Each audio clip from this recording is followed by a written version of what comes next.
Wayne scooped up a handful of water and splashed it onto his face. His head felt clouded, as if shrouded in a thick mist, and only after shaking himself awake did his sleepy eyes finally focus on his reflection in the mirror. Staring back at him was a boy of about 15 or 16, his short blonde hair full of vitality, his high-bridged nose jutting out like a sheer mountain peak, and his emerald-green eyes shining with the brilliance of precious stones. He was bare-chested, and his eight-pack abs were neatly defined, as if meticulously sculpted by an artist. He looked every bit the Hollywood star. Wayne was lost in thought before the mirror when suddenly a loud shout echoed from the bathroom door. "Hey, Wayne, time for class." The voice belonged to his roommate Steven, a plump boy with a round, fair face. He lived with Wayne in the same dormitory, and they were close in age, but this was no ordinary school. They lived in a New York welfare home known as Homeward, a place quite unlike the usual orphanage. Homeward accepted not only orphans under 14, but extended the age limit to 16-inch, and sometimes even took in children who were clearly older. The home provided accommodation for every orphan, but meals were only free for those under 12. If you were older than 12 and wanted to eat, you had to earn your meals by taking on cleaning or maintenance work around the home.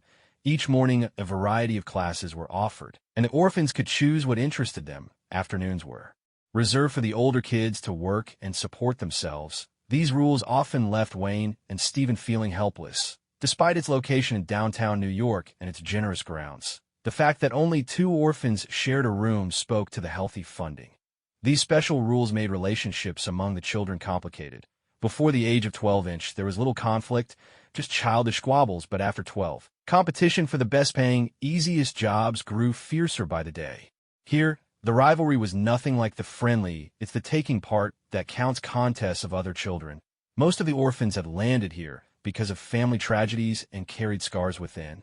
They had seen the harsh side of life early on and were no longer sheltered innocents. Survival in this home meant fighting for every advantage, and competition was even more ruthless than in the adult world of work. Every year, some orphans would die in various accidents, and even more would be left injured or disabled. While the staff turned a blind eye, that was the main reason Wayne kept up his intense workouts. Only with enough strength could you keep troublemakers at bay in such an environment. "All right, I'm coming," Wayne replied, drying the water from his face and getting ready to head to class. Wayne pulled himself from his thoughts, grabbed his sweatshirt, and slipped it on before heading to class with a chubby kid. On the way from their dorm room to the classroom, they had to pass through a large hall, the main recreation area for the orphanage kids, since it housed the only television in the whole place. At that moment, the massive 100-inch screen was showing the news. There had been an incident in California where a man, suspected to be a mutant, had attacked a neighboring couple.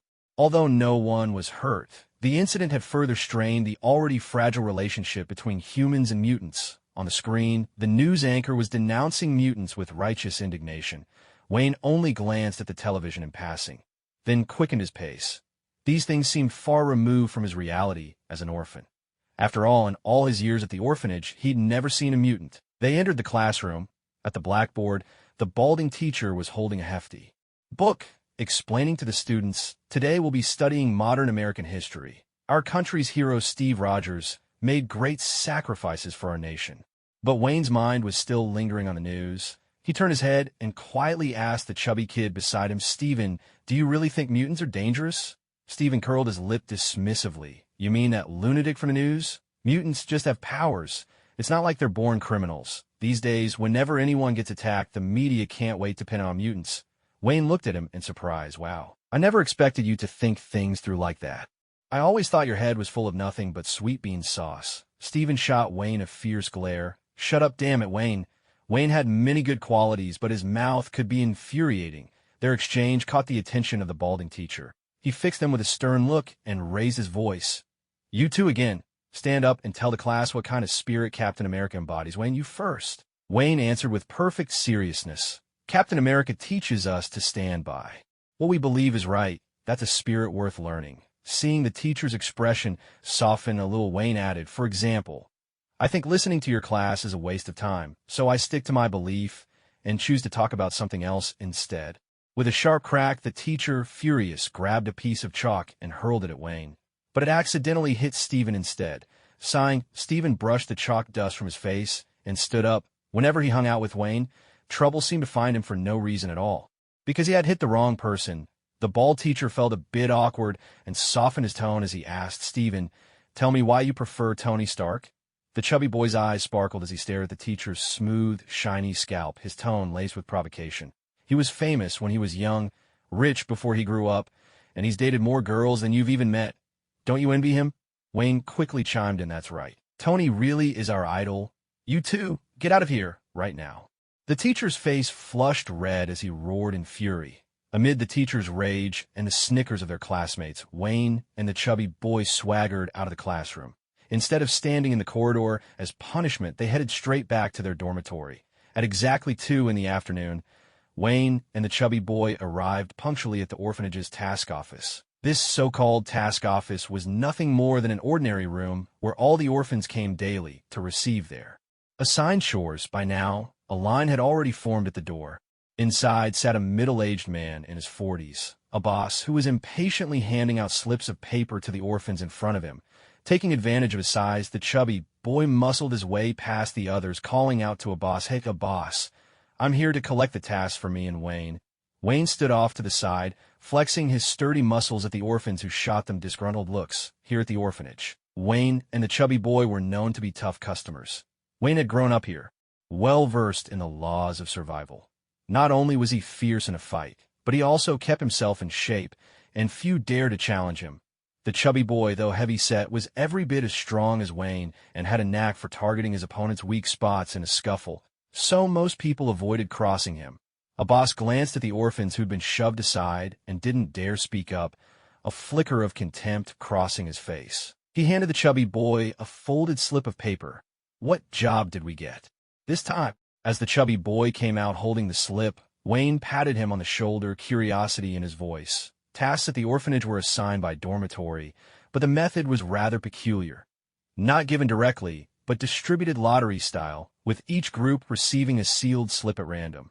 Under Wayne's watchful eye, the chubby boy carefully unfolded the paper, his fingers trembling slightly. On the slip, it read, "Clean the toilets. Is the bathroom manager your relative or something?" Wayne's expression darkened at once. This was already the 100th time or more they'd drawn the toilet cleaning job. Wayne, with his limited grasp of math, did a quick calculation and decided the odds were worse than winning the lottery. "I can't help it. I'm just as desperate as you are." The chubby boy's mouth twitched uncontrollably. He was truly sick of the stench of toilets at that very moment. Wayne caught sight of something out of the corner of his eye. Messi and Ronaldo, who lived in the dormitory next door, were walking out of their room, beaming with excitement as they held a slip of paper. Some orphans of the welfare home had been sent there as infants, so they didn't know their original names, and the staff simply didn't have the time or energy to name each child individually. As a result, most of these children named themselves after their favorite celebrities or famous figures. For instance, these 2 boys passionate about soccer chose to call themselves Ronaldo and Messi. This habit made the welfare home's roster glitter like a constellation of stars. 2 boys in the dormitory to Wayne's right had dubbed themselves Stallone and Jackie Chan. "Hey, what task did you draw today?" As Messi and Ronaldo came closer, Wayne suddenly stepped in front of them, a mischievous smile spreading across his face. Messi and Ronaldo, who had been all smiles a moment before, immediately sensed trouble. This was all too familiar. It wasn't the first time Wayne had asked about their assignment. In countless previous encounters, Wayne would always find out what task they'd been given, then force them to trade. By their rough count, they'd already cleaned the toilets on behalf of Wayne and his chubby sidekick at least 100 times. "My name's Messi, and right now, I'm a bundle of nerves," Messi thought to himself, the smile fading from his face. He reluctantly unfolded the slip of paper in his hand, knowing that resistance was futile in front of Wayne. It was easier to just accept his fate. Meanwhile, Wayne and his chubby friend, who had been looking rather glum, suddenly perked up with excitement when they saw what was written on Messi and Ronaldo's paper. It turned out that Messi and Ronaldo had drawn the coveted errand of shopping outside the home. Among all the chores of the welfare home, going out on a shopping run was what every child dreamed of. Normally, the place was kept under strict lock and key. None of the orphans were allowed to set foot outside. Only those entrusted with shopping duties had a chance to step out and catch a glimpse of the bustling city beyond the gates, just as Messi and Ronaldo resigned themselves to their fate. handing the slip over to Wayne and trudging off toward the toilets. "Hey." Familiar voice called out, stopping them in their tracks. "Hey, I heard you guys got the shopping task." Wayne and his chubby friend turned to see 4 orphans approaching. The speaker was a young black man at the front of the group, towering close to 2 meters tall, built as powerfully as a gorilla. He was a full head taller than Wayne, who himself stood at a respectable 180. "What do you want, Joseph?" Wayne asked, signaling quietly for Messi and Ronaldo to leave. Even as he faced Joseph's intimidating presence, "I think we could swap tasks," Joseph replied, eyeing Wayne with a hint of caution. As for Messi and Ronaldo, who were trying to slip away unnoticed, Joseph didn't spare them a glance. In his eyes, those two were of little consequence. It was said that Joseph had only arrived at the orphanage in the past couple of years, having once been a member of a gang. After entering the orphanage, he brought the rules of the underworld straight in with him. The Black Dog Gang, a powerful group within the orphanage, was founded by Joseph, and now boasted over 20 orphan members, effectively making them the overlords of the institution. Unlike Wayne and his friends, who merely traded chores among themselves, the Black Dog Gang took a far harsher approach. They never did their own assigned chores. Instead, they forced other orphans to hand over all their pocket money, resorting to brutal beatings for anyone who refused. On the first day of each month, they alone would be chosen for shopping runs outside the orphanage, using the opportunity to buy cigarettes and even contraband. "Why should we give it to you?" grumbled the chubby boy nearby, his dissatisfaction plain. For kids like him, getting picked for the monthly shopping run was already a rare chance, and he was not about to give it up easily. "Did you get your head slammed in a door this morning?" Wayne shot back without hesitation, his face clouded by the other boy's commanding tone. He had nothing but contempt for these bullies who threw their weight around. Joseph was momentarily stunned by Wayne's words, but then his anger flared. He was used to ruling the orphanage with an iron fist, expecting everyone to grovel before him. He had always heard Wayne was difficult to handle and had tried to avoid direct conflict, never expecting Wayne to so blatantly disrespect him today. With a sharp, dismissive snort, Joseph suddenly swung a fist at Wayne. Caught off guard, Wayne took the punch directly, crimson blood streaming down from his brow. Yet the pain in his head only fueled his fighting spirit. Ignoring the wound, he charged straight at the towering Joseph. The chubby boy reacted the moment Wayne was hit, noticing the 3 stunned gang members behind Joseph. He threw his weight forward and tackled one of them, pinning him to the ground. The gang member felt as if an elephant had landed on him, nearly making him cough up his lunch. Before he could retaliate, a fist loomed large before his eyes. After knocking out the first one, the chubby boy faced the remaining 2, who had finally snapped out of their daze. With a glance toward the fierce brawl between Wayne and Joseph, the 2 exchanged a silent understanding and chose to steer clear of that side of the fight, turning their focus to the chubby boy instead. Having grown up in the orphanage, these 2 had suffered Wayne's fists more than once, so fear came naturally when facing him now. 5 minutes later, just as the chubby boy brought down all 3 gang members, Wayne landed a powerful uppercut to Joseph's jaw. There was a sickening crack, the sound of bone breaking, and the giant Joseph finally crashed heavily to the floor. Hissing in pain, Wayne wiped the blood trickling from his wounded forehead. His eyes narrowed over a swelling bruise. The sting of sweat seeping into his wounds made him gasp involuntarily. In a burst of frustration, he aimed another heavy kick at Joseph, who lay sprawled on the ground. "Don't take it personally. Every last one of you Black Dog Gang are nothing but trash," he spat. "Let's go." Wayne shot a triumphant glance at Joseph, who was still struggling to get up, bathed in the admiring stares of the onlookers. The 2 boys who remained standing strutted away like victors in a cockfight, heads held high as they marched out of the courtyard, stepping through the orphanage gates and into the bustling throng outside. Wayne felt as if the pain from his wounds had faded into the background. They hurried to finish the errands assigned by the orphanage, but instead of heading back straight away, they led the chubby boy through the crowded streets, making their way to a narrow alley 2 blocks from the home. At the very end of the alley, a brightly lit sign, white characters on a red background, caught their eyes at once. The sign read Sichuan Hot Pot Restaurant in Chinese characters. This was Wayne and the chubby boy's real purpose for every outing. Hot pot. Growing up in the orphanage, Wayne hadn't even known hot pot existed. Not until he was 7 and the chubby boy arrived. That was when he first tasted this delicious dish, even though the experience cost him every penny he'd managed to save over an entire month. Unlike Wayne, the chubby boy had only been sent to the orphanage at age 7. His life before had been fairly happy. His family wasn't wealthy, but they were whole and harmonious. Then a car accident shattered that happiness, and none of his relatives wanted the burden of raising a little boy. So they decided together to send him to the orphanage, where he became Wayne's roommate. "We're back again, Wong," the chubby boy called out cheerfully as they stepped inside, waving to the Chinese owner who was bustling about, sweat glistening on his brow. The man, an unassuming middle-aged Chinese, was the owner of the hot pot restaurant. Since Wayne and the chubby boy visited almost every month, they had become quite friendly with him. "Let's order more meat this time, Wayne," the chubby boy said eagerly, swallowing hard as Wong led them to their table, and Wayne started scanning the menu. "Sure, don't worry," Wayne replied. "But look at you. You're round as a dumpling already. Ever thought about going on a diet?" he teased, eyeing his friend's plump cheeks. In a place like the orphanage, managing to stay this chubby truly made the boy an exception. "These are just hidden muscles," the chubby boy protested quickly. Since Wayne held all their money, how much meat they could order depended entirely on his mood. 10 minutes later, once the bubbling broth and plates of food had all arrived, Wong at last found a moment to catch his breath. He sat down beside Wayne and the chubby boy, wiping the sweat from his brow.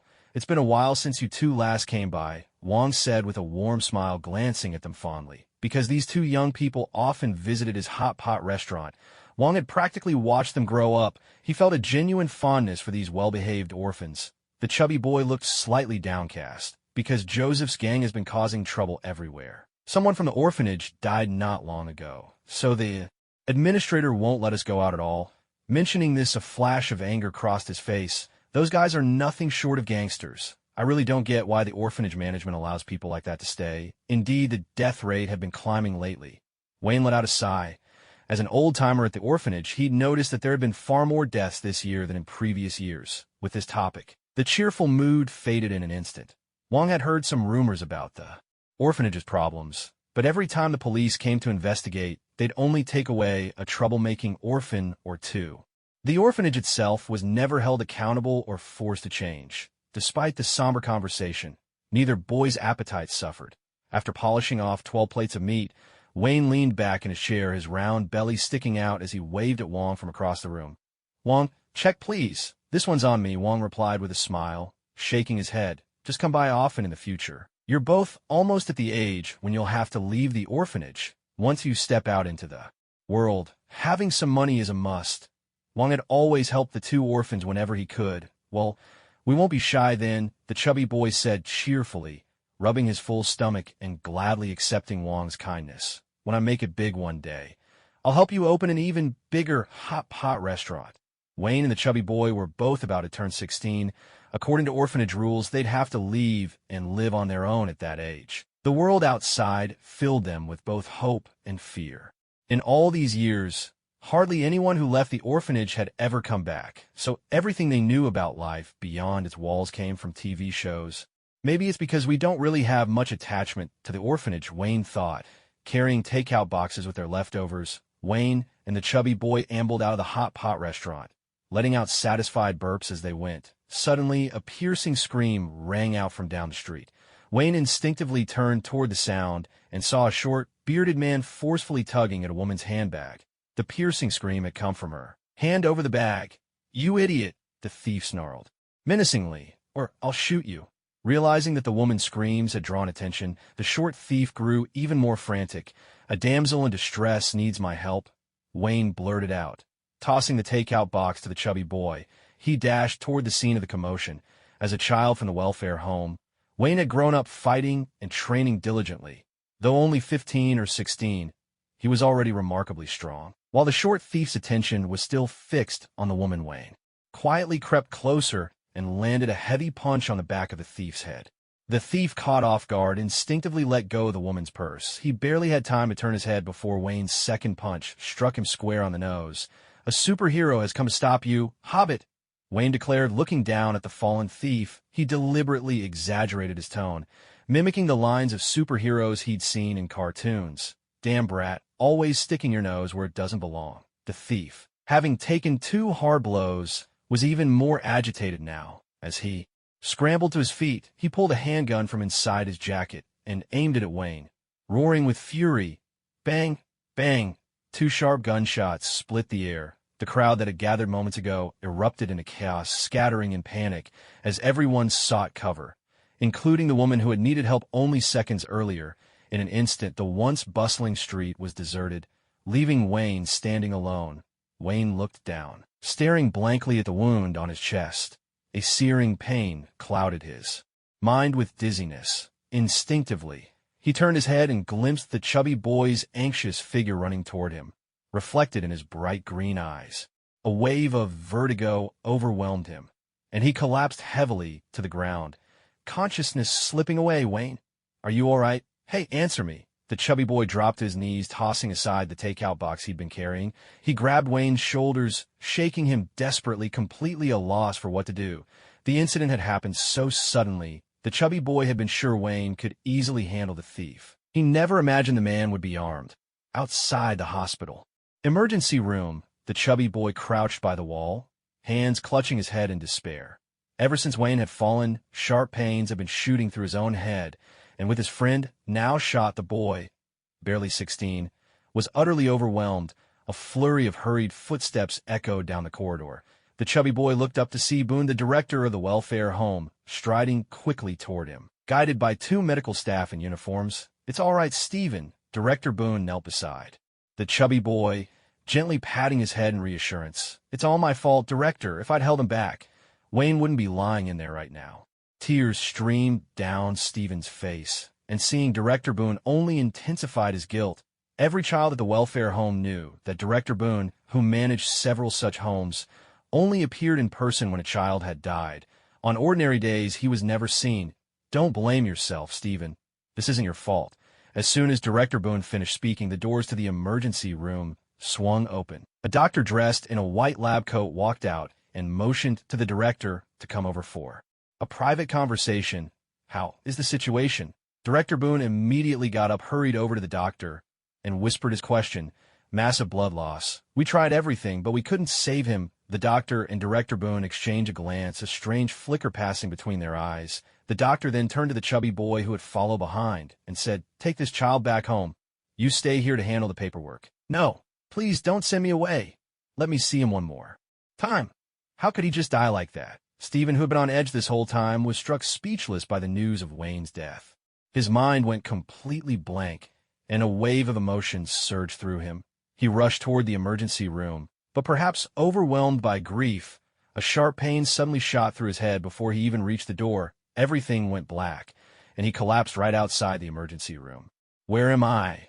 Wayne slowly opened his eyes to see a ceiling as white as snow above him. After a few seconds of clarity, he sat up abruptly, instinctively reaching for his chest where he expected to find a wound. But the skin there was perfectly intact, with no trace of injury at all. Wayne's face was filled with disbelief, his eyes clouded with confusion. He remembered clearly. He had been shot. So how could there be no wound? Just as Wayne was puzzling over this, the door to the hospital room swung open with a thud. Director Boone, whom Wayne had only met a handful of times over the years, entered with a doctor at his side. How are you feeling, Wayne? Director Boone asked, smiling gently at the bewildered young man. Director, what are you doing here? I feel like I just woke from a dream. Wayne looked surprised to see him, then scratched his head in confusion as memories and reality collided in his mind. Do you really think it was a dream? Boone walked over and sat by Wayne's bed, a knowing smile tugging at the corners of his lips. Wayne frowned, his mind a jumble of thoughts. If this was a dream, it was far too vivid. But if it wasn't, then where had his gunshot wound gone? As if reading Wayne's mind, Boone's strange smile lingered. He continued, Have you ever heard of mutants? Mutants? The word shocked Wayne to his core, and suddenly he understood the implication. Are you saying I'm a mutant? Wayne had always known mutants existed and had never felt any prejudice against them, but he had never imagined he might become one himself. Boone pointed meaningfully to Wayne's now flawless chest and spoke with a gentler tone. You were definitely shot yesterday, but look at you now, don't worry. Wayne, mutants are still a part of humanity. We won't turn our backs on you. There was genuine concern in Boone's voice. It was clear he feared Wayne might not be able to accept this new reality. In today's mainstream society, mutants have yet to be widely accepted. Most people still harbor a deep-seated unease toward them. Worried? Not in the slightest. Upon learning of his own mutant identity, Wayne didn't show a trace of fear or rejection instead. A surge of excitement overtook him. He examined his body with delight, his gaze burning with the same fervor one might reserve for a beloved companion. Wayne's reaction made Boone's lips twitch involuntarily, causing his already peculiar smile to appear even more bizarre. Yet lost in his own happiness, Wayne didn't notice this subtle detail. Boone hesitated for a few seconds, a hint of awkwardness coloring his tone as he said, as long as you can accept being a mutant, that's good.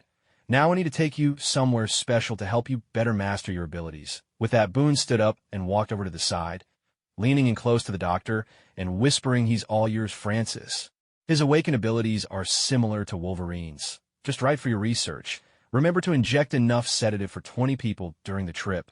Meanwhile, Wayne remained oblivious to the conversation between the director and the doctor, fully absorbed in the changes brought on by his awakening. He touched the spot where he'd been shot earlier. The skin there was as smooth as that of a newborn child, with his powers awakened. Wayne felt as if he'd been reborn. Not only had all his old scars vanished, but his skin had become finer, and his muscles were now sculpted to perfection. He also discovered his eyesight was remarkably sharp. He could clearly spot a thumb-sized gecko perched on a wall 10 meters away. Clenching his fists, Wayne sensed an unprecedented strength coursing through his body. Just as he marveled at these changes, the doctor approached, syringe in hand. "Don't move. I need to give you an injection first." Wayne obediently extended his arm, then asked the director, "Where's Steven?" "Steven was shaken after seeing you get hurt. He's been sent back to the orphanage, so don't worry." Director Boone reassured him with a gentle smile. "Right now, you should focus on your newfound abilities, this special place you mentioned. Is it something like—" Wayne's words trailed off as a wave of sluggishness overtook his mind, and he once again slipped into unconsciousness. On an empty street, a young man in a white hospital gown looked around with curiosity. "Where is this place?" Wayne murmured to himself as he walked, surveying his surroundings. The roughly 10-meter-wide avenue was lined with shuttered shops, and he was the only soul in sight. "Hey, kid!" Suddenly a man's voice sounded behind him. Wayne spun around on instinct, only to find that the speaker was none other than the short man who had shot him before. His gaze immediately locked onto the other man's hand. The thief raised his right hand again, pointing the pistol. Bang! "Ah!" Wayne screamed, jolting awake, his back drenched in cold sweat. Looking around in panic, he realized he was still lying in a hospital bed. Yet it was clearly not a hospital. He touched his head, which still felt dazed, and began to carefully observe his surroundings. Is this the so-called special place they mentioned? Wayne propped himself up, though it took all his strength. Whatever they had injected him with, it left him so weak he doubted he could even best a newborn, his limbs limp and boneless. After taking in the scene, Wayne realized he was in a vast hall.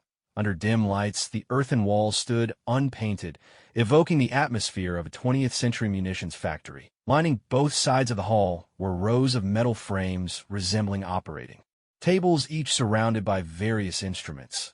On one of these tables, a woman with spikes erupting from her back was being examined by a doctor. Right beside Wayne, on an identical bed, lay a man with a ghastly pale face and bluish lips. Perhaps unconscious, perhaps worse. In the distance, a man with bloodshot eyes was struggling against his restraints, but his limbs were tightly bound no matter how he thrashed. He could only be pushed unwillingly toward the back of the hall from the partition area at the rear. Chilling screams and angry roars echoed now and then, sending a shiver up Wayne's spine. "What the hell is this place? Damn you, Boone," Wayne muttered to himself. Even the cheeriest optimist would have seen by now. This was no place for mutants to safely learn control. This was more like the lair of some mad scientist from a horror movie, a den for human experimentation. Almost as if he'd heard Wayne's muttered words, the man beside him, eyes closed, suddenly lifted his head and turned in Wayne's direction. Wayne finally had a chance to study the man's face. About 30, scruffy, beard, muscular, but with a sickly pallor, sunken eyes that spoke of grave illness. As Wayne studied him, the man regarded Wayne in return. "Hey, pretty boy. What's your name? Where are you from?" The man was the first to break the silence. I'm Wayne from New York. Are you a mutant too? What is this place anyway?" It looks like the set of The Walking Dead, Wayne asked, trying to keep his unease in check. My name's Wade. Yeah, I'm a mutant too. My superpower is cancer. Hearing Wayne's question, a sardonic smile twisted Wade's sickly features. As for where this is, you'll find out soon enough. What is this place, really? Wayne frowned, pressing on as Wade dodged the question. Let me tell you, Wade said. Just then a man and a woman walked over from a distance, interrupting the conversation between the two. Wayne turned to squint at them, and immediately recognized the man as the doctor who'd stood beside Director Boone at the hospital that day. The unfamiliar woman strode directly to Wayne's side, and without a word, shoved him roughly back onto the hospital bed. With practiced hands, she quickly bound his wrists and ankles. This scene feels familiar. Your tying skills are as impressive as ever. Do you practice on your father at home? Watching Wayne struggle in his restraints, Wade laughed exaggeratedly, directing his words at the woman who had tied Wayne up. The woman shifted her gaze to Wade. She didn't speak, but Wayne could almost feel the anger radiating from her. Suddenly, her hands jerked the straps even tighter, ignoring Wayne's cries of pain. Then she turned on her heel and rolled Wade's bed toward the back of the hall. I'll take him somewhere to cool off, she said curtly. Go ahead, give our talkative friend some special attention, the doctor replied with a smirk, then turned his focus to Wayne, who was now struggling desperately against the bed restraints. Give it up, poor child. Let me tell you the truth, the man began. Did you really think the orphanage you grew up in was just an ordinary orphanage? From the very first day you entered, your fate was sealed. The sole purpose of that place is to help us collect ordinary people with potential X genes. Do you know why the rules at the orphanage are so unreasonable? It's to spark more conflict among you. Intense emotions can increase the chances of triggering the X gene, especially in moments of death. The man's voice turned chilling as he revealed the reasons behind the orphanage's bizarre behavior. What about those who never activate their genes, or who leave when they come of age? Wayne stared into the man's cold eyes and suddenly asked. Little Fatty would be old enough to leave the orphanage in a few months, and he'd never shown any sign of this so-called X gene. Deep down, Wayne still clung to a sliver of hope, hoping this twisted organization might spare his friend. Even those rejects have their uses. If they don't awaken, they can still serve as test subjects in our other experiments. At Wayne's question, a sick, twisted smile spread across the man's previously expressionless face, just like the mad scientist Wayne had seen in old movies as a child. The man's words finally unraveled the mystery that had haunted Wayne for so long.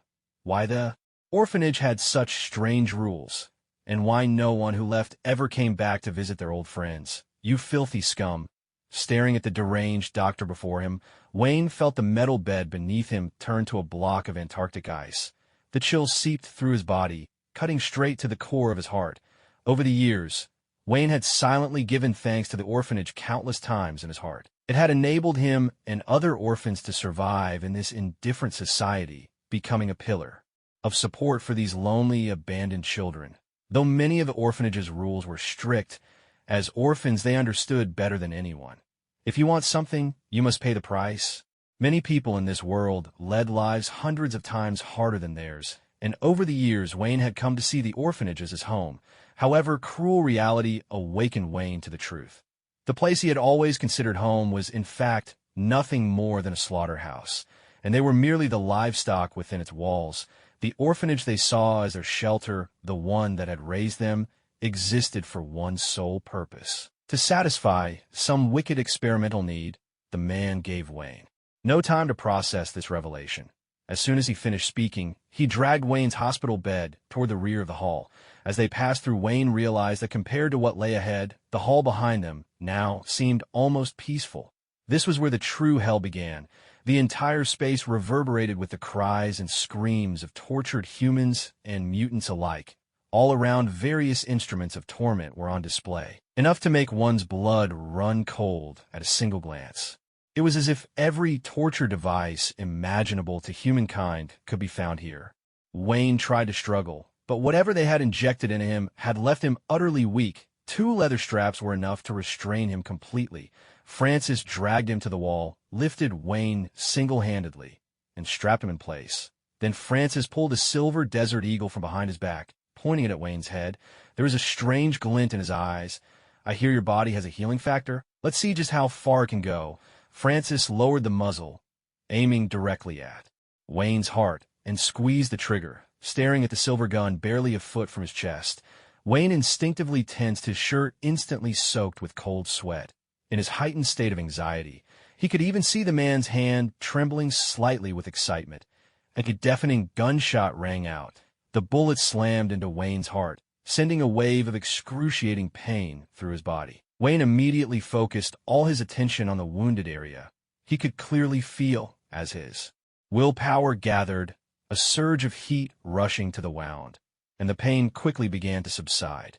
In just 3 seconds, the bullet was forced out his body, and the wound closed up before his very eyes. Let's try a few more rounds. Are these bullets even fresh?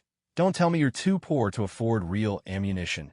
You damned bastard. Sweating profusely, Wayne steadied his ragged breath and spat in the direction of the man, not far away, though the agony of a bullet through his heart had only lasted a few seconds. It was by no means something he could easily endure, although Wayne could still shout at the top of his lungs. The slight trembling of his fingers betrayed the fear stirring inside him.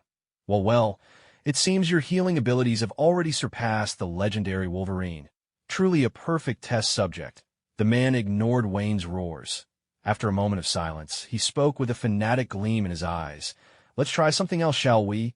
With that, he unfastened Wayne from the wall, secured him onto a hospital bed, and then strode toward the freezing chamber, a room lined with large industrial freezers. Hey, Wayne, over here. Did you come to join me for an ice cube spa? Wade was shivering violently, his entire body submerged in a freezer filled to the brim with ice. The moment he saw Wayne being dragged in, his spirits seemed to lift. The cheerful look on his face made it seem as if he were enjoying a luxurious hot spring, not being forced to play the role of a human popsicle. Wayne, lying on an iron bed awaiting the next round of torment, instinctively lifted his head at the familiar voice. He saw Wade, his face tinged a ghastly blue, waving at him from inside the freezer. That's right, I'm getting the exclusive VIP treatment. Just wish the attendant behind me was a little better looking. Wayne hesitated for a moment, then caught on to Wade's banter and played along. Before he could finish his sentence, Wayne was tossed into another freezer. See? I told you. Didn't even have to lift a finger. True all-inclusive VIP service. The sudden shock of his warm body pressed against the biting ice made Wayne shudder involuntarily. Yet he forced himself not to show it. Instead, he imitated Wade, put on a look of comfort as he called out to the gloomy-faced man. I'm starting to like you, pretty boy. Why not upgrade my membership too? Don't play favorites now, Francis. Wade shot Wayne a surprised glance, suddenly feeling a kinship with this new guy. Both of you idiots, shut up.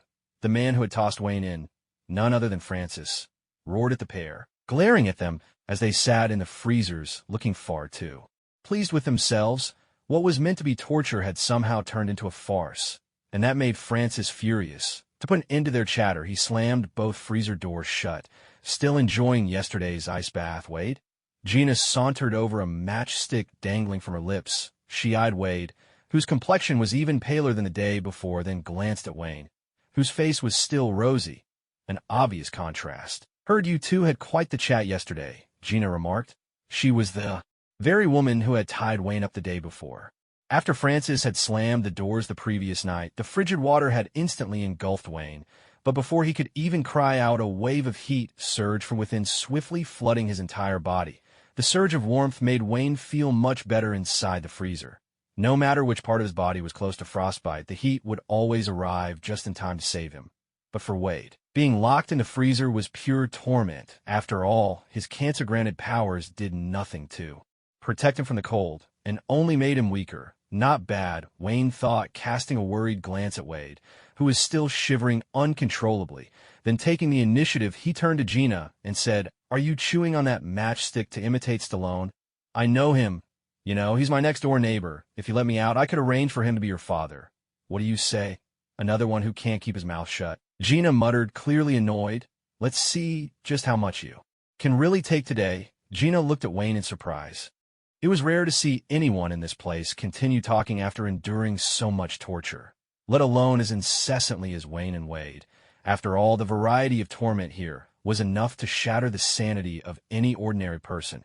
Ignoring Wayne's taunts, Gina grabbed the bed Wayne was strapped to and dragged it toward the back of the hall. As they passed through the main area, Wayne realized that today he was being brought somewhere new, not one of the two rooms from yesterday. It was a small, empty chamber with a large metal bed at its center, so scorched you could no longer tell what color it had once been. Francis sat by the wall, holding a can of gasoline and watching Wayne being dragged in with cold indifference. Gina expertly strapped Wayne to the metal bed. Yesterday, they had already witnessed Wayne's ability to recover from gunshots and his resistance to low temperatures. Now that they had a preliminary understanding of his healing powers, today they were ready to test his limits in a new way. Wayne began, but Francis was already striding over. Without giving Wayne a chance to speak, he poured the gasoline over him from head to toe. Gina took the match from her mouth, struck it against her thumbnail, and tossed the burning stick onto Wayne. In an instant, flames devoured Wayne's entire body. Wayne, seeing the gasoline coming, had the presence of mind to shut his mouth tightly, keeping the liquid from getting in. But the next moment, he felt like dough shoved into a blazing oven. The scorching heat made his skin crack and split inch by inch until it was charred black. A guttural cry escaped Wayne, the agony of being burned alive, too much to bear, and then inside him his healing factor leapt into action. Like dutiful firefighters racing to the scene. Wherever they went, charred flesh was instantly replaced with fresh, new skin. The pain of the fire and the maddening itch of regenerating skin made Wayne's body convulse violently against his will. After 5 minutes, the flames finally went out, the last of the gasoline.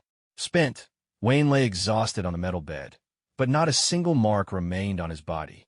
The newly grown skin was as clean as if he had just stepped out of the shower. Taking a deep breath, Wayne looked at Francis and Gina as they approached, but he no longer had the energy to make any more sarcastic remarks. When he had been surrounded by flames, it had felt as though countless ants were crawling all over his body. The searing pain of the burns mingled with the maddening itch of new skin and tormented him relentlessly. Even severe burns could heal quickly, allowing them to proceed. With the next round of tests, Francis, seeing Wayne completely unscathed, jotted down notes in his notebook with the detachment of a scientist. Only after a while did he look up and give instructions to Gina, standing nearby. Throughout the day, Wayne endured tests that included being set on fire, struck with an axe, and injected with viruses. Despite the brutality of these methods, not a single mark was left on his body yet. Though his body bore no scars, the intense pain he suffered during the experiments was almost unbearable. Unlike ordinary people, Wayne's extraordinary regenerative ability made it nearly impossible for him to lose consciousness. He was forced to endure every torment fully awake. However, what truly devastated Wayne was not the physical pain, but the fact that after being burned, all his hair had turned to ash along with his hospital gown. His once proud golden hair was replaced by a bare scalp, which now shone blindingly under the lights. For someone who had always considered himself a handsome man, this was a blow almost as bad as death. It's confirmed. His vitality is remarkable. Report this to headquarters. Tomorrow, we'll begin extracting his genes for study. Our first test subject will be Mr. Chatterbox, Francis said, ignoring Wayne's furious glare as he wiped the grime from his hands with a towel, and spoke to Gina after completing the final test. Back in the main hall, Wayne collapsed, utterly exhausted. In a place like this, whenever people weren't dragged off for experiments, those whose minds remained intact longed for the company of others. After all, facing inhuman torment day after day, it was only the comfort of companions and the hope for a better future that gave them the courage to face another day. Wayne, I heard you took on all the wellness treatments for me today. Wade, who had recovered some strength, said gratefully to Wayne, who was staring blankly at the ceiling beside him. That's right. Damn Francis, if I ever get the chance, I'll make sure he gets a taste of his own medicine. Wayne replied weakly, still gazing up at the ceiling. The day's ordeals had left him mentally drained. Even his remarkable healing ability couldn't cure that kind of fatigue. Do you think we'll ever get out of here? After a while, Wayne turned his head, a glimmer of hope in his eyes, and looked at Wade. Of course, once my cancer's cured, I'm going back to see my Vanessa. She's a real beauty. When the time comes, I'll take you to see the place for yourself. With your looks, you'll definitely be a hit at the Margaret Sisters Bar, Wade replied, his voice tinged with anticipation for the future. At the mention of Vanessa, Wade seemed to come alive, a spark of energy lighting up his demeanor. She was his pillar of strength. He brought her up to Wayne at least 50 times a day. All right, I have some bad news for you, Wayne finally managed to say after catching his breath from a short rest. They'll soon be using my genes to run experiments on you. Isn't it ironic? Out of nowhere, I've somehow gained a son. The thought of Francis planning to use his genes on Wade made Wayne let out a faint chuckle. If his genes were fused into Wade's body, wouldn't that make Wade his son in a way? It was an unexpected twist. You're hurting your own kind, Wayne. Wade shot Wayne a fierce glare as he caught him, stifling a laugh. A flicker of confusion crossed Wade's eyes. Do you really think your genes can cure my cancer? Wade knew full well this organization was no charity. All their experiments were done to serve their own ends. Still, Wayne's astonishing regenerative ability gave Wade a sliver of hope for a miracle. If only he could be cured of his cancer. Vanessa must be looking for me everywhere now. Wade couldn't help but think. I hope so, Wayne said, clenching his fists. If we ever get out of here, I swear I'll bring this whole organization down. The moment he finished speaking, a wave of weakness washed over him. With a helpless sigh, he slowly drifted off to sleep. A month later, Wayne's genes had been fully extracted. During this time, Francis conducted all manner of research and experiments on Wayne's genetic material, due to the lack of real progress. Some within the organization had begun to voice their doubts about him.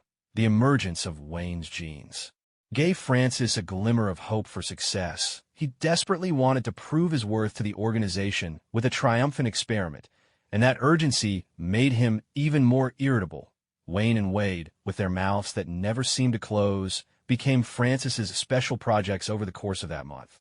Francis seized every opportunity to exercise his particular talent for torment, subjecting them to one creative cruelty after another. I'm giving you 3 more days, Francis, the voice on the phone was icy cold. If there are still no results, the organization will have to reassess your value. Understood. I'll speed up the research, Francis replied. Hanging up with a stormy expression, he turned to Gina beside him. Damn it, Gina, we can't delay any longer. We have to proceed with live experimentation. After speaking, he strode directly into the shabby hall, his gaze quickly locking onto the bald head gleaming under the lamplight, and walked toward him. At that moment, Wayne and Wade were lying on cold iron beds, their eyes tightly shut. A month of relentless torment had pushed them to the brink of collapse. Wade's condition was especially dire. Already suffering from cancer and denied any treatment, he had instead endured constant abuse. His lips had turned an unnatural dark blue, his eyes were bloodshot, and his physical state was even worse than his mental one. It was obvious he didn't have much time left. Wayne, on the other hand, had gained an unexpected insight through this ordeal. When his powers first awakened, he had to focus his attention on his wounds to accelerate their healing. But after enduring prolonged torture, his body seemed to develop a conditioned reflex. The moment he was injured, his healing factor would automatically begin repairing the damage. Just then, as Wade lay with his eyes closed trying to rest, he suddenly felt himself being moved.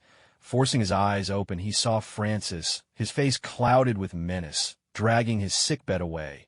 Hey, why the long face? You look like you just swallowed something utterly disgusting, Wade rasped. Every time he spoke, it felt as if sharp blades were slicing his throat. His weakening body filled him with despair. He often wondered if he would die in this filthy corner, never to see his beloved Vanessa again. Right now, all he wanted was to take revenge on the people responsible for his suffering. Even if his provocations brought on more pain, what could truly frighten someone already at death's door? Francis ignored Wade's jibes, simply pushing him into a transparent pod-like chamber. He leaned in close to Wade's ear and whispered, "Let's see if you survive this round. Honestly, I hope you do, so I can keep tormenting you." Gina, who had been waiting nearby, produced a syringe sheet, had ready all along, and plunged it unhesitatingly into Wade's arm. She then closed the glass cover and pressed a series of buttons on the control panel. Immediately, Wade felt the oxygen in the chamber drop dramatically. It was as if a boulder had been placed on his chest. His limbs thrashed weakly. He desperately tried to breathe, but no fresh air entered his lungs. As the oxygen in his body dwindled, his consciousness began to fade, and he slowly sank into darkness, in a daze. It seemed as if centuries had passed before the glass cover finally lifted again. Wade gulped in air greedily, only to see Francis's detestable face swimming into view. This time, Francis was clearly elated. "Feeling good, Wade?" he said with smug satisfaction.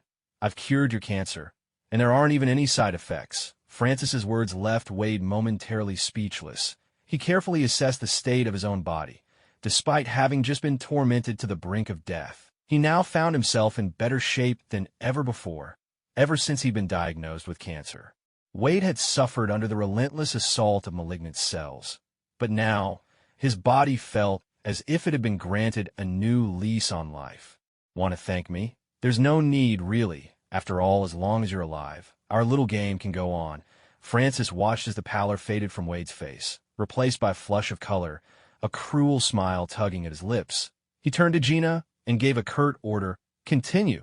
Though the experiment had already succeeded, Francis had no intention of ending Wade's ordeal. He wanted to see just how long this man's stubbornness would hold out.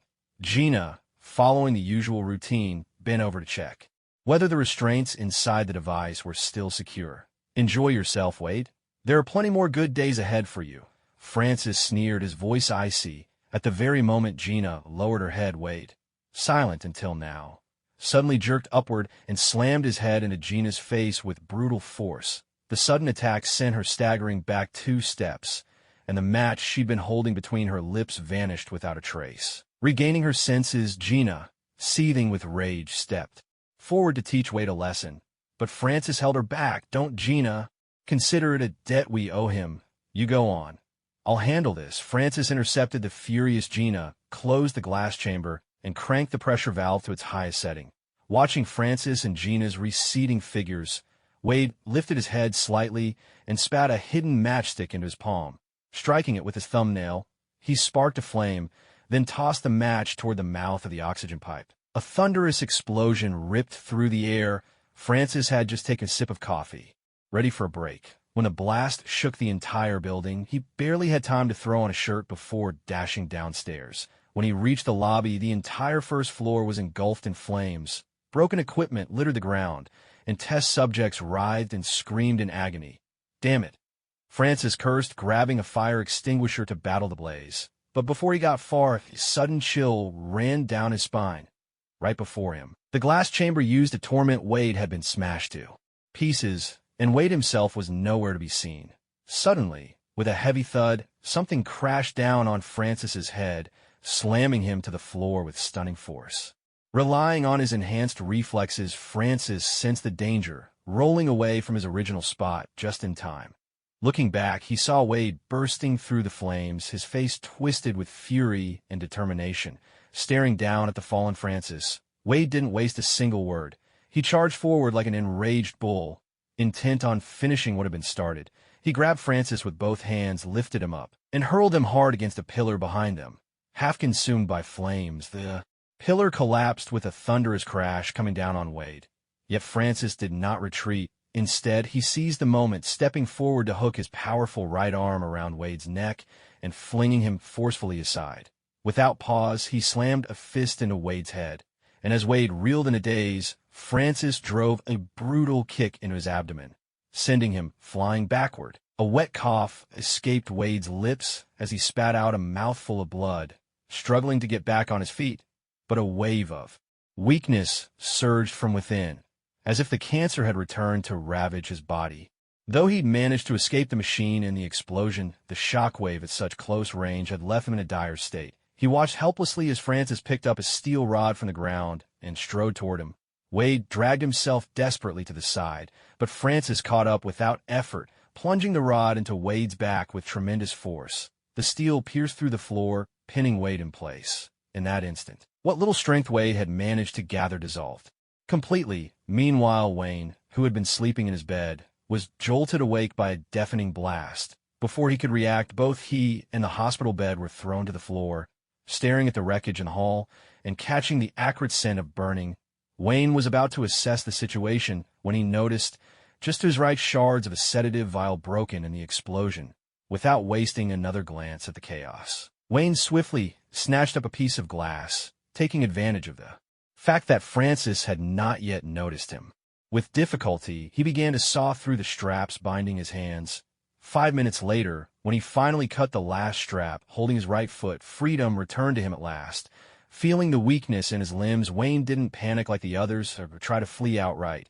Instead, he crept deeper into the hall, using the overturned beds and scattered equipment for cover, moving silently and unseen. Damn it, where did Wade go?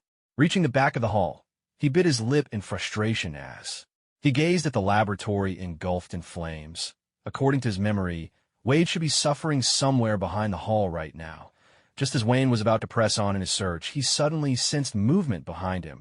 He tried to dodge to one side, but his feeble body couldn't keep up with his thoughts. With a bone-jarring thud, Wayne slammed into the wall ahead. He wiped the blood from his nose and turned to see Gina standing there. The sight of her ignited a blaze of fury in Wayne, who ignored the waves of weakness in his body and lunged at her with all the pent-up hatred he had accumulated through his recent torment. Francis and Gina had become his worst nightmares, but Gina remained calm, almost languid in the face of Wayne's charge. She pulled a match from her pocket, holding it between her lips, and with a quick motion caught Wayne's fist mid-air, twisting it savagely. There was a sickening snap. Wayne's left hand broke under her grip. Gina didn't stop. She gripped Wayne's severed hand and yanked it toward herself, driving her knee hard into his unguarded chest. This swift, practiced series of attacks brought the impulsive Wayne crashing to the ground. Staring down at Wayne, now utterly unable to resist, Gina grabbed him by the ankle and dragged him deeper into the hallway. Someone called his name. With great effort, Wade lifted his head just in time to see Wayne lying on the ground, looking back at him. "I'm sorry, Wayne. I don't think I can get you out of here." Wade gave a bitter, bloody smile, his voice frail.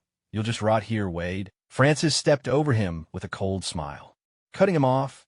"As for him, he's still useful to me. He won't be staying behind to keep you company. Say your goodbyes." With that, he signaled Gina to heft Wayne from the floor and quickly head for the exit. The explosion and fire of the factory had already drawn the attention of nearby residents. Francis needed to move Wayne at once to the next prepared lab, where his experiments could continue.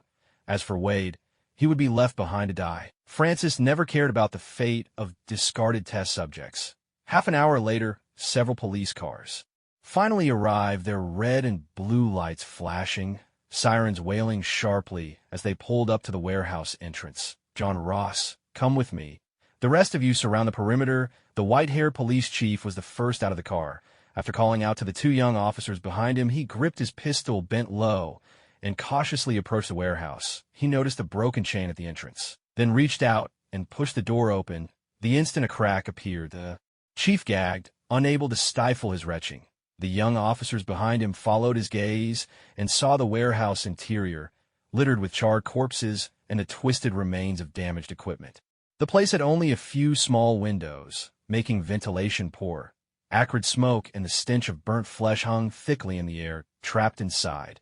As the foul air drifted out, the two young officers behind the chief fared even worse. Clutching the wall for support, they doubled over, vomiting violently.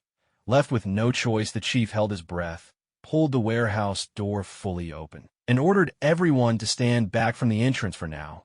After letting the air circulate for a few minutes, he finally commanded the team to go inside together. "My God, how many people died in here?" the chief exclaimed in shock as they entered. In all his decades as a cop, he had never seen so many bodies at a single crime scene. In just a few minutes, he counted no less than 30 charred corpses, all burnt beyond recognition. Faces and genders alike lost. "What is this?" John asked, reaching out to touch a twisted steel bar. There was something strange about this area. No bodies were found anywhere nearby. Only a solitary steel bar stood upright, stark against the emptiness. "Don't tamper with the scene, John," the old sheriff snapped, shooting John a stern glare. He then grabbed his radio and barked an order. "Seal off the area and pull out. We need to report this to our superiors." None of the officers noticed the sleek silhouette of a private plane silently gliding across the cloudless blue sky overhead. Inside the plane, Wayne, dressed in a shabby hospital gown, lounged lazily in the last row of seats. The wounds from the earlier fight and the arm Gina had broken were now completely healed. Sunlight streamed through the window, so blinding that Wayne couldn't help but squint. After a month of torment and dim, stifling confinement, he had almost forgotten what sunlight looked like. Staring at the vast sky outside, Wayne felt a little dazed, his mind adrift. At the front of the plane, Gina glanced at her phone while speaking to Francis at her side. "We've received intel from headquarters. The local police have already discovered the factory and reported it. Some people inside are gearing up to use this as an excuse to come after us. After the explosion, Francis and Gina had acted quickly, abandoning the lab to avoid attracting public or official attention. To destroy evidence, Gina had ordered the soldiers to chain the warehouse doors shut before leaving, ignoring the desperate cries of the test subjects trapped inside. With Wayne in tow, they had hurriedly climbed into a black Chevrolet.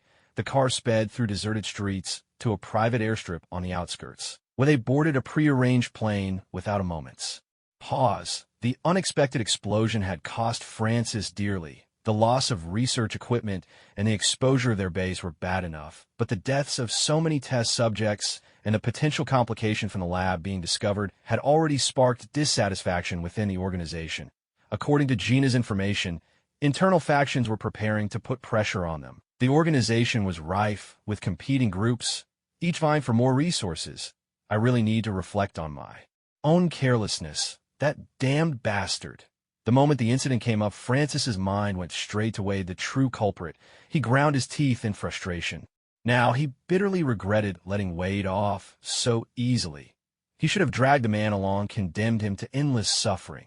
Rubbing his temples in agitation, Francis glanced back at Wayne, who was slumped limply in the rear seat. He turned to Gina and said, "As long as we keep Wayne under control, we'll have a steady supply of gene samples for our research. The organization's stock of Wolverine's genes has long been depleted. Now, they have no choice but to come to us." Lost in thought, Wayne couldn't help but recall the image of Wade trapped in the burning building. The memory of that day, the torture they endured together, and Wade's weak but unwavering promise echoed in his mind. "Hey, don't be so down. Come on, give me a smile. I'll get you out of here. When the time comes, we'll take down these maniacs together." With a face ashen and weary, Wade turned to Wayne, managing a smile that was more painful than tears, and spoke to Wayne, who had buried his face deep in the blanket. Although Wade had neither superpowers nor good health, he was battling cancer. He showed more resilience than Wayne during that month of torment. Most of the time, it was Wade comforting Wayne whenever he broke down. Yet, just as escape seemed within reach, Wade was forced to watch helplessly as his own brother died right before his eyes. Wayne covered his reddened eyes, unable to bring himself to admire the sky outside the window any longer. If only he could have helped Wade. Maybe Wade would be on his way to see Vanessa by now. He clenched his fists in anger. But in that very moment, he suddenly sensed something different. Wayne stared at his own hands in astonishment. After being injected with heavy sedatives for so long, it had been ages since he last felt this kind of strength surging through him. As his weak body gradually regained its vigor, Wayne realized that during their frantic escape, Francis had neglected to give him his scheduled dose of sedative. That meant he could finally act. This was no time for regret. Wayne carefully examined the inside of the plane. The spacious private jet now held only 3 people. Himself, Francis, and Gina. The other soldiers weren't on board. He fixed his gaze on the cabin door not far away, and at Francis and Gina, who were seated some 10 meters in front of it. Wayne closed his eyes, focusing his mind. Though his healing factor worked automatically, he noticed that by concentrating, he could accelerate recovery in specific areas. As the long-lost power flooded back into his body, Wayne began to move forward with caution. With a thunderous crash, Francis and Gina, deep in discussion about their next steps, were startled by the noise behind them. Instinctively, they turned to look. They saw Wayne, who had just been sprawled out in the back like a lifeless fish, now standing tall and energized at the cabin door. Cracks had already appeared on the door, and he was raising his fist for another blow.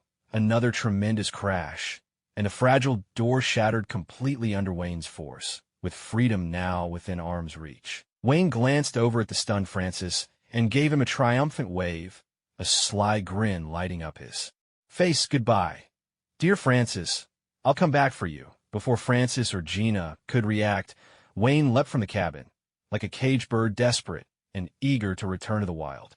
Because the hatch was damaged, a powerful rush of outside air created a tremendous suction, forcing Francis and Gina, who had just been about to get up and stop Wayne, to cling desperately to the nearby handrails, lest they be swept out of the cabin by the pressure. Unlike Wayne, they did not possess his astonishing regenerative powers. Jumping out impulsively would be nothing short of suicide. Helplessly, They could only watch as this crucial specimen vanished from sight. Damn it, Francis could no longer maintain the composure he'd shown earlier, back when he learned the organization was preparing to hold him accountable. Now his only bargaining chip had escaped. If the other factions within the organization discovered what had happened, the consequences for him were all too plain. Just then the crew in the cockpit noticed the abnormal situation in the cabin and immediately activated the emergency measures. With a hiss, an inflatable barrier, matching the size of the hatch, rapidly unfurled and sealed the breach. Now steady on his feet, Francis looked through the window and saw that they were already flying over the Middle East. Below, there was nothing but endless desert and rolling mountains, offering no possibility for an emergency landing. After his initial fury, Francis quickly regained his composure. He thought for a moment, then gave the pilot a terse order. Change course to New York. He can't escape. The plane, which had been heading steadily north, banked sharply at altitude and set off in a new direction. Meanwhile, Wayne was plummeting through the sky like a meteor, carving an arc across the open air. His escape plan had seemed flawless, but he'd overlooked the consequences of leaping from 10,000 meters. The ever-increasing velocity and crushing air resistance distorted his facial features. Forcing his eyes open, Wayne saw the desert floor rushing up to meet him at terrifying speed. He knew the impact awaiting him, yet a spark of exhilaration flickered in his heart. In that free-falling moment, he almost wanted to dance in celebration. But there was no time for such indulgence. Within seconds, Wayne slammed into the earth at 447 meters per second. A tremendous crash reverberated through the desert, sending plumes of sand billowing skyward and leaving a massive crater in the ground. Wayne lay at the bottom, his form utterly unrecognizable. Yet upon closer inspection, one could see countless tiny buds of flesh rapidly sprouting from his shattered body. At the same time, a bald Middle Eastern man was leading two bedraggled companions out a mountain cave. He gazed at the distant meteor-like object falling from the sky, then addressed the armed soldiers nearby in Arabic. "Go and check it out." The two soldiers nodded silently, without a word, grabbing their weapons, and climbing into a nearby jeep. They sped off toward the spot where Wayne had fallen. A sharp, ragged breath escaped Wayne as he lifted his head from the sand, flexing his limbs. His arms and legs had already regained normal function, though a dull ache lingered in his internal organs. The velocity of his fall had been so great that his pain nerves hadn't even had time to react before his consciousness faded. In truth, Wayne had already awakened several minutes earlier. His supernatural ability first prioritized repairing his brain, and as clarity returned, he witnessed firsthand the wonders of his own power. A shattered arm and a leg broken in several places had grown back whole in just a matter of minutes. This astonishing speed of recovery gave Wayne a deeper understanding of his abilities. He had always known his regeneration was strong, but now it seemed it had gone far beyond strong. It was downright monstrous. Though he still didn't know the limits of his power, Wayne lay comfortably in the sand pit that fit his body perfectly, his mind brimming with pride. In this world, there probably maybe should be no. He was certain there was nothing that could kill him now. After basking in his own self-admiration for a moment, Wayne finally remembered the situation he was in. He stood up from the sand pit, tore off his tattered shirt, and wrapped it around his waist to barely cover his lower body, catching sight of his own appearance, looking every bit like a caveman. Wayne couldn't help but laugh. Then he hunched his back, pounded his chest in imitation of a gorilla, and lifted his right arm to slam it hard against the sand wall beside him. With a heavy thud, his entire arm plunged deep into the sand. Back on the plane, when he crashed into the cabin door, Wayne had already noticed another surge in his strength. At the time, he'd felt power coursing through his body, so he tried punching the door. To his surprise, it buckled instantly. Without stopping to think, he punched again, breaking the door open and making his escape possible. He'd worked out regularly before, but never had he possessed strength like this. As the memory returned, a shadow passed over Wayne's face. If only he'd regained this power sooner, perhaps Wade wouldn't have had to die. Wade's death remained an unhealed wound in his heart. For all of Wade's sharp tongue, it was his comfort during those darkest days that had kept Wayne going. Without him, Wayne wasn't sure he could have survived that hellish time. Steadying his emotions, Wayne was about to climb out of the sand pit when the distant roar of an engine reached his ears, growing louder by the second. Soon after, a man wearing a hat poked his head over the edge of the pit. Seeing Wayne, the man's face filled with surprise. He quickly turned back and shouted in Arabic. To those behind him, "Over here. There's someone here," seated in the back of the jeep. Wayne curiously sized up the heavily armed man beside him. The man wore a long, faded robe, now nearly black with age, and a headscarf wrapped around his head. A typical Middle Eastern look? "Where are you taking me?" Wayne glanced at the vigilant soldiers and couldn't help but find the situation a bit funny. Did they really think someone dressed like a caveman could be kidnapped? Seeing the soldier still watching him with such tension, Wayne grew bored. Suddenly, he bent forward, bringing his face right up to the muzzle of the soldier's rifle, ignoring the man's nervous trigger finger. With open curiosity, he asked, "What kind of gun is this?" Like most boys, Wayne had always had a fascination with firearms. This was his first time seeing a real one up close, and he couldn't resist leaning in for a better look. He paid no heed to the soldier's fierce reactions. Over the past month, he'd been through more gunfire than he'd tasted. Salt. The only reason he obediently got into the vehicle was that in this desolate, uninhabited desert, Wayne didn't believe he could make it out on foot. Besides, he wasn't worried that these ordinary people could pose any real threat to someone with his regenerative abilities, so he simply followed along, hoping to find a way home. "Shut up!" The Middle Eastern man barked in Arabic, leveling his gun at Wayne's head. "Hey, take it easy." "No need to get nervous," Wayne replied, raising his hands in a gesture of peace. He didn't understand the man's language, but seeing the growing tension in the soldier's eyes, he was quick to signal that he meant no harm. He certainly didn't want to trigger a conflict before he'd even met anyone else, especially since he still needed their help to get back home.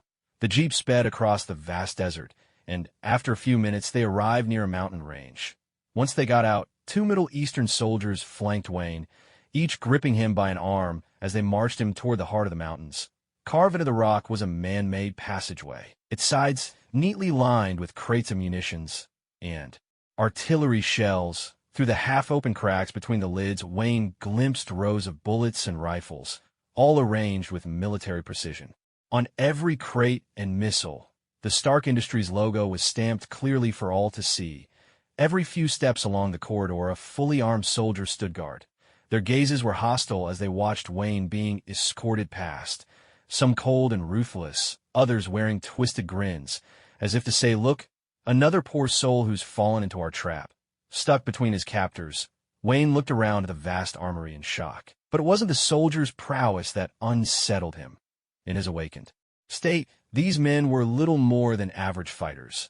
What truly amazed him was the staggering stockpile of weaponry these people had amassed. After a short trek, they arrived at the entrance to a cave. Wayne tore his eyes away from the weapons and noticed a group of three standing among the Middle Eastern soldiers ahead. A bald Middle Eastern man, an American middle-aged man with a small mustache and a black jacket, and an elderly, thin man in a suit with gold-rimmed glasses. The bald man exuded arrogance, chatting with the mustachioed American and the suited elder while issuing commands to the soldiers hauling munitions into the cave. His air of authority was unmistakable. When he saw Wayne being brought forward, the bald man broke off his conversation and strode over, asking in Arabic, "What's going on over there? Where did this man come from?" The soldier on Wayne's left replied, also in Arabic, "We found a large hole in the ground during our patrol. This man was discovered inside it." Listening to their exchange in a language he couldn't understand, Wayne grew bored and let his gaze wander. Suddenly, his eyes landed on the American, and unable to resist, he called out, "Hey, mustache guy, you look awfully familiar." The mustached American, who had just been lost in thought, was startled when he heard English and turned to Wayne in surprise. "Huh. You speak English? Are you American?" He was about to ask more when the bald man suddenly pointed at Wayne and barked an order to the soldiers. "Kill him." The soldiers holding Wayne immediately raised their weapons and aimed at him. "Stop." The mustached American leapt between Wayne and the soldiers, blocking the barrels of their guns. "Keep him alive. He speaks English and can understand my instructions. With his help, I can finish building the weapon faster." As he spoke, he cast a meaningful glance at the frail old man wearing glasses. Catching his cue, the old man quickly translated his words into Arabic and relayed them to the bald man.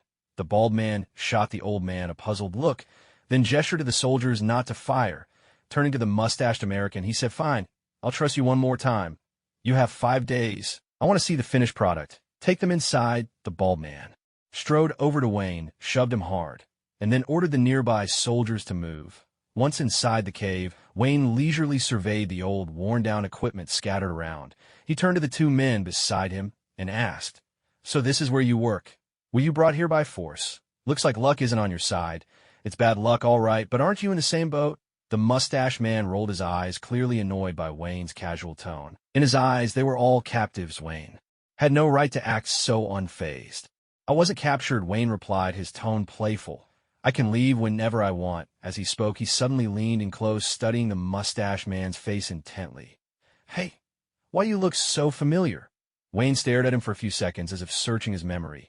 Suddenly, his eyes lit up, and he exclaimed excitedly, "Oh, I know. You look just like Tony Stark, growing up in an orphanage." Wayne had always idolized Tony Stark, famous from a young age, worth billions, winner of countless awards, oozing charisma. All those things ordinary people could only dream of seemed to have been bestowed on one man. In Wayne's eyes, Tony was the darling of fate. "You're not related to him, are you?" Wayne asked with enthusiasm, throwing an arm around the mustache man's shoulder and whispering in his ear, "Huh. So, you know Tony Stark too? They say he's a genius. Are you a big fan?"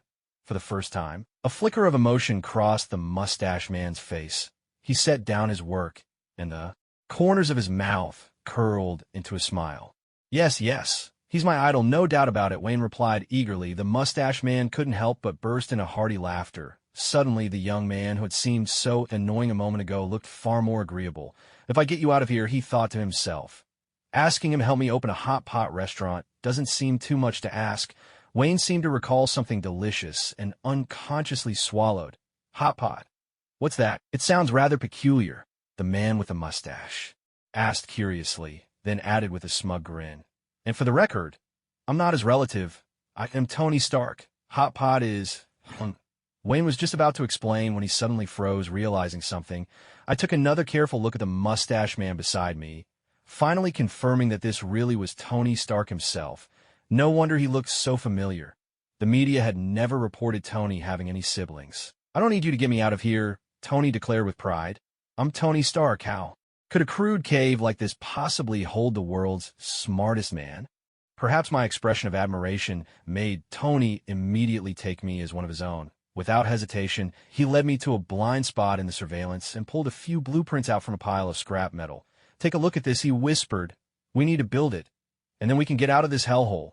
With you on board, we'll finish even faster." That's right, my old bones are about to give out lately. The elderly man, who had been unable to get a word in, finally stepped forward and offered his hand.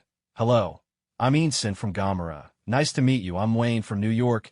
I shook Ensign's hand distractedly while studying the blueprints, then said eagerly, "Let's get to work then." Although I was confident I could escape this base unscathed, I couldn't guarantee bringing two ordinary men out safely at the same time. Tony and Ensign, after all, couldn't shrug off bullets the way I could. "But you better put on some clothes first," Tony frowned, eyeing my makeshift covering. "I'm really not used to having a nearly naked man wandering around in front of me." With that, he turned and tossed me a set of old clothes. Clang, clang, clang.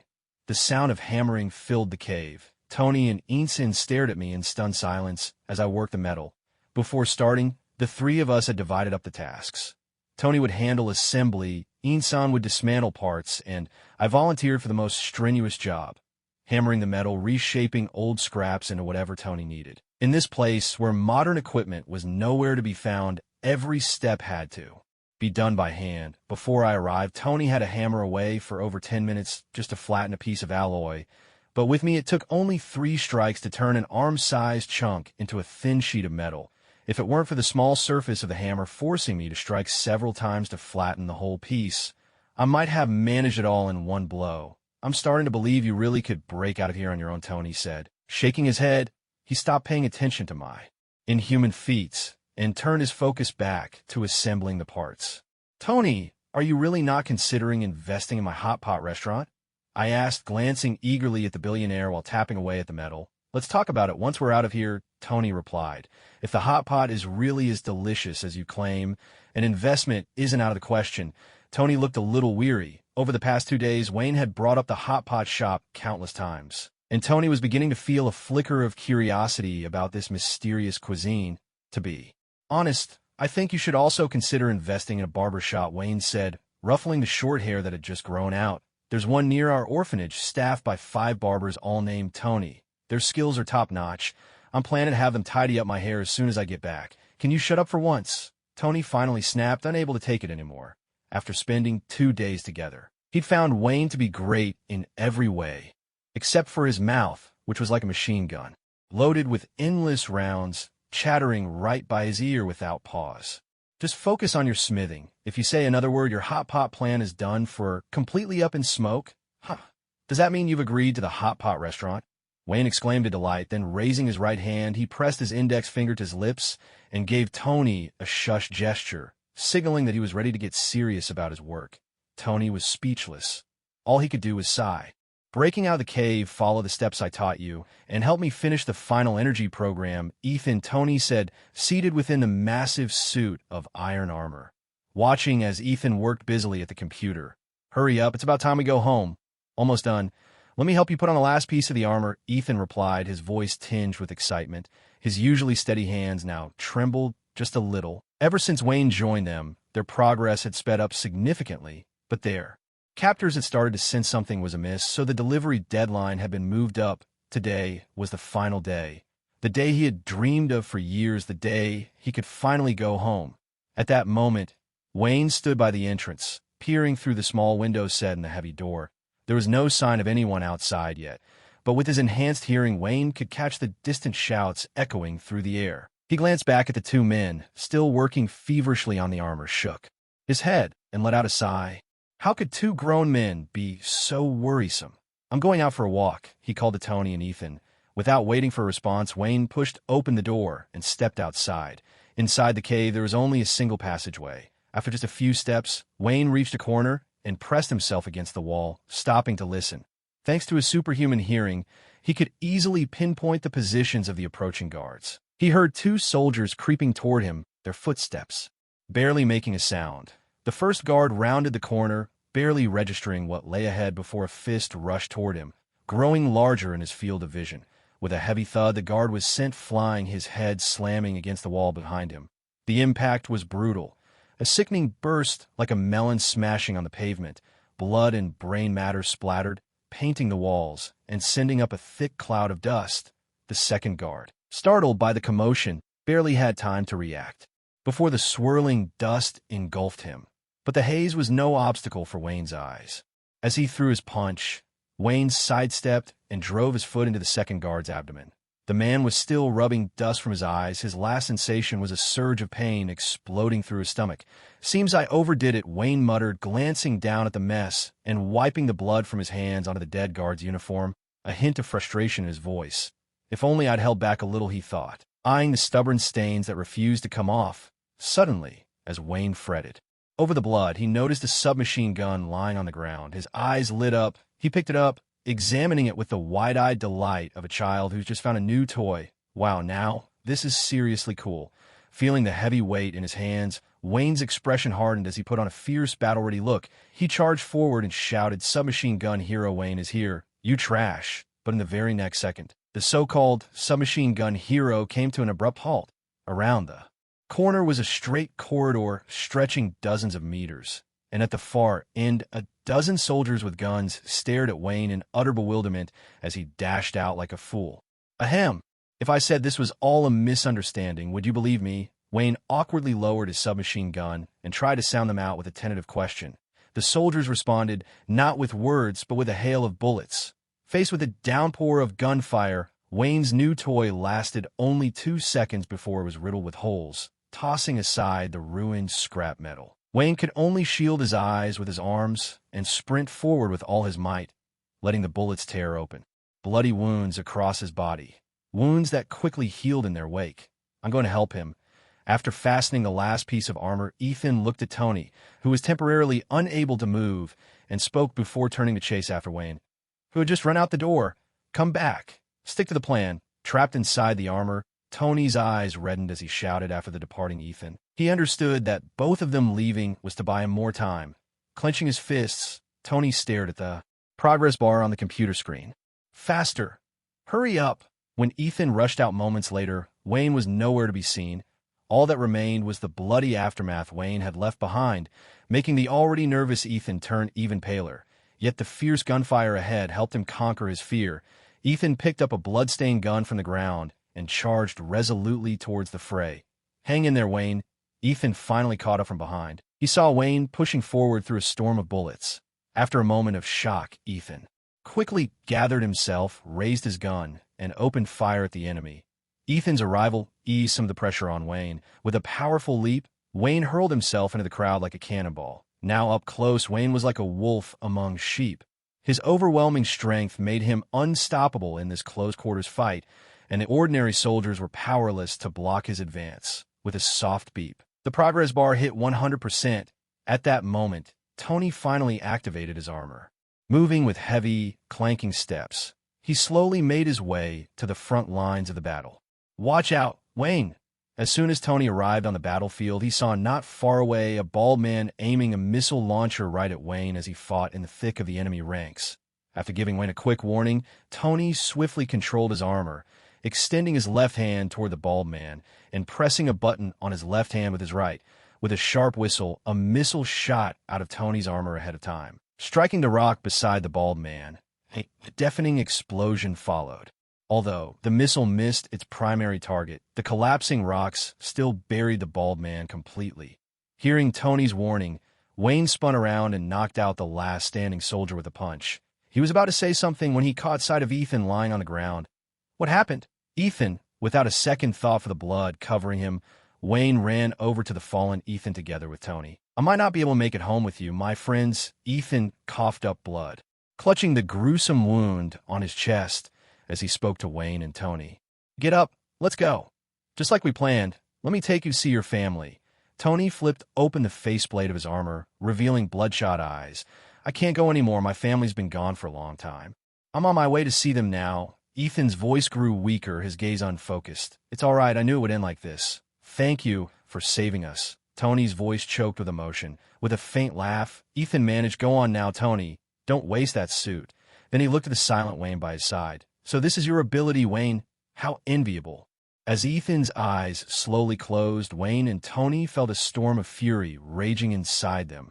With nowhere to let it out, they exchanged a glance, then resolutely headed for the cave entrance together. By now outside the cave, a dozen Middle Eastern soldiers stood on alert, guns trained on the entrance, ready for anything or anyone that might emerge. Heavy footfalls echoed closer and closer. Suddenly, the soldiers saw a figure, draped with scraps of cloth, charging out with both arms wrapped around an iron suit several times his own size. A burst of gunfire erupted as all the soldiers opened fire at the two who had appeared at the cave's mouth. Wayne used Tony as a shield, ducking behind the armored suit the instant they stepped outside. The bullets did nothing to the armor. Tony raised both arms, and jets of flame, 10 meters long, shot from his palms, like twin dragons of fire, surging toward the soldiers. The gunfire ceased as the soldiers scrambled to dodge the inferno. Seizing the chaos, Wayne, nimble as a monkey, darted out from behind Tony, rushing after the soldiers fleeing to the left, unleashing another round of bloody carnage. "Hurry over here, Wayne. This place is about to blow." Hearing Tony shout, Wayne, who had just snapped the neck of the fourth soldier, immediately sprinted toward Tony's direction. "Hold on tight," Wayne called out as he rushed over. Tony pressed the red button on his left forearm. There was another deafening explosion, sending a fiery blast soaring into the sky. The chain of detonations ripped through the entire base, leaving nothing but destruction in its wake. With a piercing whoosh, a silver suit of armor, flames blazing beneath its feet, shot out from the inferno, but it didn't get far before the thrusters sputtered and died. "What's going on?" Wayne started to ask Tony inside the suit, noticing the thrusters had failed. But before he could finish, the armor plummeted, dragging them both downward, and Wayne's anguished scream echoed through the sky. Back in New York, in the endless expanse of desert, a naked, blood-streaked figure was dragging a steel arm, jerking it with effort. "Hey, can you hurry up?" Came an impatient male voice from inside the armor. "I'll have to use some force." "So brace yourself," the naked figure replied, with both arms wrapped around the steel limb. He heaved, lifting the half-buried suit out of the sand and tossing it aside as if it were trash. The battered armor came apart at the seams. Tony struggled to lift the iron mask off his face. And when he caught sight of the pale bare backside beside him, his expression twisted as if he'd seen a ghost. "Are you some kind of pervert, Wayne?" "Well, I do think my abilities are kind of freakish. Try not to be too envious," Wayne replied, standing completely unabashed, even a touch of pride flickering across his face. "I mean, do you have to point your little buddy at me while we're talking?" Tony groaned, shielding his eyes with his hand, clearly at his wit's end, after barely escaping with his life. If a naked beauty had been standing before him, he might have taken it in stride, but he had absolutely no interest in a bloodied naked man. Wayne's smug look faltered. He glanced at Tony in horror and instinctively covered himself with both hands. During the initial hail of bullets, Wayne's clothes had been shredded to rags, and what little remained had long since vanished during their escape. Still caught in the thrill of his first battle, Wayne hadn't given a thought to his own state until now. Flustered, Wayne ignored Tony's furious glare, grabbed the clothes off Tony, tore off a piece, and hurriedly tied it around his waist as if nothing had happened. Gazing out at the endless desert, he asked, "So what'll we do next?" "Let's take it slow. Once the Army's rescue team arrives, we'll finally be able to go home." Tony tried to push himself up, but still couldn't stand. "Hey, give me a hand. Let's begin our long journey." 2 hours later, "I think I hear a helicopter," Wayne said, supporting Tony as they staggered across the desert. No sooner had he spoken than an armed helicopter appeared on the horizon. The moment Tony caught sight of the helicopter, he was suddenly energized. He pushed Wayne's supporting arm aside, broke into a run, and waved frantically toward the aircraft. "Over here! Hey, this way!" Wayne, left behind, watched Tony dash ahead as if he'd been injected with pure adrenaline. A sharp pang shot through his chest. "So all along, you were just pretending to be weak?" Wayne fixed his emerald green eyes on Tony's back, seething. The helicopter drew closer, hovering steadily above them. Sensing Wayne's gaze, Tony glanced back, offering a sheepish grin. "Haha, guess my legs got better all of a sudden." Wayne simply arched an eyebrow and said nothing. He lifted his head, gazing up at the sky at a 45-degree angle, a touch of melancholy in his eyes as he waited for the helicopter to land. Moments later, the helicopter touched down right beside Tony with pinpoint accuracy. A black man in military uniform leapt eagerly from the aircraft, without sparing Wayne so much as a glance. He rushed over and swept the disheveled Tony into a bear hug. "Long time no see, brother. I've never seen you looking like this before. It's good to see you too." Tony patted his friend's back, then pointed to Wayne and introduced him. "This guy here is my savior. I'm bringing him back to New York with us." The soldier looked Wayne up and down. Noting the bloodstains covering him, he offered a crisp salute, but said nothing, then turned and gestured for them to board the helicopter.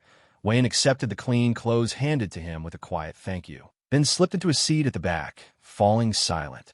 Only then did Wayne's thoughts return to the chubby kid he'd grown up with.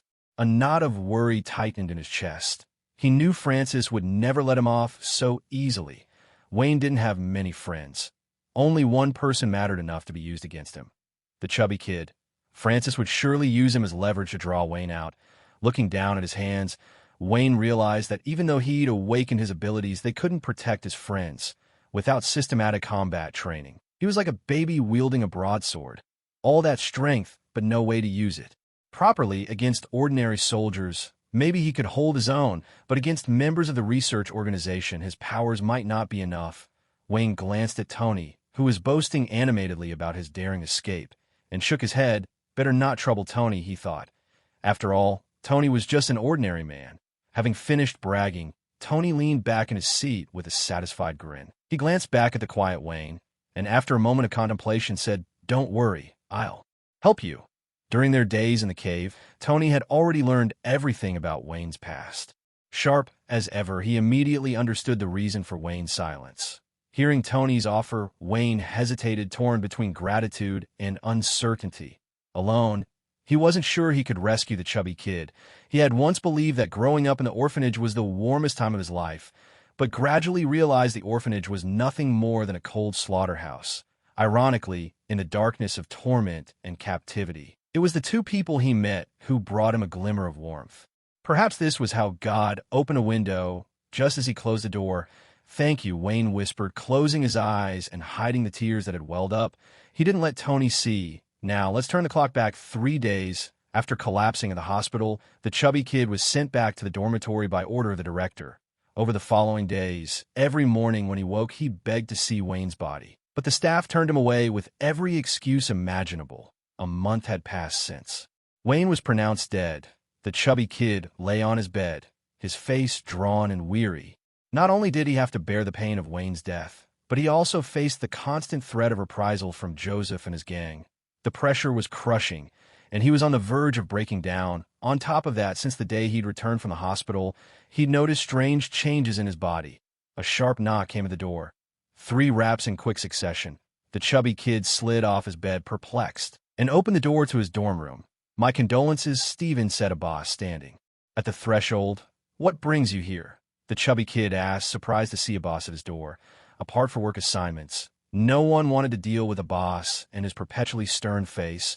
Most of the time, they had little to do with him, so a boss showing up like this was as unlikely as the sun rising in the west. "I'm sorry about Wayne. He was a good kid," a boss said, his tone uncharacteristically gentle. He seemed to be speaking more to himself as he continued, "I once had a son about your age.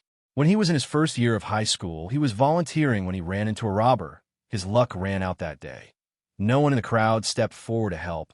They just watched as he was beaten to death in front of their eyes. If there had been a boy like Wayne there that day, maybe my son would still be alive."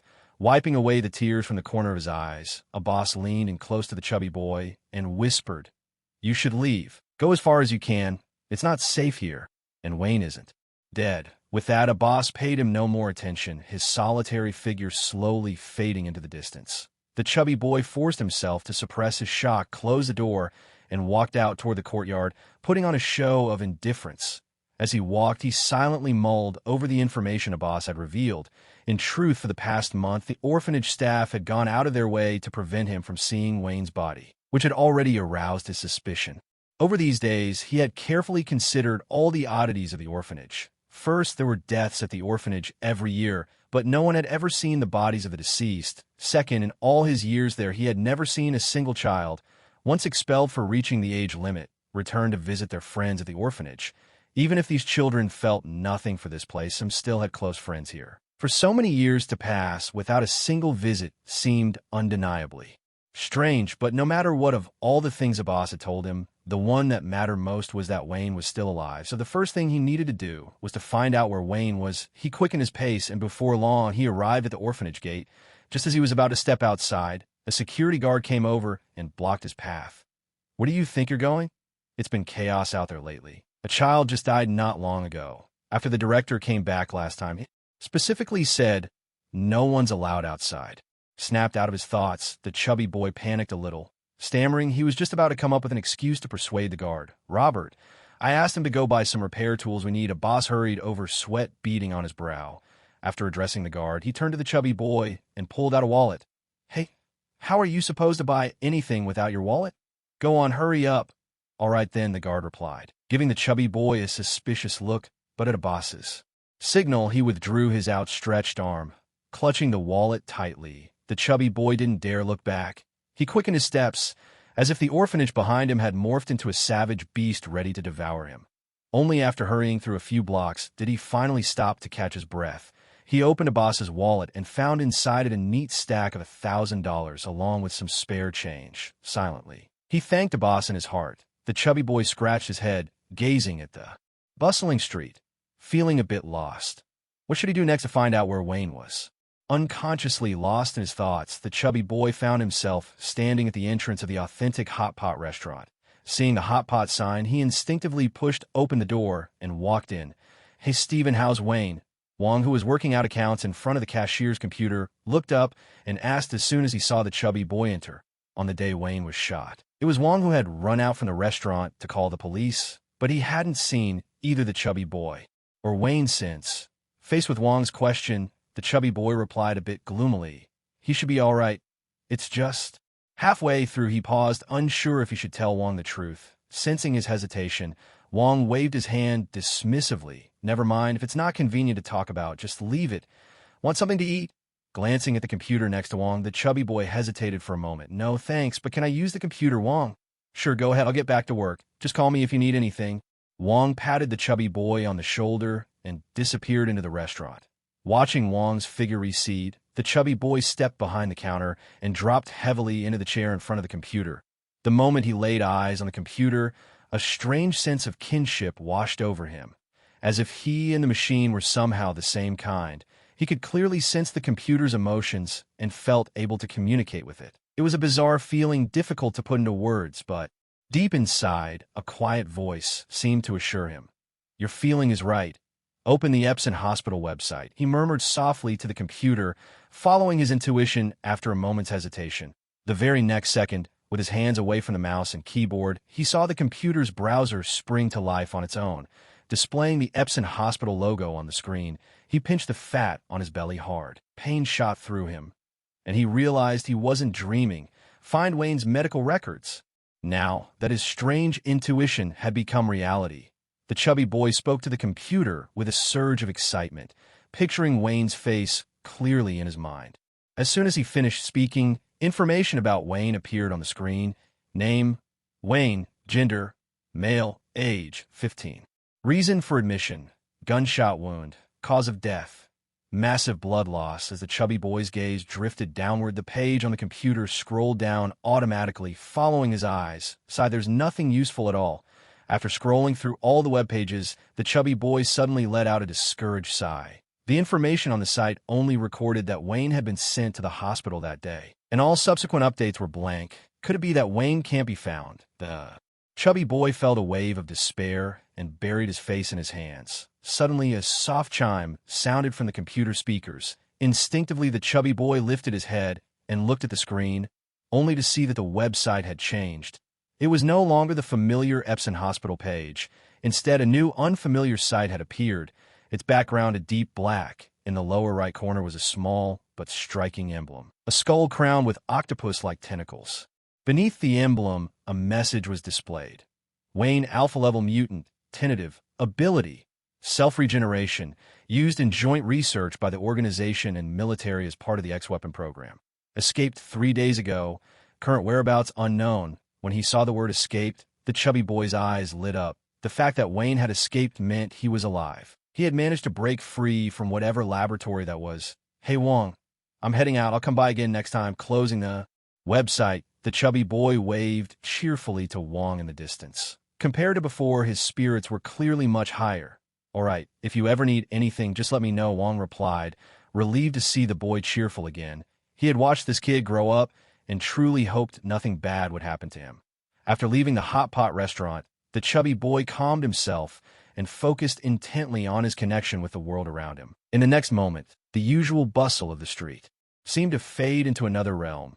He could feel, as if by instinct, the traffic lights before him, the digital billboards in the distance, and the cell phones carried by passing pedestrians, all linked to him in some intangible way. It was a sensation difficult to describe in words. The chubby boy felt as if he had absolute control over these electronic devices. Maintaining this state, he fixed his attention on a girl standing beneath a street lamp, talking on her phone. Silently, he thought, "Hang up." No sooner had the thought formed than the girl took the phone from her ear and stared at it in puzzlement. After a moment, she redialed the number. Over the next half hour, the chubby boy tried hanging up calls for 15 different people. He also changed the music in 4 street shops that were playing songs he disliked, replacing them all with "Twinkle, Twinkle, Little Star." Then he stood by the traffic lights. Just as the light turned green and every car started to move, he switched the signal back to red. He watched as a wave of bewildered drivers erupted in a chorus of blaring horns. A faint smile played at the corner of his lips. Right now, he was the king of this city. After arriving in New York and thoroughly enjoying his newfound abilities, the chubby boy strolled into an Apple store tucked away on a street corner. After a detailed introduction from the staff, he ultimately chose the latest model of Apple phone. After all, nowadays, phones encompass nearly all the functions of a computer, while being even more portable. Most importantly, he discovered that as long as he could maintain that peculiar state, he could conjure up the phone's content in his mind without even looking at the screen. In other words, he didn't need to take the phone out of his pocket to search for information online or even to make calls. He could do it all mentally. Calming himself after the excitement of owning his very first phone, the chubby boy stepped out of the store, glanced up at the darkening sky, and checked his wallet. Only $300 remained. Focusing his attention on the new phone in his pocket, he silently thought, "Find me the nearest older small hotel," following the map that appeared in his mind. He made his way to the destination at an unhurried pace. In less than 10 minutes, he arrived at a hotel called Old Friends. After paying $30, he received the room key. Climbing the creaky, warped wooden stairs, he made his way to his second-floor room. He had chosen this kind of hotel for 2 reasons. It was cheap, and more importantly, it didn't require any identification to check in. Once the orphanage discovered he was missing, they would undoubtedly look for him by any means necessary. A secluded hotel that didn't ask for identification was the best place to hide, at least for now. After all, only by keeping himself safe could he continue his search for the missing Wayne. Patting his now slightly smaller belly, he ordered a pizza delivery with his new phone, then began searching online for more information about Wayne. But where to start? Sitting cross-legged on the bed, he frowned in frustration. He probably used his brain more today than he usually did in a whole week. He had absolutely no experience in finding people, let alone using the internet to do so. Scratching his throbbing head, his eyes suddenly lit up with inspiration. I really am a genius. I can check the street surveillance cameras. Without hesitation, he started searching through surveillance footage from streets all over the country, using facial recognition technology to look for any sign of Wayne. Half an hour later, he collapsed onto the bed, exhausted. Not only had he failed to find any trace of Wayne, but he'd also witnessed through real-time footage many crimes taking place or about to happen, and had even called the police to help. This can't go on, he muttered to himself, realizing this approach wasn't working.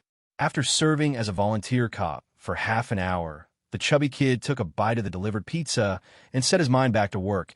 Next, he tried every trick he knew, even hacking into a few private computers. Along the way, he stumbled upon some rather adult videos, which got him so flustered that he accidentally formatted someone's D drive. Who knows how that poor soul felt when they discovered their prized collection of 50 gigabytes of artistic films had vanished without a trace. The next day, in New York, as the plane touched down smoothly, Wayne and Tony finally returned to the city they had been away from for so long.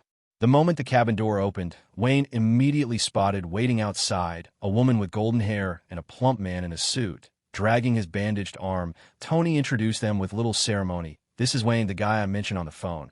This one over here is Pepper. She's the little firecracker.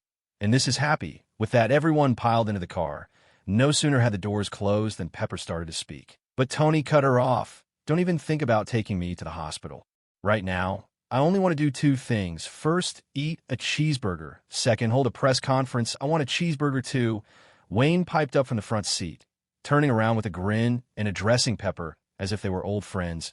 Rubbing his belly, Wayne realized he'd been neglecting it for far too long. Before long, they arrived at the venue for the press conference. The moment the car stopped, Tony, unable to contain himself, pushed open the door and got out, not waiting for Wayne or Pepper, nor sparing a glance for Obadiah, the bearded man who'd come to greet them. Brushing past the mass of reporters, Tony didn't bother standing behind the podium. Instead, he leaned against it and sat down. "Hello, everyone." Obadiah hurried over from the back, but Tony's words cut him off before he could finish. "Look here, everyone. Take a seat." Tony, burger in hand, raised the other to gesture for the reporters to sit down. Meanwhile, Pepper and Wayne were chatting quietly about some of the details of life inside the cave. At that moment, a short, slightly balding man walked over to them. "Hello, I have a word," he greeted politely, producing 2 business cards as he spoke and handing one to each of them. "I'm not a reporter. My name is Carlson. I'm an agent from the Strategic Homeland Intervention, Enforcement, and Logistics Division. These days, I've already been contacted by quite a few agencies," Pepper replied, glancing at the card. "I understand," Carlson nodded, "but we're a bit different. We're more specialized. We're hoping to learn more about the details of your escape." After speaking, he turned to Wayne. "We're quite interested in you as well, Mr. Wayne. I hope we'll have the chance to talk sometime. Perhaps we could discuss that another time," Pepper replied, wanting nothing more in that moment than to quietly watch her boss. "And what about you, Mr. Wayne?" Carlson, unfazed by the rejection, offered Pepper a gentle smile before shifting his attention to Wayne. What would we talk about?" Wayne had no interest in exchanging soulful glances with another man. After greeting Pepper, he followed Carlson off to the side. "I've heard you're a mutant." Carlson's friendly smile never faltered. His tone was as relaxed as if they were old friends having a casual chat. As a seasoned agent, he knew exactly how to put people at ease and encourage cooperation, especially since S.H. D. Held no ill will toward Wayne. That's right. I only awakened recently. What else do you know? Wayne didn't shy away from his mutant identity, nor did he care who else found out. Ever since mutants had entered the public eye, society had greeted them with suspicion, hatred, and fear. But Wayne understood that these reactions came from fear of the unknown, from power that couldn't be controlled. Some mutants, unable to master their abilities, grew afraid of themselves. Ordinary people, powerless against such forces, acted on a primal fear of being hurt. However, Wayne, who had grown up in an orphanage, never cared about the opinions of strangers. Had he not awakened his powers, he would have died long ago at the hands of a petty thief. So he felt mostly gratitude for his abilities. You're certainly straightforward. Coulson was momentarily surprised by Wayne's candid admission. In his line of work, he'd met many mutants, most of whom instinctively hid their true selves. Gaining their trust and cooperation was always a delicate, patient process. Wayne's honesty caught him off guard. Let me introduce my organization. Instantly slipping into his professional demeanor, Coulson continued, unlike the FBI or CIA, we aren't part of the U.S. government. We answer directly to the World Security Council and specialize in handling supernatural incidents. Seeing Wayne nod, Coulson went on, the emergence of mutants is considered one such supernatural event. I wonder, how much do you know about your kind? Almost nothing, Wayne answered honestly. There was something about the man in front of him, a quality that seemed to inspire trust without effort. Wayne's only source of information about mutants came from television, but he didn't buy into the media's sensationalized views. In his mind, mutants were simply ordinary people with extraordinary abilities. Coulson seemed to have anticipated Wayne's answer. As if reciting from memory, he began to explain. Mutants are a new branch of the human race that emerged alongside human evolution. Their defining difference is the presence of an X gene, and it is the awakening of this gene that gives rise to their abilities. After years of research, we've classified mutants into several tiers, ranked from strongest to weakest, alpha, beta, gamma, and so on. After this long explanation, Coulson paused for a few moments, giving Wayne time to digest the information. When Wayne nodded, signaling for him to go on, Coulson continued. Currently, mutants are mainly divided into two factions, much like how every nation has its own hawks and doves. Our organization has established a good rapport with the more conservative faction. The leader of this group is Professor X, a remarkable figure devoted to fostering peaceful coexistence between mutants and ordinary humans. He founded the very first school for mutants, a sanctuary for orphans and children abandoned by their parents because of who they are. Hearing you describe him that way, he truly does sound like a great leader. At this, Wayne nodded in agreement. Only those who have been orphans themselves can truly understand what it feels like without the shelter of orphanages or charitable organizations. Most orphans wouldn't survive. I'm here today because Professor X asked me to reach out to you. He's already aware of your existence and hopes to speak with you. But as you know, the relationship between mutants and humans grows more delicate by the day, and since you spend so much time with Tony Stark, it's not easy for him to approach you directly. Seeing that Wayne didn't reject the idea of meeting Professor X, Coulson finally revealed his true purpose. For coming, I still have some unfinished business to attend to. If I find the time, I'll pay him a visit. Wayne held deep respect for someone like Professor X. Every community has its own heroes, and for mutants, Professor X was theirs. He could also understand the professor's predicament.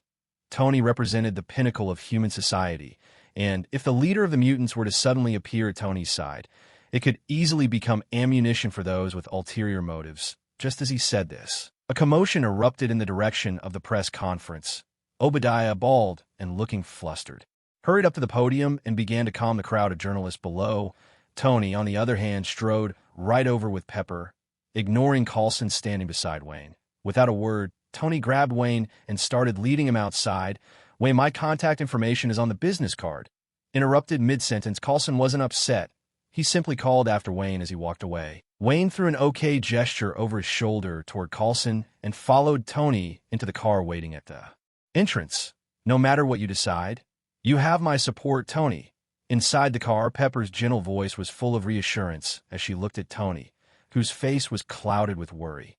What did you do? Wayne, having just been caught up talking to Coulson and unaware of what had happened at the press conference, turned around curiously, leaning over the seat to ask, I announced the closure of the weapons division. From now on, Stark Industries will no longer supply weapons to any organization or nation.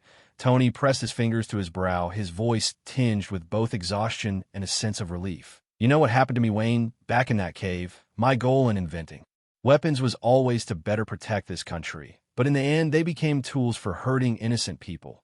So how are you going to make money? Wayne asked casually. Even he understood that for a company built on weapons manufacturing, shutting down that division meant giving up most of its profits. But I still support you, Tony. Don't worry. If I hear about a profitable venture, you'll be the first to know. Wayne gave Tony a reassuring look, silently promising he'd always have his back. With your hot pot restaurant plan? Tony shot Wayne a look of mock exasperation, and the heavy mood in the car finally began to lift. The hot pot restaurant is just a dream. Do you know what a dream is? Wayne shot Tony a scornful glance, then growing animated, he stretched out his hands to illustrate his point. I don't think I should waste my talents. I'm thinking of putting together a team like mercenaries. Look at those big guys in the Middle East. Even they could do it. I think I could do it better. Great idea, Wayne, in that case. What do you think of me running for president of the United States? Seeing the earnest expression on Wayne's face, Tony couldn't help but tease him, a smile breaking through. Although the chubby kid had never touched a computer growing up, that didn't stop him from becoming a legend in hacker world. In the past few days to track down Wayne, he'd already used his special abilities to hack into the FBI, CIA, the Pentagon, the White House, and even a slew of websites belonging to organizations he didn't recognize, thanks to his powers. Even when these organizations realized they'd been breached, they were utterly at a loss for how to find the culprit. What truly made these organizations grit their teeth wasn't just that they'd been hacked. It was the fact that this hacker seemed to treat their systems like his own private playground, dropping by whenever he pleased, while their internal cybersecurity departments could do nothing to stop him. Some of the more exasperated organizations began offering bounties for Little Chubby in the hacker world, and the sizable rewards attracted several renowned hackers to join the hunt for him. Yet despite their efforts, they came up empty-handed. The mysterious figure seemed like a ghost in the digital realm.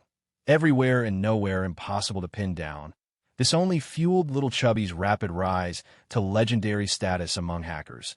Ironically, what none of these hackers knew was that their so-called legend probably understood computers no better than an average middle schooler. His rise to fame was due entirely to his peculiar personality. At that very moment, the legendary Little Chubby was lying on his bed, munching on pizza, and leisurely scrolling through his phone. On the screen, the daily schedule of the President of the United States was clearly displayed. This old guy sure keeps busy. If he's not meeting someone, he's meeting someone else, he muttered to himself, taking another bite of pizza. Suddenly he said, I wonder where Wayne is right now. As soon as the words left his mouth, the phone screen flickered. An article titled Tony Stark Returns, announces closure of weapons division popped up, and among the attached photos was one that perfectly captured Tony leading Wayne out the door. Little Chubby's eyes widened as the photo automatically zoomed in, bringing Wayne's face into sharp focus. Ha! Finally found him. With a burst of energy belying his size, Little Chubby sprang up from the bed and laughed excitedly. He's actually with Tony Stark. He spoke quietly to his phone. Can you track where they are? Navigation activated, the phone replied, watching as the navigation system opened on its own. Little Chubby tossed aside his half-eaten pizza and dashed out into the street in a hurry. Reunion beep. Identity verification. Failed. Entry denied.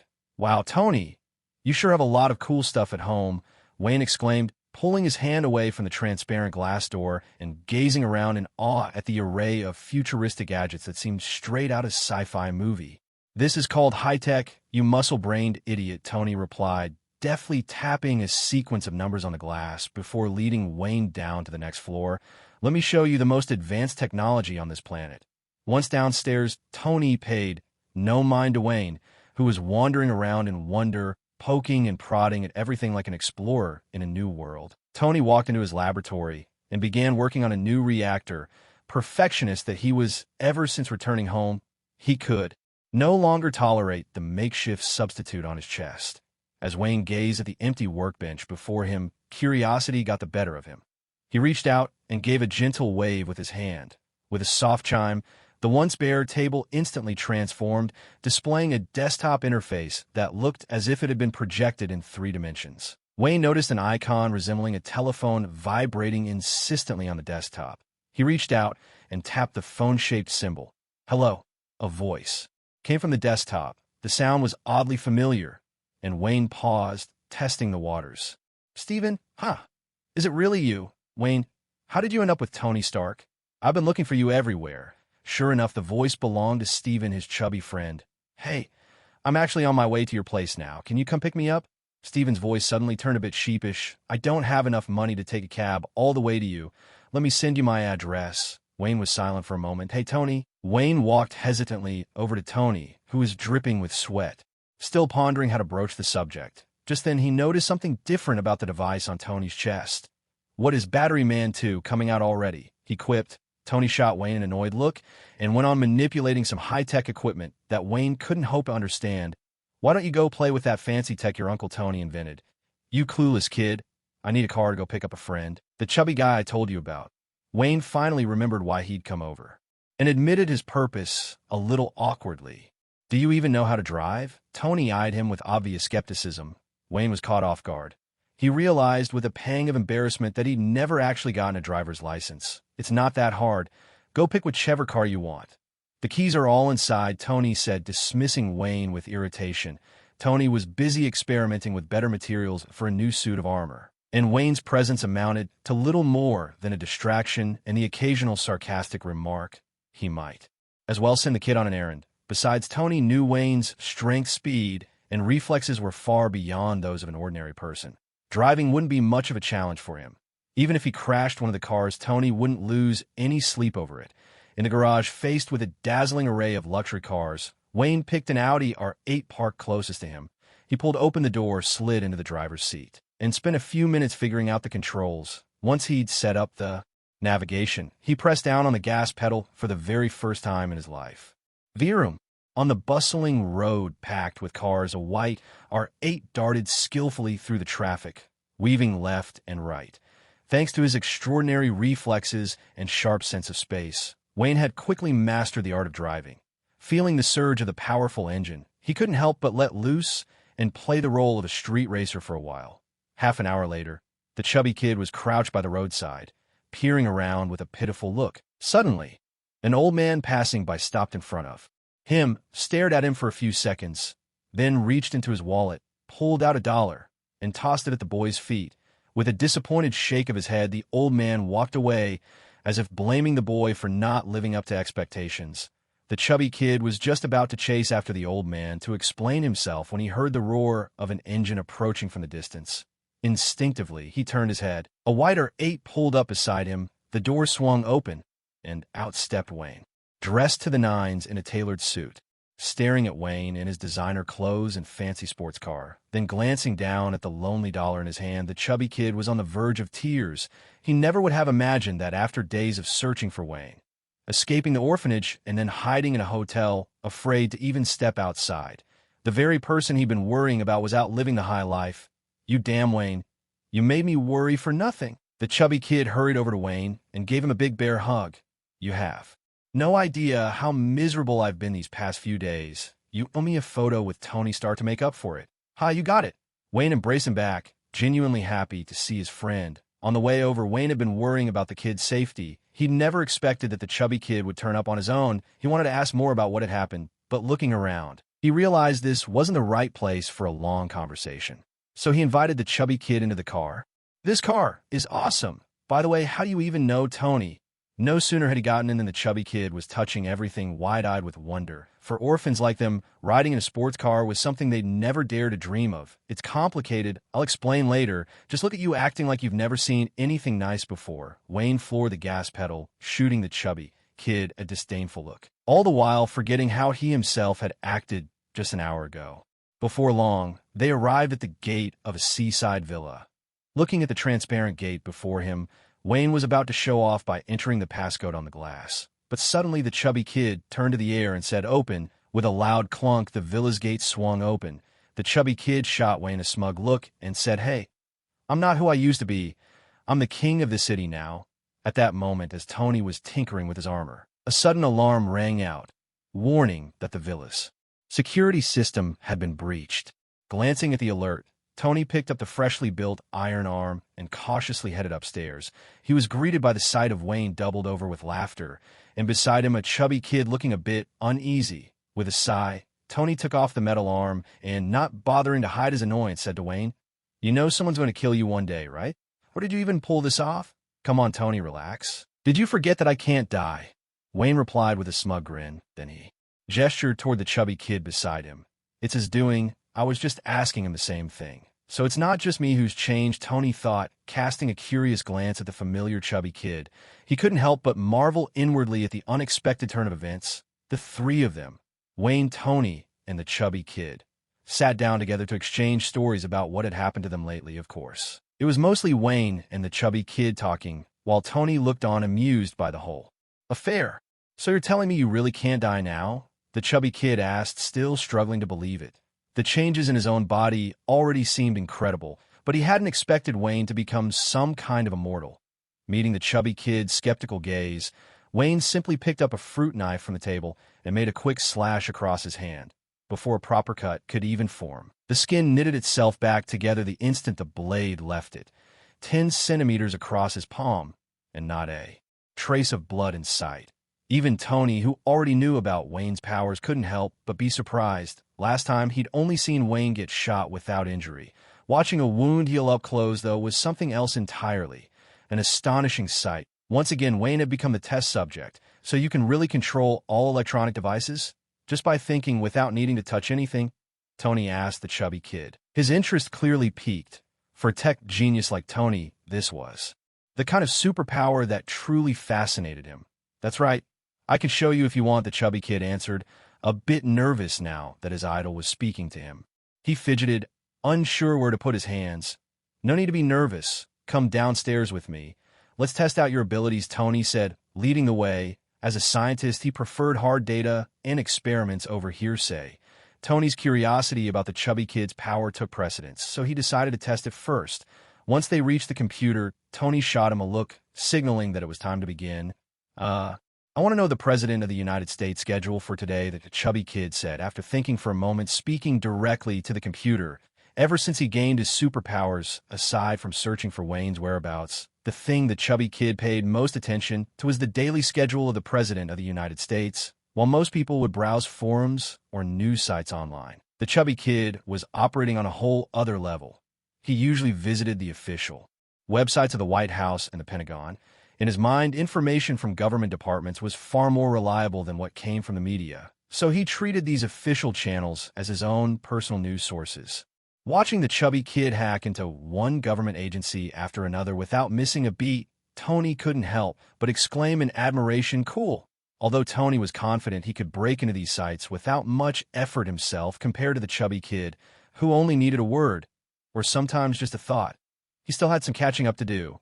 "Now let me show you that strange site where I found information about Wayne," the chubby kid suddenly said, a spark of inspiration flashing in his eyes as he remembered the website with the odd emblem. He silently muttered to the computer, "Wayne experiment video," but in the very next second the screen displayed, "This website does not exist." Seeing Wayne and Tony's puzzled looks, the chubby kid scratched his head, refusing to give up.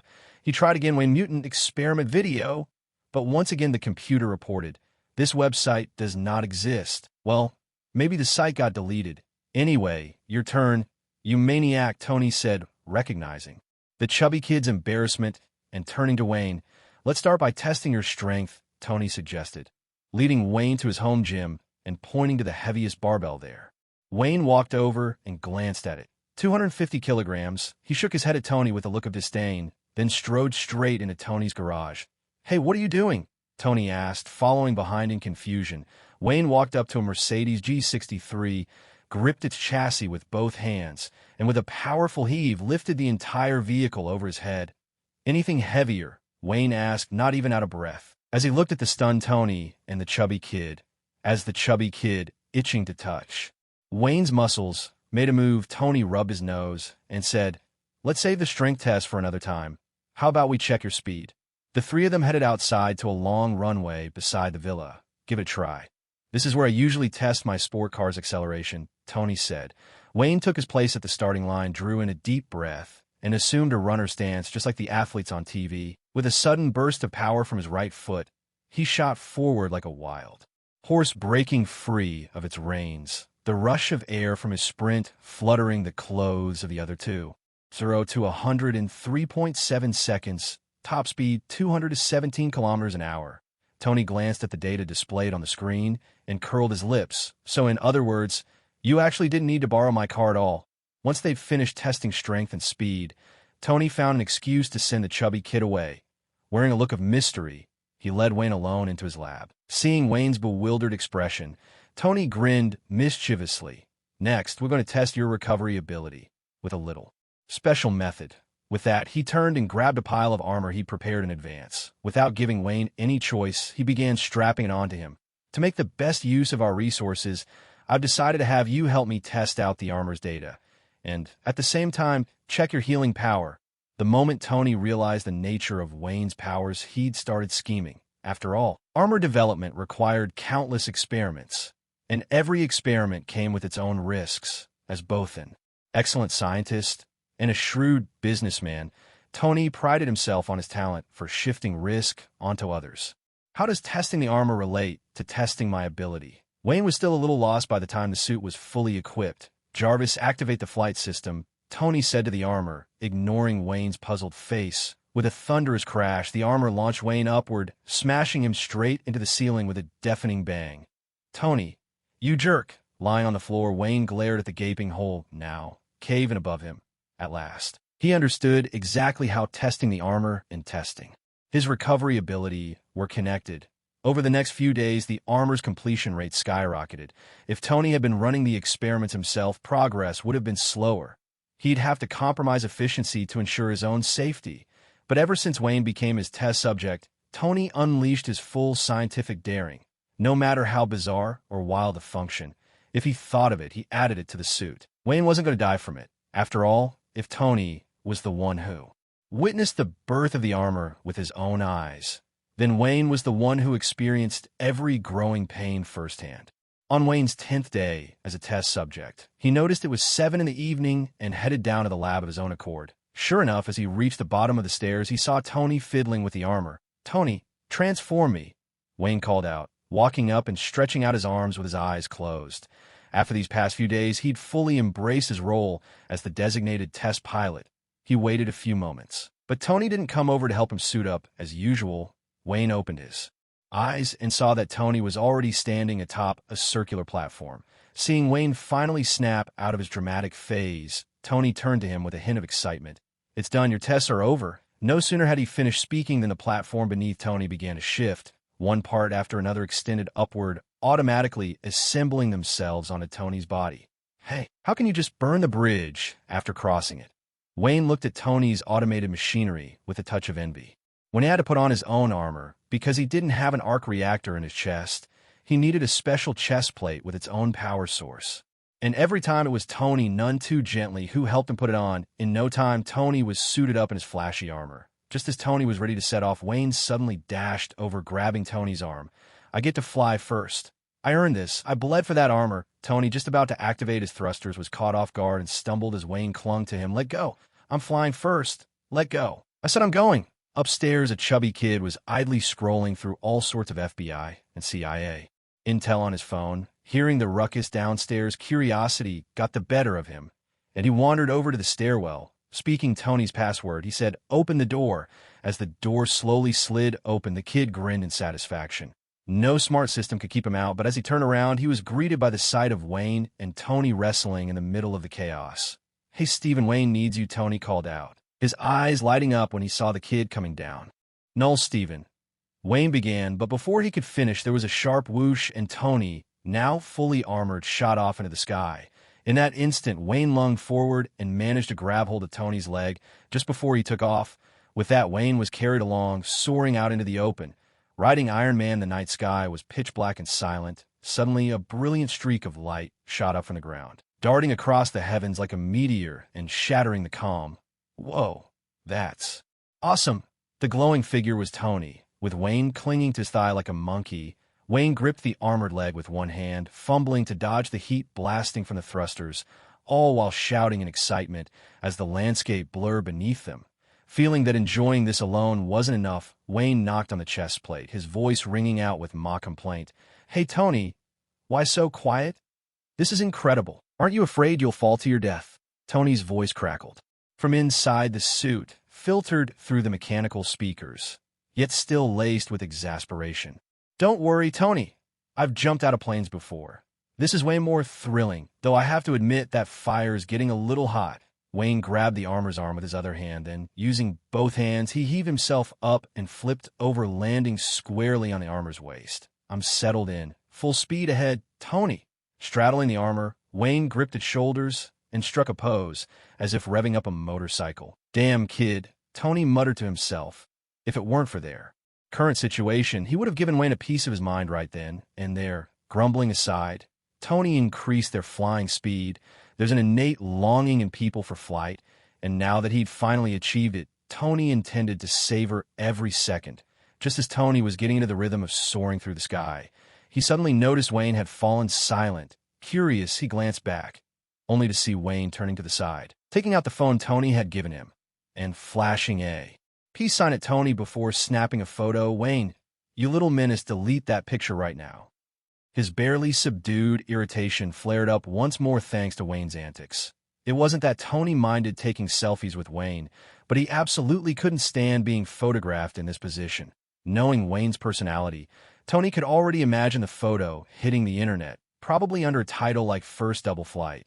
The next day, all the newspapers would be plastered with shots of Tony being ridden by Wayne, and he'd have to endure a slew of knowing, ambiguous looks. The very thought sent a shudder down Tony's spine. "Hey, this is a moment worth remembering, Tony. I'm putting this on my Facebook page as a memento," Wayne said with satisfaction, saving the photo with a tap. Seeing Wayne eyeing his phone, clearly ready for another round of snapshots, Tony immediately changed course. Jarvis full throttle. "Take us up." The sudden shift caught Wayne off guard, hastily stowing his phone. He had no choice but to hold on tightly to the armor's shoulders to keep his balance. "What are you doing, Tony? I can't even take pictures anymore." "That's exactly the point," Tony retorted inwardly, paying Wayne no mind as he issued another command to Jarvis. "Keep climbing. Let's test the armor's limits. Tony, it's getting colder and colder." "Exterior armor is experiencing freezing, sir," Jarvis reported. Ignoring both Jarvis's warning and Wayne's complaints, Tony pressed onward, determined to find the breaking point of the suit, knowledge that would help him refine and improve it later. Suddenly, with a crackle and a flash of sparks, the thrusters lost power in an instant. "We're frozen, Wayne." Tony remained calm, his voice steady as he addressed Wayne, who clung to his back. I'm freezing too." At this moment, Wayne had curled himself into a tight ball, completely frozen to his armor, and replied with a shiver, "We're falling." "This is the second time, Tony." Feeling himself plummeting rapidly, Wayne swore to himself that he would never again ride anything piloted by Tony. The last time they tried to escape, they crashed right after takeoff. This time, though, they lasted a bit longer. It still ended in a nosedive. "Don't panic." Tony's voice remained calm as he reached down and twisted a dial on his leg, just as the armor was about to crash into the street. With a thunderous blast, the propulsion system roared back to life, and just 2 meters from the ground, they shot up into the sky once more. "Ha! How could I possibly make such a rookie mistake?" With the armor soaring at breakneck speed, Tony's voice rang out inside, a little wild with excitement. Then he steered the suit toward home. Boom! Another deafening crash. This time, the armor smashed through the ground and came to a halt in the basement. Reeling from what felt like a broken spine, Wayne yelled at the still-thrilled Tony, "You're done for, Tony. You're so dead." For the next few days, Wayne was left with a psychological scar and stopped pestering Tony to take him flying. Without Wayne's interference, Tony's suit steadily improved. Meanwhile, Wayne and the chubby kid weren't idle while Tony tested his armor. "Steven, can you help me look someone up online?" Wayne asked, glancing at the chubby kid who was once again browsing the U.S. president's schedule. Wayne was starting to worry the kid might have developed feelings for the president. "No problem. This is child's play for the Black King by now." The chubby kid had learned about his own status as a legendary hacker and even given himself a nickname, Black King, meaning the king of the hacker underworld. He'd even sent word to all the major agencies and organizations. "There's a man named Wade Johnson. He was in the experiment with me, a Canadian." "Yes, that's him. As Wayne looked through the pile of photos Stephen had pulled up of men named Wade Johnson, he immediately spotted the one he was searching for. In less than 5 minutes, Stephen skillfully dug up all of Wade's purchase records and every bit of street camera footage in which he appeared. After 2 years of silence, Wade's trail had resurfaced just last month. The video showed that every day he'd go out shopping with a woman. He's still alive. Wayne exclaimed with delight. Can you find his contact info? Of course, no problem. I'll dial him up for you right now, Stephen said in his phone, then handed it to Wayne. Hello? Who is this? Listening to the familiar voice coming from his phone, Wayne spoke with some excitement. Hey, Wade, it's me, Wayne. Wayne. The voice on the other end sounded surprised as well. How did you manage to get out on your own? I was thinking about rescuing you every single day, but you have to understand, I was locked up for 2 years, so now that I'm finally out, I just want to spend more time with Vanessa. Besides, I figured you wouldn't die so easily. You're not mad at me, are you? You animal. Wayne rolled his eyes. I think it's time for us to start our revenge plan. Do you have any leads on your end? He asked. Not yet, Wade replied, his voice tinged with disappointment. He had been searching for clues to their revenge, but so far, all he'd caught were a few petty informers who knew next to nothing. I think we could start with the orphanage where I grew up. At the very least, the orphanage director should know Francis. Are you able to come to New York? Wayne suggested. No problem. I'll bring Vanessa too, so you can see what a real beauty looks like. Wade answered, a hint of mischief in his tone. A boss in captivity, Stephen. What do you think we should do in the future? It was already the second night since Wayne had finished his call with Deadpool. Lying on the couch, feeling rather bored, he turned to the chubby teen playing on his phone beside him. Although Wayne and the chubby kid had been staying at Tony's place for a while enjoying gourmet food they'd only ever seen on TV, with no more dull classes to attend or afternoon chores like cleaning bathrooms to worry about, Wayne found himself missing the days when he had to rely on his own wits at the orphanage. Orphans often have a stronger sense of pride than most people. Maybe it's a way to mask their own insecurity, or perhaps it's just a need to prove they're not weak. Tony didn't mind covering all of Wayne's living expenses. It was a drop in the ocean for someone worth billions. But Wayne hoped to build the life he wanted through his own abilities, rather than living off Tony like some kind of parasite. Not to mention, he now possessed powers most people could only dream of. Maybe we could become hackers, the chubby kid replied, eyes glued to his phone. Hackers? That's so small time, Wayne scoffed, shooting him a look of disdain. Honestly, I've always wanted to form a small team, something like a mercenary squad, but we wouldn't need many people, more like a special ops unit. Ever since Wayne discovered he was a mutant, he knew his life was headed down a completely different path. His old dream had been to open a hot pot restaurant. Sure, he'd fantasized about becoming a billionaire, but he understood how out of reach that was for an orphan. Just opening a hot pot place in New York would have been a massive achievement on its own. After gaining his abilities, Wayne suddenly realized he was no longer just an ordinary orphan. With his awakened powers, he could effortlessly accomplish things that most people wouldn't even dare to imagine. So Wayne changed his dream. He now aspired to become a billionaire, and maybe open a hot pot restaurant on the side. Ever since he'd seen the impressive arsenal of those mercenaries in the Middle East, Wayne had developed a keen interest in the business. In his eyes, if those second-rate mercenaries could rake in so much money, then with his own smarts he could form an elite team, and perhaps even surpass Tony one day. Thinking of this, Wayne once again felt grateful for his powers. Without them, he might have ended up as just another face in the crowd, but now he could chase after dazzling wealth, or rather his youthful dreams. I hadn't figured out how our team could make money before, but now your ability has shown me our first erection for profit. The more Wayne thought about it, the more excited he became. He jumped up from the sofa, snatched the phone from the chubby kid's hands, and, without even asking for his opinion, looked at him with a serious expression. Having already decided he was part of the team, what's the first direction? The chubby kid was thoroughly confused. We'll be hackers, steal intel from all sorts of organizations and companies, sell the information, just like spies in the movies. Wayne glanced around furtively, lowering his voice as he spoke to the chubby kid, as if afraid Tony might overhear and steal his idea to keep Wayne from surpassing his wealth. But didn't you just say that hacking had no future? The chubby kid looked even more bewildered. He clearly remembered the disdain on Wayne's face earlier when he'd suggested being a hacker. This is espionage. Do you get it? We might do similar things, but being a spy is a whole different level of cool. Wayne patiently explained, wanted to make sure the first recruit to his team understood the noble vision. For example, if Tony went out and kissed an old lady in public, It'd be a tabloid headline.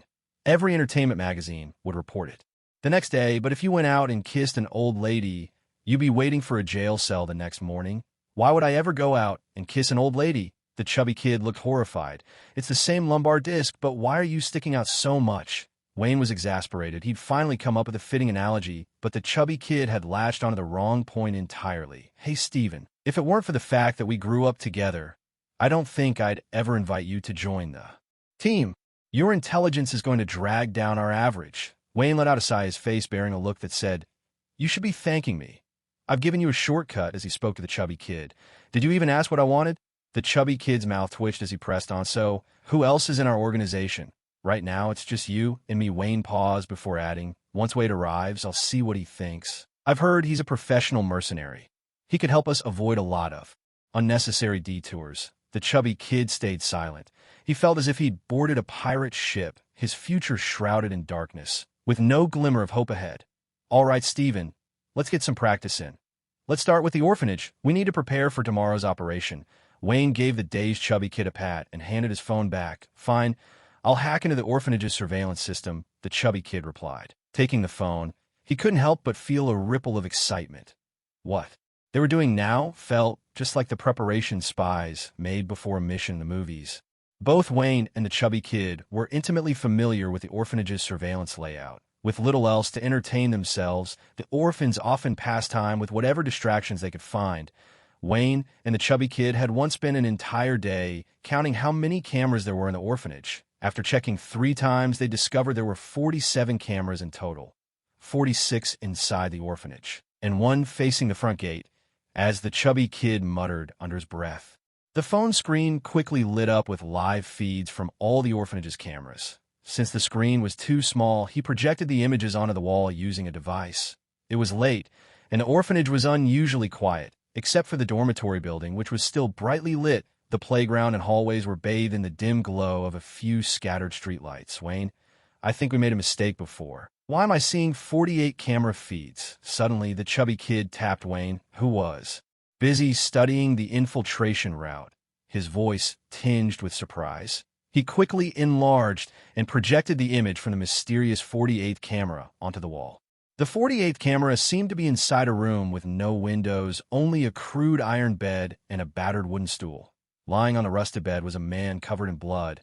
The man was sprawled on his side at the edge of the bed. His clothes were torn and stained with blood, and his messy hair obscured half of his face. This guy looks familiar. I'd say he's just been through something awful, Wayne said, staring at the screen. The image instantly reminded him of his own experiences with torture. Damn it. That man is a boss. A furious roar erupted nearby. Wayne turned his head and saw the chubby boy, his eyes red with emotion. Glaring at the footage on the monitor, teeth clenched. The night we escaped the orphanage, a boss was wearing that very outfit. The chubby boy gasped, his voice thick with agitation. He vividly remembered that night. At the time, he hadn't known much about Wayne's situation. So a boss's sudden appearance and help had come as a total surprise. Now that he understood what had happened, the chubby boy realized Wayne had already fled from the organization back then. To recapture Wayne, the organization would surely have tried to control him first. A boss must have caught wind of some inside information, and perhaps Wayne's action stirred up old memories deep within a boss, prompting him to warn the chubby boy.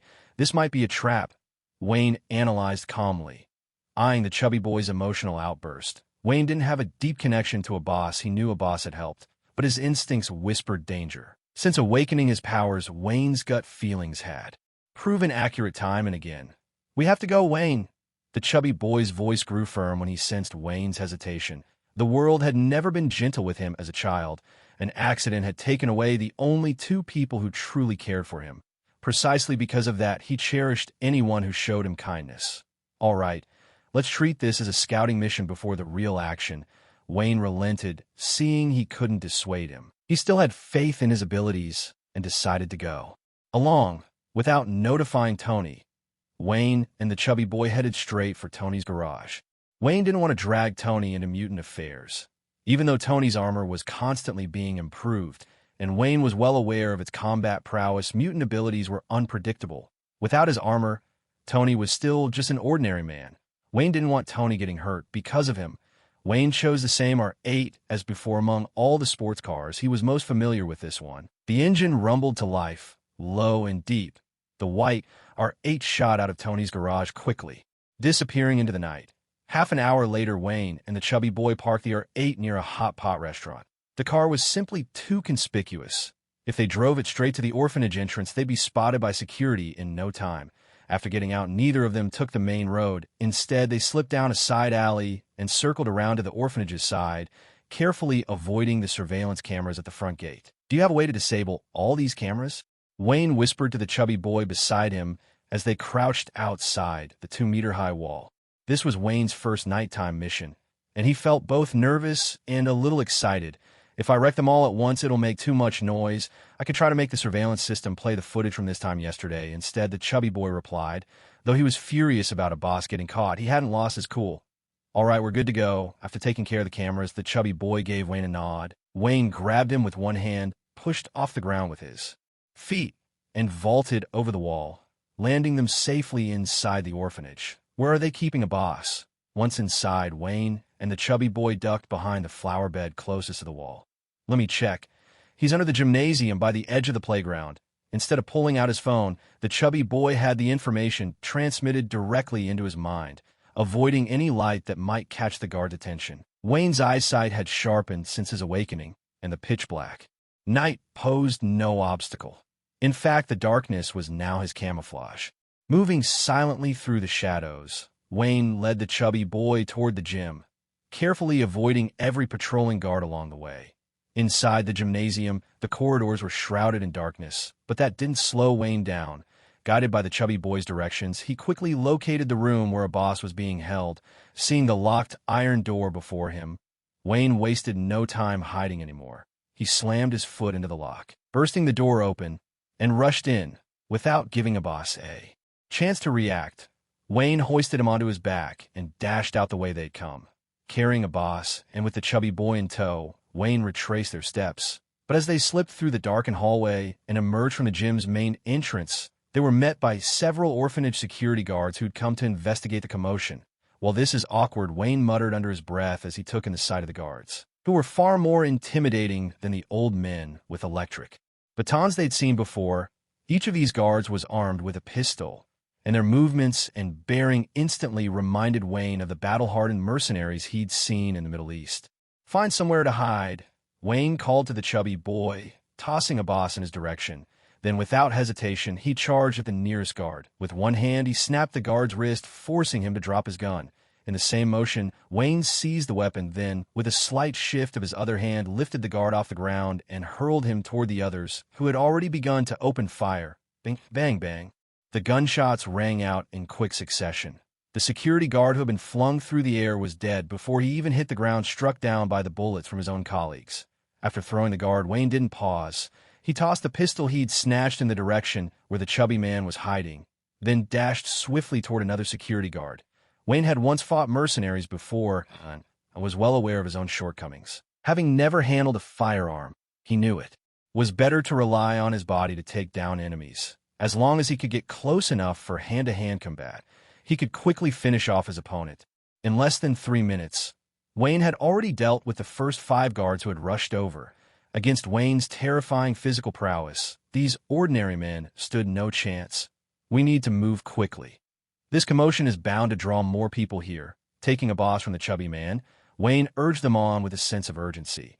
Although the guards who had shown up were armed, they were still within Wayne's capability to handle. What worried Wayne most was the possibility of encountering other mutants. This was an organization that had spent years researching mutants, and Wayne was certain their resources went far beyond a few armed guards. They needed to escape before anyone more formidable appeared, or else he couldn't guarantee the chubby man's safety. Retracing their steps along the path they'd come, Wayne and the chubby man crept through the shadows. Moving cautiously, they watched groups of armed guards pass by, oblivious to the 3 figures slipping past in the darkness. By now, a boss slung over Wayne's back had figured out what was going on. He clung tightly with his legs, doing his best not to hinder Wayne's movements. Suddenly, just as the trio reached the edge of the wall and were about to escape from the orphanage, a powerful searchlight blazed onto them. The intense beam forced the chubby man and a boss to shield their eyes instinctively. Wayne, however, squinted and looked directly toward the source of the light. Standing beside the searchlight were three figures. At the center was Francis, whom they hadn't seen in quite some time. On his left was Gina, a matchstick dangling from her lips, and on his right stood a muscular man Wayne had never met. "Long time no see, Wayne." Catching Wayne's gaze, Francis, standing in the middle, waved at him. "We've been waiting for you ever since you escaped," Francis continued. Ever since Wayne had jumped out of the plane that day, Francis had immediately ordered the pilot to change course and had rushed to New York as fast as possible.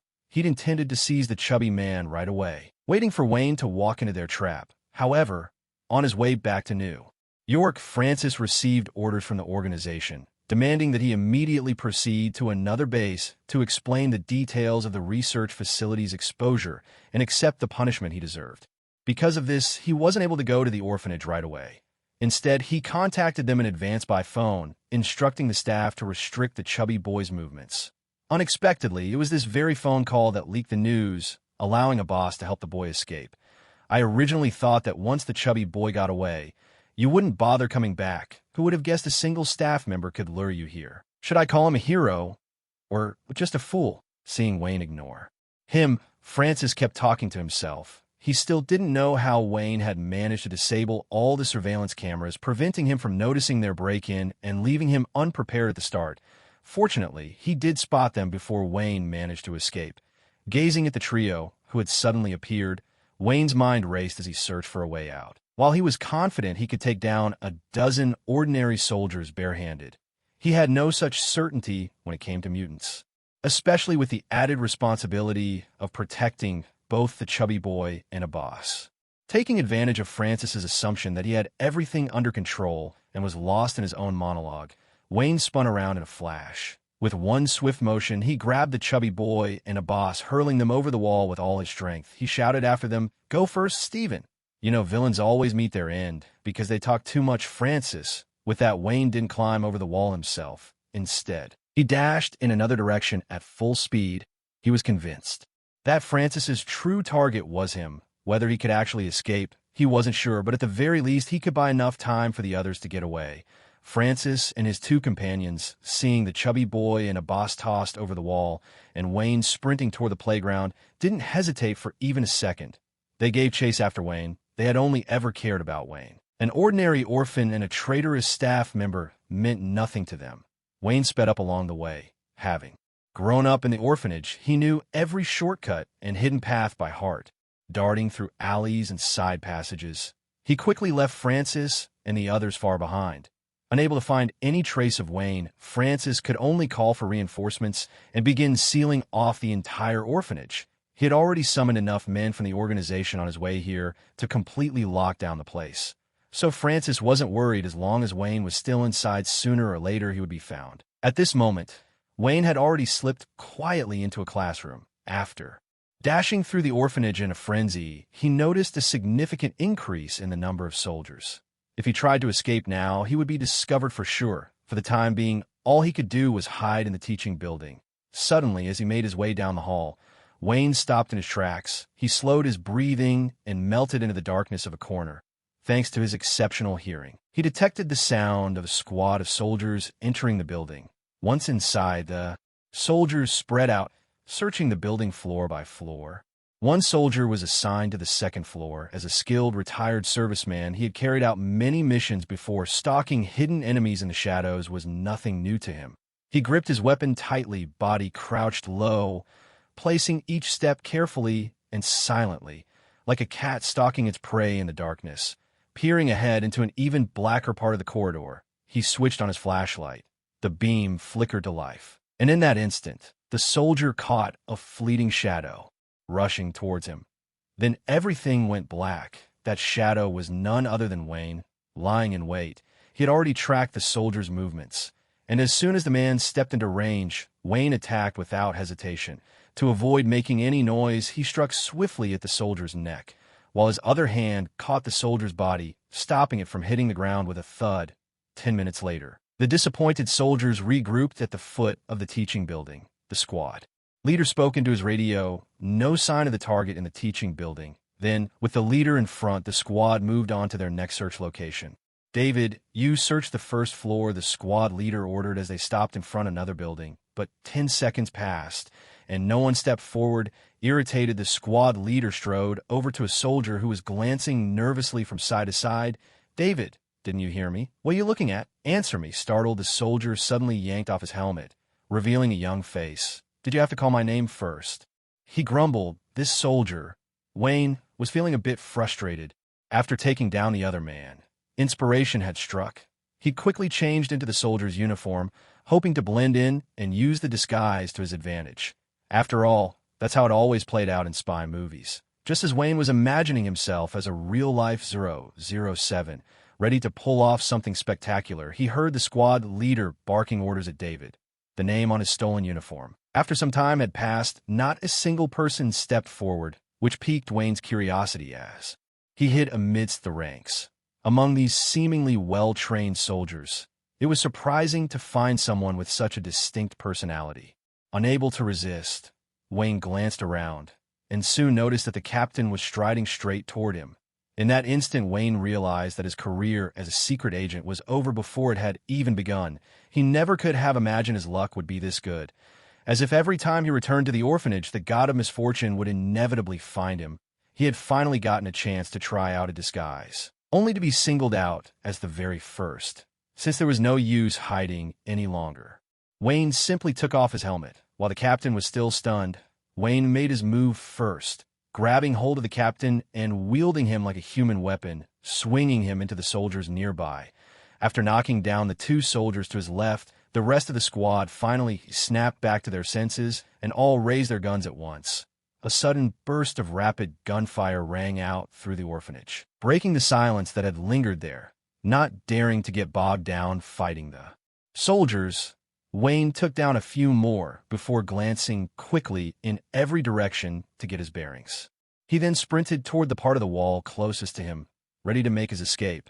He'd already bought as much time as possible and trusted that the chubby kid had gotten away safely by now. Since he'd been exposed, there was only one thing left to do: break out at top speed.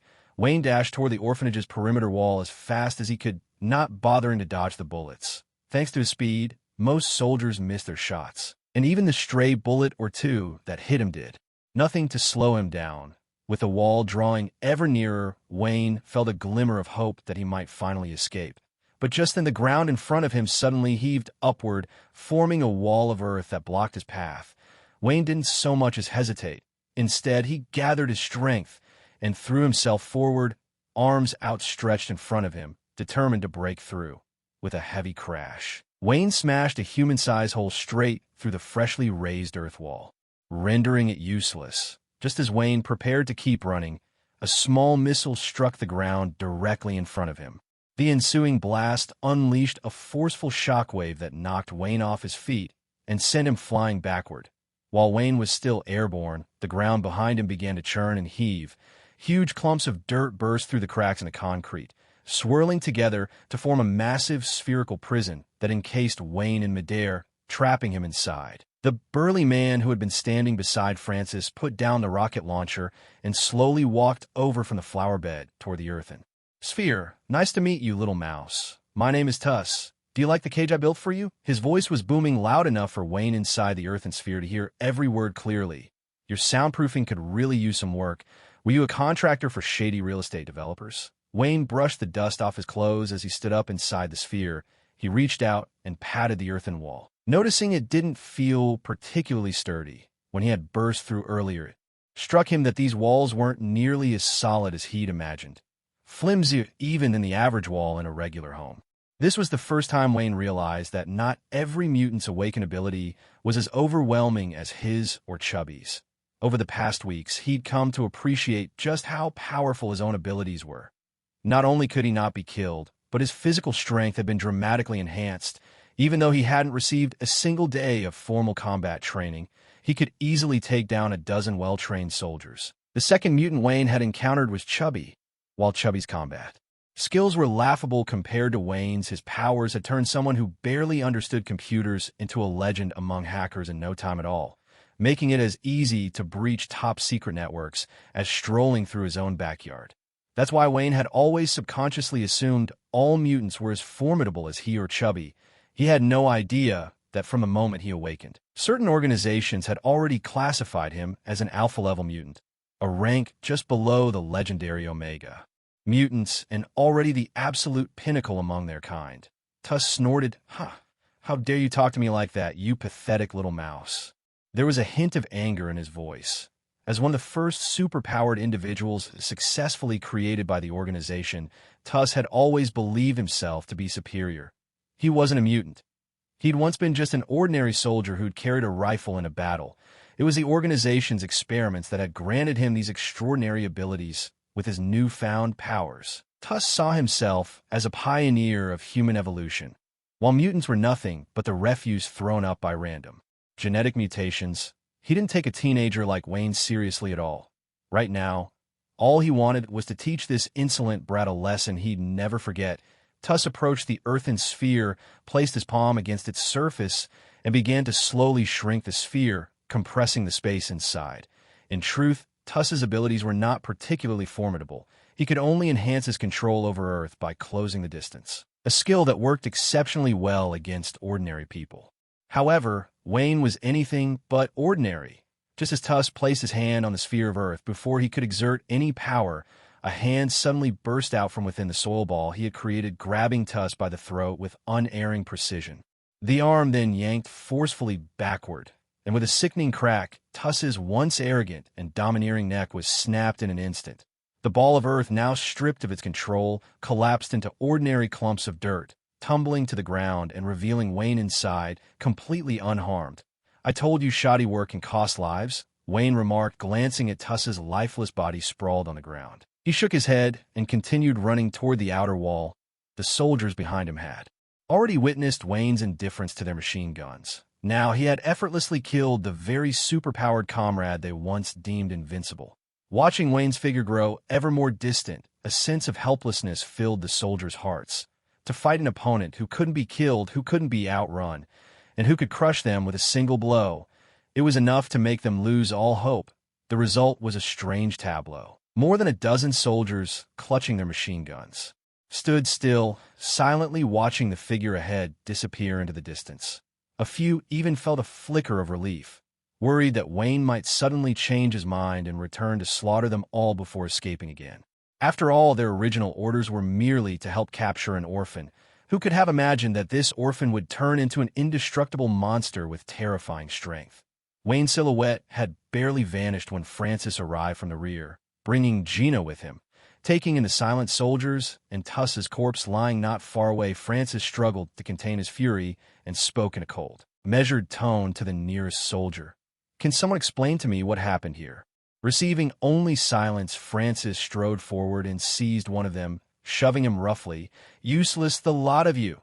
That's enough. You know perfectly well what kind of person Tuss was," Gina interjected, stepping forward as she saw Francis venting his anger on the soldiers. Gina had never gotten along with Tuss. In fact, seeing him dead here brought a faint sense of satisfaction.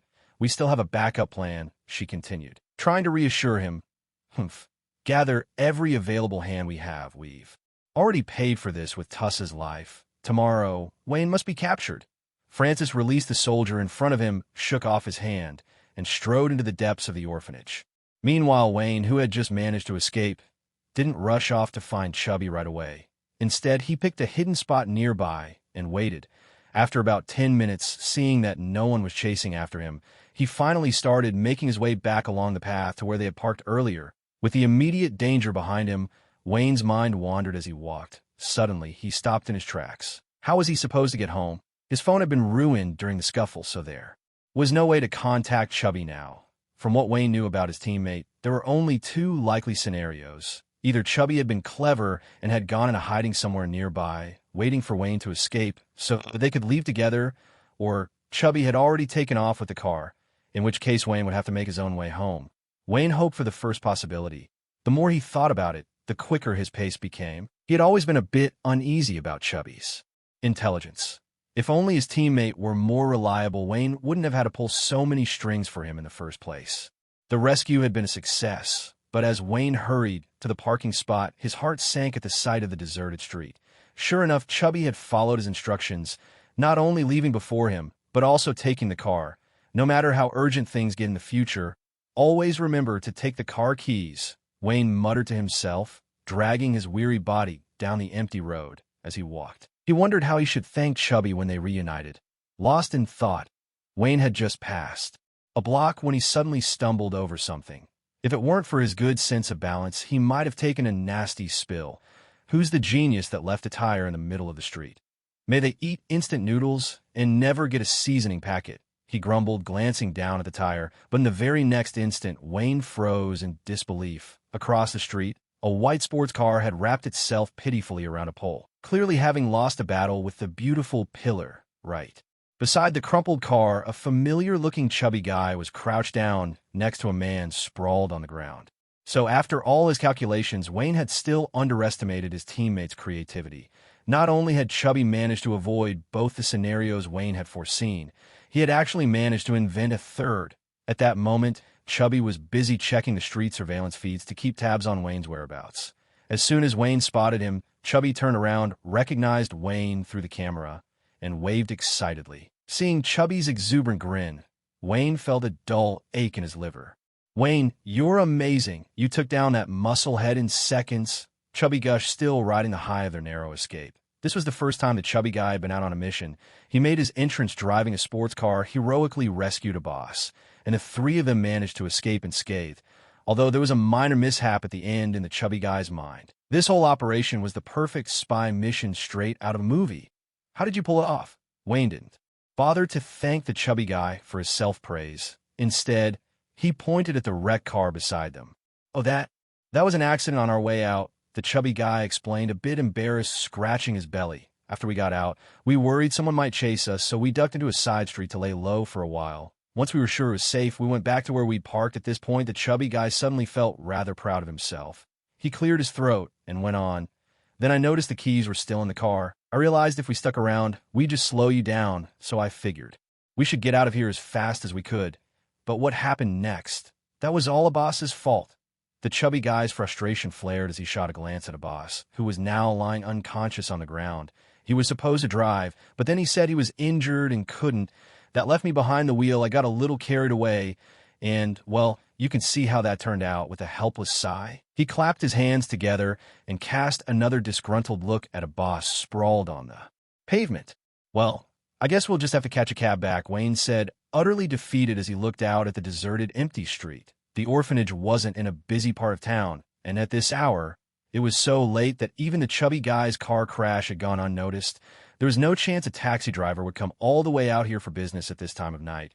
Shouldering the unconscious boss, Wayne led the way forward. "Wayne, we don't have any money," the chubby guy hurried after him, reminding him anxiously. But Wayne, stewing in frustration, didn't answer. He just picked up his pace, heading toward the next block. "Next time, I'm never bringing that dead weight along again," Wayne muttered, glancing back at the chubby guy. After this mission, he realized the chubby guy's skills weren't much use in real action. In fact, he'd be much better suited to logistics and tech support.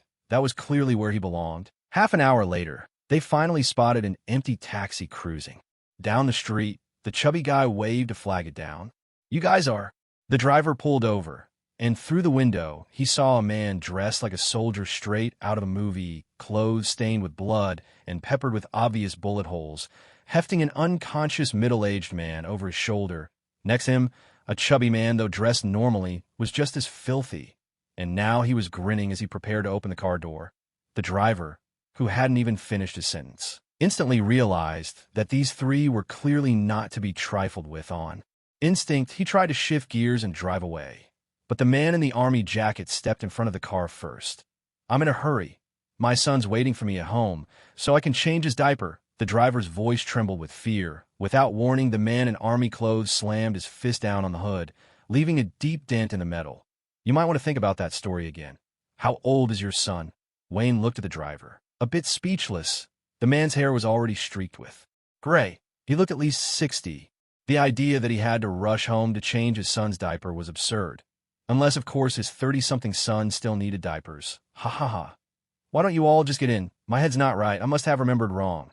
Swallowing nervously, the driver forced an awkward laugh. Once inside, Wayne and a boss took the back seat, while the chubby guy sat up front. using the GPS to direct the driver the whole way. The driver pulled out the best driving skills of his life, even running several red lights. Every time his eyes flicked to the rearview mirror and landed on Wayne, he couldn't help but replay that violent punch in his mind. Right now, he only wanted to drop them off as quickly as possible, terrified they might silence him for good. It wasn't long before the car came to a smooth stop near Tony's house. Wayne dragged the boss out of the car without a word. He knew the chubby guy had no money, so he did this on purpose. After all, it was the chubby guy who crashed the sports car, forcing Wayne to walk so far. Still in the car, the chubby man watched as Wayne, carrying a boss, had already walked a dozen meters away. Clearing his throat, the chubby man paused for a moment. Then inspiration struck. He lowered his voice, putting on a stern expression, and asked the driver, "Did you see us here today?" No, I didn't see anything. I was just about to go home and feed my son." The driver froze for a second, then quickly caught on. Anyone who'd seen enough Hollywood movies knew how to answer in a situation like this. "Good. The less you know, the longer you live." "Got it," the chubby man replied, voice still low, as he got out of the car. He'd barely taken 2 steps when he realized the driver hadn't even asked him for money. Unable to help himself, the chubby man covered his mouth and let out a gleeful, mischievous laugh. Back in the car, just as the driver was about to start the engine, he heard that strange laugh from outside. His hand trembled on the gear shift, but then he floored the gas, speeding off in one swift motion. Watching himself finally escape from the clutches of danger, the driver couldn't help but pray for the man being carried away, hoping at least his body would stay intact. As for himself, he swore never to work the night shift again. It was simply too dangerous. As for Wayne, he had been steadily refining his self-improvement methods. Meanwhile, Tony had finally completed the design of his armor after constant tweaking, optimizing every aspect from the original model and adding a myriad of new functions. Now all that remained was the final coat of paint. With his flamboyant personality, Tony absolutely refused to let his painstaking creation fly around looking as dull and ugly as a hunk of silver metal. He had just settled on the perfect combination of gold and red when he looked up and saw Wayne and the chubby kid carrying someone inside. "Ha! Is your team's first job a kidnapping?" Tony quipped. He already knew Wayne had decided to form his own squad and even had wild ambitions of surpassing him in wealth. Seeing Wayne now dressed like an American soldier, Tony couldn't help but tease him. "Consider this a practice run. Are you sure you don't want to join my squad? Tony, join now, and you'll be a founding member." Wayne set a boss down from his shoulder and extended another invitation to Tony. After recruiting the chubby kid, Wayne had set his sights on Tony right away. After all, Tony not only had a suit of powerful armor, but also a fortune that could serve as their startup capital. But Tony had flatly refused, saying he had no interest in playing make-believe with 2 kids. Just as Tony and Wayne were bantering, Jarvis's voice suddenly chimed in nearby. "A tracking device has been detected on the unconscious gentleman. Mr. Stark." Tony's face changed instantly as he chatted with Wayne. Jarvis cut the signal. He ordered. Then he turned to Wayne, his expression serious. "What exactly did you 2 get yourselves into?" We went to the orphanage. This man is the one who helped the chubby kid escape," Wayne replied, a bit at a loss after Jarvis's warning. Originally, he hadn't mentioned any of this to Tony because he didn't want to drag him into mutant affairs. He never expected that by trying to keep Tony out of it, he'd end up exposing Tony's home and pulling him right into the eye of the storm. At that moment, Wayne finally understood why Francis had simply watched him run away. After escaping, Wayne had even hidden on a side path for a while to avoid being followed, puzzled that no one seemed to be chasing him. Now he realized they had already planned ahead, feeling a pang of regret. Wayne lowered his head. "I thought things were going smoothly this time, but I never expected it would turn out like this. I really didn't want to get you involved. I'm sorry, Tony." Hearing Wayne's apology, Tony walked over, patted him on the shoulder, and softened his voice. "I'm not blaming you for leaking my home address, Wayne. Remember what we agreed on the plane ride back? I'll help you with your revenge. We're friends, aren't we?" At that same moment in the orphanage, the signal lingered at this location for a while before it cut off, Gina said as she watched the device. She had been tracking a moving that suddenly stopped in one spot and then vanished. She turned to Francis, who was sitting behind her, although we didn't expect him to show up at the orphanage, and he caught us off guard. "Luckily, we had a backup plan. Can you figure out what's wrong with our surveillance system?" Francis, lounging on a sofa, asked Gina in response. "We haven't found the cause yet. There's no sign that the system was hacked." It just started playing yesterday's footage on its own. As if by magic, Gina sounded puzzled as she spoke. They all knew Wayne had grown up in the orphanage and had no particular skill with computers, nor did he have contacts who were experts in that area. That's why, caught off guard, they had let Wayne slip through the cracks. Because of Tuss's death, there are people in the organization who want to make trouble for us again. Francis had never imagined that Tuss would be killed by Wayne in an instant. According to their records, Wayne only had an extraordinary healing ability. They had no idea that his awakening had brought about a complete physical enhancement. The gap in their intelligence, combined with Tuss's arrogance, led to the organization losing a rare superhuman they had painstakingly cultivated, and Wayne managing to escape once more. This gave those already dissatisfied with Francis another excuse to stir up trouble. You mean that loser?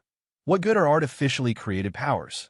All he could do was bully ordinary soldiers. Faced with a stronger mutant, he crumbled immediately. I can't imagine what the higher-ups in the organization were thinking. Gina spoke with open disdain when Tuss was mentioned. She had never thought much of the so-called superpowers developed by the organization, least of all those like Tuss, whose arrogance was sky-high. Careful what you say. Word is the Baron side has already seen results. 2 extremely successful cases. At that, Francis cut off the topic. The organization had a strict hierarchy when it came to information and intelligence, and Gina's clearance wasn't high enough to know more. Remember this location. Get everyone ready. We're launching an assault tomorrow night. This time, I don't want any more mistakes. Francis took a deep breath and said nothing more to Gina. He sank into the sofa, letting his whole body relax as he prepared himself for the actions of the following day. Early the next morning, the chubby boy blinked open his sleepy eyes, only to see Wayne sitting at the desk, gazing at his phone. "Hey, did you stay up all night?" the chubby boy asked as he heaved himself up from the bed and strolled over to Wayne. After settling a boss last night, Wayne hadn't returned to his own room.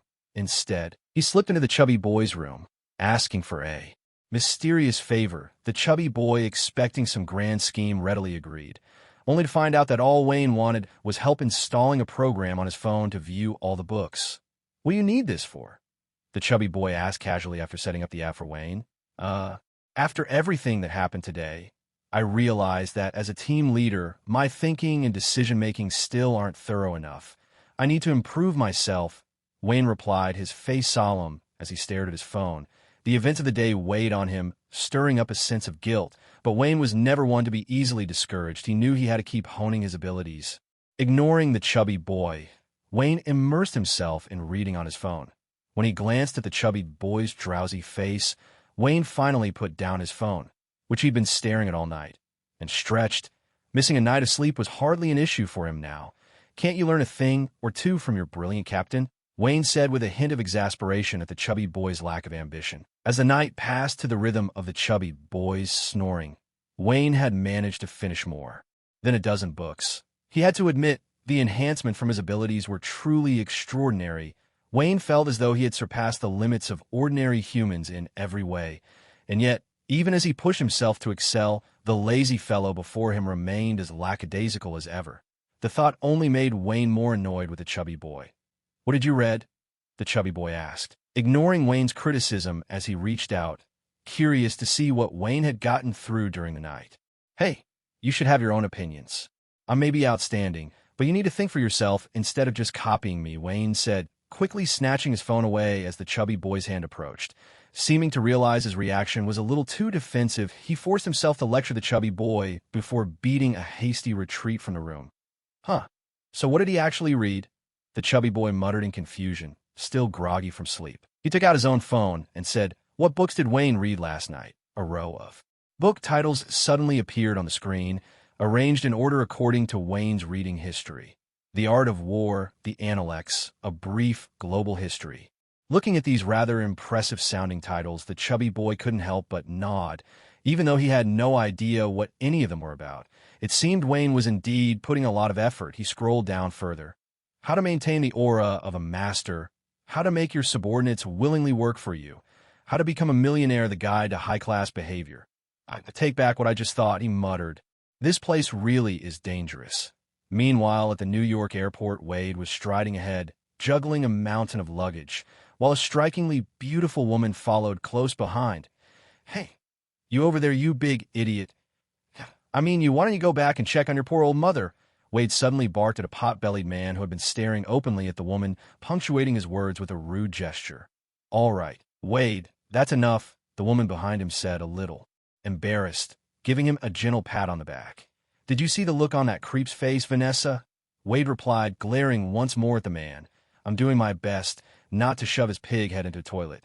The pair were none other than Wade and Vanessa, just back from their travels. Thanks to Wayne's genes, Wade hadn't been disfigured, so unlike in the original story, he hadn't felt the need to hide from Vanessa. The day after his escape, Wade had hurried to find his beloved, and the two immediately set off on a whirlwind tour. After being locked up for months, Wade was determined to make up for lost time. But calling it a vacation was only half true. Wade was also secretly searching for traces of the organization. Each day, he'd accompany Vanessa as they explored new places, but at night, once darkness fell and Vanessa was fast asleep, Wade would quietly slip out, turning into a vengeful demon on the hunt. Despite his efforts, Wade hadn't gathered much information during this time, so when he got Wayne's call yesterday, he rushed over with Vanessa without hesitation. Part of it was the deep bond he'd formed with Wayne during their ordeal. He wanted nothing more than to see his friend safe and sound as soon as he heard he'd escaped. The other reason was Wayne's mention of the orphanage, which jogged Wade's memory. This was another way to track down the organization, a much more effective strategy than wandering aimlessly without a target. Oh, Dalian, I'm playing with mud in the Northeast, though the Northeast isn't very big. I don't have a home in Dalian. Wade and Vanessa were sitting in a taxi, on their way to Tony's house to meet up with Wayne and the others. The driver was a young Indian man, and the car was filled with the lively rhythms of a distinctly Indian song. Are you here for sightseeing? But you should know the place you're heading to hasn't been very safe lately. The driver skillfully maneuvered through the traffic, his accented English drifting to the two passengers in the back seat. Did something happen? Wade, who had been relaxing with his eyes closed, lost in the catchy beat of the folk song, perked up with interest at the driver's words. My driver friends told me that just last night a guy dressed up like a special forces soldier and a creepy fat man tied someone up and did unspeakable things to him.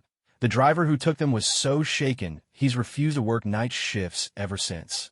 As he spoke, the Indian driver seemed to imagine the scene, and an involuntary shiver ran through him.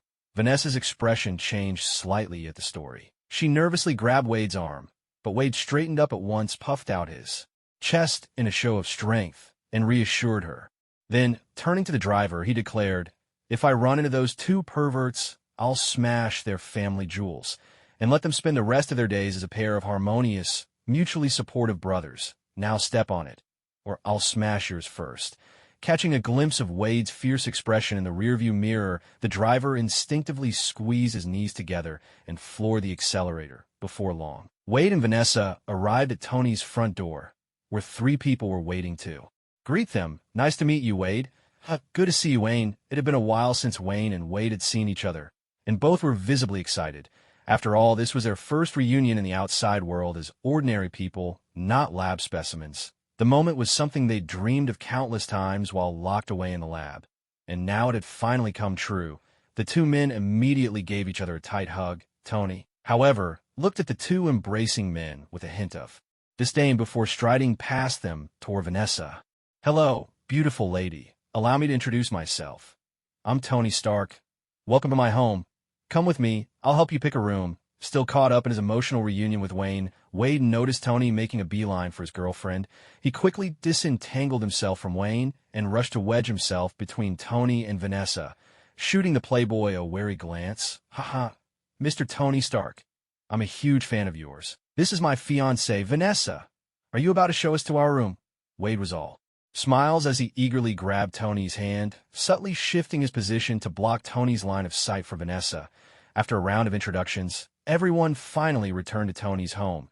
In the spacious living room, Wayne, Tony, the chubby kid, a boss, and Wade sat around a table, sharing what they each knew about the organization. Meanwhile, Vanessa had been taken upstairs by Pepper, where the two women chatted about topics close to their hearts. Initially, Wayne had hoped a boss could provide more insight into the organization.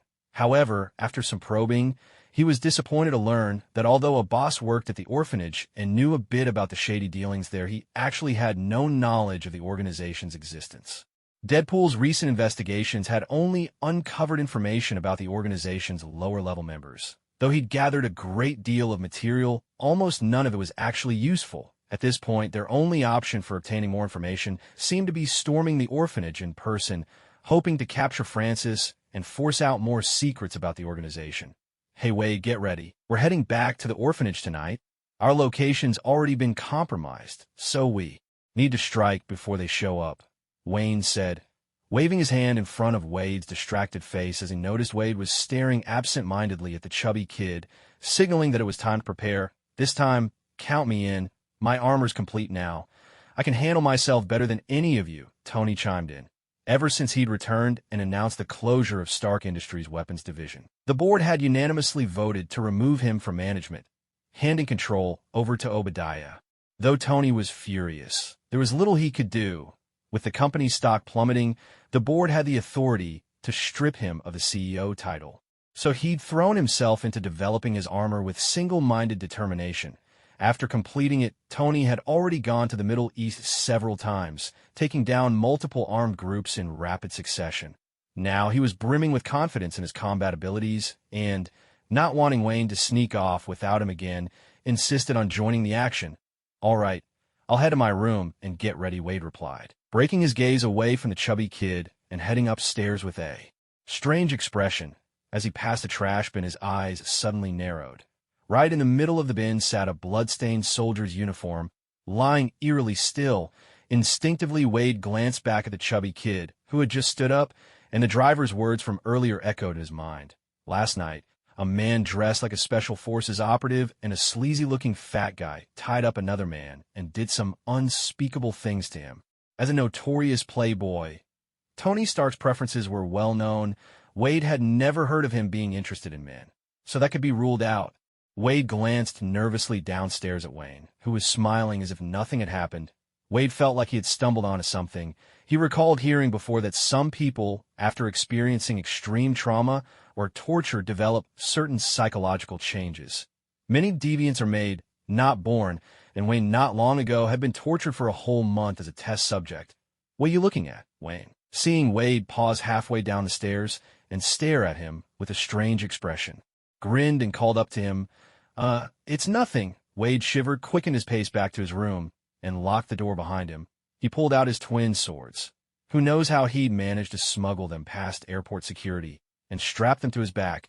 Feeling the reassuring weight of the blades, Wade let out a sigh of relief and turned to Vanessa, who was sitting on the bed sorting through clothes. "My dear, I'll defend my honor for you. If they even think about messing with me, I'll cut them down." Wade had thought his biggest worry on this trip would be keeping Vanessa safe. After all, Tony was America's most infamous womanizer. But now, to his surprise, even his own safety was at risk. Wade suddenly found himself longing for the days when Wayne was just the innocent guy he'd known in the lab. Under attack that night, Wayne stared in confusion at the man before him. The figure was clad in a tight suit, mostly red with black accents, and wore a red mask with panda-like black circles around the eyes. Twin katanas were strapped to his back. He stood straight and unflinching before Wayne. "Wade, what's with the get-up?"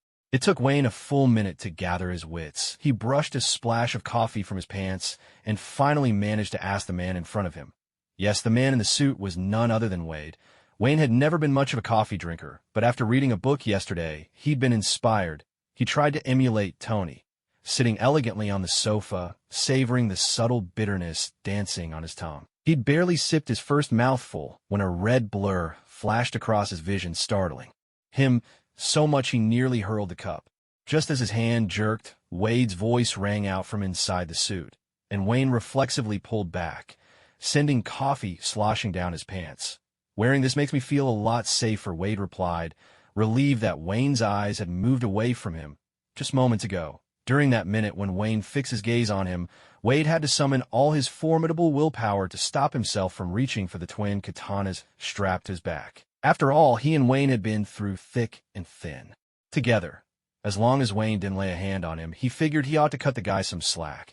If anything, he only had his own perfect physique to blame. With that thought, Wade struck an even more flamboyant pose, and inside he was suddenly filled with a sense of self-sacrifice. Wayne was truly lucky to have a friend like him. A sudden fit of coughing from downstairs broke the odd tension in the room. Tony, having just walked up, gave Wade, dressed in his unusual outfit, a once-over is. That your combat suit? Nice color choice. If you swapped out the black for gold, it'd be perfect. Wade grinned, clearly pleased by the compliment. That's right. I even gave myself a code name. Just call me Deadpool. Ever since his escape, Wade had been on a path of vengeance. To better protect himself and his girlfriend, he designed this full-body suit and picked out a code name, hoping to keep his true identity under wraps. Tony nodded thoughtfully when he heard Wade's moniker, wondering if he himself should come up with a flashier code name. But before he could muse any further, a small missile shot out of the darkness not far away. With a thunderous explosion, the entire house shook. The missile struck the villa's first floor wall, instantly reducing the luxurious decor to a ruin of shattered wood and stone.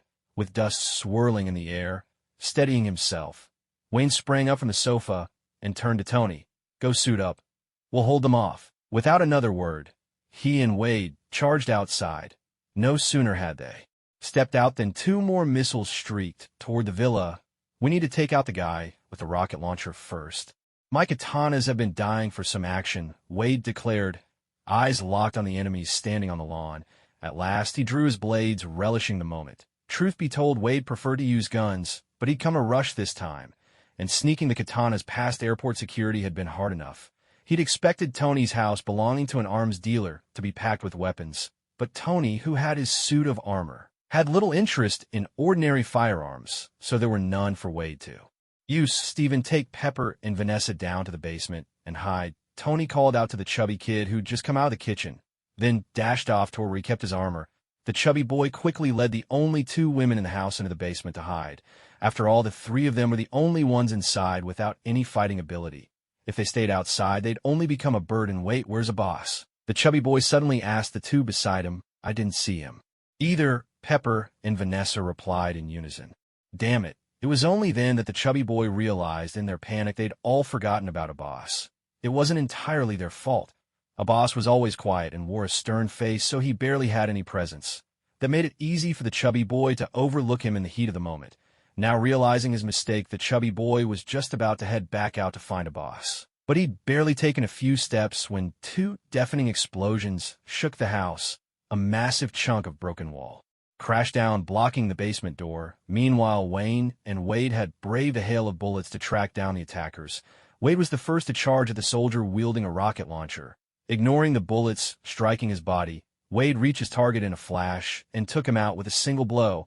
He quickly snatched up the submachine gun from the fallen soldier and, using the dense forest as cover, launched a guerrilla assault on the opposing troops. As an elite mercenary, this kind of chaos was second nature to Wade. Though his abilities hadn't enhanced his physical body, years of experience had taught him how to make the most of the terrain and any weapon at hand. In this fight, Wade's lethality far surpassed Wayne's. Seeing Wade single-handedly take down the soldier with the rocket launcher, Wayne began his own assault in another direction. But just after he'd killed three soldiers hiding behind a massive boulder, Wayne felt as if he'd been rammed by a speeding train. He was hurled forward through the air.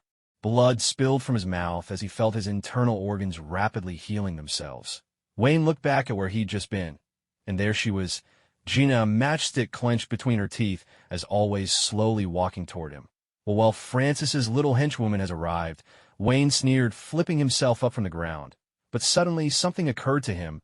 He placed both hands behind his back, lowered his head, and stood still. Refusing to even look at Gina, Gina frowned, puzzled by Wayne's odd stance. Hand behind his back, no further movement, just standing there in silence. 10 seconds passed. Ahem. Aren't you supposed to come charging at me now? Wayne finally lifted his head awkwardly and looked at Gina, who was still rooted to the spot. At that moment, Gina finally sprang into action. She stopped guessing at Wayne's intentions and, without hesitation, dashed forward and threw a punch. A dull thud echoed through the air as Wayne's fist met Gina's in mid-strike. He stood his ground without so much as a flinch, while Gina, unable to contain the force, staggered backward a few steps. A flicker of surprise crossed her face. Clenching the matchstick between her teeth, Gina spat it out and launched herself at Wayne, this time taking the initiative in the attack. They exchanged a rapid flurry of blows, their movements a blur in the dim light. Suddenly, Gina seized an opening. Catching Wayne off guard, she landed a fierce kick squarely in his abdomen. Wayne's body shot backwards, tumbling through the air like a sandbag struck by a powerful blow. Though Wayne's strength and speed surpassed Gina's, he lacked any systematic training in hand-to-hand combat. Compared to her, he was like a child with monstrous strength. Each punch packed enormous power, yet he could rarely land a hit. Gina, on the other hand, was a seasoned fighter honed by years of organizational training and enhanced abilities. Her attacks were efficient, her dodges precise.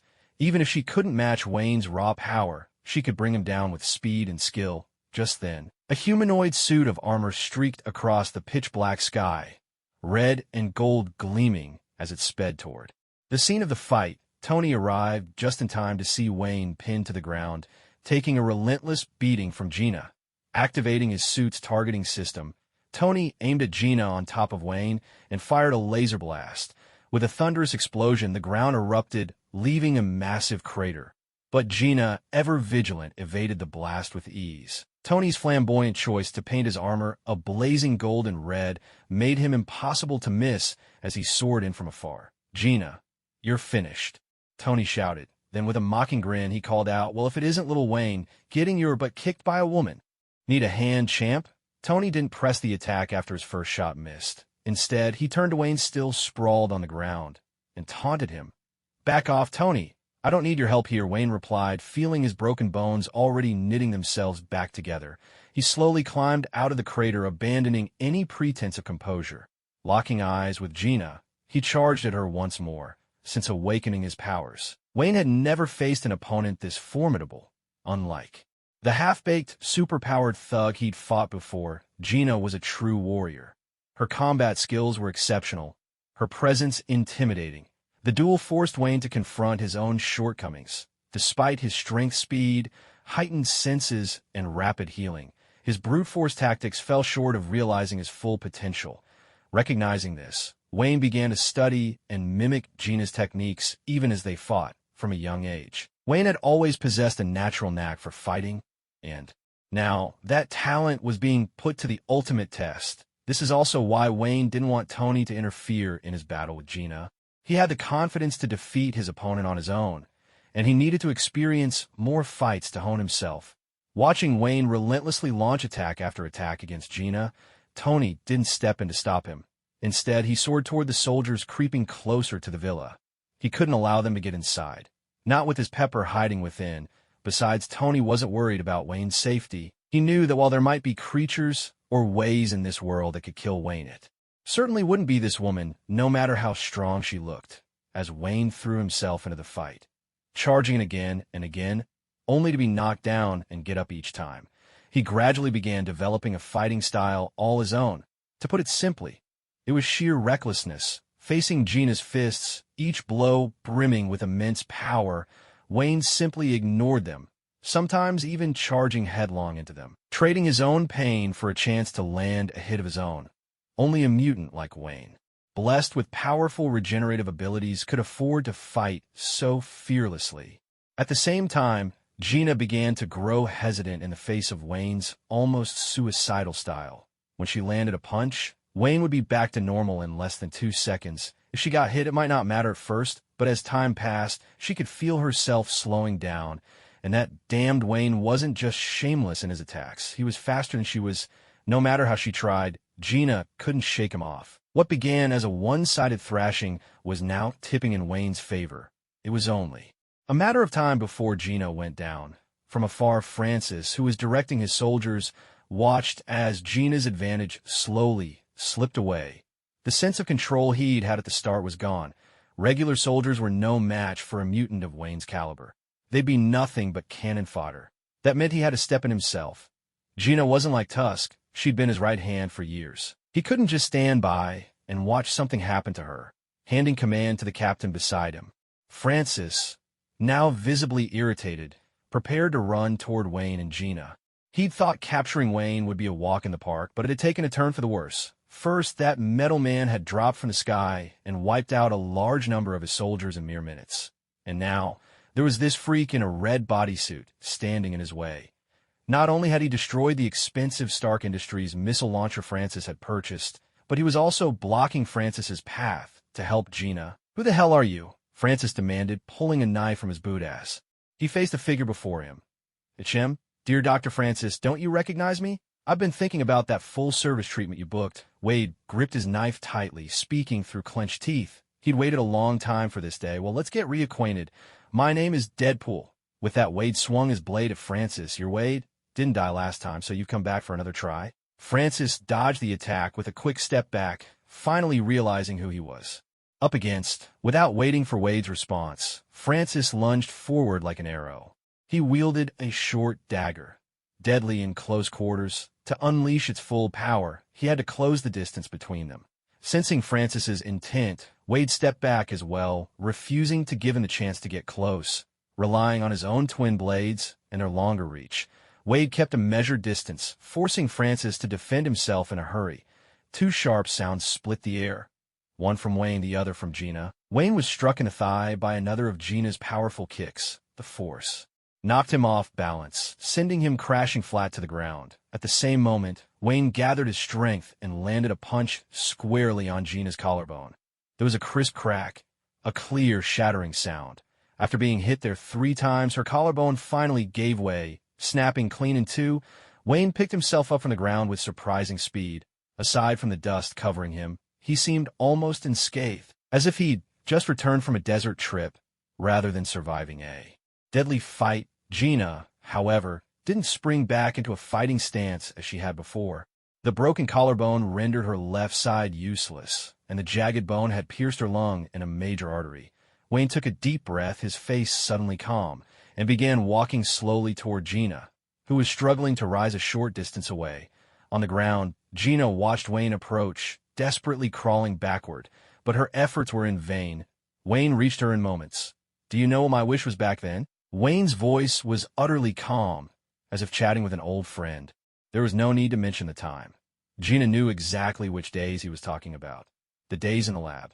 Realizing she could not change her fate, Gina stopped struggling, raised her head, and fixed him with a cold stare, saying nothing. "My wish was that if one day our roles were reversed, I would repay all the torment you gave me. 1,000 times over, 10,000 times over." Wayne paid no heed to Gina's cold glare and continued speaking, lost in his own memories of the most painful and darkest time of his life. "But look at you now.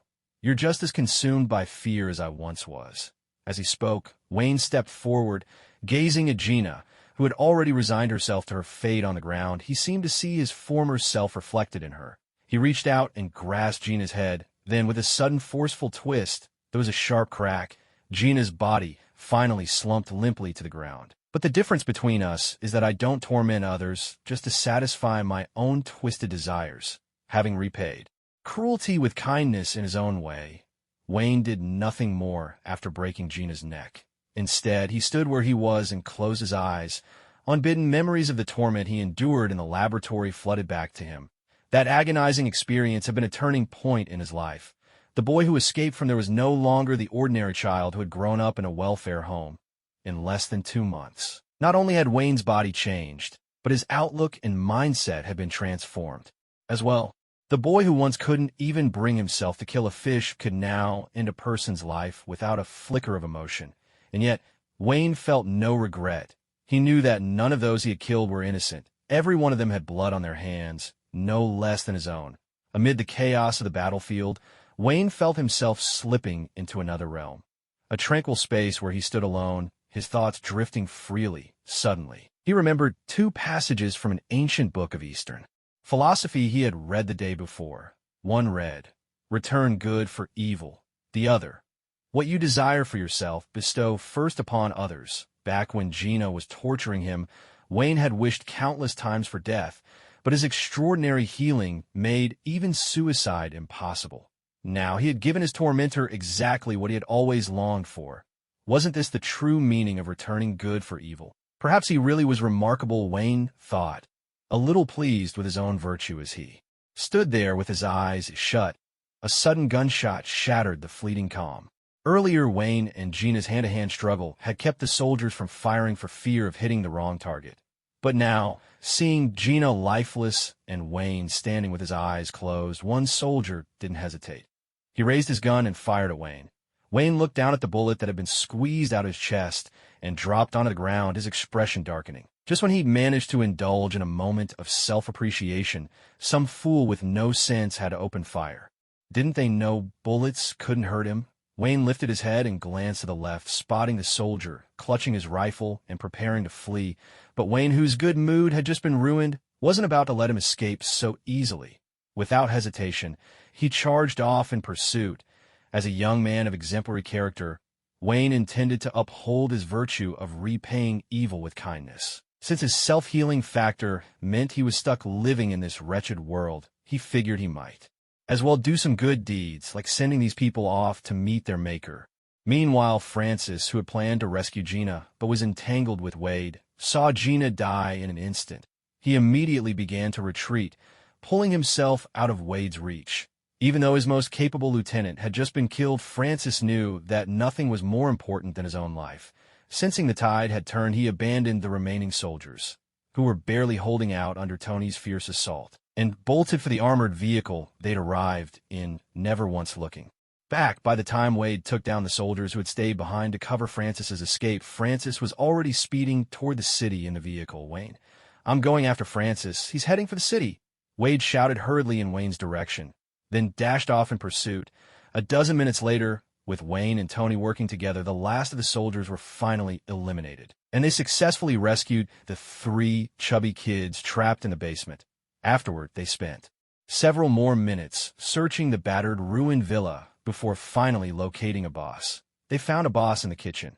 When Wayne and the others reached him, they saw a boss lying in a pool of blood, his body covered in wounds, already devoid of breath.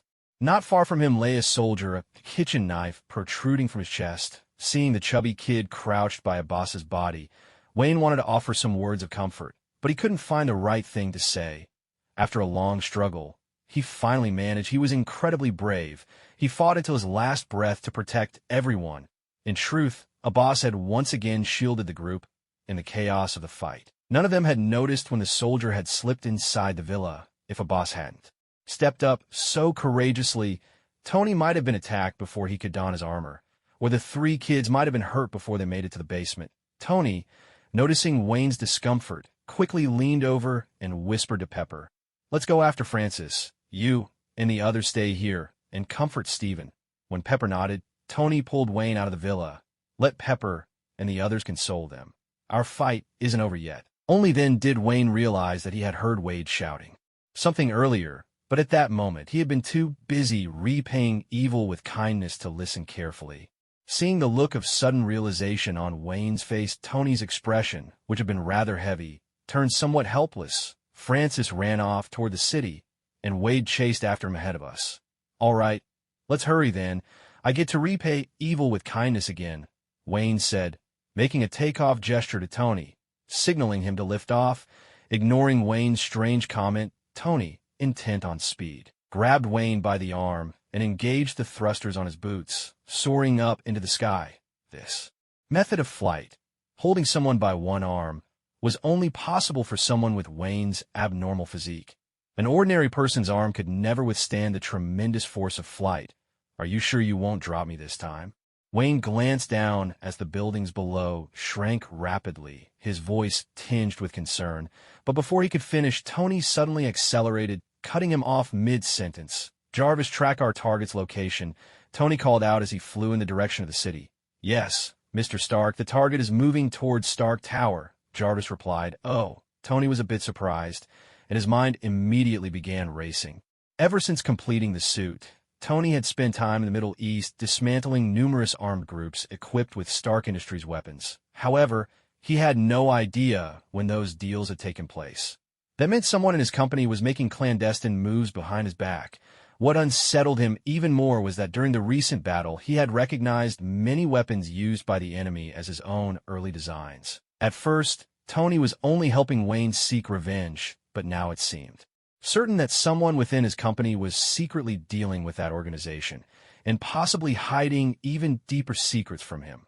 With this realization, Tony no longer cared about Wayne's comfort as a passenger. and pushed the thrusters to maximum. He was now impatient to uncover the traitor within his own company. Meanwhile, on the other side, Wayne came to a halt as he watched Francis's car speed farther and farther away. He pulled off his mask and gulped down air in heavy breaths. He had been chasing for more than 10 minutes already. Although his recovery had improved greatly after acquiring Wayne's genes, the prolonged, intense exertion was starting to take its toll. Beep, beep, beep. Suddenly, a burst of horn blared behind him.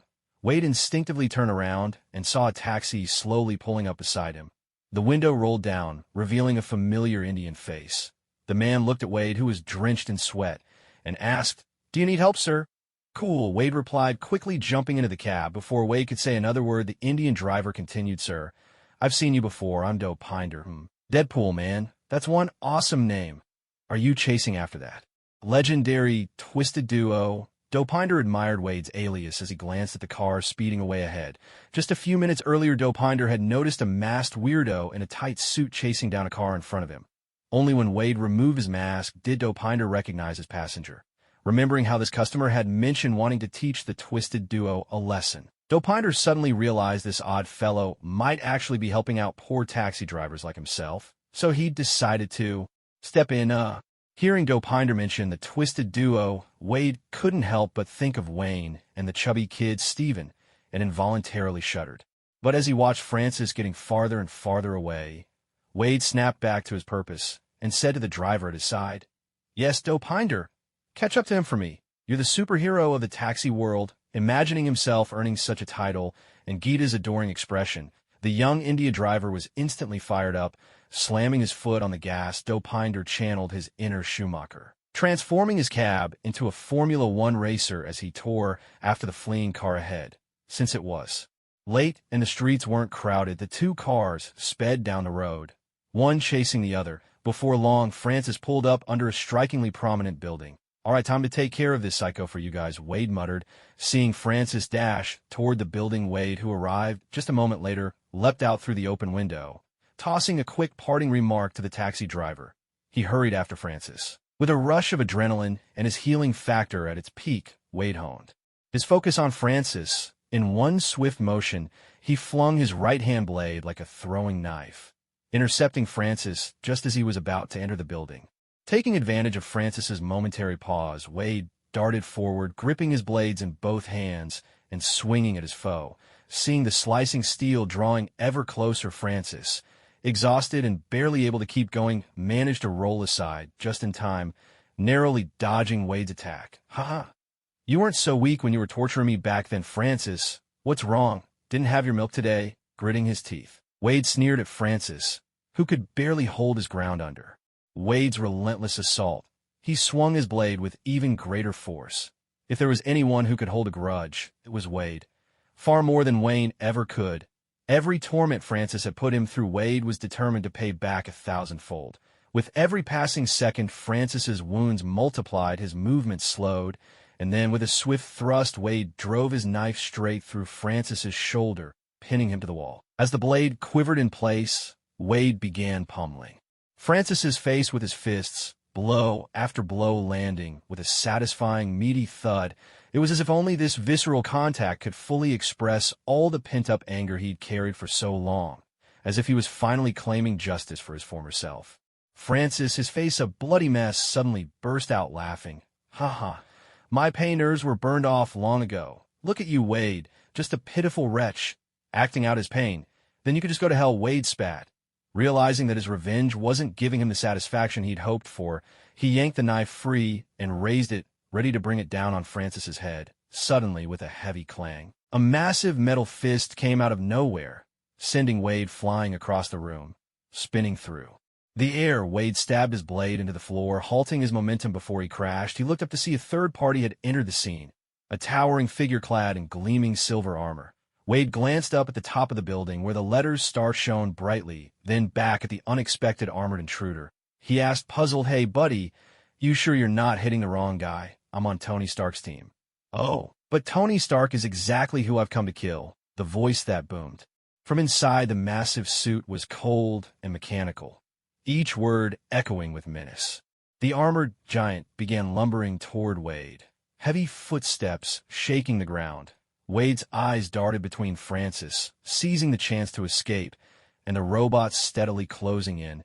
Panic flickered across his face. Suddenly, he caught sight of a meteor streaking across the sky.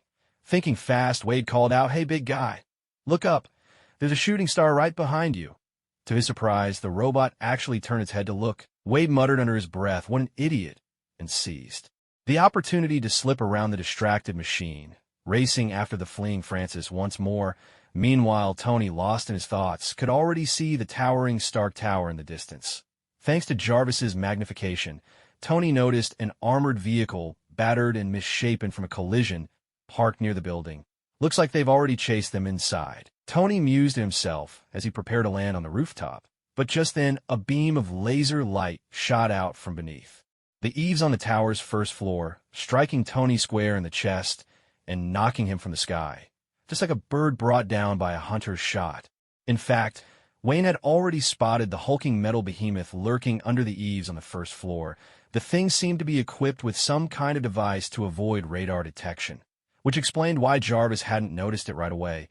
Unfortunately for their adversary, such tricks were useless against Superman's vision. However, Tony was flying so fast that the roaring wind made it impossible for Wayne to warn him. He opened his mouth, only to gulp down a mouthful of air, unable to utter a sound. He could only watch helpless as the laser sliced past, and feeling that all too familiar sensation of falling, Wayne silently swore that this would be the last time in his life he ever hitched a ride with Tony.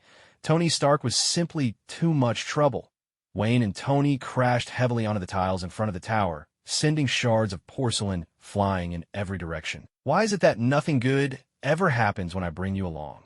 Tony grumbled as he struggled to his feet, brushing himself off and eyeing the hulking silver armor before him, speaking to Wayne, who had already gotten up.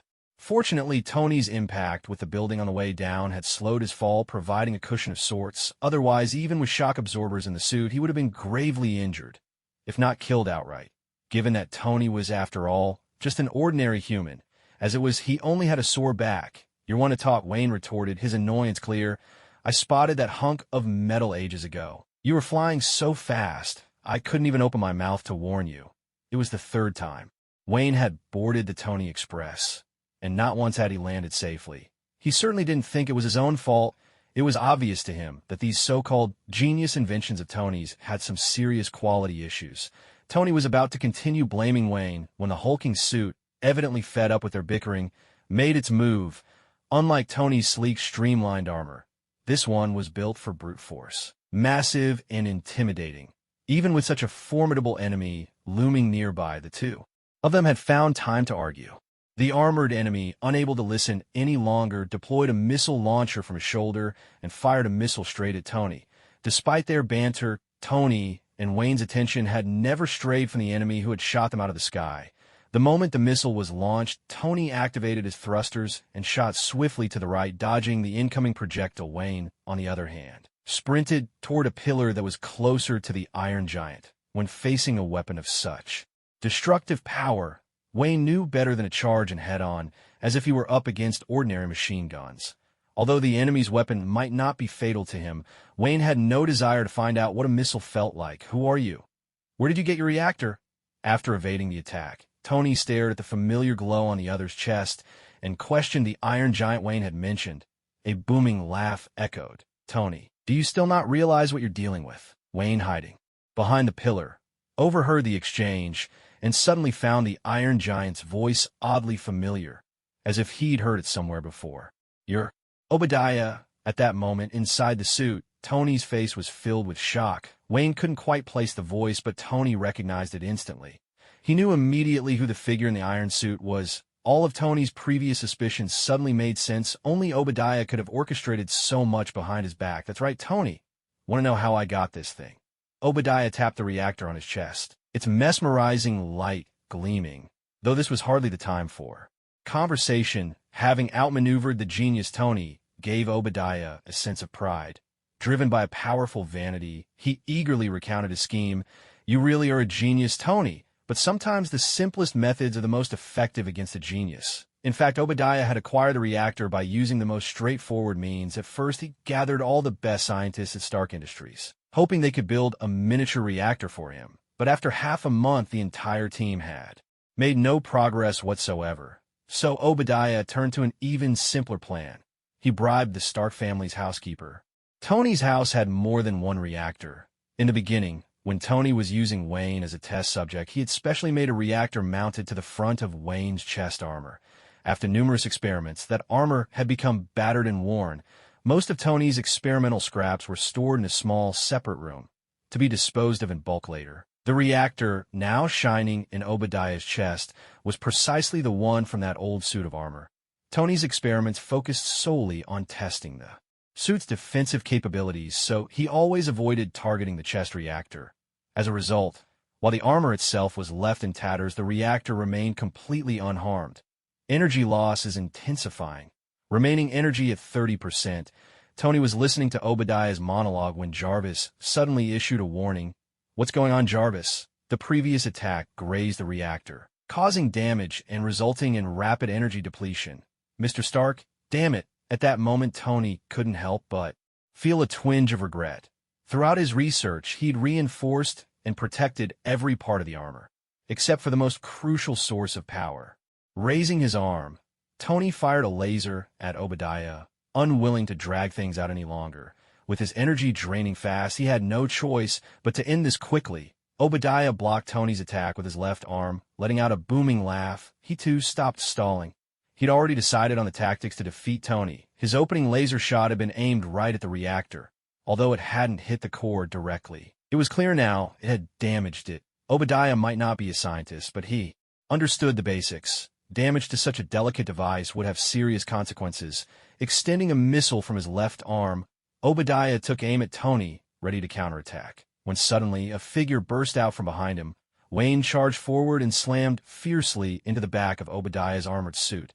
With a thunderous crash, the massive armor was knocked to the ground. Seizing the moment, Tony launched all the small munitions loaded in his suit in a single coordinated barrage. After the fierce assault, Wayne rolled his aching arm and frowned as he watched the armored giant stand back up. The spot where Wayne had struck had only been dented a few centimeters. Hardly any damage, given the suit's enormous size. The missiles Tony had fired had left only a few scorch marks, not enough to truly harm the armor. Surprised, "Tony, I've reinforced this suit." Obadiah's wild laughter echoed from within the Iron Giant. Then 2 more missiles streaked toward Tony. But this time, Tony wasn't as quick as before. He didn't even try to dodge. Instead, he raised both arms, bracing himself to take the hit. Fortunately, before the missiles could strike, Wayne tackled Tony, knocking them both out of harm's way. "What's going on with you?" Wayne asked, eyeing Tony with concern. "My reactor's malfunctioning," Tony replied. His face clouded as Jarvis reported that only 5% energy remained. The rate of energy loss was far worse than he'd imagined. Many of the suit's functions were already failing. So what now? Wayne glanced at the faint glow of the reactor in Tony's chest, worry etched across his face. After a brief moment of contemplation, Tony had to admit that as unsightly as Obadiah's armor was, its defensive capabilities were indeed impressive. With only the weapons on his suit and Wayne's fists, it would be nearly impossible to deal any real damage to that hulking shell.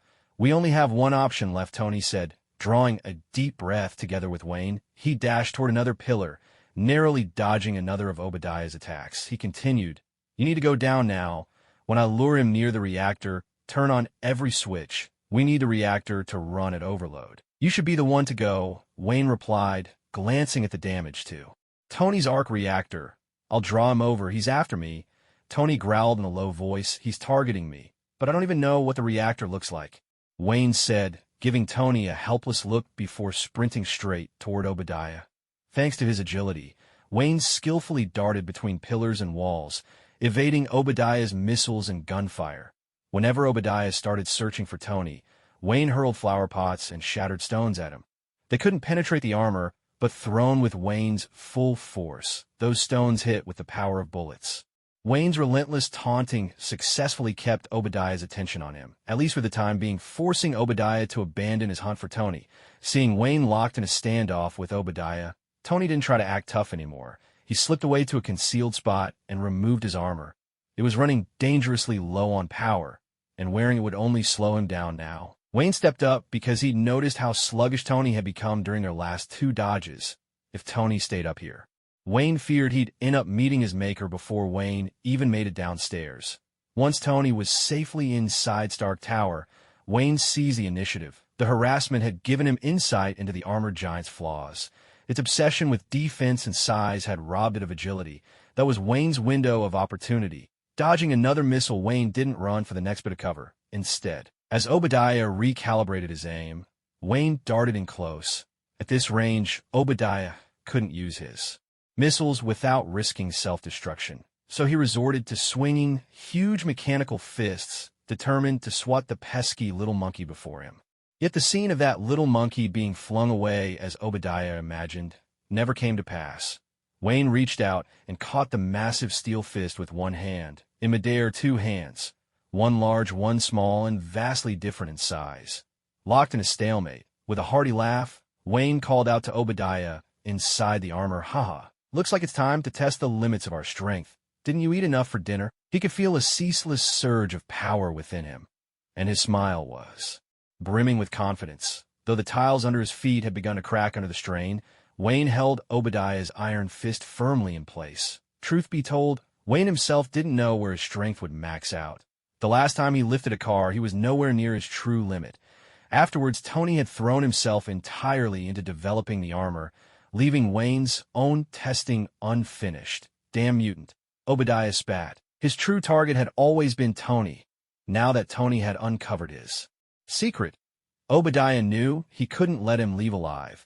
The organization had promised to handle whatever fallout came from Tony's death. If he killed Tony today, tomorrow Stark Industries would be his. Obadiah Industries. That was why he'd chosen to reveal himself now. Yet this mutant at Tony's side was completely throwing his plans into disarray. Suddenly the armor's arms and shoulders split open, revealing the fully loaded munitions inside. Growing impatient, Obadiah no longer cared if the missiles might result in mutual destruction. All he wanted was to rid himself of this damned mutant, then kill Tony. The moment the weapons were exposed, Wayne sprang into action. He let go of the massive mechanical fist, leaped with all his might, and landed on the armor Hulk's back. With a powerful swing, he punched the helmet hard. "Ow!" yelped Wayne. Inside the suit, Obadiah felt only the faintest tremor in his head, while Wayne outside cried out in pain. Looking at the dented metal, Wayne winced at the sharp ache in his hand. He realized he couldn't afford to use his fragile fist against this iron monstrosity again. It simply wasn't worth it. Obadiah had spared no expense in building his armor to defeat Tony, using only the toughest materials money could buy. "Are you part turtle or something?" Wayne grumbled in frustration. Then his eyes landed on a gap at the neck of the armor, just wide enough for a fist. He grinned, a spark of excitement in his gaze. Click, click. The sound of metal scraping echoed as Obadiah, struggling to shake Wayne from his back, suddenly lost his vision to darkness. Panic rising in his voice, he shouted, "What are you doing?" Gone was the unstoppable force Obadiah had been at first. Now he was growing desperate against Wayne, whose agility and monstrous healing abilities left Obadiah feeling helpless. "I'm helping you tidy up these wires. Didn't your mother ever tell you that all the cables at home should be neatly arranged?" As he spoke, Wayne yanked out a black wire from the armor. He had no idea what it was connected to, and then leapt down from the suit. With that cable accidentally torn out, Obadiah lost all sense of his surroundings now. He could only blindly flail the armored suit about, swinging in every direction at random. What was worse, he didn't dare open the suit and use his own eyes to see what was happening outside. He knew that if he left the protection of the armor, the violent mutant out there would crush him into a pulp. Watching the metal Hulk not far away, fighting an invisible enemy, Wayne stood there in a daze, as if lost in some memory. Then with a disdainful smirk, he lifted his chin and gazed up at the sky at a 45-degree angle, drawling slowly. Invincibility really is a lonely thing. Having completed his routine show of bravado, Wayne jogged leisurely to a spot directly above the reactor. Peering through the transparent glass, he could see Tony below, busy fiddling with all sorts of complicated switches. Wayne gave a hard knock, shattering one of the glass panes, and called down to Tony, "Are you ready?" Startled by Wayne's sudden appearance above him, Tony, who was anxiously adjusting the power, looked up instinctively. He saw Wayne sticking his head in. wearing an expression of pure curiosity. Almost. Where's Obadiah? Weren't you two in the middle of a fight? He's doing a dance with the air right now. Listen to me. On my count, 1 inch, 2, 3, you start. After Tony nodded in confirmation, Wayne flashed him an okay gesture and dashed back toward Obadiah without another word. 1. Taking advantage of a gap in Obadiah's wild swings, Wayne ducked low and slipped right in front of him. 2. Obadiah, in utter desperation, was still battling the air when he suddenly felt the whole suit being lifted upward. Wayne had already grabbed him firmly around the waist and hoisted the entire suit off the ground. 3. Without pausing, Wayne's face flushed with effort as he used every ounce of strength to hurl Obadiah up toward the reactor. With a thunderous crash, Obadiah soared above the reactor. In that instant, a massive beam of energy shot skyward, and right at the center of it, Obadiah, armor and all, was obliterated before he could even scream. Reduced to nothing but dust in the air, the orphanage was now eerily empty. Where'd you send Obadiah and his big metal hunk? A few minutes later, Tony came running out of the building, panting, scanning the surroundings with a wary eye. He looked at Wayne, who was sitting calmly on the ground, and asked, "Where is he now?" Wayne gave Tony a puzzled look and replied, "He's probably right beside you." Tony silently swept his gaze around the room once again, then turned back to Wayne, waiting for an explanation. With such a fierce energy wave, I'd say he's probably already been reduced to dust scattered to the wind, Wayne replied. Though he was a bit puzzled as to why Tony was asking such an obvious question, he patiently explained nonetheless. "So, you really threw him into that energy column that just erupted, didn't you?" Tony finally caught on, and his face darkened. "Wasn't that your idea?" Wayne was starting to lose his patience with Tony's string of foolish questions.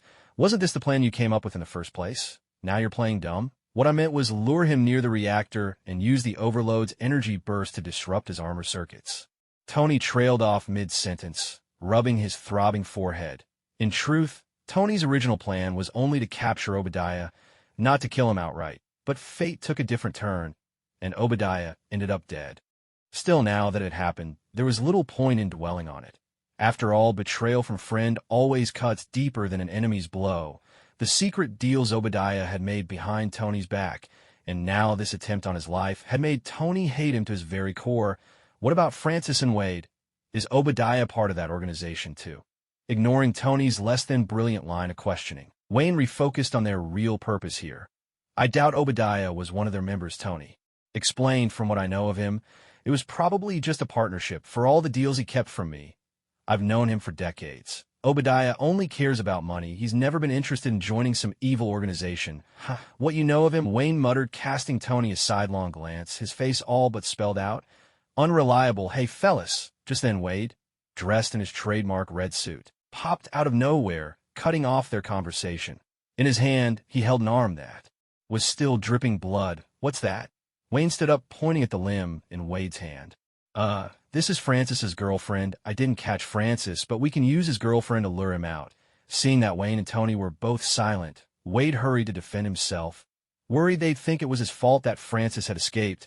"I actually had that damned bastard in my grasp, but then a giant robot suddenly showed up and got in my way. Luckily, I keenly noticed a meteor streaking across the sky. So I told the big robot, 'Look behind you, there's a meteor.'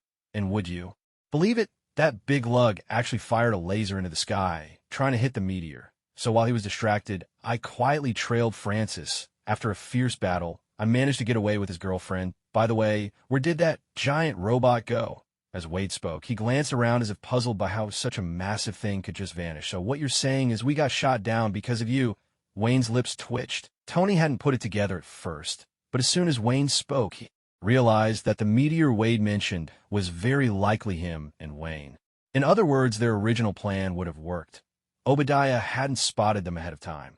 The reason their cover was blown was none other than the man in front of them, boasting about his exploits. "You're just amazing," Tony said with a dark expression, shooting Wade a withering look. Wade, who had just quieted down, instantly perked up again, launching into another animated retelling of his daring battle and his heroic deeds that day. At that moment, Tony felt a bit relieved. He glanced at Wayne, then at Wade, thinking how lucky he was not to have joined Wayne's little squad. With a teammate like Wade, Tony figured the next battle might very well be his last. Wayne, on the other hand, was feeling a touch of despair. Back when Wade had first arrived at the villa, Wayne had invited him, another man with a keen desire for wealth, to be the third member of his team. But now, looking at his squad, Wayne couldn't help but think that, aside from himself, the brilliant leader, the other two seemed to be lacking in the brains department.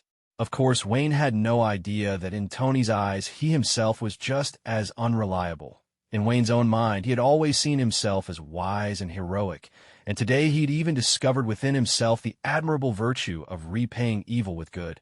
Early the next morning, Wayne closed the ebook he'd been reading on his phone and began going from room to room, waking up Tony and Wade one by one. Because Francis had escaped once again in their last battle, and both Gina and Obadiah were dead. Their original plan had fallen through. So Wayne hoped to make another trip to the orphanage to see if they could find any new clues, and perhaps rescue the unsuspecting orphans while they were at it. The black Rolls-Royce pulled up at the entrance of the orphanage. This time, Tony had volunteered to be their driver, ever since he discovered that Stark Industries was entangled with the organization. Tony had become far more attentive to anything related to them, although he had no idea how many sinister deals Obadiah had struck behind his back.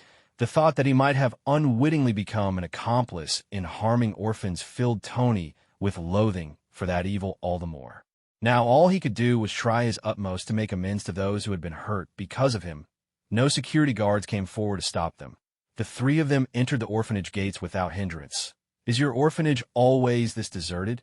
Wade, leading the way, surveyed the eerily silent grounds. Not a soul was to be seen in the wide expanse before him, and none of the distant buildings showed a single light. Something's off, Wayne said from behind. He pulled out his phone to check. The time, 8 o'clock sharp. Usually by this hour the orphans would have been up for a while, and those who liked to exercise would have already finished their morning routines. With growing unease, the three of them began to wander through the orphanage, searching every corner. Yet after making a full circuit, they were surprised to find that it was as if everyone had vanished overnight. There was no sign of the orphans, nor of any staff, teachers, or security guards. They've probably already been moved, Tony concluded, frowning at the results of their search. It was clear that Francis or someone else from the organization had long since given the order to relocate everyone from the orphanage. Their visit had been in vain, and now every clue about the organization had gone cold. Damn it. Wayne couldn't help but curse under his breath. Wayne's outburst wasn't just from the frustration of losing the organization's trail. He was genuinely worried about the orphans' safety. Though he'd never been particularly close to them, they had grown up together. After all, given Francis and the organization's notorious ways, it was hard to imagine a good outcome for those kids. The duty of a teammate, the first thing Wayne did upon returning from the orphanage was to drag the still grieving chubby boy out of bed, hoping that his abilities might help track down the orphans through street surveillance footage or something similar. No luck. All the street cameras in the surrounding blocks were destroyed the night we escaped from the orphanage, the boy said, his hair a wild mess and his eyes red with worry, turning to Wayne beside him. All right, Stephen, you can't go on like this. Wayne had already prepared himself mentally for this outcome. For what he currently understood, the organization's power was immense, so once they decided to withdraw, they would never leave behind such an obvious trail for others to find. Now that the lead had gone cold for the time being, Wayne didn't dwell on it further. He was never one to be stubborn. In fact, you could say he was rather easygoing, or perhaps just forgetful, no matter how deep. The grudge. If something couldn't be solved immediately, he was able to set it aside and focus on what was in front of him. For example, back when he had just escaped from Francis and met Tony for the first time, Wayne never once thought about how to take revenge on Francis or how to track down the organization after he returned. Of course, that didn't mean he had forgotten his hatred, just that there was only so much space in his mind. Right now, Wayne felt he ought to give his friend some advice to help him find something proper to do, rather than let him continue down a path of self-destruction. And what else am I supposed to do? The chubby kid said with a hint of despair after several battles. All he could do was watch Wayne and the others fight bravely while he hid in the basement, trembling like a frightened child. The feeling gnawed at him in ways he couldn't even describe. Tony could definitely use your help. You're the king of the internet, after all. Wayne clapped him on the shoulder to encourage him. Before the chubby kid could protest, Wayne hauled him to his feet and marched him off toward Tony's lab. At that moment, Tony was hard at work in his lab, bustling with energy as he made improvements to the villa. The recent attack had rung alarm bells for Tony, who'd been feeling rather pleased with himself since acquiring his armor. True, when he was suited up, he could even hold his own against Wayne in a fight. But once he took off the armor, he was just an ordinary man. One well-trained soldier could end his life. And since it was impossible to stay in the suit all day and night, he needed to strengthen the villa's defense systems. He had no desire to be caught off guard sipping coffee on his sofa, only to have a bomb come flying from behind. As Tony was pondering how best to distribute the defense system, he saw Wayne dragging the disheveled, chubby kid down the stairs. "Tony, I heard you're upgrading the defense system. Is there anything Steven can help with?" Wayne at the front winked at Tony as he spoke. His abilities could actually help me with quite a lot. How about lending me a hand, Steven?" Tony understood Wayne's intention. In fact, Tony believed the chubby kid's powers were incredibly strong. In the world of the internet, Chubby's abilities are nothing short of godlike. Alone, he could rival an entire cybersecurity division. No small feat, considering that major organizations spend astronomical sums each year to keep their networks safe. With his skills, Chubby could swiftly create a far more stable artificial intelligence system.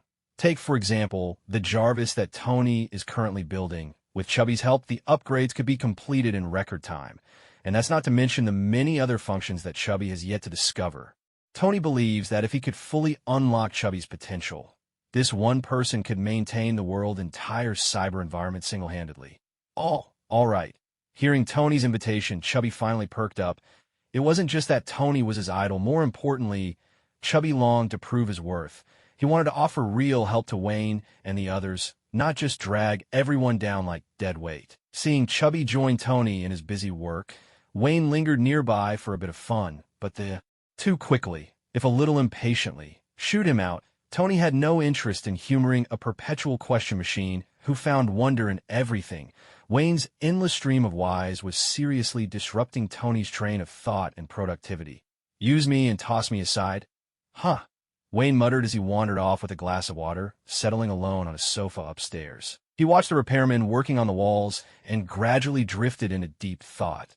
The recent battle had shown Wayne just how many flaws he still had. His strength and speed were leagues above ordinary people. So when facing regular soldiers in the past, he never noticed any issues with his fighting style. But after his encounters with Gina and Obadiah, Wayne realized he hadn't truly been living up to his potential.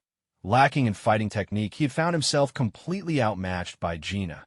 Even though she was inferior to him in almost every aspect, at one point he was utterly unable to fight back, and only managed to win by relying on his regenerative abilities and a reckless injury-for-injury approach. As for the fight with Obadiah, Wayne had been up against a hulking, turtle-like mass of iron. His singular means of attack couldn't even scratch the surface, leaving him as helpless as a wolf trying to figure out how to bite a hedgehog.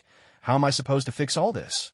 Wayne muttered, lost in confusion. His dream was to build a team of his own, one that would surpass Tony's wealth.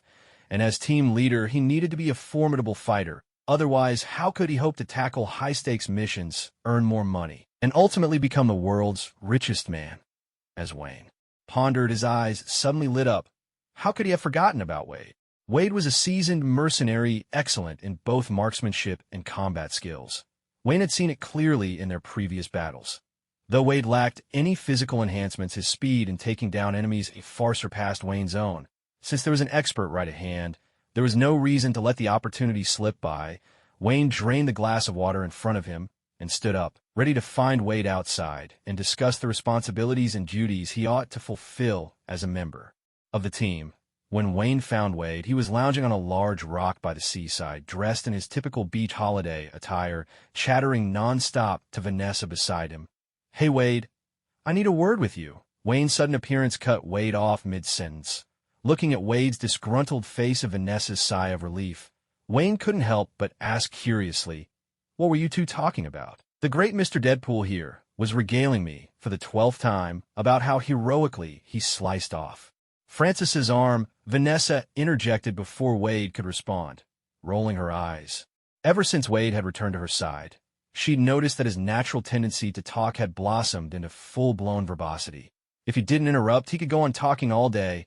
"I'm just trying to make up for all those months when I couldn't talk to you," Wade said, looking a little hurt by Vanessa's exasperated expression. "All right, I'm here to discuss something serious." Wayne cut off Wade's feeble excuse and continued in a businesslike tone. I think it's time you started living up to the responsibilities and duties expected of a team member. Wayne's first day of training, what responsibilities and duties? Wade stared at Wayne in bewilderment, a sense of foreboding creeping over him. When Wayne had invited him to join the team, he'd never mentioned anything about responsibilities or duties. Wayne had simply outlined the team's grand goal, to surpass Tony Stark in wealth. And Wade had agreed without a second thought.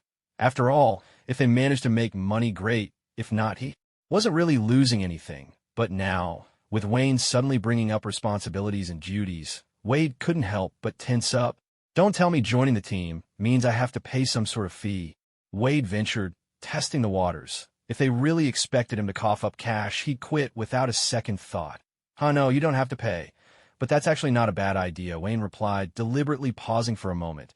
He meant to savor Wade's anxious expression a little longer, but Wade's suggestion made his eyes light up with sudden interest. But on second thought, after all, he still needed Wade to train him out of goodwill, so it really wouldn't be appropriate to ask Wade for money at this point. However, the new members who joined in the future could be developed in that way.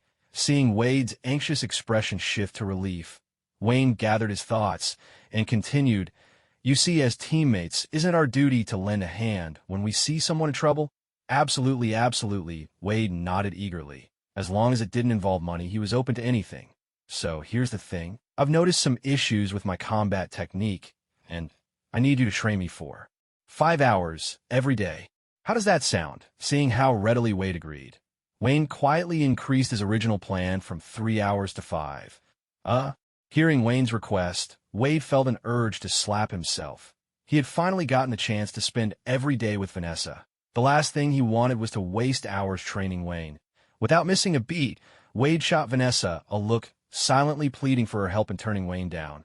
All right, I'll agree for him, Vanessa answered on Wade's behalf before he could say anything, leaving him looking perplexed. It wasn't that Vanessa misunderstood Wade's signal, rather, she'd always felt grateful to Wayne. Wade had once told her that if it hadn't been for Wayne's genes, he would probably be dead by now. Although Wade had suffered greatly, at least Wayne's genes had allowed him to survive. Besides, as much as Vanessa loved Wade, there were times when she simply couldn't take his constant chatter, which was as relentless as a swarm of flies. 5 hours of training Wayne every day would give her a much-needed break. With Vanessa's clear answer, Wayne didn't linger as a third wheel. Overjoyed, he dashed off, eager to prepare for the next day's training. He was happy to leave a long-separated couple some private time together. Early the next morning, Wayne was already at Wade's door as soon as he got up. To wake up earlier, he had even cut an hour off his usual e-book reading the night before. He knocked on the door with gusto, his face full of anticipation for the day's training. After 10 minutes, the door finally opened to reveal a reluctant Wade. He glanced at the excited Wayne and silently led the way. Their training ground was set on the beach outside the villa. So, what do we start with? Wayne asked eagerly when they reached the beach, feeling as though he were the protagonist in one of those fantasy novels he read, about to meet a wise old mentor and experience a leap forward in his abilities. Yes, these days Wayne spends more and more time reading e-books, but he has long forgotten why he started reading in the first place, happily losing himself in the endless world of online novels. Well, because of your special physical condition, I've designed a personalized training regimen just for you, Wade said. At that moment, Wade finally sobered up, flashing a mischievous grin at Wayne. He did a quick warm-up, and then, just as Wayne was about to ask a question, Wade suddenly lunged forward and kicked the unsuspecting Wayne. Wayne, who was just about to speak, only saw Wade charging at him out of nowhere. A sharp pain shot through his stomach, and the next thing he knew, he was flying backward, landing heavily on the ground. What are you doing? Wayne shouted angrily from the ground, rubbing his aching stomach. This wasn't how things were supposed to go at all. Training starts now. No matter the time or place, you must always stay alert. Got it? Wade replied, not giving Wayne a chance to get up. He rushed over in a few strides, grabbed Wayne's arm, and threw him over his shoulder, slamming him to the ground once more, being taken down twice in a row for no apparent reason made Wayne's anger boil over. Seeing Wade charging at him again, Wayne sprang to his feet, wrapped his arms around Wade's waist, and lifted him clean off the ground. But Wade, far from panicking, simply raised his knee and drove it hard into Wayne's chest, aiming straight for his heart. The blow landed right on target, and Wayne felt a searing pain shoot through his chest. Instinctively, he let go of Wade.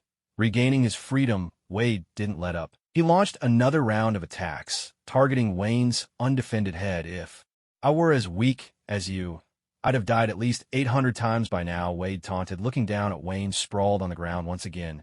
Wade hadn't even used his full strength, yet he'd effortlessly taken Wayne down 3 times. If this were a real battlefield, Wayne would be dead 3 times over. Assuming he hadn't awakened his supernatural abilities, Wade also noticed that Wayne didn't have any fighting skills, nor did he know how to protect himself against attacks. "I'm not going to die that easily," Wayne replied stubbornly from the ground. The truth was Wayne was deeply dissatisfied with his own performance. Faced with Wade's relentless assault, each strike coming down like a sudden rainstorm, he had no idea how to defend himself. "Listen, Wayne," Wade said, "you might think that with your powers, no one in this world can threaten your life. But what if someone targets your friends? Are you planning to outlive your enemies by sheer force of will, spending decades just waiting them out?" Wade slowly walked over to Wayne's side. Looking at Wayne, who lay on the ground with a defiant expression, he spoke with a touch of seriousness. "Or perhaps they don't want to kill you at all. Maybe they just want to capture you to torment you, just like Francis did." Hearing Wade's words, Wayne instinctively clenched his fists and fell silent. If only he had done better. Ethan in the cave and a boss those days ago might still be alive. Francis might never have had the chance to escape. In the end, it all came down to his own lack of strength. What's more, we're people who plan to make a fortune, aren't we? Seeing Wayne's shifting expression, Wade switched back to his usual easygoing tone. He knew he'd achieved his goal. After all, the main purpose of today's training was to change Wayne's mindset. Although Wayne had seen a share of battles, what set him apart from a true warrior was that burning desire to grow stronger. "So, are you ready for another round?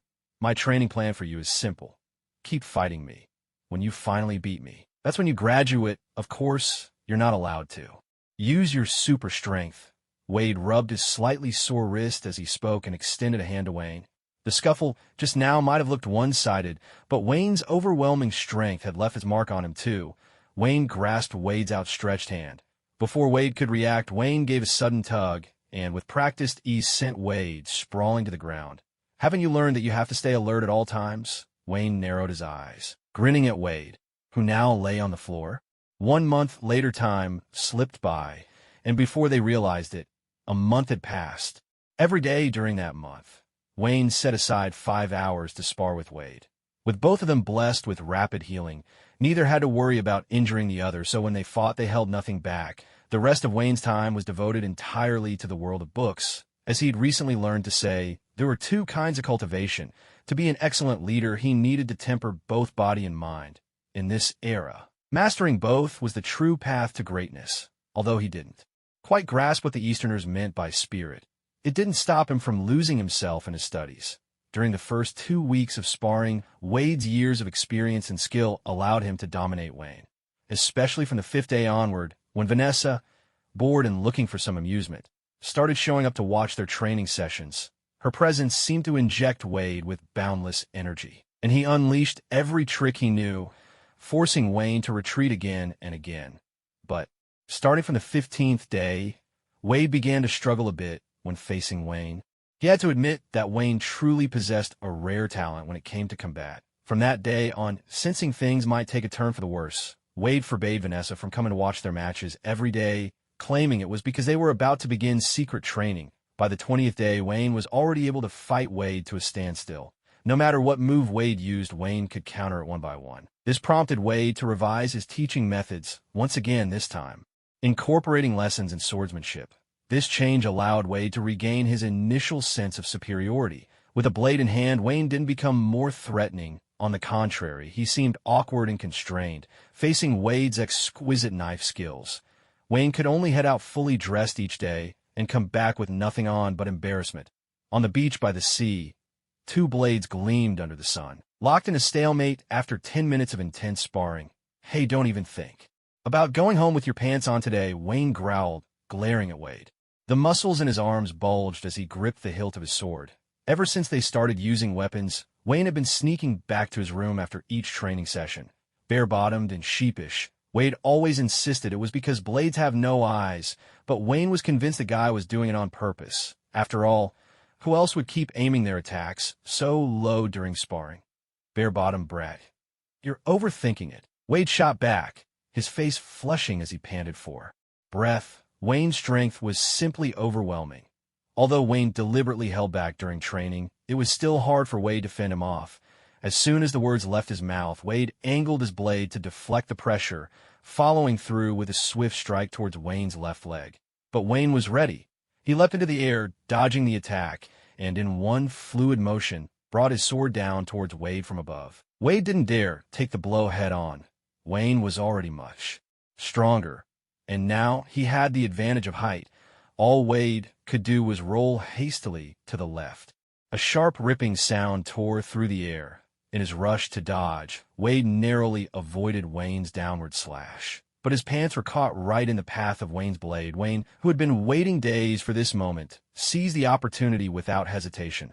A single decisive cut revealed Wade's pink Hello Kitty underwear. Scrambling up from the ground, Wade flung his sword aside and clapped both hands over his backside. Instinctively glancing back toward the villa, sure enough, a flash of light reflected from his bedroom window. Ever since Wade had tricked Vanessa into no longer watching the matches, Wayne, having seen through Wade's true motive, had no intention of letting him succeed. So Wayne privately asked Tony for the most advanced military binoculars the Army currently had, and gave them to Vanessa, ensuring she could clearly catch Wade's every move. Just like now. All right, you've graduated for now. Wade slunk away, tail between his legs, heading off to explain to Vanessa that this was entirely accidental. The mighty Deadpool could not possibly lose to a greenhorn like Wayne. Wayne exhaled, picking up the knife Wade had left behind. He couldn't help but let out a sigh of relief. Over the past month, 5 grueling hours of intense training every day had transformed him into a worthy warrior. Don't be fooled by the fact that Wayne had only trained for a month, and only 5 hours each day. It would be a mistake to think he'd only scratched the surface. Wade had known from the start that he couldn't spend years slowly nurturing Wayne's growth, given their unique physical conditions. He wisely chose to accelerate Wayne's progress through real-life combat, fighting for life and death. In other words, over the past month, Wayne had endured more than 100 deadly battles. Though they wouldn't truly die, the pain was real. Even knowing survival was likely the shock to their senses and psyche when a blade plunged into your heart was no less than what any ordinary person would feel. This was also one of the reasons Wade didn't want Vanessa watching. Sometimes, the fights between him and Wayne got far too bloody. Watching Wade beat a hasty retreat, Wayne couldn't help but recall his own first day sparring a month ago. His fighting style then had been as simple as that of a baby. Yet now, just a month later, he could suppress his strength and speed to ordinary human levels and still defeat Wade head-on. The rate of his progress was nothing short of astonishing. Why is life so lonely, like snow falling in silence? Striking a pose where he stood, Wayne sighed with a touch of drama, then strode back to the villa's steps, light and spirited. Back inside, Wayne was surprised to find Tony and the chubby kid lounging on the sofa, sipping coffee and chatting without a care. Since he'd managed to defeat Wade today, the training session had ended early. Normally at this hour, Tony and the chubby kid would be fiddling with things Wayne couldn't comprehend in the basement lab. Taking the day off from your tinkering? Wayne asked, genuinely curious. Since he never understood a thing Tony and the chubby kid were up to, he simply labeled all their work as messing around. The defense system is fully set up now. If those guys from last time dared to come back, they guarantee they'd be blasted into pieces before they got within 100 meters of the villa. Tony, lounging on the sofa, rolled his eyes and added with a hint of pride. After all, he was Iron Man.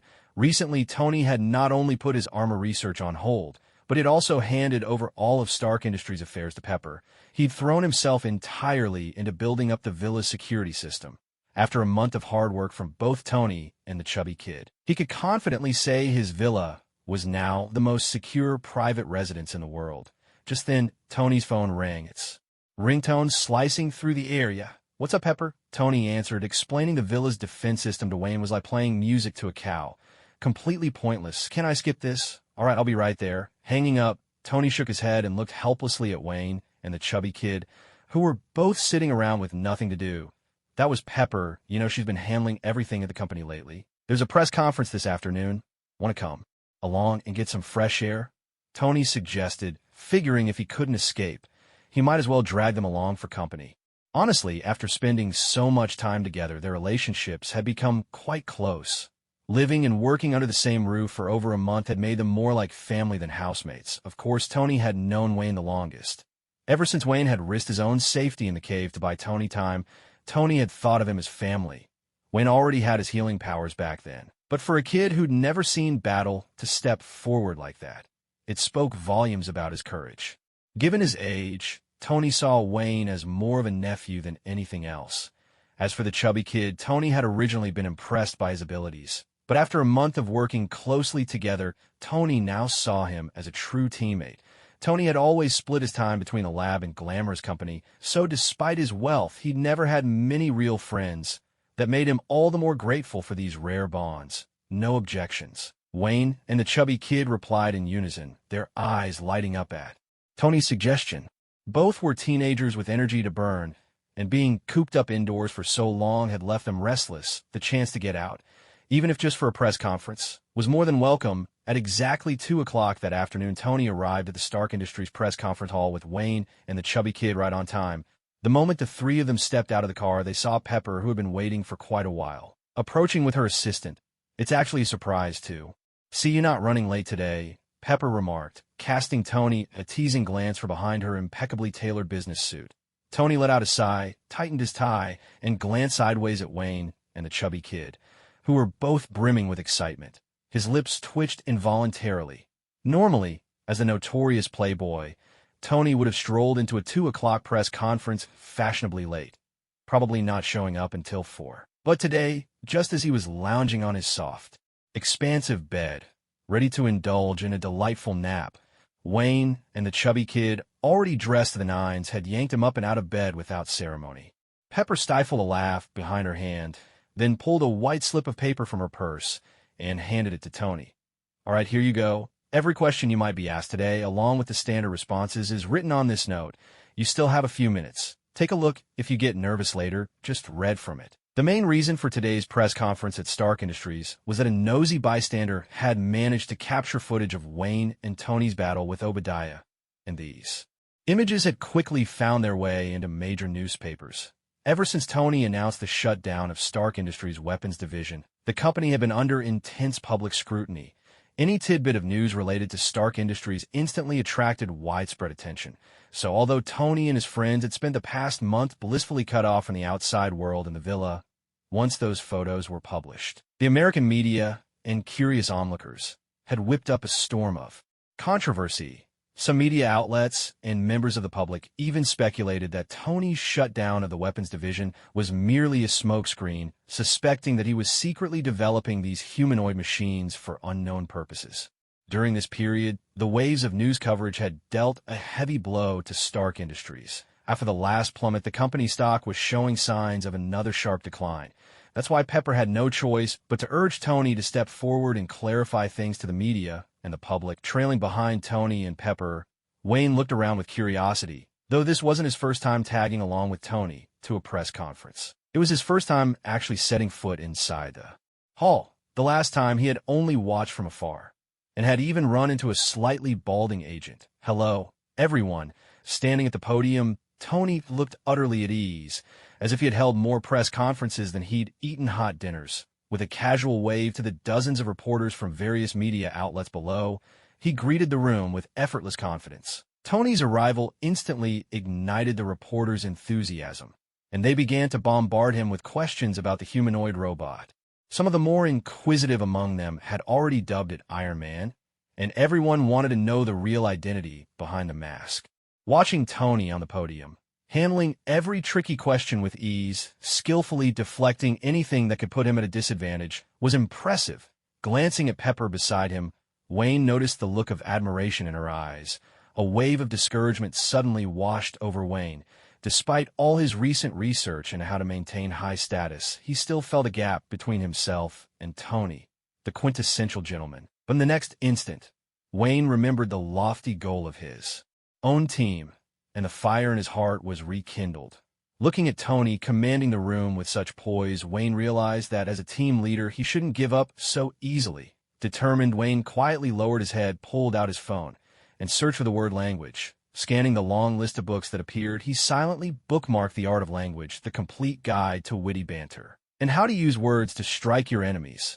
Meanwhile, as the reporter's questions grew more insistent, Tony's expression gradually turned impatient. Are you saying that Iron Man is some kind of AI bodyguard? A female reporter pressed. Tony held up both hands, gesturing for everyone to quiet down. As the hall gradually fell silent, he straightened his tie, casually tossed his note card to the floor, and looked into the camera beside him. I'm Iron Man. Farewell.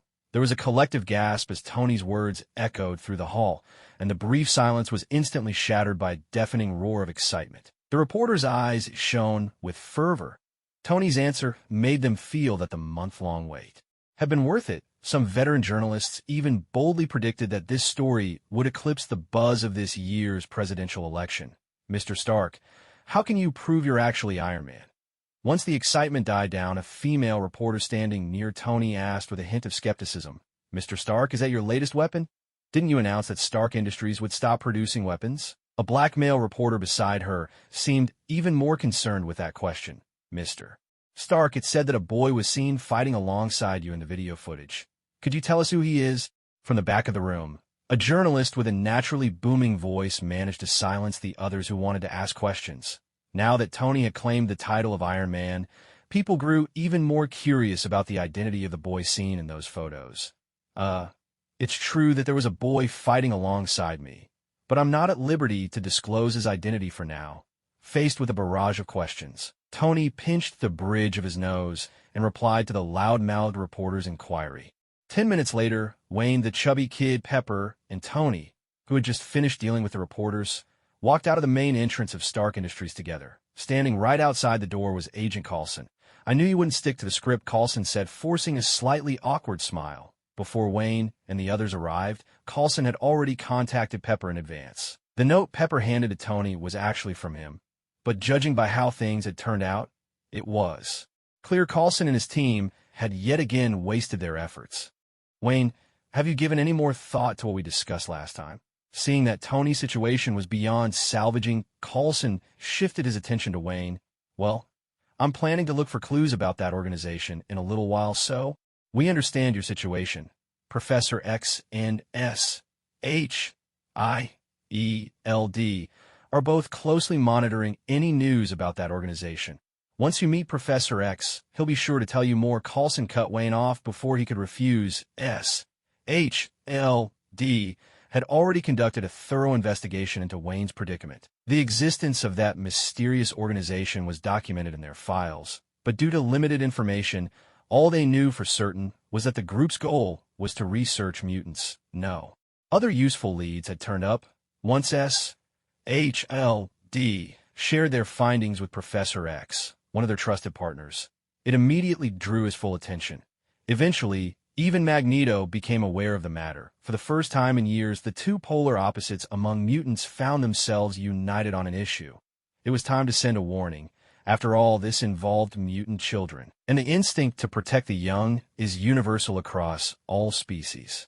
The organization's actions had already crossed a line for both Professor X and Magneto, giving the fractured mutant community a rare common cause. 1 week from now, then, I might bring him along. Seeing the situation, Wayne didn't argue further. He'd long wanted to meet the renowned leader of the mutants, though he insisted on bringing the chubby kid. After all, he was a mutant too. No problem, with Wayne's confirmation. Coulson's trademark smile returned, although things with Tony hadn't gone smoothly. At least the Wayne situation was resolved.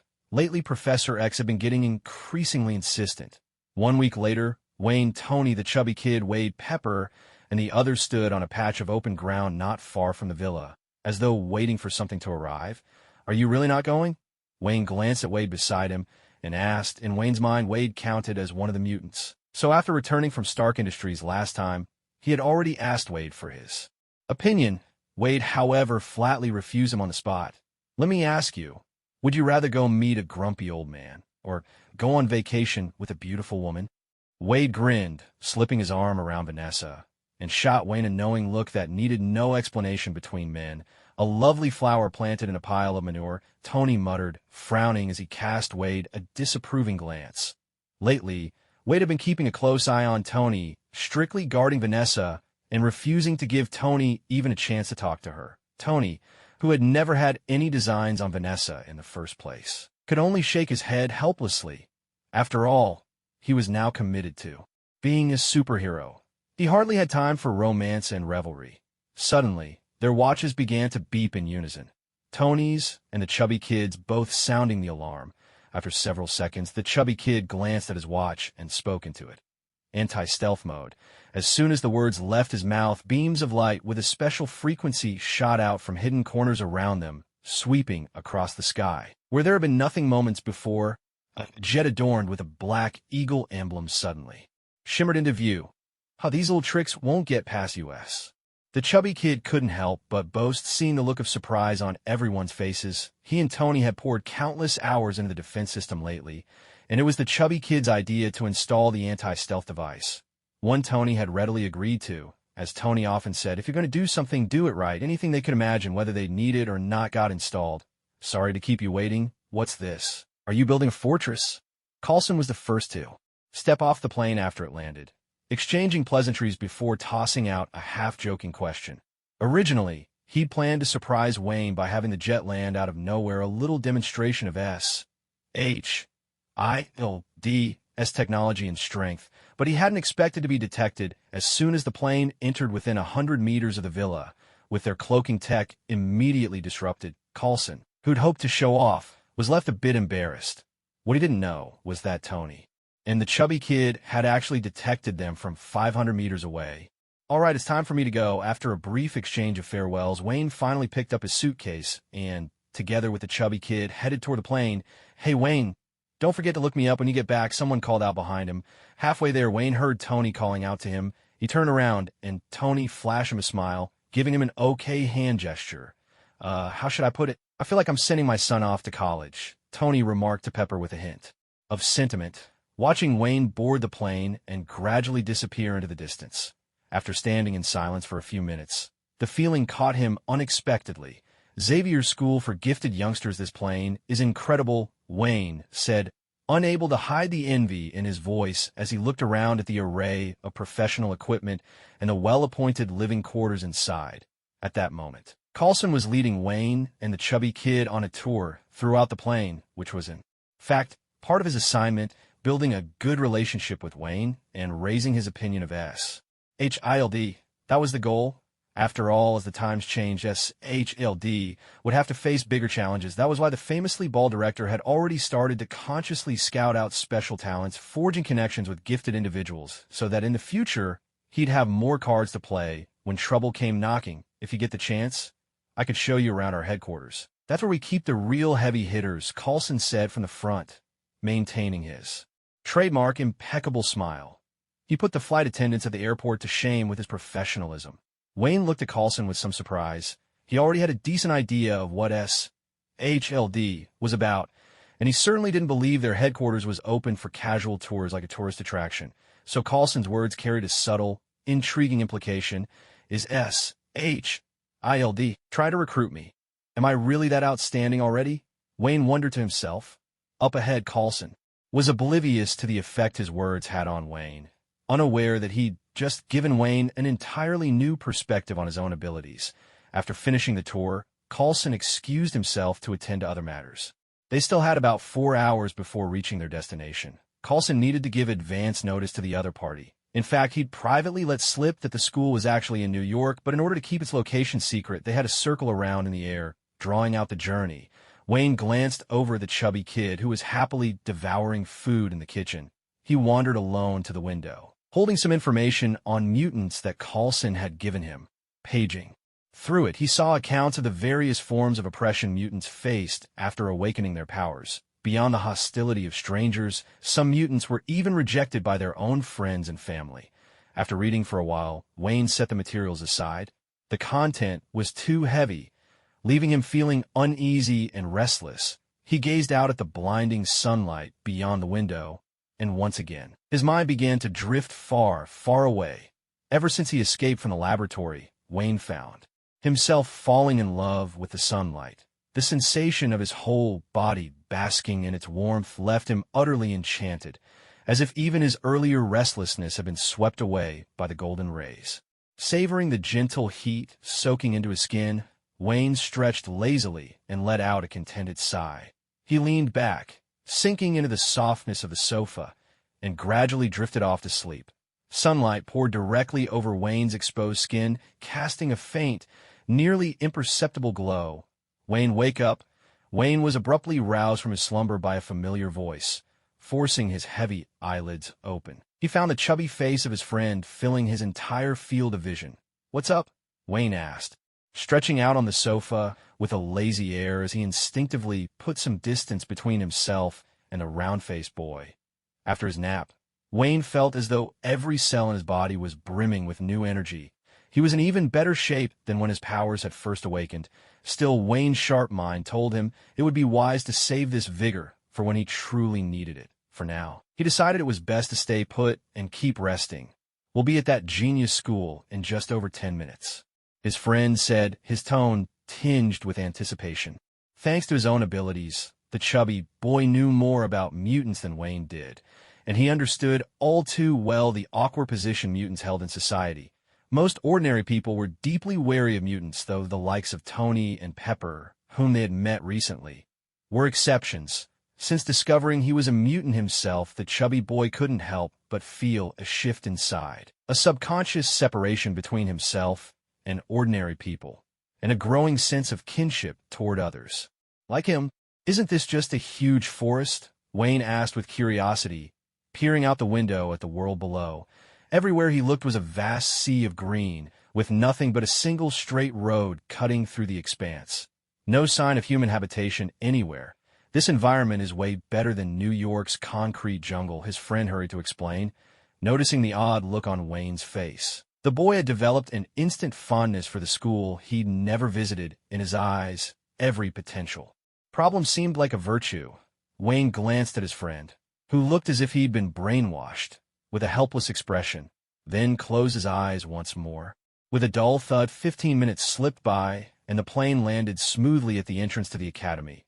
Reluctantly, Wayne rose from the sofa, dragging his luggage outside with languid steps. He gave his head a little shake, still feeling groggy, and realized how strange his state had become. Ever since he'd basked in the sun earlier, it seemed as if a deep, pleasant laziness had settled over him. As soon as Wayne stepped off the plane, he saw the academy not far in the distance. The entire campus nestled within a forest, its unique architecture embraced by lush trees all around, imparting a sense of ease and delight. Just then, the academy gates swung open, and a figure emerged from within. Watching the bald, elderly man slowly approach them in his wheelchair, Coulson strode forward to greet him. This wasn't his first visit, and on his previous 2 trips, he'd received no such welcome. With a touch of respect, he greeted the seemingly ordinary old man before him. "It's been a long time, Professor." The professor, seated in his wheelchair, replied with a genial laugh. "Indeed, it has been a while. How's Nick doing these days?" Polite as ever, Coulson answered, "He's the same as always." Then, sensing the professor's attention shift to Wayne, Coulson gave a helpless shrug and wisely held his tongue. Wayne, still lazily dragging his suitcase, glanced over the few people who had suddenly appeared before him, finally fixing his gaze on the bald old man. The two locked eyes for a long moment, and the others around them let the silence linger. Not daring to interrupt, suddenly, Wayne frowned and said to the old man, "What are you staring at?" A brief, awkward cough broke the tension. Rather than take offense at Wayne's bluntness, Professor X's face warmed with a kindly smile as he looked at Wayne and the chubby boy standing behind him. It's a pleasure to meet you, Wayne. And you too, Stephen." After exchanging a few pleasantries and handling some formalities with Coulson, Professor X sent the agent, who had been lingering nearby, with an awkward smile. On his way, taking matters into his own hands, the professor personally led Wayne and Stephen into the Xavier School for Gifted Youngsters, a place created especially for mutants. Wayne glanced up at the prominent school name above the gate, then over at Professor X, who was guiding them. He could no longer hold back the question he'd been suppressing for several minutes. "Why is this school called the School for Gifted Youngsters?" Seeing Wayne's puzzled expression, Professor X stopped his wheelchair and glanced toward the playground, where mutant children were chasing each other in a lively game. He turned the question back at Wayne. "Wayne, what do you think makes someone gifted? Someone who's smart, like me. Wayne caught himself clearing his throat. He'd almost said like me, but remembered to stay humble as a newcomer. Catching Wayne's embarrassment, a spark of amusement lit Professor X's eyes. He looked again at the children on the field and spoke gently. I believe a genius is someone who possesses a special gift. This kind of talent is not something we choose. But no matter what form it takes, it is a precious gift from God, just like our abilities. Look at these children, including you, Wayne. In my eyes, you are all geniuses, and more importantly, you represent the hope for the rise of mutants. Professor X's words, calm as the wind that follows death, left Wayne deeply moved. In fact, Coulson had told Wayne before that most mutants, upon their initial awakening, tend to develop a sense of aversion and fear towards their own abilities, influenced either by their own mindset or by external factors, which leads them to reject themselves. Now, in addition to providing mutants with a place of refuge, Professor X's main objective is to tell these lost souls that their abilities are not a punishment handed down by fate, but rather a precious gift. Contrary to the rumors outside that paint him as soft or compromising, Professor X does not simply endure grievances for the sake of peace. Rather, he seeks to fundamentally change the way both ordinary people and mutants perceive this race, starting from the root of their beliefs. People with renowned reputations usually fall into two categories: those whose reputation outshines their actual presence, and those whose presence surpasses their reputation. When Wayne first saw the legendary Professor X, just a small elderly man in a wheelchair, he thought he was the former kind. But now Wayne felt that this kindly old man truly deserved every bit of his fame. After speaking, Professor X resumed, leading Wayne and the chubby boy on a tour around the campus, a task he would usually delegate to other teachers. But with Wayne, Professor X was particularly attentive.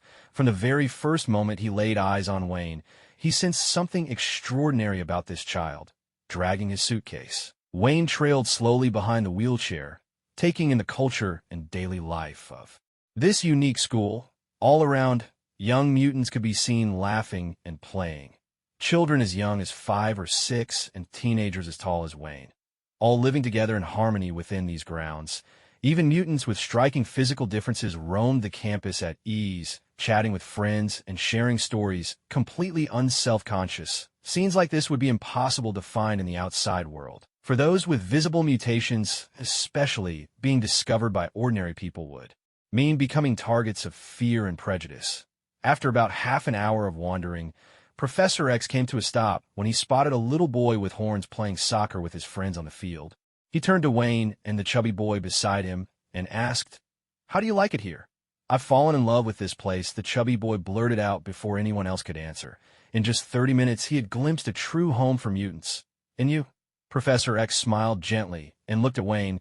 "It's unbelievable," Wayne replied softly, his eyes full of wonder, looking at the frail old man before him. Wayne suddenly found the figure of this elder towering and grand, with the strength of one man. He had created a utopia for countless mutants. Ex-professor was very pleased with Wayne's response. After all, the reason he had shown Wayne around the school was to win his approval for this place, which would help Wayne blend more quickly into the mutant community. Next, Professor X personally led Wayne and the chubby boy to their room. It was an elegantly furnished, spacious room. 2 beds stood side by side. Yet the space never felt cramped. Every piece of furniture and appliance one could need was provided, making it no less comfortable than the room Wayne had stayed in at Tony's house. Lying on the bed, Wayne chatted idly with the chubby boy while his mind wandered over the day's experiences. Before he knew it, fatigue crept over his nerves. Ever since his nap on the plane, Wayne had sensed some sort of change within himself. Yet as he felt the power coursing through his body grow stronger, he was convinced this transformation was a positive one. While the chubby boy continued to explain the various injustices mutants faced in the outside world, and how some were driven to despair upon awakening their powers, Wayne slowly drifted off to sleep. In his dreams, he saw a perfect world. A world where mutants and ordinary humans lived together in harmony. The next morning, a woman with striking red hair appeared in Wayne and the chubby boy's room. After arranging the day's courses for the boy, she led him to Professor X's office. When a heavy door swung open, Wayne saw that, besides Professor X seated at his desk, several others were gathered nearby. Upon seeing Wayne and the woman enter. Professor X smiled and greeted him. Good morning, Wayne. This is Jean, one of the teachers here at the academy. With that, he motioned for the others to introduce themselves. A woman with white hair and dark skin spoke first. Hello, Wayne. My name is Aurora, but you can call me Storm. Next, a man in cool sunglasses chimed in. Scott, Cyclops. Finally, the most striking figure in the room, a man with blue skin and thick fur, spoke last. I'm Hank. Nice to meet you. You can call me Beast. After listening to their introductions, Wayne paused for a moment before he spoke. My name is Wayne. You can call me. He trailed off, unable to think of a worthy code name, and a hint of embarrassment colored his face. All right, Wayne. The reason we called you here today is to have a conversation, Professor X said, unable to suppress a chuckle as he watched Wayne scratching his head in awkwardness. Ahem. What would you like to discuss? Wayne replied. Wayne cleared his throat twice, masking his embarrassment, and instantly adopted a serious expression, as if the one fidgeting nervously a moment ago had been someone else entirely. I've done some research into your past. Ever since your abilities awakened, every major event in your life seems to be shadowed by violence and death. Why do you think that is? Professor X paused in thought before speaking. For many mutants, the moment their powers awaken marks a complete upheaval of their lives, setting them on an extraordinary and unfamiliar path. This much is certain. It's during this phase that mutants are most likely to feel alienated from their own kind. That's mainly because at this stage, their control over their abilities is weak, accidents happen easily, and innocent people, or those close to them, are often unintentionally hurt. Since Wayne's awakening, he'd been through battle after battle, each one leaving a trail of death behind. Professor X couldn't help but worry that these experiences might leave Wayne with a negative view of being a mutant. Wayne found himself recalling all that had happened since his powers emerged. Tortured by a deranged scientist for over a month, then forced to fight a group of mercenaries, and after that thrown against a secretive organization. Indeed, death had seemed to follow him everywhere. Yet Wayne realized his mindset hadn't been affected as one might expect. On the contrary, he rather enjoyed the abilities he possessed. Thinking back to a book he'd once read, the Compendium of Valoran Witticisms, Wayne lifted his head and looked Professor X squarely in the eye, replying with solemn conviction. Death is like the wind. It is always by my side. Wayne's answer cast a heavy, awkward silence over the room. Jean and Storm exchanged odd glances with Professor X. Was this the special child he'd spoken of? His way of thinking was certainly unique. It seems these experiences haven't left much of a mark on you after all. Professor X finally broke the tension. Though Wayne's response had taken him by surprise, it clearly showed that Wayne harbored no resentment toward his mutant identity, with his only real concern put to rest. A gentle smile returned to Professor X's face. Do you have any questions for me? How much do you know about the organization? Wayne asked the question that weighed most heavily on his mind. To be honest, not as much as I'd like, Professor X replied, his brow furrowing. He was aware that some groups conducted covert research on mutants, but there were so many, he couldn't possibly keep track of them all, nor could he prevent such things entirely. Because of who we are, many ambitious organizations and even nations resort to illegal means against our kind. In recent years, we've managed to dismantle several such groups, but even more continue to spring up. Is there really no way to put a stop to this? Seeing that even the Elder, one of the two leaders of mutant kind, was powerless to change the current situation, Wayne couldn't help but voice his frustration. Is there truly nothing we can do? For now, we are helpless, Professor X replied, his voice calm as he slowly leaned back in his wheelchair. Our special status means we are subject to far more scrutiny and restrictions than most. The mutant community is still fragile. Any rash action on our part could spark an even greater backlash from society. Though he spoke with composure, the tension in his hands gripping the armrests betrayed the turmoil within. The veins stood out starkly on the backs of his hands, a silent testament to his suppressed emotions. Standing nearby, the four teachers wore expressions of anger, each one betraying their true feelings. It wasn't that they lacked the will to act. It was that as one of the twin pillars of mutant kind, too many organizations were watching their every move. Every action they took carried the weight of representing their entire race. Recklessness was not a luxury they could afford. They bore responsibility for the fate of all mutants, I will change all of this, Wayne said suddenly, breaking a long silence.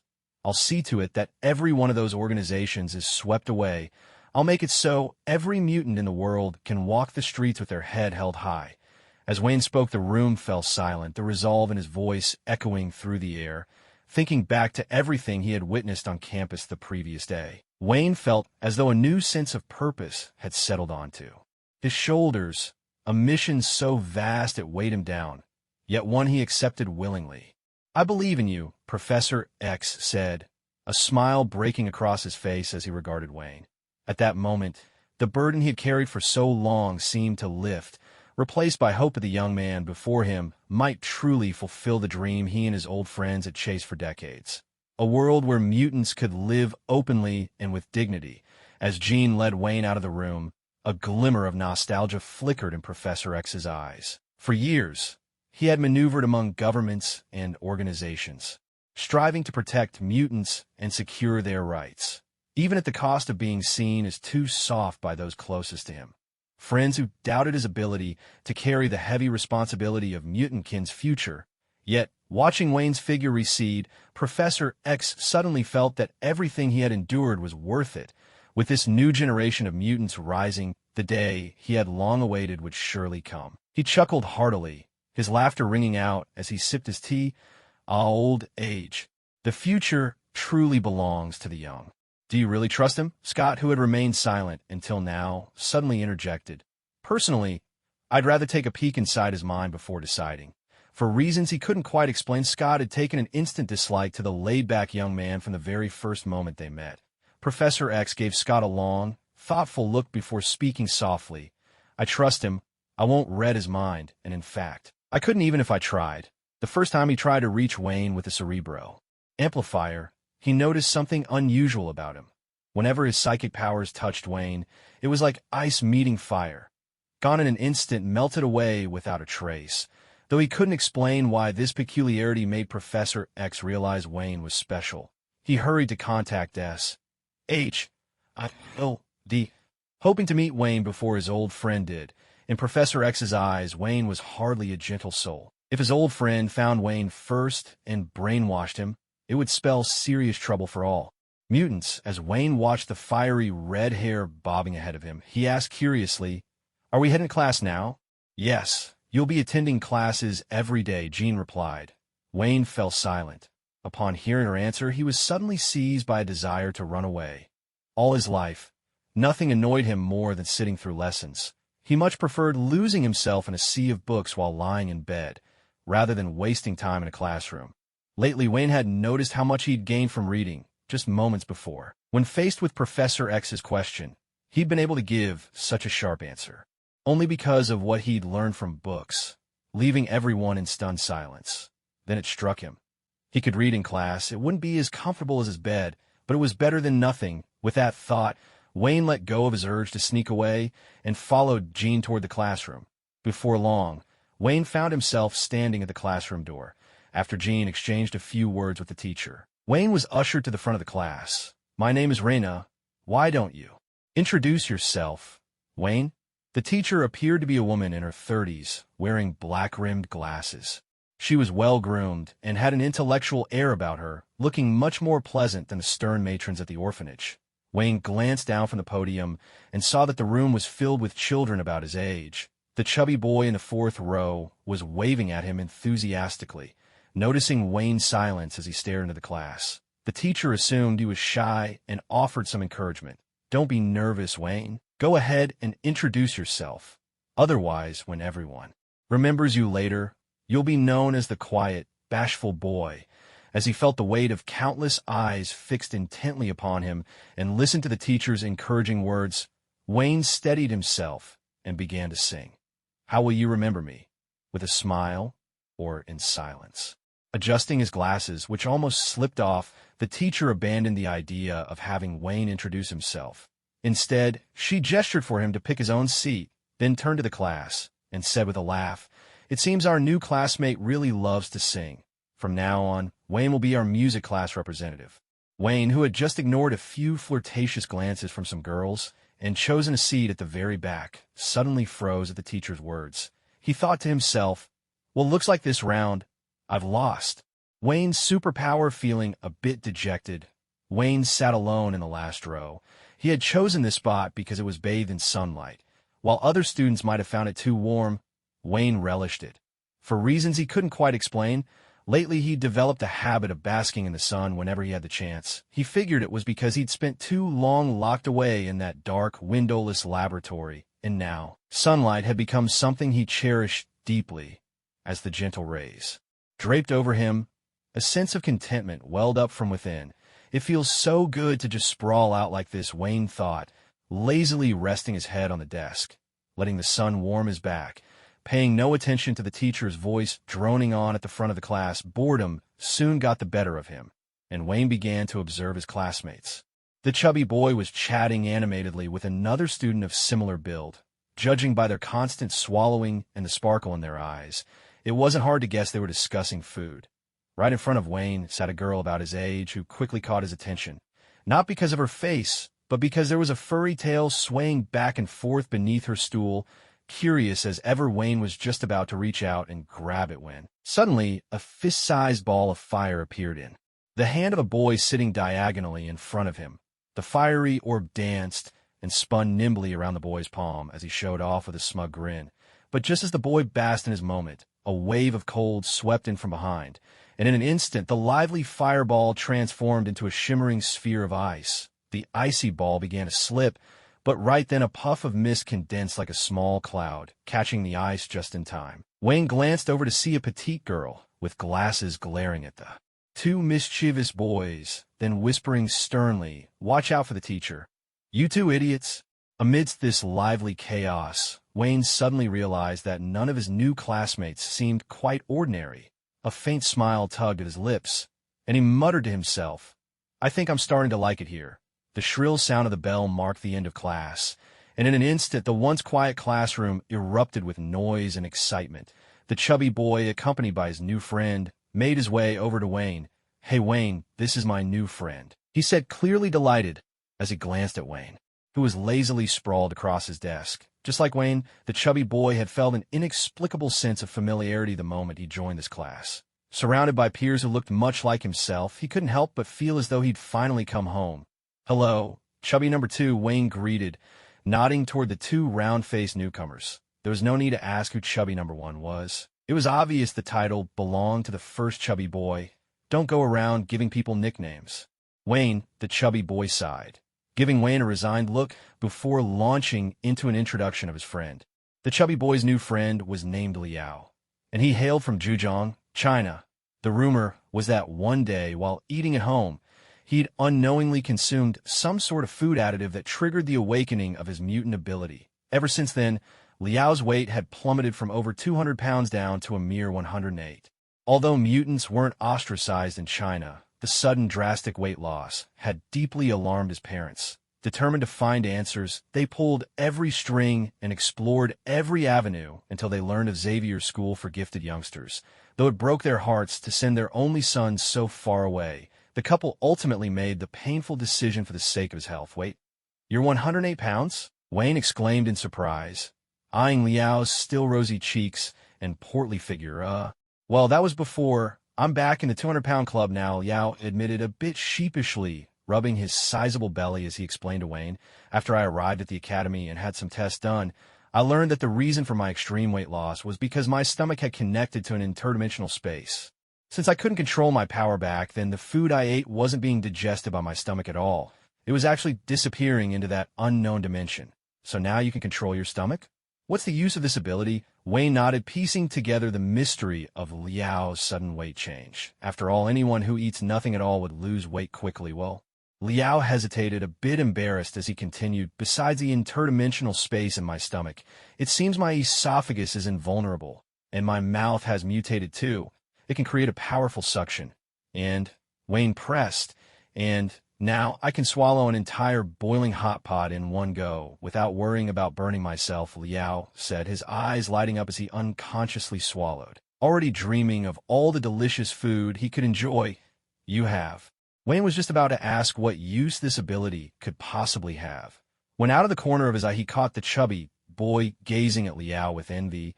Wayne clamped his mouth shut On second thought, this ability might actually come in handy when it comes to scrambling for food. At that moment, the rest of the class began to gather around. After all, Wayne, the new arrival, had yet to introduce himself, and everyone was eager to get to know the companion they'd be spending so much time with from now on. "Hey, I'm Bob. My ability is ice. Nice to meet you." The boy Wayne had noticed in class earlier stepped forward first, greeting Wayne as he spoke. As he introduced himself, he sculpted a small ice statue in Wayne's likeness and handed it over, looking at the little ice figurine that was the spitting image of himself and the enthusiastic faces of his classmates. Wayne decided he'd better introduce himself properly. After all, they'd be spending a lot of time together. "Well, hello everyone, I'm Wayne. I came here with Steve. My ability is immortality." When it came to describing his ability, Wayne hesitated. How should he explain it? Super strength, super vision, super hearing, super perception, super healing, super intelligence. Glancing at the classmates around him, who all wore expressions of awe and envy after hearing about his ability, Wayne suddenly wondered if he was a bit too gifted. With so many powers, even just mentioning one would be enough to make anyone green with envy. Immortality. Does that mean you'll always stay this young? Suddenly the girl with glasses, the one who had summoned the mist earlier, looked at Wayne with open admiration. "Yeah, you have such great skin." Before Wayne could even answer, another girl, who had been shooting him flirtatious glances, chimed in. She even reached out and gently touched Wayne's face. Wayne, who had just been feeling a bit smug, was suddenly a loss. Why did it seem like what others admired about him was completely different from what he prided himself on? Was he being flirted with? Feeling the warmth on his cheek, Wayne shyly mused to himself, "So my ability is actually super good looks?" Just then, as Wayne was being surrounded by the girls in his class, he suddenly sensed the air grow hot and heavy. He turned to see the boy from earlier, the one playing with fireballs in class, summoning a little flame. Once again, drawing everyone's attention with a flicker in his palm, the boy cast a sidelong glance at Wayne and muttered, "What's so special about a pretty boy?" Wayne glanced at the fire-wielding boy in front of him, then lowered his head. Could it be that his perfect self had just run into that age-old, cliched schoolyard bullying?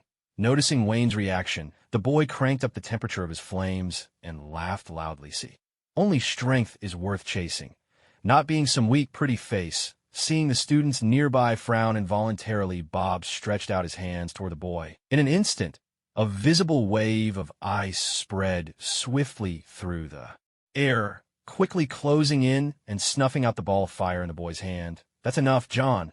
Bob spoke as he glanced at the lump of ice that had fallen to the ground and at John, who was glaring back at him in frustration. With a grunt, John shot Bob a fierce look, then turned on his heel and went back to his seat. "Sorry about that." John's temper's always like this. Bob took the initiative to sit beside Wayne and offered an apologetic smile. "It's fine. According to what I've read, the ones who act out the most are usually the ones who don't have much going for them. He's just jealous of my super good looks." Wayne grinned, noticing the fire starter glancing back at him again and again from his seat. Breaks between classes at the school didn't last long. After 10 minutes, Rena stepped up to the podium once more. She glanced at the pieces of ice scattered on the floor near Wayne's seat, some still vaguely shaped like fireballs, and a knowing look flashed in her eyes. Smiling slightly, she addressed the class. "It seems everyone's getting along well with our new classmate. Now let's move on to discuss the current situation of mutants around the world.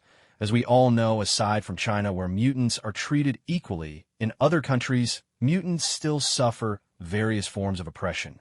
Wayne leaned against his desk, half-turned and resting his head on his left hand as the teacher droned on with dry facts. With his other hand, he discreetly slipped his phone out of his pocket. Using the desk to shield it from the teacher's view, he tapped on the screen, found a book titled The Ultimate Prankster's Guide, and began studying it intently. Though he appeared magnanimous on the surface, Wayne had no intention of letting that cocky firestarter off so easily. Since John had already picked a fight, Wayne was determined to teach him a lesson, using the knowledge he'd gained from books to show him that true power lies in intelligence. The day passed quickly. After dinner, Wayne and the chubby kid, accompanied by their new friend Liao, made their way to Wayne's room. "Hey, Wayne, John's definitely going to give you trouble," Liao said. Feeling a bit cramped as he sat in the single armchair by the bed, the armrest pressing against his sides, he looked worriedly at Wayne, who was sprawled out on the bed like a laid-back fish. At Xavier's school for gifted youngsters, John's status was a bit like Joseph's at an orphanage. Maybe it was because his power was to control fire. His temper was every bit as hot and volatile. He was the type who craved power and loved to be in the spotlight. Wayne's arrival today had instantly attracted the attention of most of the girls in the class, making John, who thrived on being the center of attention, feel as if he'd been completely overlooked.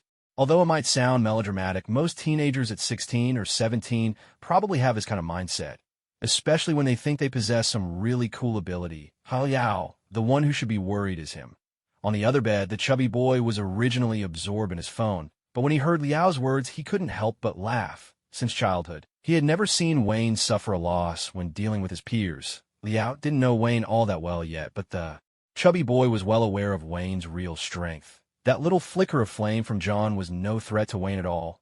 Liao, doesn't the school have P.E. classes or courses to help you train your abilities? The motionless couch potato finally rolled over in bed and looked at Liao, who was sitting on the sofa. Wayne felt a pang of sympathy for his own battered sofa. Ever since he came back, Wayne had been wondering. Since this was a school made up of mutants, it had to be different from a regular school. If all they did every day was discuss current events and basic knowledge, how much help could that really be for these mutant kids? Yeah, we do have that. Miss Storm teaches us how to control our powers, and Mr. Cyclops instructs us on the uses of our abilities. Liao paused here, thought for a moment, and then continued, but ever since someone came to the school, sometimes they organize sparring matches for us, of course. There are two types, the combat group and the support group. What was interesting was that after just one day, Wayne had noticed that the students here had an almost fanatical love for nicknames. It seemed like everyone insisted on giving themselves a nickname, and most of the time, they called each other by these nicknames instead of their real names. For example, Liao had given himself the nickname Big Eater, not Fatty Number 2, as Wayne called him. Got it, hearing Liao's answer. Wayne felt he now had a better understanding of the school's education system. This was how a mutant school should be. The earlier courses were designed to help students get familiar with and control their powers, while the competitions later on offered mutants a chance to put what they'd learned into practice. After all, abilities are meant to be used. No matter how powerful your gift is, if you can't apply it in real situations, it's all wasted potential. So who was the person who proposed these competitions? Since it only started after this person arrived, that meant he wasn't originally from the school. Wayne turned to Liao with curiosity and asked Fatty Number 2, "Who's the person you're talking about?" "Hey, you can call me Big Eater." "Let me think." The teacher seemed to call him Wolverine. After pondering for a long time, Liao finally uttered a name, though he sounded uncertain.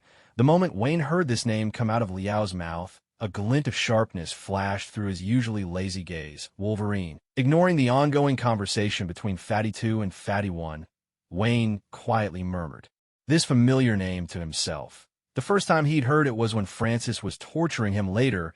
Wayne had even asked the chubby kid to help him look up everything about this person online. It was said that Wolverine had the same self-healing ability as himself, and stories about him had been circulating ever since the World War centuries ago. Why did he leave? The chubby kid asked, his tone full of curiosity. "I heard he helped the school a lot, but didn't quite get along with Cyclops. The details, well, you know."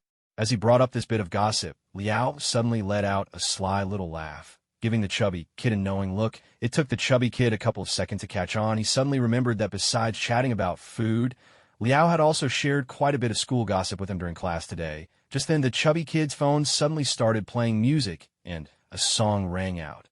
Hoping for a stroke of luck, a sudden surprise. What a marvelous encounter, climbing over the mountaintop ahead through layers of white clouds. Where is the green light? Rolling his eyes, Wayne turned to Liao and asked Fatty 2, "Will he ever come back?" Too lazy to correct Wayne's nickname for him, Liao replied, "He comes back every year for the tournament." Wayne nodded silently, beginning to look forward to the academy competition.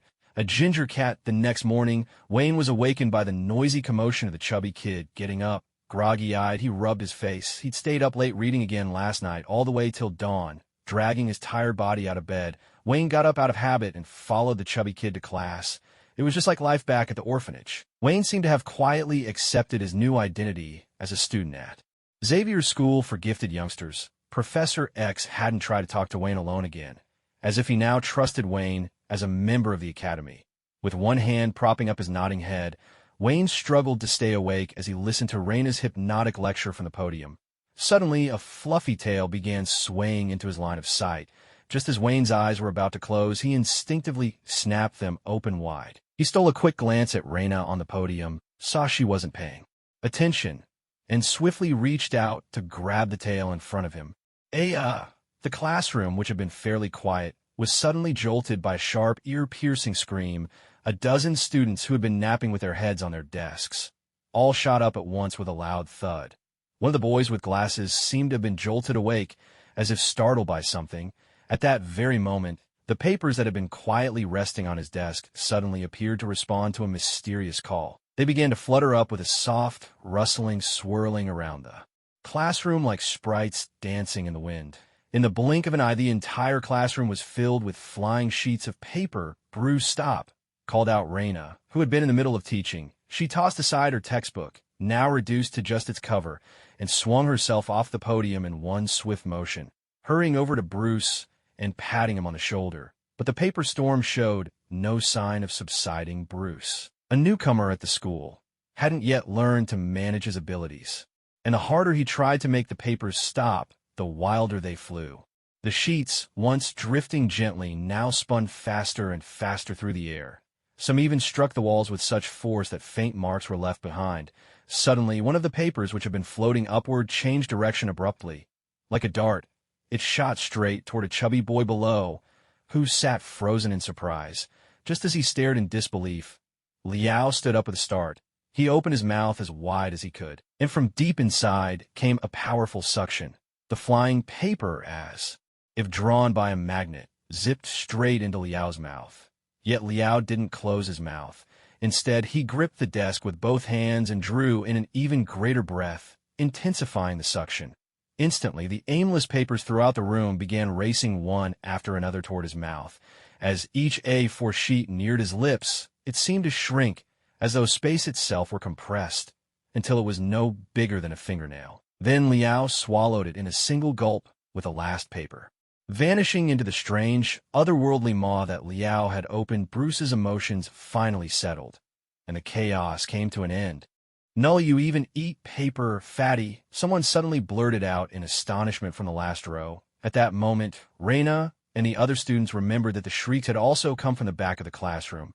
All at once, everyone turned to look at the culprit in the final row. Under the weight of so many accusing eyes, Wayne suddenly realized something and instinctively raised his right hand, protesting to the furious crowd. "It was her. It wasn't my fault." In his hand, Wayne was clutching a fluffy orange tail. Its owner was a plump ginger cat, who was now struggling desperately to twist around and swipe at the hand, holding her tail with her soft, pudgy paws, but dangling upside down as she was weighed down by her ample belly. The cat's efforts were all in vain. Watching the chubby orange cat bare her teeth and flail her paws with all her might, Wayne couldn't help but burst out laughing. However, just as Wayne let out a brief laugh, he suddenly remembered the current situation. He quickly and discreetly wiped the smile from his face, turning serious as he addressed the orange tabby. "Why did you have to shout and make such a fuss in class? Do you realize that your behavior seriously disrupts classroom discipline? Even if you don't want to learn, you shouldn't hold others back. You have to understand, wasting one person's minute means, for our class of 45, you've wasted 45 minutes in total. Wayne, put Meowji down right now. And one more thing. We have 67 people in our class." Reina, watching the orange tabby struggle even harder under Wayne's scolding, walked over to him.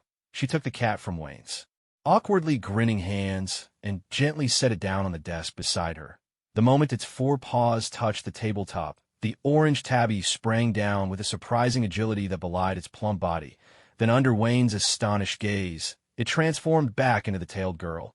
Hiding behind Reina, with a face puffed up in indignation, Meowji made Wayne marvel inwardly at the wonders of the world. He had always known that mutants could have all sorts of powers, but he'd never imagined someone could actually turn into a fat cat. Glancing at the chaotic classroom, Reina had no choice but to call off the day's lesson. After telling everyone they were free to do as they wished, she led the three troublemakers, Wayne, Meowji, and Bruce, toward Professor X's office. Ahem, so today's incident was just an accident. Professor X listened to Wayne's explanation, struggling to suppress a smile as he looked at the group before him. Meowji looking utterly wrong, Bruce visibly nervous, Reina still angry, and Wayne deliberately copying Meowji's aggrieved expression. A subtle wave of psychic energy radiated from the professor, instantly washing over the whole office. Suddenly, each of the three felt their moods lighten and their tensions melt away. Even Rena, who had come ready to lodge a complaint, found herself secretly amused by her own intentions. What Wayne had done was just the sort of mischief any spirited boy might get up to. There was hardly anything to be angry about, seeing the calm settle over their faces. Professor X subconsciously let out a sigh of relief. As the headmaster of Xavier's school, for gifted youngsters, he was constantly called upon to solve all manner of big and small problems, especially the petty squabbles between students. Thankfully, his own abilities were perfect for handling such disputes. Thinking this, a grandfatherly, gentle smile spread across his face as he addressed the group. "I think this matter." But just as the professor began to speak, Wayne, standing to the side, thought things over. He realized that he really had disrupted others this time.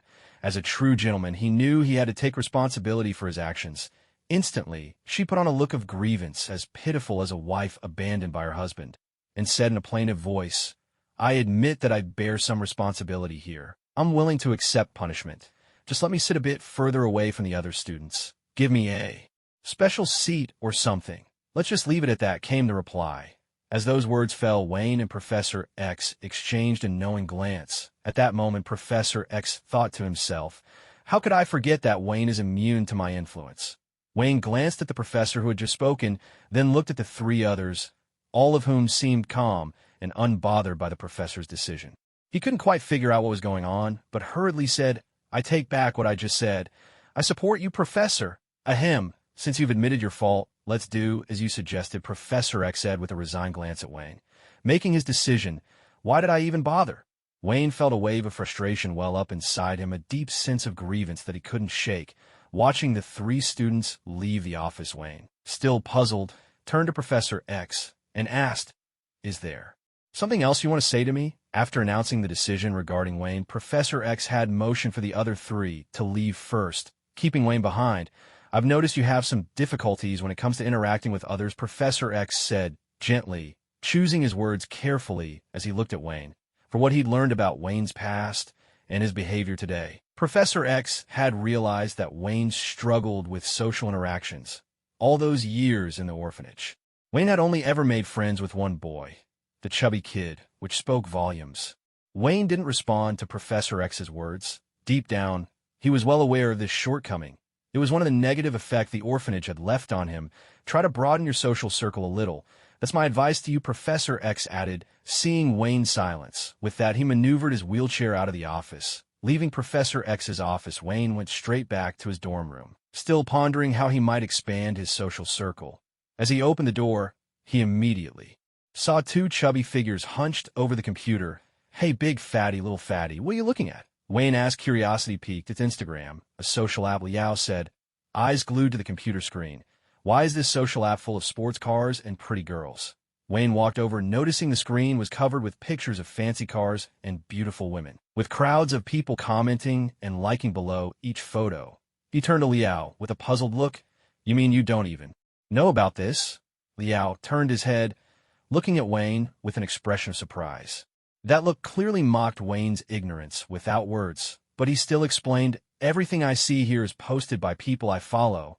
Right now, these are all students from China, introduced to me by my parents." As he spoke, he casually clicked open one of their profiles. It turned out this person posted 1 or 2 updates every day, most of which were photos flaunting luxury goods and high-end cars. "How did you end up hanging out with this group of rich kids?" Wayne glanced at the chubby guy in front of him, taking in his classic homebody outfit, thick-rimmed glasses, a plaid shirt, baggy jeans, and a half-empty bottle of soda on the table. Ahem. Noticing Wayne's barely disguised expression, Liao instantly understood what he was thinking. He closed the previous page and opened up his own profile, sliding the mouse over to Wayne. Wayne clicked on a random photo. On the screen, a chubby Asian guy was lounging on what looked like a luxurious yacht basking in the sun. With a flick of the mouse to the right, it was the same slightly sleazy-looking guy. But this time he was sitting inside a private jet, a glass of champagne in hand.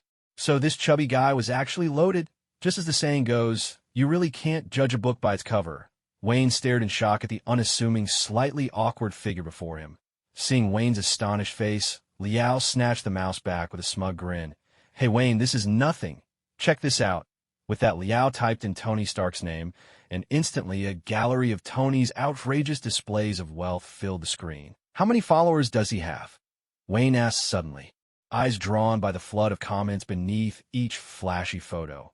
"Let me see, 79.12 million. Liao's eyes flashed with envy as he read out the staggering number. "He really is the ancestor of us all. Can you actually talk to the people leaving comments?" Wayne's eyes lit up as he looked at the endless stream of messages under each picture. Wasn't this the perfect way to expand his social circle? Online connections were connections. After all, of course you can. Liao rolled his eyes at Wayne. "Hey, Steven, help me register an account," Wayne said, shoving his phone toward the chubby kid beside him. Wayne prided himself on being a man of action. Once he had an idea, he wasted no time. "So how do you attract followers?" Wayne asked, looking at Liao, who wore the confident air of a seasoned player. "You're asking the right person. I'm a guy with 40,000 followers. Usually I just post interesting content. Showing off wealth is only one approach, but it works pretty well. However..." As he spoke, Liao glanced at Wayne, who looked every bit the part of someone down on his luck. He smacked his lips and thought to himself, "And yet you still dare look down on me." At that moment, the chubby kid handed the phone back to Wayne. Wayne picked it up and saw his own close-up as the profile picture. It did nothing to diminish his good looks. He nodded in satisfaction, ignoring Liao beside him, who was acting all smug despite having just 40,000 followers. Wayne flopped onto his bed with the phone in hand. "Let's follow Tony first." He found Tony in the search bar, tapped follow, and then hit the post button. Scrolling through the few photos on his phone, Wayne's eyes suddenly lit up. How could I have forgotten about this one?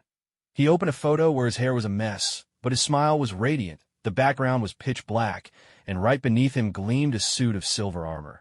Wayne chose this picture tossed on a random filter and tagged Tony Stark. In a caption he wrote, "My exhilarating double flight with Tony." He tapped post. Done. Meanwhile, in the basement of the villa, Tony was busy upgrading his suit when Jarvis chimed in. "Mr. Stark, Wayne just registered an Instagram account and posted a photo. Since Wayne had gone to Xavier School for Gifted Youngsters, Tony had asked Jarvis to keep tabs on all his activities." Let me take a look." Tony set down his tools and looked up, tapping in the air. Suddenly a holographic screen appeared, displaying Wayne's Instagram profile. Tony couldn't help but laugh. I'm the first person he followed. The kid's got a good head on his shoulders, but the moment Tony clicked open Wayne's recent post, his smile froze. "Jarvis, didn't I tell you to delete that photo from his phone?"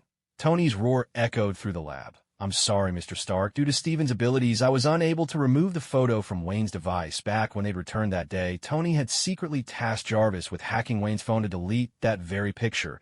However, Wayne's phone had always been managed by the chubby guy. As the king of the hacker world, there was no way he would let Jarvis succeed. So, when he discovered Tony's intentions, the chubby guy turned the tables and blocked Jarvis from reporting back to Tony. That's how this photo, full of commemorative value and later hailed by countless media outlets as a symbol of the friendship between Iron Man and Wayne, made its first appearance in the public eye.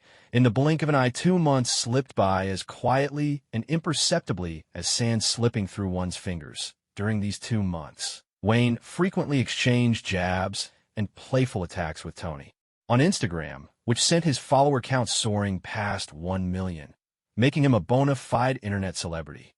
Of course, Wayne liked to believe his meteoric rise in popularity was entirely due to his own personal charm and had absolutely nothing to do with the insufferable Tony. At school, Wayne had become friends with most of the students.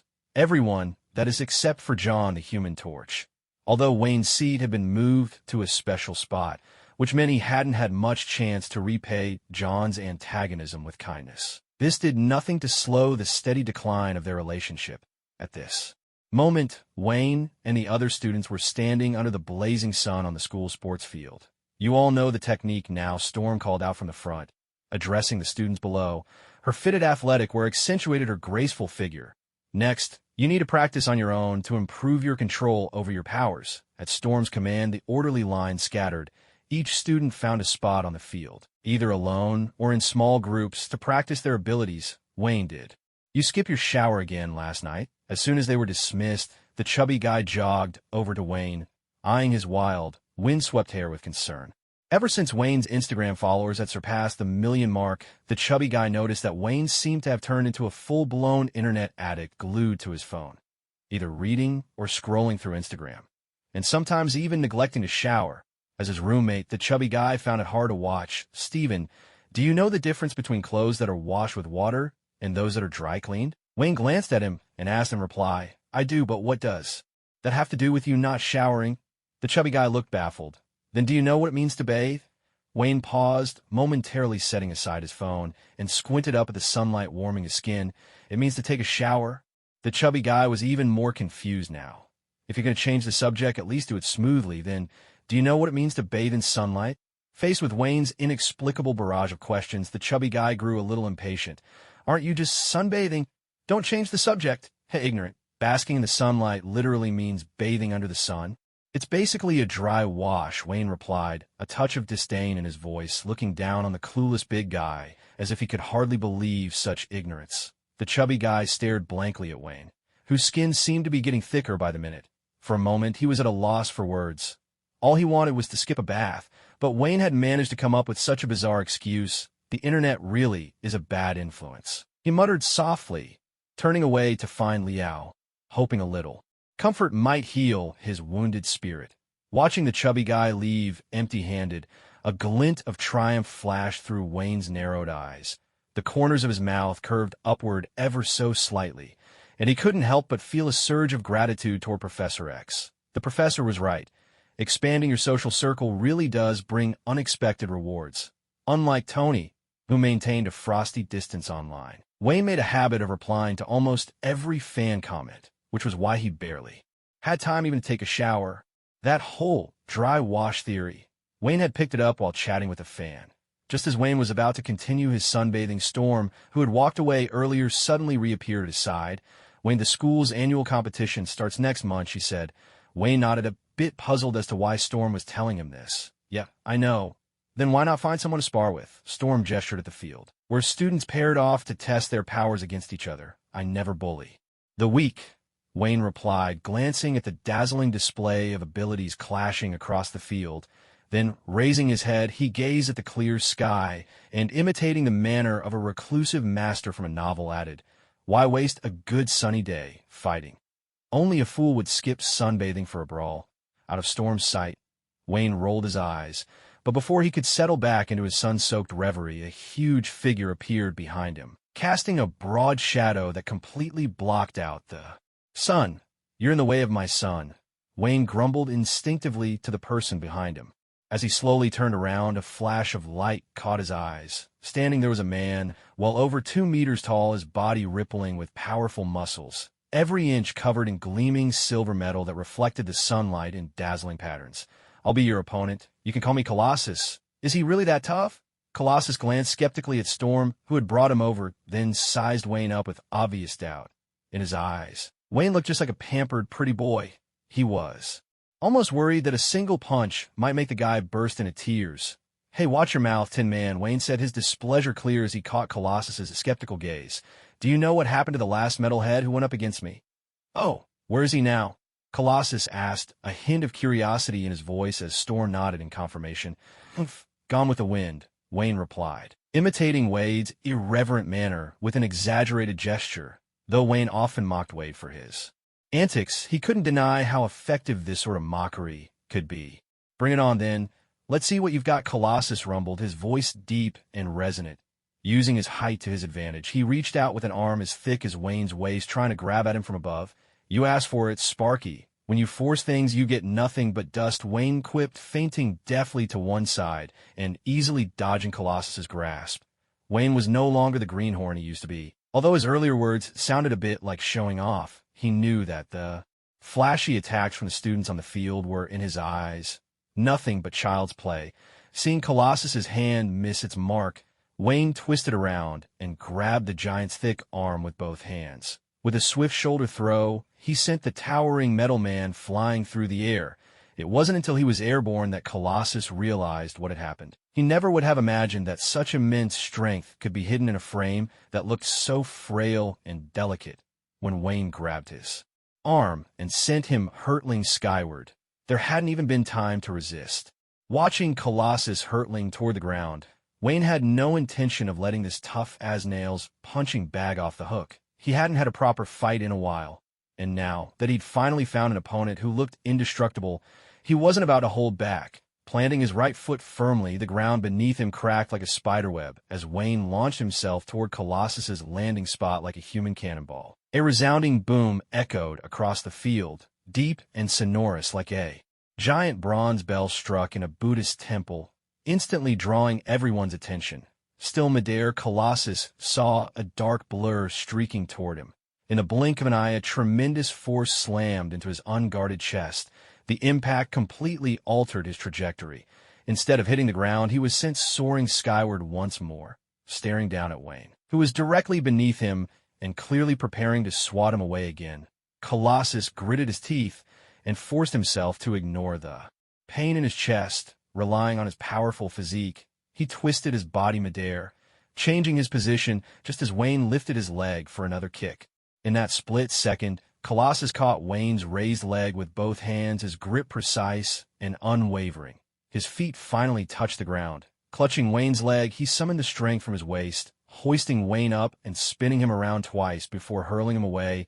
As if throwing a shot put, Wayne launched through the air, flipped neatly, and landed solidly on his feet. "You're too slow, Flash," he taunted, shaking off the dizziness from his head. Looking back at Colossus, who was still standing there, clutching his aching chest with a grimace, Wayne couldn't help but burst out laughing, his tone dripping with mockery. "You're not bad. Now, I'll get serious," Colossus replied, eyeing Wayne, who stood there without a scratch. Lowering his stance like a sumo wrestler, Colossus charged toward Wayne in great, thunderous strides. With a powerful shout, Colossus reached Wayne, who remained rooted to the spot, unflinching. He placed both hands on Wayne's seemingly slender shoulders, ready to heave this pretty boy off the ground, only to find his grip suddenly weighed down. Wayne had bent his knees slightly, settling into a stance reminiscent of a horse stance. As Colossus's hands locked onto his shoulders, Wayne raised his own hands and placed them firmly on Colossus's arms. "Let's see who's stronger, big guy," Wayne challenged, though his speed could easily let him dodge every one of Colossus's attacks. The warm-up had stirred a fighting spirit in him. To defeat a powerhouse like Colossus on sheer speed alone felt pointless. Wayne wanted to best his opponent at his own game, strength, so that this muscle-bound giant, who had underestimated him, would never forget the lesson. Wayne's hands clamped onto Colossus's arms, his 10 fingers digging him like steel nails. Once he was sure Colossus couldn't break free, Wayne's arms tensed, countering Colossus's attempt to lift him and stopping it cold. Colossus felt an immense pressure clamping down on his arms. Surprised, he frowned and looked at Wayne, who was clearly challenging him to a contest of raw power, deciding not to struggle free. Colossus threw all his strength into the standoff. Suddenly, the two who had been flying around moments before became utterly still, locked in place. Eyes meeting, each silently straining to overpower the other. At that moment, Liao, who had been watching the spectacle from a distance, suddenly ran over with his phone, positioning himself opposite Wayne and raising the device. Click! Seeing Wayne's slightly flushed face, the muscles along his jaw clenched tight as he gritted his teeth. Liao nodded in satisfaction at the photo he'd just taken. He then sent the photo straight to his Instagram homepage with a single tap, tagging Wayne in the post, and clicked send with a satisfied grin. For months, Liao had watched with envy as Wayne rode the wave of Tony Stark's popularity, gaining 1 million followers in just 2 months. But there was nothing he could do. After all, Wayne was on good terms with Tony Stark. Now glancing at Wayne, whose expression resembled someone suffering from constipation, Liao suddenly had an idea. He couldn't ride Tony's coattails, but Wayne now had 1 million followers, compared to his own 40,000. Wayne was practically an influencer, just as Liao was gleefully preparing to take a second photo. He suddenly sensed a murderous glare from the model in front of his lens. Instinctively, he glanced at the ground beneath Wayne's feet, already shattered and barely recognizable, and decisively put away his phone. Gazing up at the sky, he said nonchalantly, "What a beautiful day." He then made a hasty retreat from the scene. "Art done for," Wayne growled. Watching the pudgy Liao saunter off, he didn't know what Liao had captured, but he could guess, without a doubt, it wasn't his most handsome side.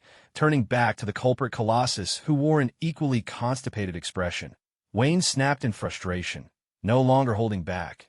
Wayne shrugged his shoulders and broke free from Colossus's grip, seizing the moment as Colossus retracted his arms. Wayne stepped forward and landed a solid punch to Colossus's chest. The force knocked Colossus off balance, and as he struggled to keep from falling, Wayne struck again, a swift kick to the back of Colossus's heel, followed by another punch to his now unguarded side, sent the metal giant reeling. This time, Colossus couldn't keep his footing and began to topple backward. In that split second, Wayne darted forward and landed another kick, sending Colossus sliding through the air a full meter before he hit the ground. Wayne wasn't done yet. He followed up just as Colossus was about to land, delivering another blow. In less than 10 seconds, Wayne had completely turned the tide of the standoff. All the students on the field stared in shock as the 6-foot-tall Wayne forced the over 2-meter-tall steel giant to retreat again and again. Meanwhile, the beleaguered Colossus had no words for his misery. He couldn't even touch the ground. Every time he was about to land, Wayne's attack would come right on cue, keeping him suspended in the air and under relentless assault. With each blow, Wayne sent Colossus flying faster and farther. After Wayne had landed 38 kicks in succession, he finally stopped his pursuit, spent and satisfied. The poor Colossus was sent hurtling backward a full 10 meters, finally crashing into the wall at the edge of the field and collapsing amidst the rubble. "Looks like I really need to get some exercise once in a while," Wayne remarked, brushing the dust from his hands. Wiping the sweat from his brow, Wayne took a deep, satisfying breath. After 2 months of a laid-back, idle life, he suddenly realized that sparring now and then with a straightforward, burly guy like this could also be an effective way to relieve stress. "Hey, are you all right?" Wayne called out, a hint of concern in his voice as he ran over to Colossus, who lay motionless amidst the rubble, such a perfect punching bag. "What would he do if it broke?" "I'm fine." Colossus managed to squeeze out the words with some difficulty before his head slumped to the side, and he passed out cold.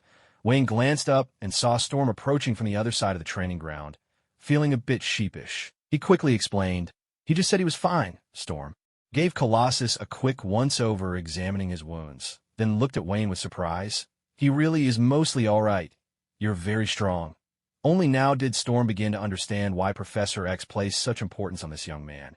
After all, he was just 16, and it seemed he hadn't even gone all out. Yet he'd managed to defeat Colossus so thoroughly that he couldn't even fight back. Storm suddenly recalled the words Wayne had spoken in Professor X's office. She couldn't help but feel a sense of anticipation for this mutant's future. With practiced ease, Storm summoned a small whirlwind, lifting the unconscious Colossus and carrying him toward the infirmary.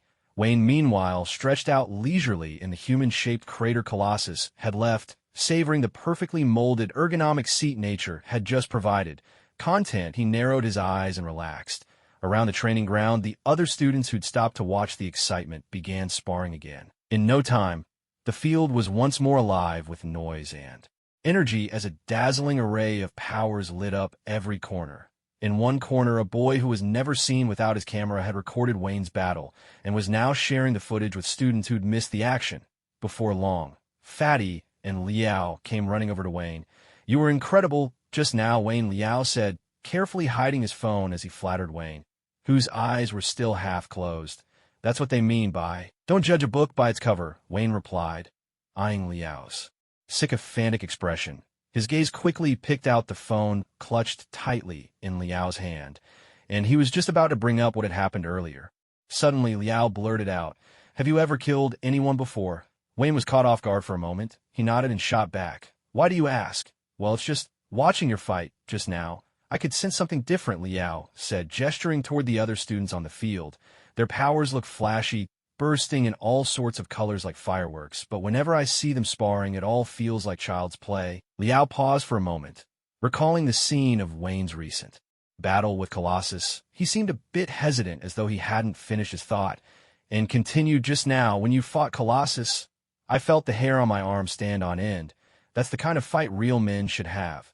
I heard Colossus has gone on missions with the teachers before. He's seen blood, so I've told you before, there's really no need to worry about Wayne's safety." The chubby kid, who'd been absorbed in his phone, suddenly interrupted before Liao could finish. The chubby kid had a blind confidence in Wayne's combat abilities. After all, he probably understood Wayne's powers better than anyone at the academy. In his eyes, even if Wayne met someone he couldn't beat, with that monstrous healing ability of his, he could simply wear his enemies down to exhaustion. What kind of missions? At that moment, it was Liao's word that caught Wayne's attention. You don't know? Liao slapped his forehead, suddenly realizing that Wayne and the chubby kid probably had no idea about the X-Men. He explained, all our teachers are members of the X-Men. Sometimes, outstanding students get to temporarily join the team.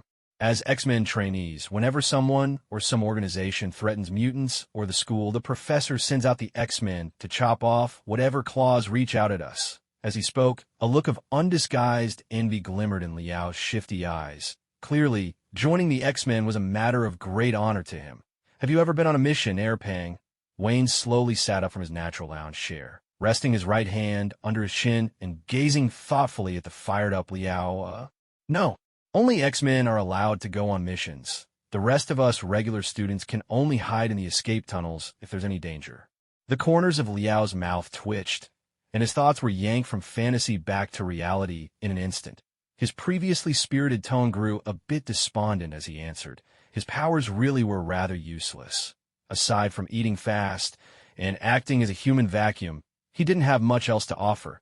He'd applied to Professor X several times, but without exception he'd been turned down, and eventually gave up on the idea altogether. He could only bury his passion deep in his heart. But watching Wayne's overwhelming victory over Colossus had suddenly rekindled a spark of hot-blooded excitement inside him. Unconsciously, Liao started to imagine himself with powers like Wayne's becoming a full-fledged member of the X-Men, fighting at the front lines for the future of mutant kind. Yet while dreams are full and rich, reality is stark and bare. Liao lowered his head and didn't even see the ground beneath his feet. A round, plump belly filled his entire view. The chubby boy patted Liao on the shoulder, utterly able to empathize with what Liao was feeling. When a boss died, he too had been consumed by self-loathing, blaming himself over and over for his own uselessness, for hiding away in the basement like some good-for-nothing. Perhaps this is what it means to find comfort in shared suffering. Looking at the dejected Liao, the chubby boy seemed to see himself from months earlier. How about joining my team? As Liao strained to pull in his stomach, hoping to catch a glimpse of the ground, he suddenly heard Wayne speak. Instinctively, he looked up, and a glimmer of hope seemed to flicker in his eyes. What kind of team? He asked. There are so many mutants, and the X-Men alone can't handle everything. So I want to form a small squad to take on all kinds of tricky problems. Wayne's spirits lifted as he spoke of his team, his whole demeanor transformed, as if a beached fish had suddenly sprung back to life. Who else is on the team? Liao inquired. It's me and Steven, and an extremely skilled international mercenary. Now also a mutant. Wayne shamelessly exaggerated Wade's credentials, but even he sensed this might not be enough to impress. After a moment's thought, he added, and Tony Stark, he's our technical advisor. Are there any requirements? Liao's expression shifted the moment he heard Tony Stark's name, and his tone grew suddenly eager. Tony was a real draw. Observing Liao's change in attitude, Wayne couldn't help but wonder what else he could claim under Tony's banner. Wayne? Liao prompted. Ahem, there's a small membership fee. Wayne replied, snapping back to reality. Seeing the chubby boy's look of surprise, he shamelessly brought up the membership dues, a system that had failed to take off with Wade. How much? I don't have any money right now. Liao's nerves spiked at once. Now that he knew Tony Stark was part of the team, he was desperate to join, but he hadn't needed to spend any money since coming to America. So he hadn't asked his parents for a transfer. The fee's not urgent, just $1,000. I'll contribute $10 million as our team's operating fund in a little while. Liao suddenly shouted, his voice booming. After an intense internal struggle, he decided to put up all the money he'd secretly saved. Over the years, Wayne had only meant to ask for a $1,000 membership fee, but before he could finish, Liao's generous offer cut him off. Recalling the yachts and private jets he'd seen on Liao's Instagram, Wayne suddenly remembered the true identity of this chubby boy from Zhejiang, China. If that's the case, wouldn't recruiting a few thousand team members of my own make me wealthier than Tony? Instantly, Wayne subconsciously put aside the earlier incident of Liao snapping his photo, and the more he looked at this new teammate, the more satisfied he became from now on. You're one of us, he finally declared after daydreaming for a while, making the decision as Captain Wayne. With a contented smile, he settled back into his natural lounge chair, using his actions to demonstrate a simple truth. Even if a salted fish manages to turn over, it's still just a salted fish. But before Wayne could even find a comfortable position, Liao pulled him up again. "Captain, what's our next move?" Liao, newly joined and brimming with energy, seemed ready to take on the world at that very moment. What do you want to do?" Wayne, forcibly dragged upright by this enthusiastic newcomer, felt a bit troubled. He wanted to get angry, but couldn't quite find a good reason. After all, this teammate had just contributed a hefty sum of money, and now he was eager to work as captain. It wouldn't do to say, "Don't bother me. Your captain just wants a nap. I want to help build up our team," Liao declared with bright eyes. "Let me think." Wayne's usually handsome brows knitted together as he frantically searched through the countless books he'd read, desperately trying to figure out how to handle this overly excited teammate. "It seems we're still short on people," he ventured after a long pause, glancing at his teammates to gauge their reaction. Honestly, Wayne was out of ideas. He'd once read a book called How to Make Your Subordinates Work Willingly for You, but he'd never come across how to make your subordinates slack off and leave you alone. "We can recruit from the school," Liao responded almost instantly, his eyes lighting up with a plan. "That's true. After all, every student here has superpowers. It's a lot more convenient than searching outside," Wayne realized, reminded by Liao's suggestion. Rather than recruiting well-trained, ordinary people, why not form a superpowered squad of his own? With his brilliant leadership and effective training, he was certain his team could surpass Professor X's X-Men. "Should we let Professor X know?" The chubby kid suddenly chimed in, cutting through their heated discussion. After all, this was still Professor X's turf, and the students here could technically be considered prospective X-Men. Wasn't poaching people right under his nose a bit much? "Are you suggesting we give him a hint that the wise Captain Wayne is preparing to handpick some teammate from his school, so he should get ready to welcome us?"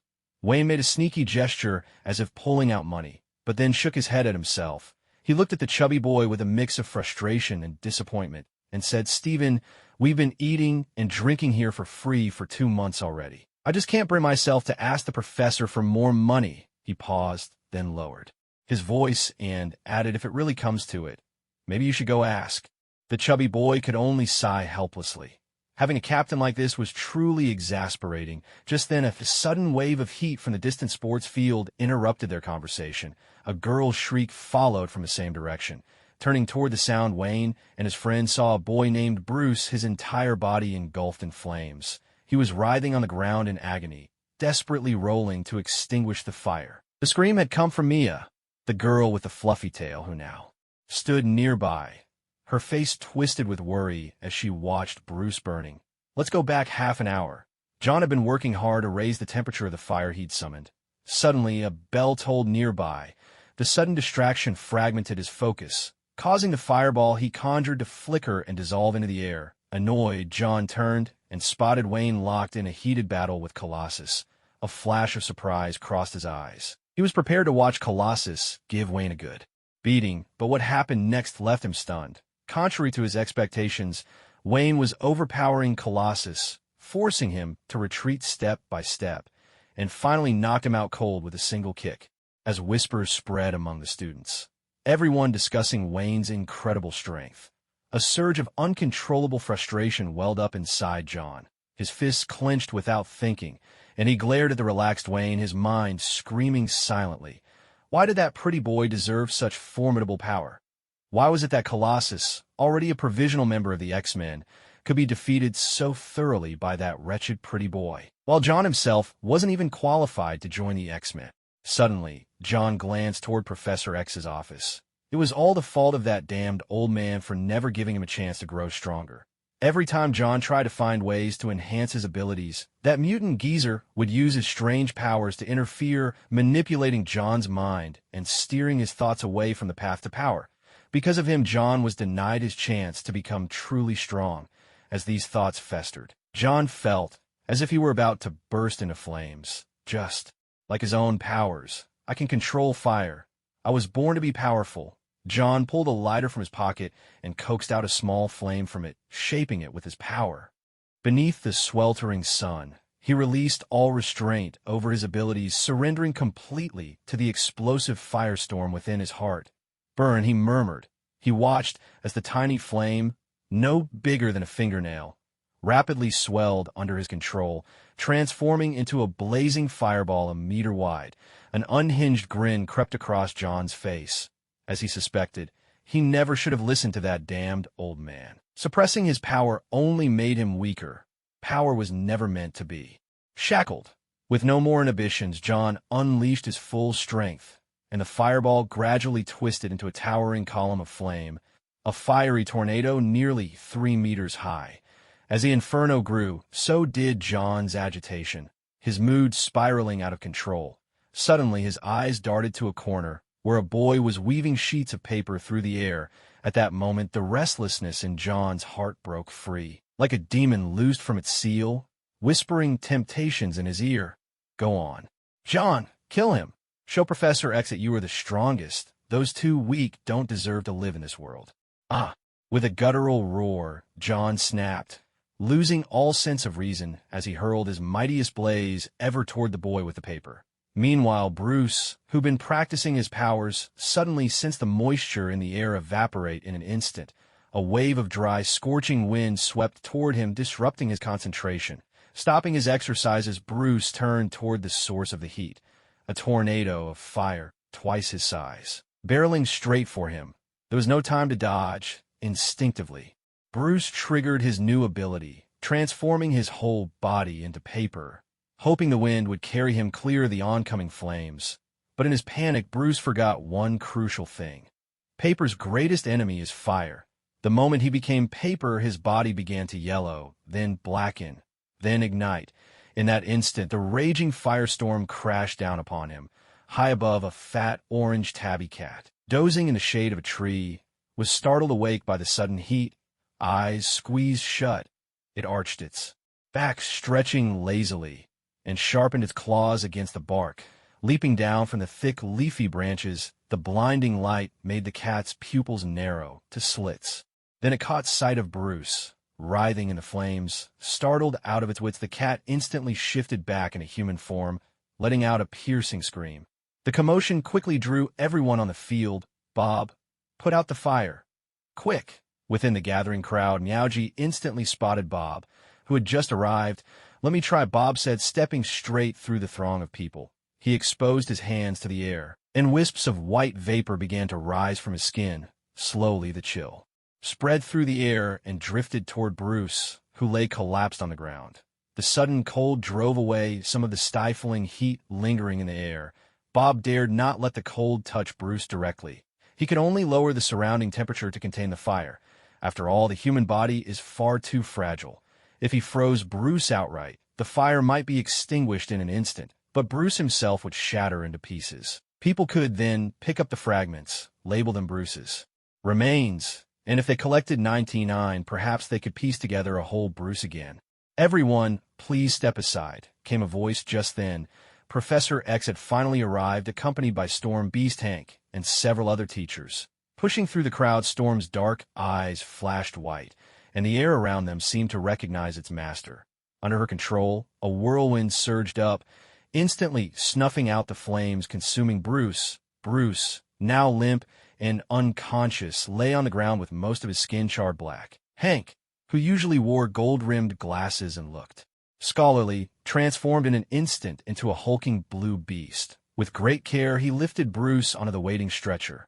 The blue beast gripped the stretcher firmly and hurried toward the school's medical bay. Was this John's doing? Professor X asked, gazing at the scorch marks on the ground. The usual gentle smile had vanished from his face, though his tone remained calm. Wayne, blending in with the onlookers, clearly felt the shift. The atmosphere on the field grew heavy with Professor X's arrival, as if the very air had thickened, pressing down on everyone's chest like a massive stone. Yes, it was him. I saw it too. John attacked Bruce with a tornado of fire. Several students who had arrived first on the scene answered immediately. They had been close to John and Bruce and witnessed the whole incident. Where is John? Wayne stood on tiptoe to scan the crowd, but saw no sign of him. Aside from a few oversized mutants at the academy, Wayne was quite tall himself. Moments earlier, everyone's attention had been fixed on the injured Bruce, and the true culprit, John, had been completely overlooked. He's already escaped the school. Professor X opened his eyes, While Wayne looked around, he closed them again, relying on his formidable psychic powers to search the school for any trace of John. Yet throughout the entire campus, John's presence was nowhere to be sensed. "Move out immediately. Bring John back." His fingers tapped lightly on the armrest of his wheelchair, and his voice suddenly echoed in the minds of Storm Jean and Cyclops. Although Xavier's school for gifted youngsters was hidden deep within a forested mountain, in reality, New York City was not far away. If a fire-powered mutant lost control and appeared in such a bustling metropolis, the consequences could be disastrous. Countless innocent lives could be at risk, and if someone with ill intentions took advantage of the situation, it could shatter the delicate balance Professor X had worked for years to maintain, turning mutants completely against ordinary humans. What's more, John had injured his own classmates within the school itself. Professor X was known for his gentle demeanor, but that did not mean he would tolerate everything without limits. Watching the three quickly depart, Professor X activated his powers once more. A warm smile returned to his face, transforming him again into the kindly grandfatherly figure everyone knew.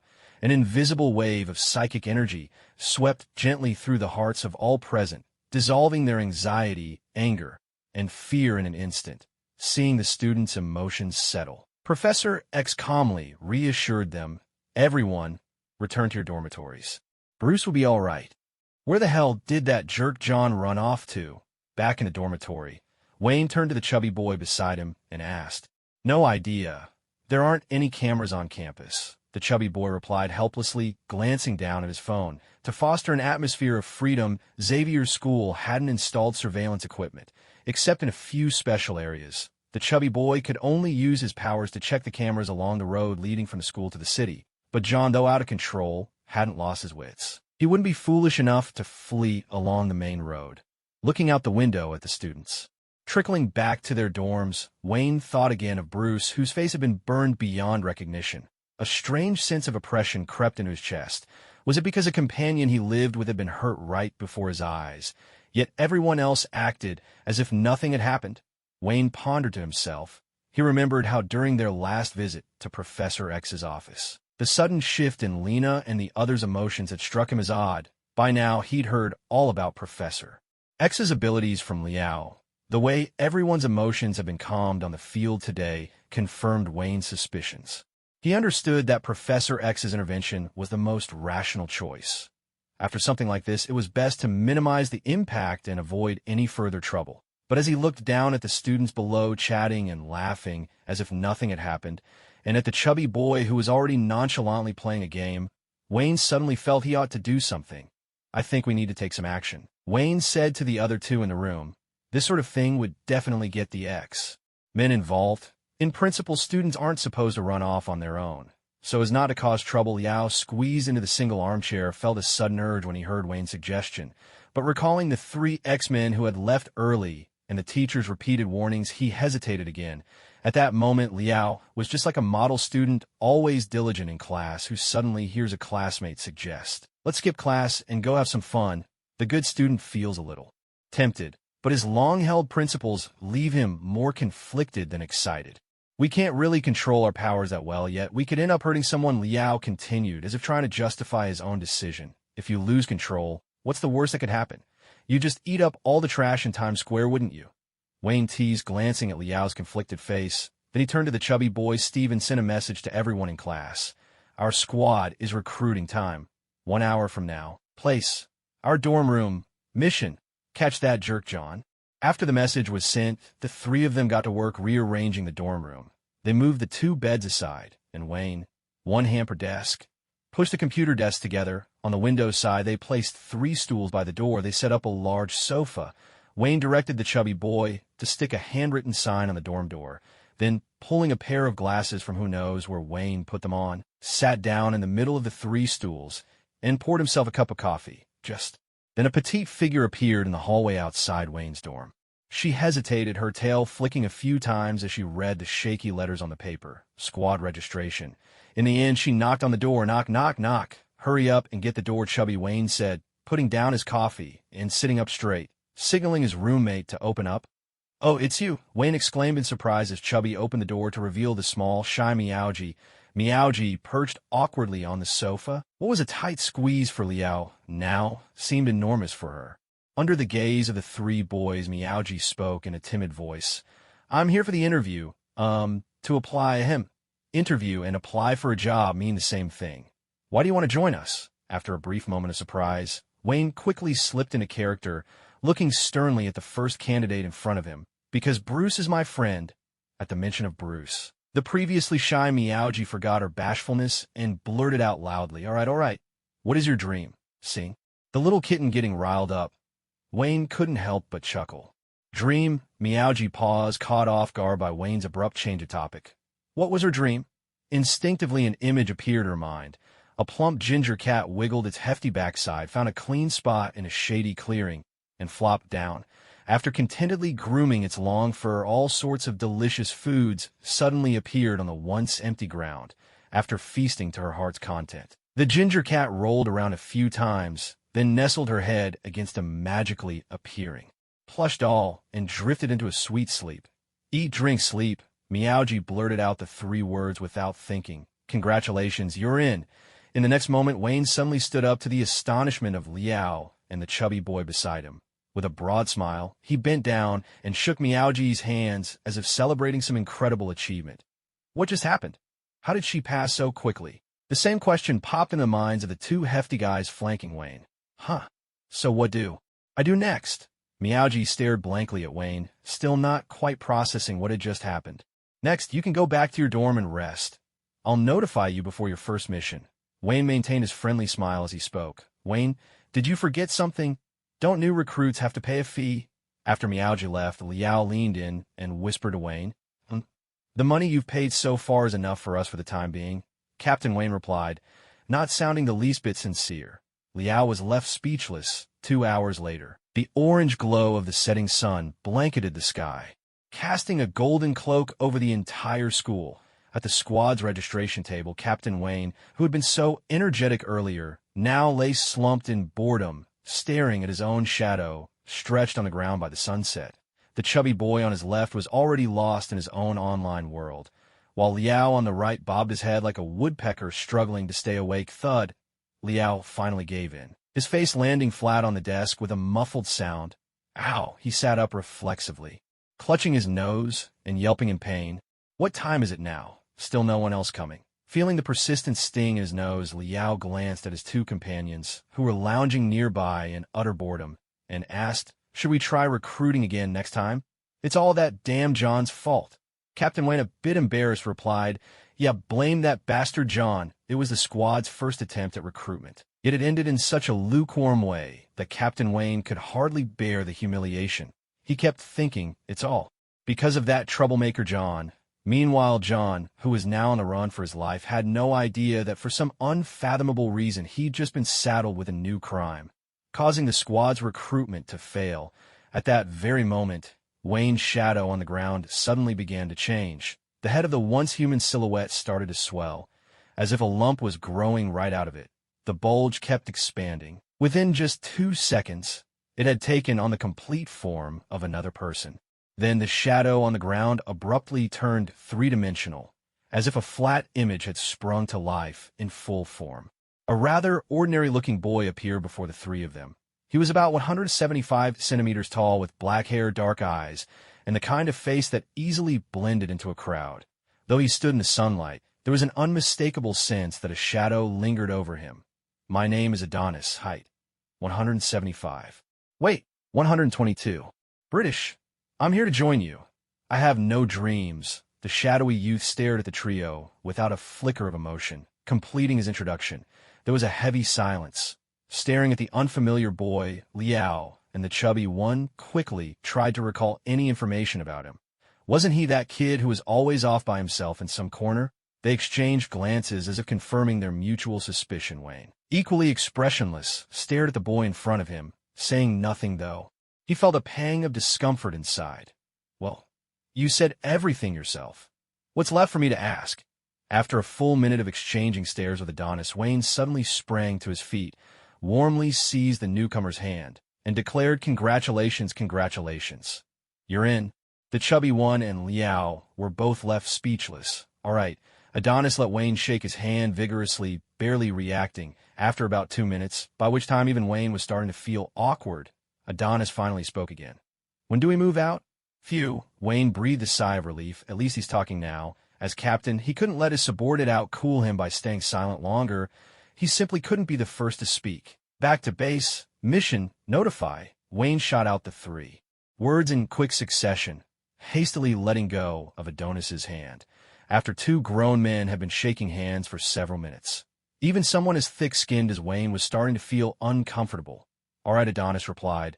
Once again, with a single word, all of a sudden his whole body turned limp like a strand of noodle, flat and soft, in the blink of an eye. He shifted from a 3-dimensional figure to a 2-dimensional image, dissolving into a patch of inky darkness that slipped quietly into the nearby shadows and vanished without a trace. "Do you think he understood what you meant?" Liao suddenly asked, watching Wayne, who remained silent. "I doubt it," the chubby boy chuckled under his breath. "Then why don't you send him a text and explain it?"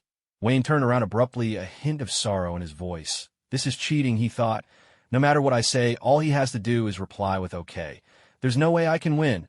"Remember, send it in your own name," Captain Wayne added, glancing at the chubby boy preparing to send the message. As the last rays of sunlight disappeared beyond the horizon, Wayne stood up from the bench, stretching his stiff limbs and finally giving up on recruiting any more members for the day. The 3 of them had sat there for 5 whole hours, and in the end their first squad recruitment session had yielded just 2 new members. "Let's get ready, and let them know to meet at the southwest corner of the academy in 10 minutes, Wayne said as he pulled a backpack from his wardrobe, addressing the chubby boy beside him. "What do you have in that bag?"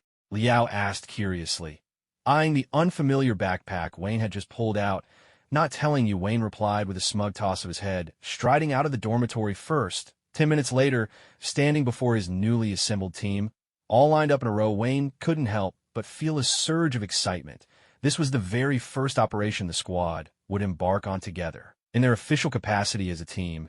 Clearing his throat, Captain Wayne drew a slip of paper from his backpack and addressed the 4 standing before him with spirited enthusiasm. "Today marks the first mission of our squad. In the action ahead, I need you all to remember 3 things. First, obey the captain's orders. Second, obey the captain's orders. Third, obey the captain's orders." Pleased to see the 4 listening attentively, Captain Wayne puffed out his chest and continued. "Believe in this. Under the brilliant leadership of Captain Wayne, our squad is destined for victory. Unstoppable and undefeated. With Captain Wayne lighting the way, you will all grow and improve together." 5 minutes slipped by just like that.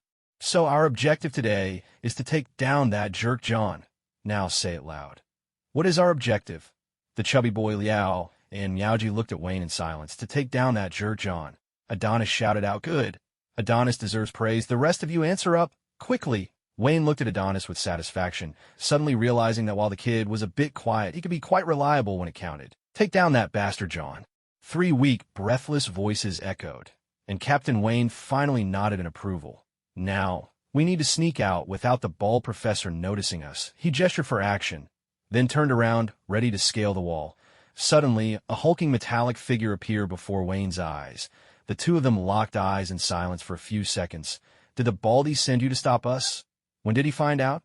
Wayne asked coldly. "Would you believe me if I said I was just passing by?"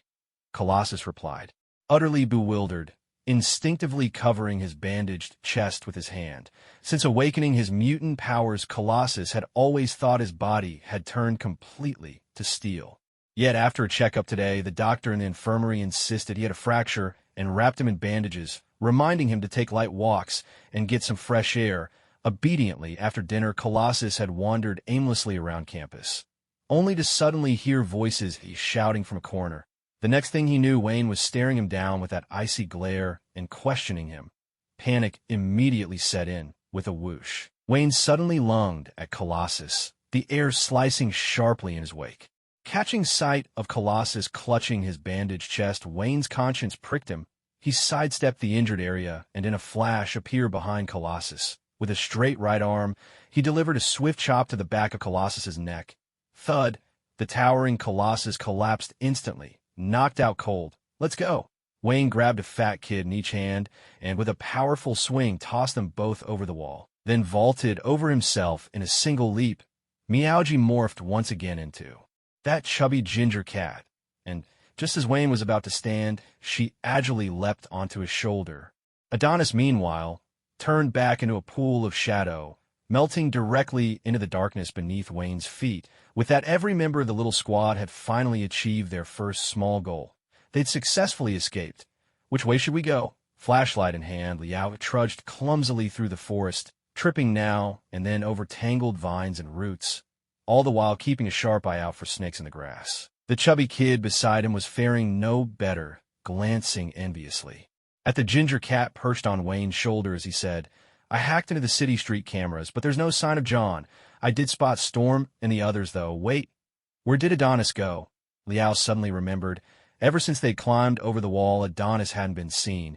In the next moment, a shadow, even darker than the night, suddenly appeared, slowly taking on the shape of Adonis in Liao's gaze. I've been here all along, said Adonis, revealing himself for a brief instant before melting back into the pitch blackness. Is it possible that John is hiding somewhere in the forest? The chubby boy, having just tripped over another tree root, stopped his tracks and called out to Wayne at the front.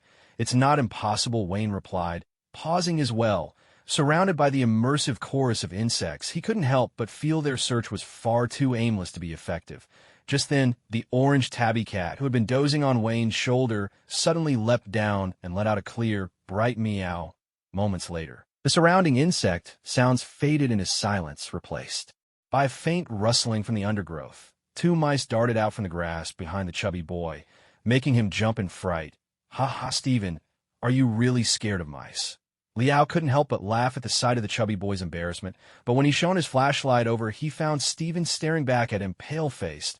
What are you looking at me for? Liao whispered, but even as he spoke, he suddenly felt something damp and cold coil around his neck. The smile froze on his face. In an instant, Liao turned even paler than Steven, cold sweat springing to his brow. Help. Help me. He stammered in a trembling whisper, afraid to anger the snake. His voice was so faint that only Wayne's enhanced hearing could catch it. Earlier, when they set out, the chubby boy had mischievously warned Liao. I heard there are snakes in these mountains. Wayne remembered clearly how calm Liao had been, even patting his own chest and boasting. I used to catch snakes in Zhejiang when I was a kid. Nothing to be afraid of. But looking at Liao now, Wayne suddenly suspected the snakes he'd caught as a child were probably just toy snakes. Before Wayne could react, the orange tabby at his feet let out another meow. This time, the sound was less gentle, tinged with a note of warning. Immediately, the snake slid off Liao's neck, slithered up to the cat, and began to sway its tail, flicking its tongue with a soft hissing, almost as if trying to explain itself. At the same time, the two mice that had just emerged scurried nervously over to the tabby's side and began squeaking anxiously. The three of them stared in stunned silence at the bizarre scene before them. Liao momentarily too shocked to even wipe away the sticky residue left on his neck. Only after the brightly colored snake and the two large mice had left did Wayne and the others snap back to reality. Were you talking to them? Wayne asked, looking in disbelief at the plump orange cat. At first, I thought Meowji's only ability was to turn into a cat and act cute. I never expected she could actually communicate with animals. With a gentle meow, the orange tabby transformed once more into a petite young girl. Yes, they told me they saw John heading west, Meowji replied then. Let's hurry and catch up, Liaoran said. Nodding, Wayne turned and dashed in the direction indicated, but after only a few steps, he suddenly felt as though some invisible force had bound him. East Adonis emerged once again from the darkness, manipulating shadows with one hand to restrain Wayne, while pointing in the opposite direction with the other, his expression tinged with impatience. Having to shift between shadow and human form every time he spoke was clearly a nuisance. Ahem, let me check what's on the ground over here. My mistake. Let's catch up to John, Wayne said, feigning inspection as he parted the grass and glanced at the dark, muddy earth before turning and running west. To speed up the group, Wayne took hold of Liaoran and the chubby kid by their belts, hoisting them up with ease. Along the way, snakes, owls, mice, and even wild boars came to relay messages, and it seemed they were drawing ever closer to John's location. Wayne's enhanced vision allowed him to clearly see human footprints pressed into the soil. He really didn't go to New York. He's hiding out here in the woods instead," the chubby kid exclaimed excitedly, catching sight of a distant flicker of firelight.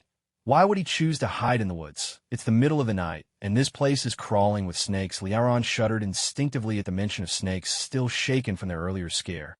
"He got lost. He can't tell directions," Wayne deduced, relieved now that they had found their target. "Do you think he's as clueless as you?" Adonis, lurking unseen in the darkness behind them, grumbled silently. He formed a shadowy hand and raised a single, unmistakable finger in Wayne's direction. Meanwhile, John remained oblivious to Wayne and the others, who were still some distance away. Staring at the campfire before him and his filthy clothing, John's resentment toward Xavier's school for gifted youngsters flared up again. "If it weren't for those people, why would I be forced to hide in this godforsaken place?" he fumed, stoking the flames higher in his anger. After striking Bruce at school, John had snapped back to his senses in a flash, followed by a wave of panic. He had plenty of grievances against Professor X, but he also knew all too well the personalities of Professor X and the other teachers. Considering what he'd done, he had no idea what kind of punishment awaited him. So in his fear, he'd chosen to run. While everyone's attention was fixed on the injured Bruce, John quietly slipped away, sneaking toward the exit on his own. His path was uninterrupted. Professor X, determined to let the children lead normal lives, had never bothered to hire security guards or the like for the school. After escaping from Xavier's school for gifted youngsters, John looked out at the endless stretch of forest before him and felt a wave of despair. During his earlier outburst, he had lost control of his temperature, and his phone had melted into a useless blob. Without it, he had no way to figure out where he was. Barely in his teens, John had awakened his fire powers, but he was no Bear Grylls, nor did he have any knowledge of surviving in the wild. He wandered through the woods for hours, relying on his abilities to incinerate a few wild animals that tried to attack him. But he still couldn't find his way back to New York. As he stared absent-mindedly into his campfire, John suddenly heard some rustling in the nearby undergrowth. He turned his head and spotted two conspicuously chubby figures clumsily crawling through the grass. He stood up, stepped behind the fire, and shouted at them. "Who else is here?" "Just you two losers." The two chubby boys, Xiapangzi and Liao, froze mid-crawl and exchanged glances, both thinking, did he spot Wayne and Miaoji too? But before they could react, two balls of fire shot toward them. They narrowly dodged the fireballs and took cover behind a thick tree, shouting back at John, "You're surrounded by the universe's strongest task force. Surrender now, and we'll let you walk away." This was exactly what Wayne had instructed them to say. Behind the fire, John cast a nervous glance into the woods, then raised his hands to lift the campfire into the air. Suddenly, a figure burst from the grass behind him, moving swiftly to press a hand down on John's shoulder. Just as the intruder tried to restrain him, the floating fireball exploded with a sharp crackle, scattering dozens of tiny fireballs toward Wayne, feeling the claws of the orange tabby cat still latched tightly onto his shoulder, leapt backward to dodge the raining fire. The fireballs, having missed their mark, didn't simply vanish. Instead, they merged and reformed into a cylinder of flame, sealing John inside. Handing the orange tabby to Xiapangzi, Wayne called out to John, who was now surrounded by fire. "Come out if you dare. If you got the guts, why don't you come in?" John's voice rang from inside the flames. "Come out here. You come in here. Come out, and I'll go easy on you. I'll fight with one hand. You come in, and I'll handicap myself with both legs. Wayne looked at John, completely unmoved by reason or threat, and felt that communicating with this lunatic was pointless. He stepped forward, preparing to force his way through the fire and drag this madman back by force. But John seemed to sense Wayne's intentions almost instantly. As Wayne moved, the pillar of fire suddenly split in half. That half of the flames began to swell, expanding rapidly in midair. Ever since John had abandoned all restraint over his powers, he discovered that his command over fire had grown tremendously. Not only had the temperature of the flames increased, but the sheer volume of fire he could wield had changed drastically. Back at school, he could barely manage a third of what he could control now. Gritting his teeth, John cursed Professor X in his mind for leading him astray, then thrust both hands forward with force. Instantly, the flames hovering above rained down like a torrential storm, crashing toward the three below, yet almost every tongue of fire curved away from Wayne. instead aiming directly at the two hefty men beside him. Seeing the fiery deluge overhead and John turning to flee, Wayne hesitated for a split second before pivoting to run toward the dazed chubby boy, shouting at Liao. "Fatty, chow time!" Liao instinctively swallowed, eyes wide as he stared at the sea of fire. A question flashed through his mind. If I eat fire, will I end up roasted myself? But with the flames bearing down, there was no time left to ponder. Either way, not eating would mean getting cooked too. At the critical moment, Liao opened, his mouth wide, wider than ever before, summoning all the strength he could muster. A powerful suction surged from his stomach up through his throat. The flames that had been hurtling toward both men abruptly shifted course, drawn irresistibly into Liao's gaping maw. With a deep, satisfied belch, Liao wiped the cold sweat from his brow and shouted with excitement, "I'm fine. I did it," savoring the lingering warmth in his stomach. Liao was so overwhelmed he nearly burst into tears. For so long, his ability had been little more than that of a human vacuum cleaner, but today, at last, it had proved its worth. The endless firestorm had been dealt with as easily as a snack. In this moment, Liao's confidence swelled beyond measure. "Where's John? I feel like I could take on 10 of him right now." Feeling the astonished gazes of those around him, Liao's bravado soared. He ran off. Suddenly, Adonis emerged from the shadows again, casting a disdainful glance at the puffed-up Liao and muttering under his breath, "Glutton, why didn't you stop him?" Watching the blazing inferno in the nearby woods, Liao grew anxious. He just discovered his true value and was eager to show off, but now that damn John had fled. And not only did he get away, he was setting fires as he ran. "Too hot for me," Adonis replied, as if it were only natural. He certainly wasn't like this gluttonous chubby fellow, who could even eat fire. Though he grumbled, he had to admit that Liao's performance had truly dazzled everyone. Even Wayne hadn't expected that Liao could swallow all the flames in a single gulp. The suction this time was several times stronger than when he ate paper before. "You're really something, Fatty." Wayne suddenly came over to Liao's side, and for once offered a rare word of praise. "If it weren't for you all getting spotted by John ahead of time, I could have dealt with him by myself. If Liao had a tail, it would probably be wagging straight up by now. Then why don't you just eat all these flames as well?" Wayne didn't argue, but simply pointed toward the scene of the fire stretching dozens of meters before them. "Are you serious?" Liao's face turned pale. "If we don't do something about this, the fire will probably spread to the school." The chubby boy promptly pulled up the map on his phone. They weren't actually far from the school. John had been circling around the area ever since escaping. Seeing the earnest looks on everyone's faces, Liao's mouth twitched, but then he braced himself as if heading to his doom and marched toward the sea of fire ahead.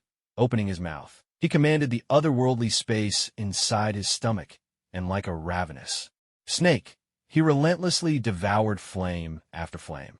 After more than 10 minutes, as the last tongue of fire disappeared into his mouth, Liao numbly severed the connection between his stomach and the dimensional space. He staggered over to where the others were chatting, moving like a soulless puppet. Sensing the commotion behind him, Wayne, who was sitting under a tree, looked up. Liao still hadn't closed his gaping mouth. His skin was bright red, and wisps of white steam kept rising from his head. He looked just like a shrimp freshly steamed. "Why aren't you closing your mouth?" the chubby boy suddenly asked. Seeing Liao staring blankly ahead, his eyes unfocused, and his hands unconsciously reaching up to try to close his own mouth, Wayne did his best to suppress his laughter. Quickly changing the subject, he turned to the chubby boy and asked, "Where did John go?" If he kept running in a straight line, he'd be headed right for New York. "Then we'll go to New York," Wayne decided on the spot. The dense woods here were all highly flammable, and even if they caught up with John again, he'd only use the burning forest to block their way. Better to head straight for New York and wait for him there. Without further ado, Wayne grabbed the chubby boy with one hand and the now-steamed Liao with the other, then dashed off toward New York at full speed. All this commotion would surely draw the school's attention, and by now Colossus should have come to his senses, which meant Professor X must already know they'd snuck out. So now, not only do they need to catch John, but they also have to carefully avoid being caught by the school. Wayne raced ahead at full speed, undeterred by the rugged terrain or the dim lighting. Even though there were 5 people acting together in this little squad, their pace was entirely dictated by Wayne alone. Both Chubby and Liao were carried like cargo in Wayne's hands, while Meowji had transformed into a plump orange tabby, clinging tightly to Wayne's shoulder As for the elusive Adonis, he simply hid himself in Wayne's shadow. So, even without any transportation, it took them only 2 hours. To reach New York, John's probably still out in the woods, munching on grass. "But why do you still look like that?" Chubby said with a laugh to his fellow vomiter Liao, steadying himself against a lamppost after retching. Liao spat out the last bit of bile, nodded in agreement, and then rolled his eyes at Chubby. Though he had finally managed to close his mouth, his tongue still felt numb, making it hard to speak clearly. His mouth, stomach, and throat were usually indomitable. But you try keeping your mouth wide open by a campfire for over 10 minutes and see how it feels. Still, when he thought about John out there alone in the woods, keeping company with a bunch of snakes, Liao couldn't help but feel a bit gleeful inside. Serves him right for setting the trees on fire. "Let's go find Tony now," Wayne suggested, seeing that the two chubby boys had recovered. Since they needed to avoid Professor X's pursuit, hiding out at Tony's place was clearly the safest choice. Back when Wayne first lived with Tony, Professor X had been so cautious about appearances that he'd rather enlist SHOD to contact Wayne than send a mutant himself. Professor X was always careful not to let even the slightest hint slip, never giving anyone a chance to sabotage the delicate balance he'd fought so hard to create between humans and mutants. Wayne understood Professor X's predicament and deeply respected all he had done for mutants. But after watching him for a while, Wayne felt that the professor was sometimes a bit too cautious, always considering every angle before making a decision, which inevitably left him hesitant at crucial moments. In contrast, Wayne much preferred Tony's way of doing things. Act first, think later. It sounded reasonable, but when you really thought about it, it was just charging ahead without a plan. Before long, Wayne and the others arrived at the gates of Tony's villa. Thanks to Chubby's presence, Yao Meowji and Adonis didn't trigger any of the villa's defense systems. "I'll introduce you to Tony, but don't embarrass our squad," Wayne warned, glancing at the visibly excited Liao. If Liao acted so spineless in front of Tony, Tony would definitely keep mocking his team. Only after Liao repeatedly assured them did Wayne and the others finally step into Tony's villa. "Hi, Pepper." Pepper, who was in the foyer, hunched over a tablet and busy handling company affairs, was startled by the sudden voice. She quickly looked up. When she realized it was Wayne, she patted her chest, still shaken. "You scared me, Wayne. Why are you back?" The last attack still lingered in Pepper's mind, although Tony had proudly bragged to her about the villa's various defense systems. As an ordinary person, even the slightest disturbance could easily startle her. On a mission, where's Tony? Concealing the real reason for his return, Wayne called toward the hall. "Hey, big shot, get out here and greet your guests. He's not home. And these are—" Pepper stood up, greeted everyone politely, and turned to Wayne with a questioning look. "They're members of my squad." After brief introductions, everyone settled onto the living room sofas, sinking into the plush cushions. Wayne shot Pepper a cryptic smile and teased, "Is the Playboy out on another late-night adventure?" Before Wayne went to Xavier's school for gifted youngsters, Tony and Pepper had already made things official. Now, Wayne certainly wouldn't miss such a golden opportunity to poke a little fun. He went to SHLD to lend them a hand.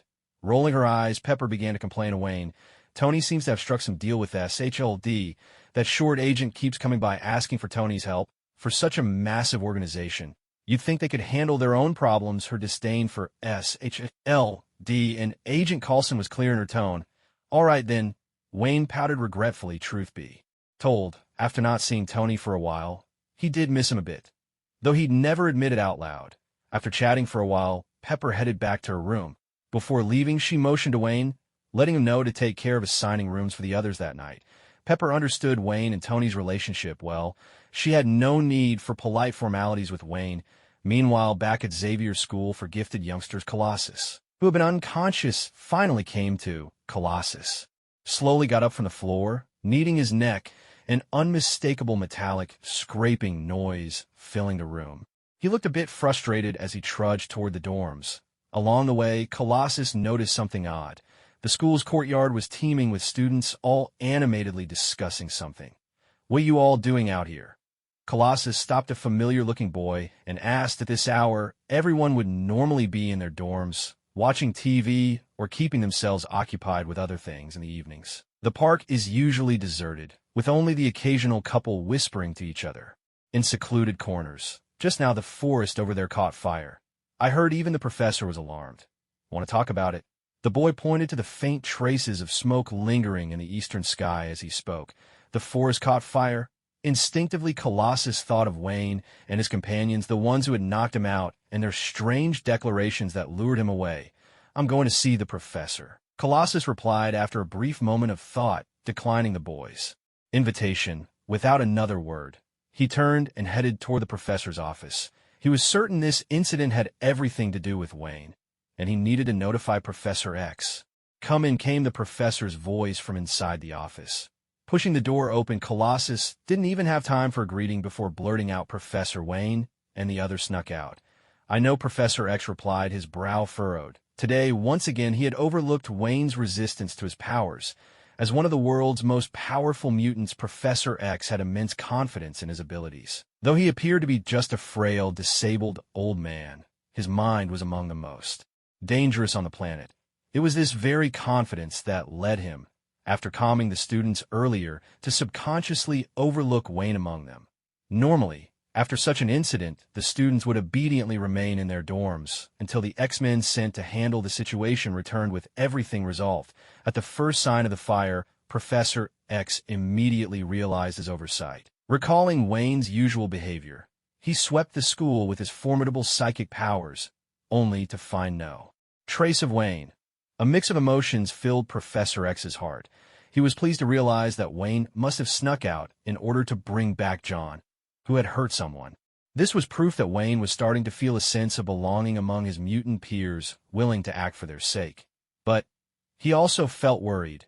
Knowing Wayne's unreliable nature and the ordinary talents of the few students with him, Professor X feared something might go wrong. Unfortunately, the school was short-staffed at the moment. After weighing his options in silence, Professor X looked at Colossus, who stood before him with bandages wrapped around his torso. How's your chest injury? It's fine, Colossus replied, not quite sure what the professor was getting at, but giving the area a hearty pat. He could clearly feel that his wound was no longer much of an issue. The Academy's doctor had arrived with Colossus as part of the same group of mutants, and the two had never really seen eye to eye. Yet today the doctor had been unusually insistent, forcing Colossus to wear the bandages and repeatedly urging him to go out for walks, claiming it would help with his recovery. At the time, he found it rather odd. Why was his arch-rival being so nice to him today? It wasn't until that afternoon, when boredom drove him to wander aimlessly around the academy, that he finally understood the reason behind his rival's kindness. As he strolled through the campus, he could feel the curious stares of the students and hear their hushed gossip about the bandages wrapped around his body. Using even his ironclad head, he could guess what they were talking about. They were surely discussing how he'd been thoroughly thrashed by a freshman. Some students who didn't know the details would spot his bandages and immediately turn to their friends, asking, "Hey, isn't that Colossus? He's a temporary member of the X-Men. Why is he all wrapped up in bandages?" You haven't heard? Let me tell you, today he was beaten up by a freshman. Amid the students' chatter, Colossus hurried off toward the quieter corners of the school. As he brooded over how to reclaim his dignity from his nemesis the next day, a comical declaration caught his attention. Drawn by the sound, Colossus headed in that direction, and there he saw the very man who had humiliated him so thoroughly. Before he could utter a word of explanation, that man pounced again and gave him another beating. At least this time, no one was there to witness it. Perhaps Wayne's blows had rattled his brain. Colossus found his thoughts drifting, replaying the events of the day over and over, until Professor X's telepathic voice suddenly snapped him back to reality. "Sorry, Professor, what did you just say?" Colossus asked, forcing an awkward smile. "I'm planning to head out personally. Would you like to come with me?" Professor X extended the invitation once more, quietly lamenting to himself. Had the children of today stopped looking up to him? After all, for years the students of Xavier's School for Gifted Youngsters had idolized Professor X, even seeing joining the X-Men as a badge of honor. He had imagined that his personal invitation would leave Colossus beside himself with excitement. Yet after calling his name 3 times, he realized the big fellow was simply daydreaming. Unwittingly, Wayne had made Professor X experience the sting of being ignored for the very first time. Of course, I'd love to. Colossus froze for a moment, then, just as Professor X had pictured, he lit up with excitement, grinning like a child made of several tons of steel. He tore off his bandages in one swift motion and followed Professor X's wheelchair toward the back of the academy, where the jet reserved for special missions awaited them. Meanwhile, in one of the student dorm rooms, the boy who always carried a camera had not joined the others in rushing out to the park to see what the commotion was about. Instead, he was alone on the rooftop of the school dormitory. Judging by his posture, he seemed to have been there for quite some time already. As he watched a plane suddenly take off behind the school, a strange, twisted smile curled at the corner of his lips. Then a ripple of blue light shimmered over his body. After the blue wave passed, the boy's once slim figure began to shrink once more in the blink of an eye. He transformed into a woman with skin entirely covered in blue scales, a mutant well known to both Professor X and Magneto, Mystique. From somewhere, she pulled out a cell phone and dialed a number. When the call connected, Mystique spoke to the person on the other end, her voice calm. Charles has already left the school. Without waiting for a reply, she hung up, turned on her heel, and strode off toward the edge of the campus. Meanwhile, John was stumbling through the forest, battered and struggling. The night made the woods even more treacherous than in the daytime. He could use fire to light his way, but in a forest this vast, the flames only served to draw swarms of mosquitoes. Another huge mosquito landed on his face. He slapped it dead with a sharp smack and ground its remains to dust with a grimace. Drenched in sweat, John leaned heavily against a nearby tree, desperate to catch his breath. Suddenly, a large hand shot out from behind and clamped down tightly over his mouth and nose. Startled and panicked by the sudden attack, John instinctively reached for the lighter hidden in his pocket. But the moment he moved, his arm was seized in an iron grip from behind. The force was so overwhelming, John almost cried out in pain. But another hand pressed down harder over his mouth, silencing him completely. "Keep quiet, kid," growled a deep, feral voice from behind. Feeling the grip gradually loosen, John nodded quickly to show he'd behave. The next instant, he was roughly shoved face first into the muddy ground. Ignoring the wet dirt smeared across his face, John scrambled to turn around. There, looming over him in the pale moonlight, stood a burly figure. John could clearly see that the stranger's hands were tipped with razor-sharp claws like those of Tiger. He swallowed hard for a moment. He truly thought he was done for. Clutching his lighter for a shred of comfort, John mustered his courage and asked, "Who are you?" "Sabretooth. Magneto sent me to fetch you. Stay close and follow me," the stranger replied with a sneer, his tone dismissive. Without waiting for a response, Sabretooth turned and strode off in another direction clearly, uninterested in wasting words on someone he saw as weak. Magneto. The mere mention of the name made John's pupils contract in alarm. This name, as renowned as Professor X, was of course thunderously familiar to John. Unlike the gentle and sometimes indecisive Professor X, every mutant knew that Magneto stood for the hawkish faction among their kind. A resolute seeker of power, he hoped that through strength, mutants could one day stand tall and proud on the world stage. After weighing his options quickly in his heart, John scrambled up from the muddy ground, dragging his exhausted body to catch up with the figure ahead. Compared to Professor X, John actually identified more with Magneto's philosophy. Besides, given his current circumstances, no other mutant group would take him aside from Magneto. The night passed in a blur. Early the next morning, Wayne was still in the depths of a dream when he felt a pair of plump hands shaking him vigorously. "Wayne, I spotted John this morning." "Right in Manhattan." The chubby boy, already dressed and ready, shook the still dreaming Wayne with all his might. During yesterday's mission, both Meowji and Liao had put their abilities to good use for the team, but because of the limitations of his powers in the terrain, he could only trail behind, waving a flag and cheering them on. Now, finally, they had reached a big city with the internet, his home turf. He was more than ready to give it his all. When did this happen? Wayne, who had been about to doze off again, immediately perked up at the mention of John's name and sat upright in bed. "Half an hour ago. I'll go wake the others." Seeing that Wayne was already up, the chubby boy dashed off to the next room without wasting a second. With a swift motion, Wayne rolled out of bed and sprang to his feet, though he was usually laid back and unmotivated. When push came to shove, even a dead fish like Wayne could make a comeback. After washing up, Wayne had just stepped out of his room when he heard a familiar shriek from next door. Suddenly, the half-open door across the living room was flung wide. A plump orange blur shot out of the room like lightning. The cat took one look at Wayne, who had just emerged, and ran straight over to him. hiding behind his legs and baring its teeth at the still-open door, hissing fiercely. Right behind, the chubby boy rushed out, his face flushed with embarrassment. With a quick glance and a stammer, he tried to explain to the orange cat crouched behind Wayne. "I just wanted to wake you up." "I didn't see a thing." Seeing Wayne's mischievous grin, the chubby boy only grew more embarrassed. He really hadn't seen anything. He just meant to wake Meowji, but as soon as he pushed the door open, a shriek rang out, and before he could react, a fat cat had launched itself off his face and bolted. All right, let's get moving." Seeing that Liao and Adonis were also ready, Wayne gently scratched the ginger cat's neck, then scooped up the chubby feline and headed downstairs.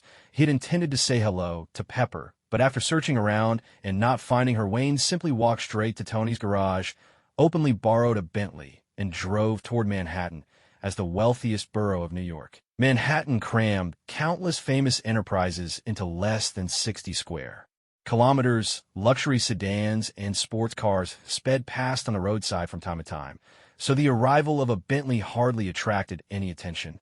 After getting out of the car, Wayne and the others gathered around a round table at a Starbucks. "Where's John now?" Wayne sat in the middle, his eyes sweeping over the eclectic crowd of office workers inside as he asked. "Near NYU. Should we head over now?" On his phone, John could be seen wearing a baseball cap and skulking nervously down the street. The chubby kid shot a triumphant glance at Liao beside him. Last night, after wolfing down a mountain of spicy food and leaving himself a mess, Liao had made a special trip to the chubby kid's room before bed, eager to show off his powers. Producing a lighter from who knows where, Liao flicked it on and inhaled the flame into his mouth, pausing every so often to put on an expression of blissful intoxication. The look on his face was like someone indulging in a forbidden vice, enough to make the chubby kid, sitting nearby and growing increasingly exasperated, consider reporting him for suspicious, possibly illegal behavior. The darker the chubby kid's expression got, the more enthusiastic Liao became. He darted off to the bathroom, turned on every faucet, and, mouth wide open, treated his audience to a live demonstration of drinking water. The chubby kid stared dumbfounded. Whether or not Liao noticed, he certainly did. As Liao's mouth created its strange suction, water didn't just flow from the taps. Some of it actually came from the toilet. Witnessing this, the chubby kid's face twisted through a whole spectrum of emotions. Was showing off so important that people would go this far? Even toilet water? Watching the chubby kid on the verge of losing it, Liao nodded in satisfaction and swaggered back to his own room, looking utterly content, as if the fatigue of the whole day had been washed away. Show-off session complete. Time for bed. As for why he didn't show off in anyone else's room, Liao had considered it. But after thinking it through, he realized that if he tried it in Wayne's room, he'd definitely get punched. He might be able to inhale fire and water, but not fists. As for Meowji, well, it wasn't really appropriate to barge in on a girl. And as for Adonis, Liao had already tried showing off to him before, but no matter what he did or said, Adonis always just watched him with that same cold, indifferent gaze. That expressionless face was just like those young pop idols from our own country when they're acting, whether it's a crying scene, a kissing scene, or an action scene. Whether he's eating fire, gulping water, or chewing on paper, Adonis always wears the same absolute calm, saying nothing, quietly watching you put on a show. The fierce battle with the saber-toothed tiger went on. Ignoring the silent glances exchanged between Liao and the chubby guy, Wayne stared ahead wordless, but suddenly a strange unease welled up inside him. His brow furrowed involuntarily. After all, his sixth sense was sharper than most women's. What was wrong exactly? Wayne pondered quietly to himself. He had to admit, even though most of the books he'd read were hardly serious literature, reading had truly changed some of his habits. In the past, Wayne wouldn't have cared about right or wrong.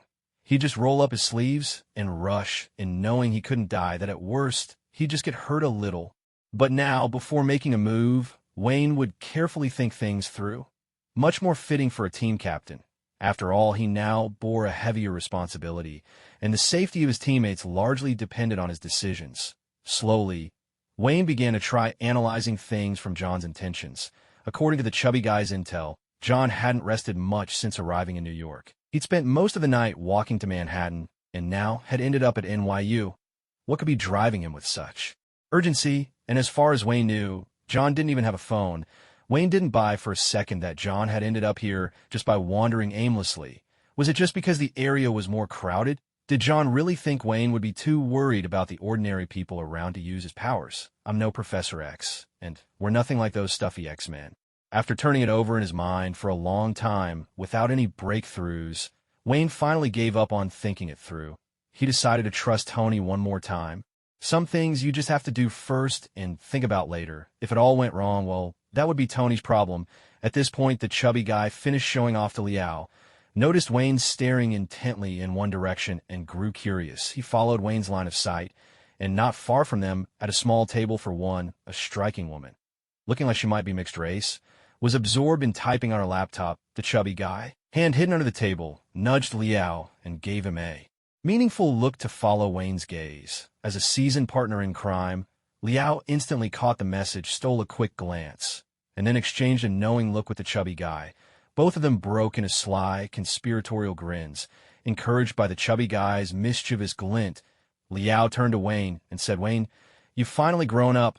Wayne, his thoughts interrupted, turned to look at the grinning Liao, a question mark written all over his face. Sometimes, if you like someone, just go after them. If you don't know how, I can teach you. I'm a man who's been on 100 blind dates, Liao declared with an air of wisdom, lecturing Wayne while pointing discreetly at the girl sitting directly across from him. According to Liao, it was a family tradition to arrange blind dates. His old-fashioned parents forced him to attend various matchmaking events every year. So, when it came to being rejected by girls, he had a wealth of experience.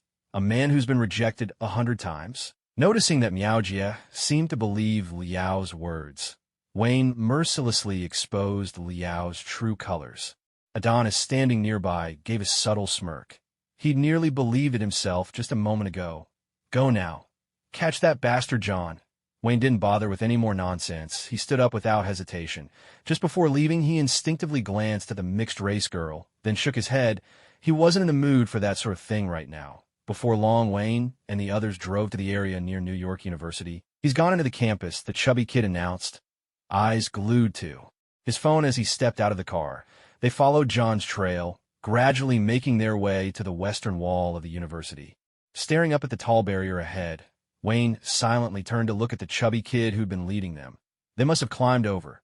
The security cameras in the area didn't catch them leaving. The chubby kid hurried to explain, feeling the weight of everyone's gaze. He'd been tracking John's movements by piecing together footage from nearby cameras, but not every spot was covered in the blind spots. He had to use the surrounding feeds to deduce the direction John had taken. For instance, the last camera showed John hurrying after something heading straight in this direction. Look, Adonis, who'd been silent until now, suddenly strode to the wall. He ran his hand along the surface, then held it up for everyone to see. A smear of fresh dirt clung to his fingertips. I knew it. They definitely climbed over, the chubby kid exclaimed, excitement bubbling in his voice. Steve and Miaojia stay here. Remembering John's diversion tactics in the woods, Wayne addressed the chubby kid. Then, grabbing Liao, he made an effortless leap over the wall. Adonis once again melted into a shadow, slipping unseen behind Wayne. On the other side of the university wall, a dilapidated old house came into view before the trio. Can you believe there's a house this run-down still standing here? Liao said in astonishment as they walked slowly towards the weathered building. The hinges creaked as Wayne, leading the way, reached out and pushed open the battered door, which hardly locked anymore. Just as he was about to step inside, a sudden chill swept over him, sending the hairs on his arms standing on end. With a swift motion, Wayne pushed Liao behind him out of harm's way. But instead of retreating, he surged forward, slamming his entire body and the battered old door straight into the arms of the lurking assailant inside the room. With a thunderous crash, the door, which had stood for decades, finally met its end. The attacker, caught off guard by Wayne's unexpected move, stumbled back a few steps and ultimately toppled onto a chair in the room. Only then did Wayne have a chance to get a good look at the would-be ambusher before him. You're such a burly guy. Why on earth do you like to manicure your nails like a woman? Wayne couldn't help but twitch the corner of his mouth at the sight. A broad-shouldered, bearded man. Yet every fingernail was filed into a sharp, pointed claw. A guttural roar, more beast than man, served as the only reply. This attacker was none other than the saber-tooth who had aided John the previous night.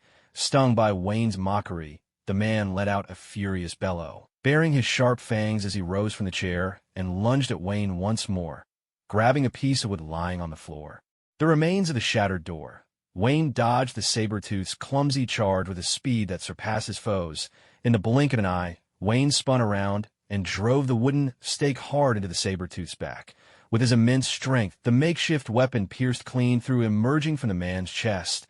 A roar of agony split the air as the saber-tooth writhed in pain. But what would have been a mortal wound for any ordinary man only seemed to enrage him further. Tigers are never more dangerous than when they're wounded. He yanked the bloody stake from his chest and, with a fierce swing, hurled it back at Wayne, who had already begun searching for John. Wayne had assumed, perhaps foolishly, that such an injury would have put his enemy out of commission, but suddenly the bloodied stake came flying from behind, striking him hard on the head. There was a sharp crack. The stick snapped clean in two, yet the blow left Wayne completely unscathed. Whatever minor wounds it might have caused healed instantly, even as the stick was breaking. Just as Wayne thought the saber-tooth was finished, the brute charged at him with renewed ferocity. Using his shorter stature to his advantage, Wayne ducked low and drove his shoulder under the man's arm. Locking onto both arms in a powerful grip, it was then Wayne noticed that the wound he'd made before had already stopped bleeding. A surprise he had no time to ponder. With a swift motion, Wayne hurled the saber-tooth over his shoulder and sent him flying out the door. He wasn't sure if the house held any more enemies, so he wanted to move the fight out to the open, minimizing the risk of being ambushed by that bastard John. "Who are you?" Emerging from the old house, Wayne glanced at the burly man before him and asked his question. Up until now, Wayne believed that only Wolverine and Deadpool possessed regenerative powers among mutants. The sudden appearance of yet another mutant with self-healing abilities unsettled him. After all, mutant powers were famously diverse. Wayne had never encountered two people with the same abilities during his time at school. Yet now, including himself, he could count four individuals with the power to regenerate. Unique talents are always more valuable. If too many people share the same gift, how is he supposed to find work and make a fortune? Sabretooth. Remember that name, kid. One day, I'll twist your head right off your shoulders. With a swift roll across the ground, Sabretooth landed on all fours like a wild beast ready to pounce on its prey. But in the very next moment, just as Sabretooth was about to spring, he found himself enveloped by an invisible force. It was Adonis, who had been lurking in Wayne's shadow all along. Making his move, a pitch-black shadow suddenly peeled away from Wayne's own, rapidly shifting into a human form. Adonis's right hand remained shrouded in darkness, a thin black line stretching straight from his hand to Sabretooth's shadow. Until now, aside from Wayne, Liao and the chubby kid only knew that Adonis could move fluidly between shadows and people. Only Wayne had experienced firsthand in the forest what it felt like to be bound by Adonis's power, of course. Captain Wayne had no intention of sharing that embarrassing episode with the others. Watching the scene unfold, Liao found it all rather novel. He hurriedly pulled out his phone and pointed it at the tense standoff between Sabretooth and Adonis. This time, he wasn't hoping for a photo. He was live-streaming the scene for the chubby kid and Meowji, who were both hiding behind the wall. After all, Liao wasn't much use in a fight. Wayne had brought him along as little more than a firefighter, a precaution against John setting things ablaze. "Are you working with John?" Seeing that Sabretooth was temporarily immobilized, Wayne pressed on with his questioning. The big brute didn't seem all that smart, and Wayne figured he might be able to coax out some valuable information. Sabretooth shot Wayne a vicious glare, gritting his teeth and straining against the shadowy restraint. He could feel his captors starting to weaken. If he just pushed a little harder, he'd soon be free. Wayne scratched his head awkwardly, realizing Sabretooth was too busy wrestling with Adonis to acknowledge him. How could he put his cleverness to good use if his opponent wouldn't even listen? After a moment's thought, Wayne turned and strode toward the roadside, plucking a large foxtail grass from a patch of wild weeds. Then he walked straight over to the immobilized saber-toothed tiger. Pulling out a stalk of foxtail grass he had just picked, Wayne imitated the way ordinary people tease their pet cats, waving the grass in front of the saber-toothed tiger's face while speaking gently, "Be good. Now tell me, which organization are you with, and why are you mixed up with John?" A low, guttural growl rumbled from the saber-toothed tiger. After a minute of waving the foxtail grass, the saber-toothed tiger finally broke free from Adonis's restraint and lunged at Wayne with savage fury. Meanwhile, the sweat-soaked Adonis collapsed from exhaustion, but Liao caught him just in time to keep him from hitting the ground. With a sudden resounding thud, Wayne's hand, still holding the foxtail grass, curled into a fist, and he punched the saber-toothed tiger square in the face. The saber-toothed tiger's leap came to an abrupt halt, and in a split second he was sent crashing back to the ground even faster than he'd attacked. "Why do you insist on taking a beating?" Wayne tossed the foxtail grass aside, his patience wearing thin. Was it really so hard to have a decent conversation? He'd gone out of his way to coax information gently, even standing close to this ugly brute, giving him some dignity. But all he got in return was an endless barrage of growls. "You're growling at me." Before the saber-toothed tiger could get back up, Wayne darted forward and drove his knee hard into the beast's chest. Then, grabbing a fistful of hair, he swung him backward with force. "And you growled at me again." Wayne flung away the tuft of hair he'd just yanked free, a look of disgust on his face, and landed another solid punch on the saber-toothed tiger. With every blow, he vented his frustration. "Go on, growl some more. You can't even beat me, and you still dare growl?"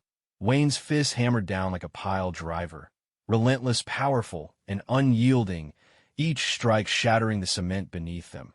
Even with his healing ability, the saber-toothed tiger was starting to falter under Wayne's furious assault. His fists, which had fought back so fiercely at first, now grew weak, and his eyes began to glaze over. Just then, a burst of flame suddenly shot out from a window on the second floor of the old house, streaking straight toward Wayne. Liao, who had been intensely focused on streaming the scene live, reacted instinctively. He opened his mouth wide, and the fire obediently changed direction midair, darting straight into Liao's mouth like a child finding its way home. But just as Wayne was about to throw another punch, something long and unidentified shot out from the window, wrapping tightly around his raised arm with uncanny precision. "What the hell is this?" Wayne looked down at the slimy, foul-smelling thing coiled around his arm, and a wave of nausea hit him. He wanted to use his other hand to pry this thing off, but just looking at the disgusting object made him hesitate. Picking up one of the saber-toothed tiger's paws, Wayne was about to use it to cut through the nauseating, unidentified thing when it suddenly moved again, yanking Wayne backward. It was as if it wanted to drag Wayne back through the window. Caught off guard, Wayne was lifted into the air, but in that split second, his right foot suddenly lashed out and kicked the saber-toothed tiger that was lying on the ground. The already incapacitated tiger was sent flying once more, soaring through the air like a soccer ball and slamming straight into the wall behind. With a heavy thud, the saber-toothed tiger's head smashed right through the wall of New York University, making him the first mutant to leave a head-shaped imprint on the university's property. With his neck stuck in the wall, the saber-toothed tiger opened his eyes only to see a chubby young man, accompanied by an equally plump orange tabby cat, staring at him in utter bewilderment, phone in hand. With a ferocious roar, the saber-toothed tiger bared his sharp fangs at the young man, unleashing all the rage from his recent beating. Normally, just showing his fangs and letting out a roar would have been enough to send any ordinary person running in terror. The chubby guy in Meowji, who'd been nervously leaning against the wall watching the fight unfold on his phone, were both frightened out of their wits by the sudden arrival of a human head. But it was the saber-toothed tiger's savage, beastly roar that truly startled them. So much so that the timid Meowji was instantly agitated. With a startled yowl, the orange cat leapt from the chubby guy's shoulder, claws flashing, and began furiously swiping at the saber-toothed tiger's head. Don't underestimate Meowji's claws. Though the orange tabby looked plump and cuddly, more of a team mascot than anything aside from being able to communicate with animals. Inside that chubby body was the strength of a full-grown adult. Meowji's panic flurry of scratches proved to be the final straw for the saber-toothed tiger. Already at his limit, the beast took one last hit, his eyes rolled back, and he completely lost consciousness. The once feared saber-toothed tiger, Wolverine's own brother and a legend among mutants, had finally fallen, humiliated, beneath the claws of a fat orange tabby. As the roars and meows filled the air, Wayne used the recoil from his kick to hurl himself backward. Landing on both feet, he tucked his hands inside his sleeves, grabbed hold of the slimy, unknown thing through his clothes, and gave it a powerful yank. With a loud crash, a shadowy figure was pulled out of the old house's second story window by Wayne. Only then did Wayne finally see clearly what strange thing had attacked him. He released his grip in a flash, watching the person he had just flung away retract his tongue into his mouth like a toad, then glanced down at the sticky residue left on his clothes. Wayne felt a wave of disgust wash over him. What is wrong with you people? If you're not fussing over your nails like women, you're running around licking things with your tongues. With a sharp whistle, the tongue shot out at Wayne once again. Clearly, his opponent wasn't going to let Wayne's taunts go unanswered and was determined to have a real battle of words and tongues. This time, as that wet, glistening tongue lashed toward him again, Wayne dared not catch it barehanded. He quickly glanced at the saber-toothed tiger, which had only roared but made no move to attack, and decided for now to set aside his concern for the chubby kid and Meowji. The reason he had grabbed that revolting tongue so decisively just now was out of worry for their safety, now that they were out of immediate danger. He saw no reason to touch that disgusting thing again. Having sorted out the situation, Wayne spun around and dashed in Liao's direction, air-paying, "Hurry up and eat this disgusting tongue." While dodging the tongue's relentless attacks, Wayne shouted urgently to Liao. Liao, who had been streaming the chaos on his phone and enjoying the show, went pale in an instant. That slobbering tongue. Even Wayne wouldn't touch it, and now he wanted Liao to eat it. "Don't come near me," Liao cried, terrified, as Wayne twisted and dodged closer and closer to him in a panic. Liao tossed aside both his phone and the temporarily exhausted Adonis, and bolted in the opposite direction. "God help you, Wayne. This is all your fault, not mine." Before fleeing, Liao instinctively glanced back at Adonis, who was slumped on the ground, and silently offered a prayer for him. Adonis, who had been inexplicably shoved aside, stared blankly at the rapidly retreating hefty figure. For the first time, a flicker of despair crossed his usually expressionless face. He had expected danger, even death, on a mission. But never in his wildest dreams had he imagined he might die from being licked to death. But Adonis's despair didn't last long. As soon as Liao fled, Wayne changed direction as well, with the tongue snapping dangerously close.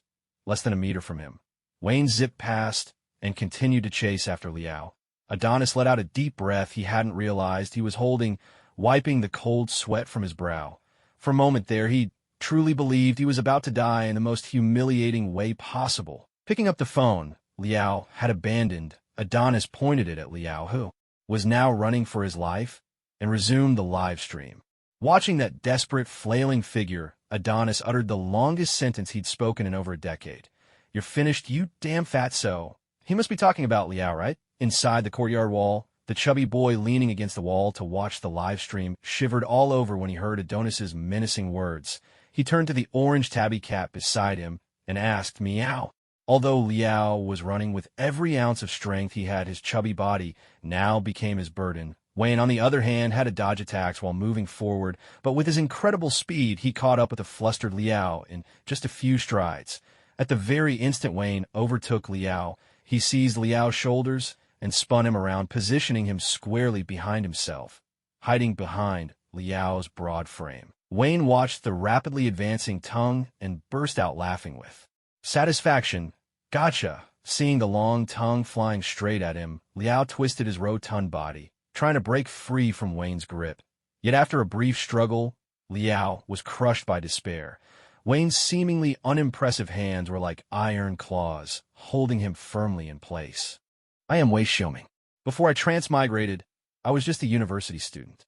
My Mao Zedong thought and theoretical system of socialism with Chinese characteristics professor had a habit of wrapping up lectures with fascinating tangents unrelated to the syllabus. During one class, the professor discussed the United States, describing the world's sole superpower as essentially a nouveau riche, riding on the dividends of 2 world wars to dominate other countries. It maintained global hegemony with its military might, but lacked the virtues of a true great power. Looking back, it made sense. The U.S. was a country of immigrants, with a history of less than 300 years. Its territory was originally stolen from Native Americans through colonization. While the Old World was divided into multiple nations, the U.S.'s rise relied on pirate-style plundering, making it impossible for it to develop the maturity of a true nation. Rather than calling it a country, it's more accurate to describe it as a capitalist conglomerate disguised as a nation-state. The professor even posed a hypothetical scenario. If the United States were ever on the brink of destruction, whether from geological disasters, alien invasions, or a supervirus. It would launch nuclear weapons worldwide in its dying moments. Through its strategy of nuclear deterrence, it would trigger a global nuclear war, dragging the entire world into the abyss with it. I realized I might have let my emotions get the better of me earlier. I quickly reined in my power and flipped through the documents Fury had handed me, but I didn't find what I was looking for. Frustrated, I ripped off my gas mask and crushed it in my hand, then turned to Fury and asked, "Do you know the exact number of insectoids and the transportation route to the country hosting this year's Olympics?" Fury stared at me for a long moment before responding. 3 insectoids were sent to the Red Nation, but the route and transport method are highly classified. My agents don't have the clearance to access that information. Idiots! Humanity is on the brink of extinction, and they're still playing these petty games. This is exactly how the Southern Ming dynasty fell. I spat, raking my hands through my hair as I paced the room. After a long moment, I muttered, even if I build a night system armor and send it to that country right now, it'd be too late. The wearer enhancement process takes time. Looks like I'll have to handle this personally. Fury was busy picking through the remnants of his fried gadgets. Most of the small, seemingly unassuming but very expensive devices were now useless, and even his phone had been rendered inoperable. "I need a cover identity to enter that country," I told him. Fury didn't hesitate. "All right, the Olympics are 4 months away. Journalists from various countries are already heading there. Creating a plausible journalist identity won't be difficult. Journalist credentials are sometimes even more effective than a spy's cover for gathering intelligence. S.H.I.E.L.D. owns several small newspapers and news websites, sometimes deploying agents under the guise of journalists. For an event as massive as the Olympics, it would be perfectly reasonable for a reporter to be sent to cover it." Fury pulled a notebook and pen from his jacket pocket and began jotting down notes as he spoke. S.H.I.E.L.D. runs a paper called The Daily Planet. Your new identity will be as a journalist covering sports and society sections. I'll flip your name around. Clark Kent. Since you're lacking professional knowledge and skills, I'll assign a female agent as your partner. She'll handle the interviews and reporting. The way he rattled off this whole arrangement made me wonder if Fury himself might be a transmigrator. I couldn't help but quip, "I don't plan on going as a journalist. It's too restrictive. I want to cover identity as a geophysicist." Fury frowned, clearly deep in thought, then said, "If that's the case, I'll set you up with a Japanese-American identity. Those people are inherently wary of earthquakes, and their research in seismology is top-notch." He scrutinized my face for a moment before adding, "You've got features that could pass for an Asian-European mix. This identity should work well for you. Any specific name in mind?" "Keanu Reeves," I replied. The absurdity of the situation had tempered my anger somewhat. Fury raised an eyebrow. "Not bad. Sounds like a name for a handsome guy. But the question is, do you have the geophysics expertise and credentials to back it up? You'll need a legitimate reason to be in that country, or the World Security Council will give me hell." I scratched the back of my head and admitted, "That's a bit tricky. I'll need half a day to build an earthquake early warning device. That country is vast, and the boundary between the Eurasian Plate and the Indian Ocean Plate runs through its territory, so it's bound to experience intraplate earthquakes. If I frame it as a technology exchange and earthquake research, they'll definitely welcome it. My device can detect the buildup of tectonic stress energy in the crust and compare it against existing geological models and earthquake simulations to provide early warnings for potential earthquakes. Modern technology can't accurately predict earthquakes. The few successful predictions have been largely coincidental. But even a 1-second warning before an earthquake can save countless lives by giving people enough time to take shelter. If my invention proves effective, most countries, especially Japan, wouldn't refuse it. When it comes to geological activity, humanity is insignificant. An earthquake 50 years from now could be the aftershock of one that occurred 50 years ago. Before Fury and I could finalize the plan, my phone rang. It was the head of security at Oscorp Industrial Park, calling to check if I'd been injured in what they described as an unexplained earthquake earlier. The security chief wasn't worried about the buildings collapsing. He was more concerned about me, the park's technical director. Just then, a squad of S.H.I.E.L.D. agents burst into my quarters, guns drawn, as if they were rescuing a hostage. They formed a protective circle around Fury, who was still lounging on my couch. "Director, are you all right?" one agent asked urgently. Fury put on a show, glancing at his watch, which wasn't even working anymore, and snarking, "3 minutes. You're too slow. If I were in real danger, you'd be planning my funeral right now." Seeing that their boss was unharmed, the agents holstered their weapons and left, one of them even being polite enough to shut the door on their way out. Fury smirked and said, "S.H.I.E.L.D. has made quite a few enemies lately. Some of them have impressive resources and might be tracking my movements. To avoid ambushes, I've assigned a security detail to myself." He placed a button-sized device in his palm and continued, "This is a panic alert device inspired by your ideas. If the signal is cut off, they'll come to rescue me. 3 minutes from the parking lot to here is actually pretty impressive. I'm Nick Fury." As the internal audit of S.H.I.E.L.D. and the purge of Hydra agents progressed, the list of suspected spies kept growing, and with it, so did my unease.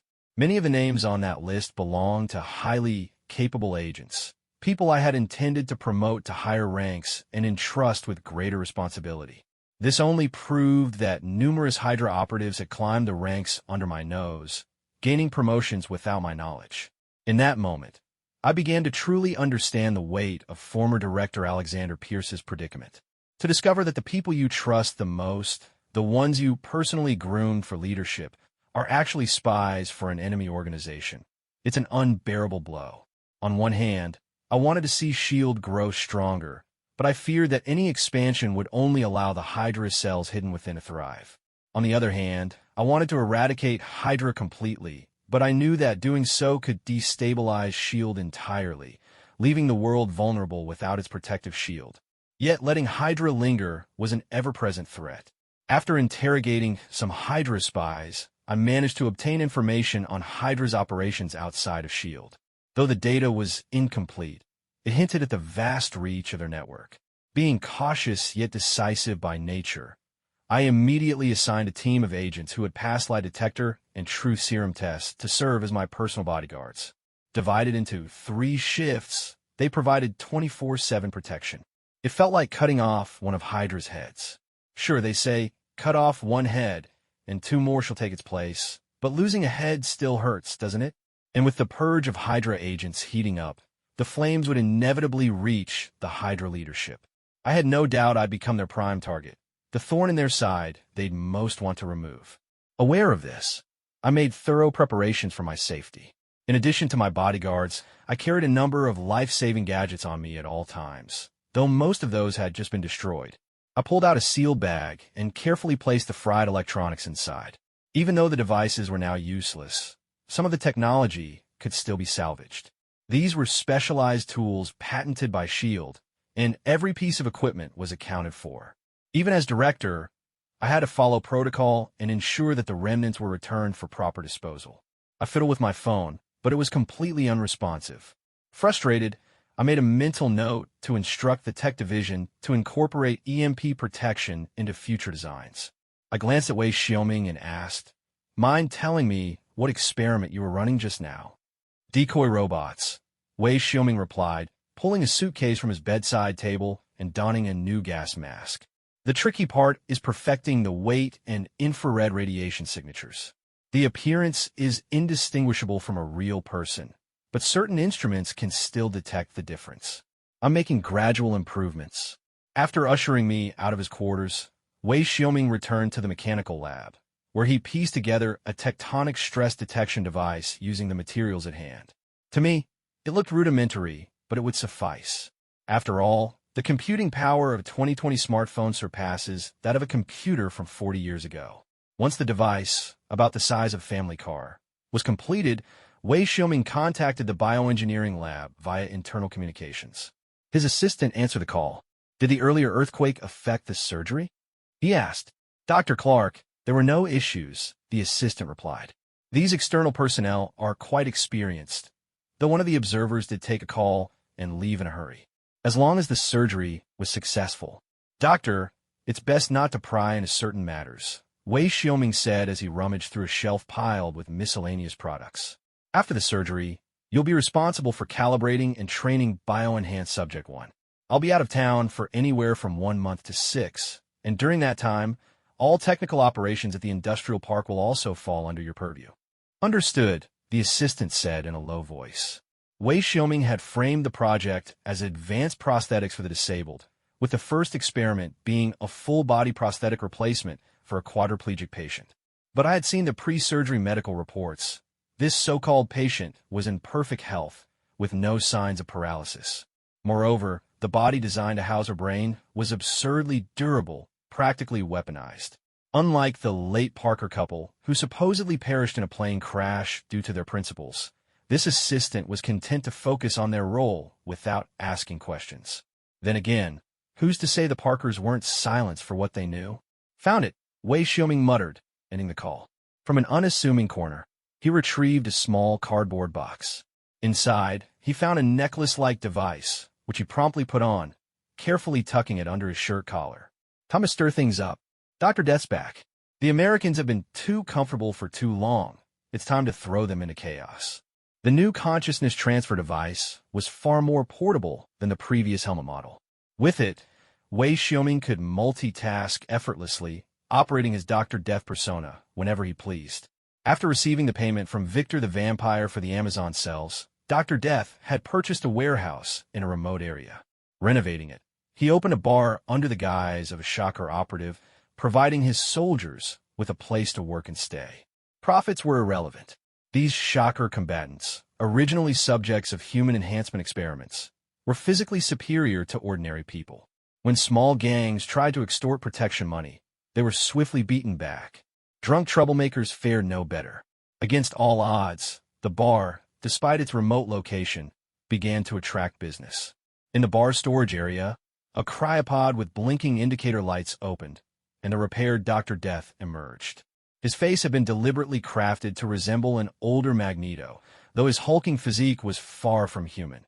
He wouldn't look out of place in a live-action adaptation of JoJo's Bizarre Adventure. Dr. Death stretched his body, clenched his fists, and tested the power of magnetic field rotation. Not bad. This new bio-clone body can handle even more of my strength. He donned a slightly upgraded suit and retrieved a briefcase bearing the shocker insignia from a nearby cabinet. With that, he exited through the bar's back door.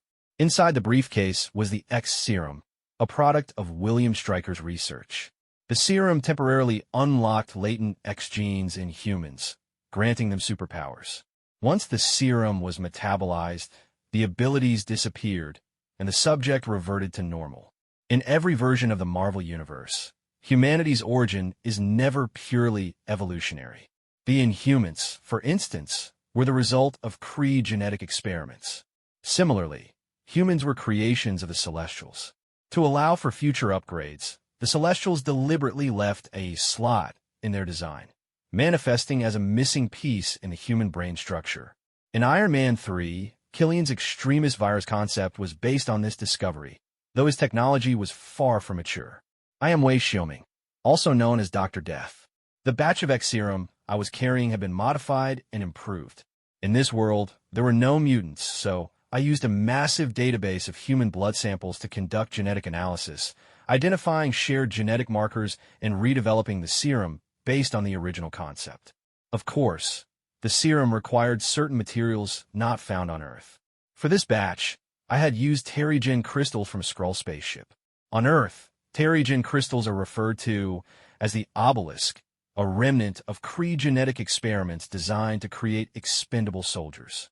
The crystals can detect inhuman genes in humans, activating superpowers in those who carry the gene, but causing ordinary people to turn to stone and die upon contact. Due to the disparity in civilizations and the loss of knowledge over generations, Earthlings misunderstood the nature of the Terrigen crystals. They only knew of their immense power. Red Skull even claimed they could explain death. After the discovery of the Infinity Stones, the crystals were often mistaken for one of them. This highlights the importance of technology.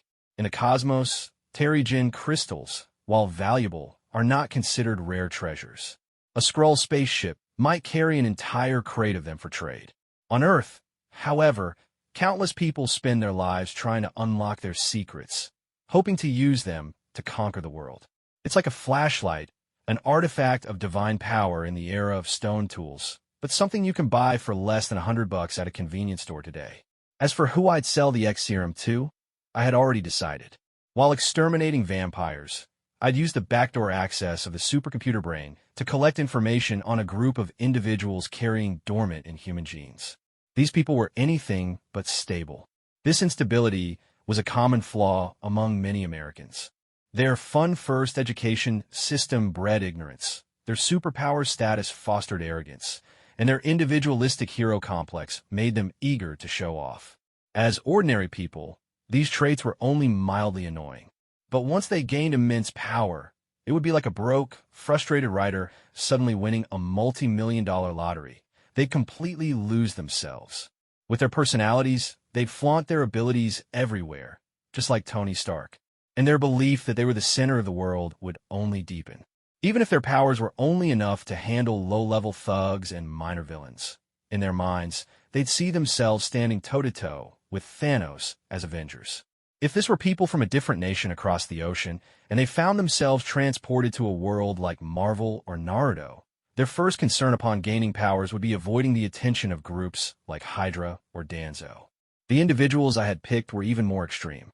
Poverty, laziness, bullying, family trauma, and societal discrimination had warped their minds. Giving them power in an era where superheroes were scarce would undoubtedly create chaos. This was my revenge. After walking for a while, I arrived at another bar. It wasn't yet dark, but the place was already packed. The patrons were burly, rough-looking men with gold chains and dark sunglasses, walking stereotypes of troublemakers.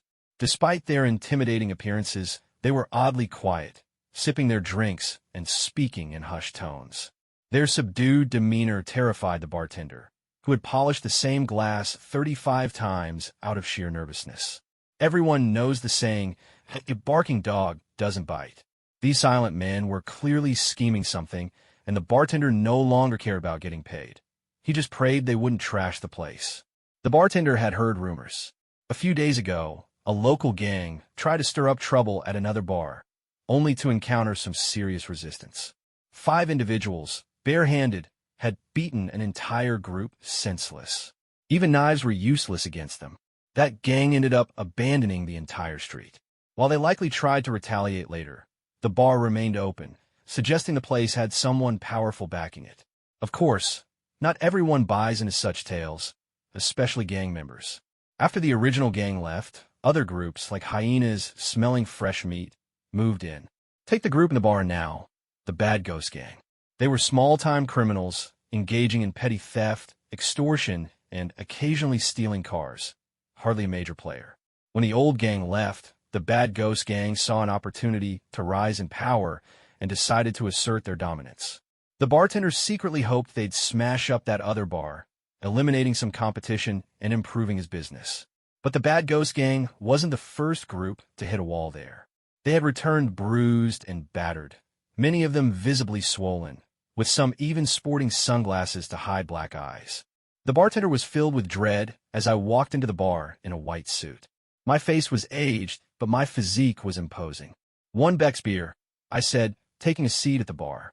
The bartender leaned in and whispered, "Beck's is imported from Germany. It's 5 times the price of regular beer." I pulled out a bill and slapped it onto the counter, not bothering to argue.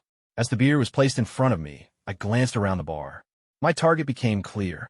Grabbing my beer in one hand and my briefcase in the other, I made my way to the corner of the bar, stopping beside a short black man, barely 170 centimeters tall. George Carl. The men sitting with him, all gang members from the Bad Ghost Gang, seemed ready to confront me. Though injured, they thought their numbers gave them the upper hand. But as George Carl stood up and met my gaze, eyes devoid of human emotion, their courage evaporated. They quickly grabbed their drinks and moved to another table. Even George Carl, though trying to maintain a semblance of composure, was clearly intimidated by my presence. He stammered, like a schoolboy caught unprepared by a teacher's question, That's me." I placed the briefcase on the table, took a sip of beer, and said, "I've been watching you for a long time. You're exactly the person I'm looking for. I'm George Carl, that scrawny, unimpressive man sitting in the corner of the bar, the one who never stood out." As soon as I heard those words from the old man in the white suit, I instinctively straightened my back.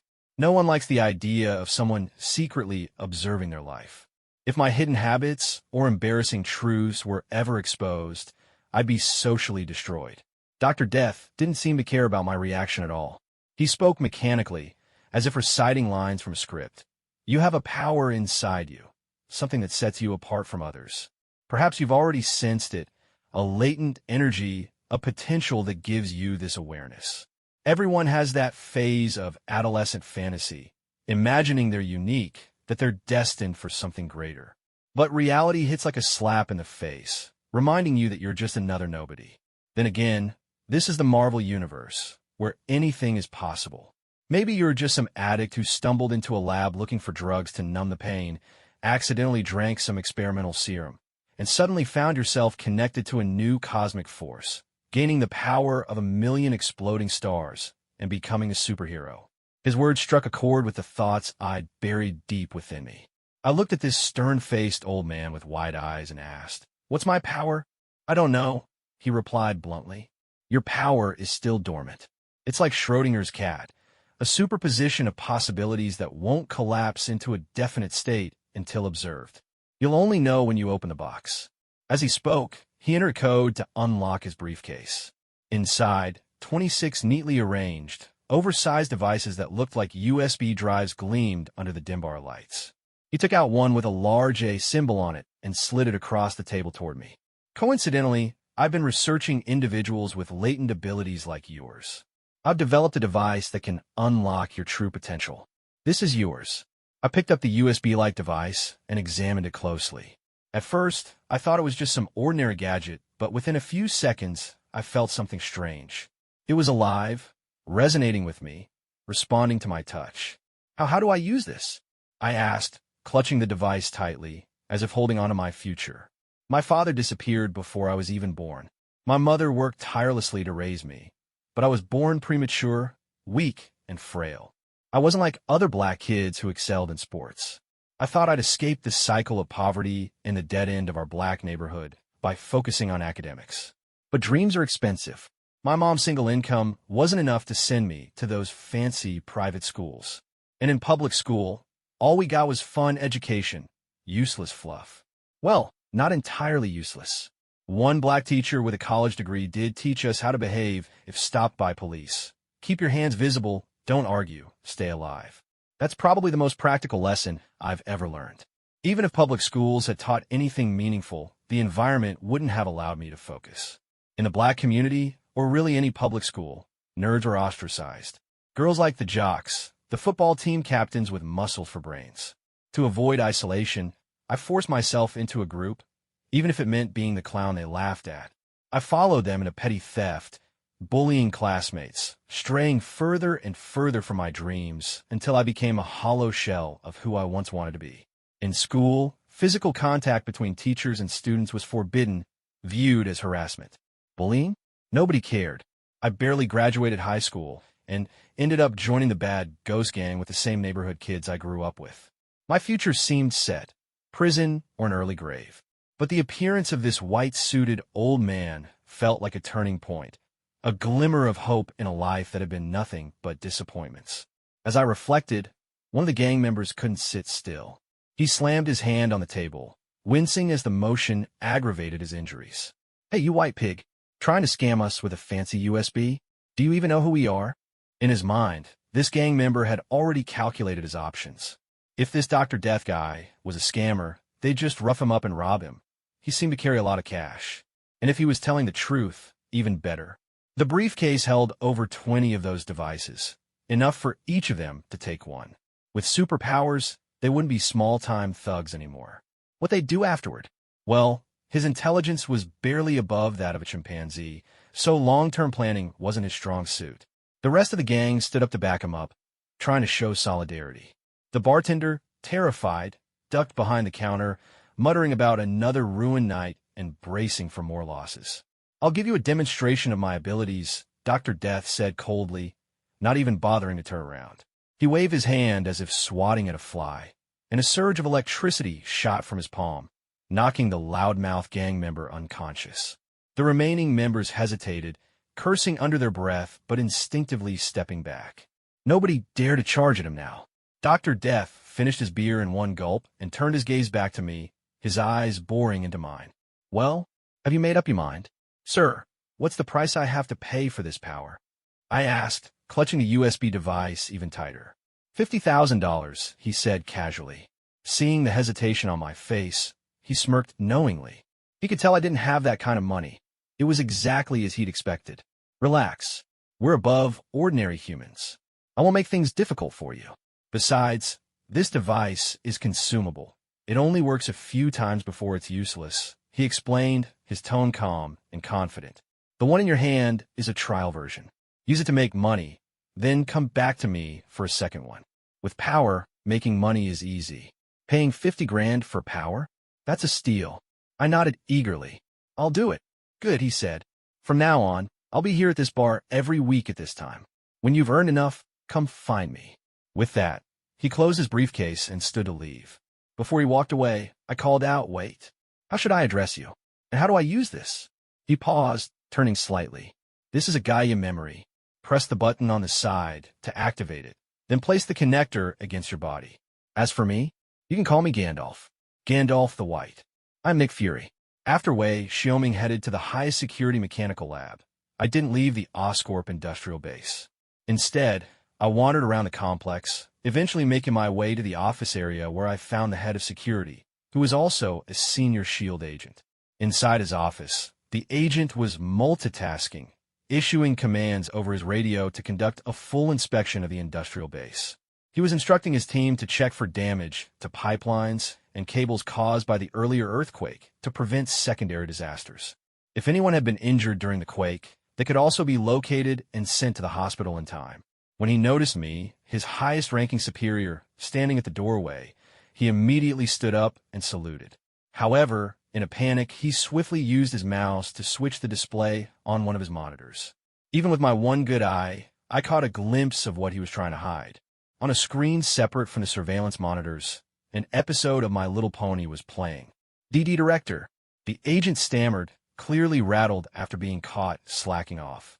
His reaction reminded me of a certain awkward scene from Fate/Stay Night. The one where someone walks in on Shiro Amiya and Sakura Matu during a questionable moment, and the unannounced visitor happens to bring a group of relatives along. I frowned but decided not to dwell on the matter. "What's the recent activity of Dr. Kent Clark?" I asked, getting straight to business. The agent, visibly relieved that I didn't press the issue, turned to his personal computer. He unplugged the network cable, opened a triple encrypted file, and stepped aside to let me have a look. I leaned in to examine the detailed schedule that meticulously tracked Xiaoming's whereabouts. It listed when he woke up, what he ate for breakfast when he entered the lab, when he met with technical staff, when he left the premises, and when he returned. Everything was recorded down to the minute. Comparing these logs with the data I had in my head, I noticed Xiaoming's rare trips outside Oscorp Industrial Base always seemed to coincide with my own activities. Based on the calculated travel times, he never appeared to delay his return unnecessarily. I finished reviewing the logs without commenting and then asked, other than Oscorp personnel, who else has met with Dr. Kent Clark recently? The agent promptly responded, General Ross from the Air Force. He placed an order with Dr. Clark for high-lethality, single-soldier weapons. While General Ross didn't specify their intended use, Dr. Clark provided him with a batch of simplified mechanical exoskeletons and white noise wave cannons. Satisfied for the moment, I gave the agent a brief lecture about professionalism before leaving in a hurry. After I left, the agent pulled out his phone and made a call. "Sir, Nick Fury was just here asking about Dr. Kent Clark's recent movements." "What did you tell him?" The voice on the other end asked. "I followed your instructions and fed him the fake data," the agent whispered.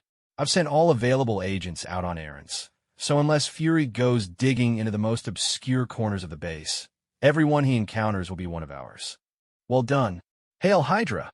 "Hail Hydra!" the agent echoed before hanging up. He then reconnected his computer to the network and resumed his duties, casually watching My Little Pony as if nothing had happened. Leaving the industrial base, my next stop was 10880 Malibu Point, Tony Stark's seaside mansion. The day after Tony regained consciousness, He held a press conference while still wrapped in bandages like a mummy. At the event, he announced the closure of Stark Industries' weapons division, throwing the defense industry into chaos and causing a massive stock market upheaval. Unfazed by the uproar, Tony retreated to his mansion to recover. I had the Quinjet land at a distance and walked to the front door of the mansion. My original plan was to wait for Tony to leave, hack into his home security system, and use my natural stealth talent to create an air of mystery. But given his physical condition, he had become a recluse, so that approach was no longer viable. The door was answered by Pepper Potts. I'd met her several times while Tony was in the hospital. "Pepper, tell the guest to leave. I'm not seeing anyone." Tony's voice echoed through Joi's speakers. Despite his injuries, he was still as obstinate as ever, lounging on a couch, sipping chlorophyll-infused drinks, and tinkering with designs for a new Mark Series suit using holographic projections. While Tony was arrogant, his learning ability was unparalleled. The ironmonger suit that the insectoid-impersonated Obadiah built had given him valuable insights. Although its aesthetic didn't align with his preferences, it inspired him to enhance the firepower of his Iron Man suits. However, this new design wasn't part of the Mark Series. It was named War Machine, a gift for his friend Colonel Rhodes that also served to appease the military's interest in his technology. "Tony, it's," Pepper began but paused, struggling to recall the name of my organization. "Strategic Homeland Intervention, Enforcement, and Logistics Division," I said, reciting the cumbersome full name before adding, "You could just call it S.H.I.E.L.D." "Tony Stark, I need you to develop a weapons system," I declared. "S.H.I.E.L.D. was founded by your father, and we're holding onto a gift he left for you. You might find it interesting." Tony set down his drink, visibly annoyed, and started heading upstairs.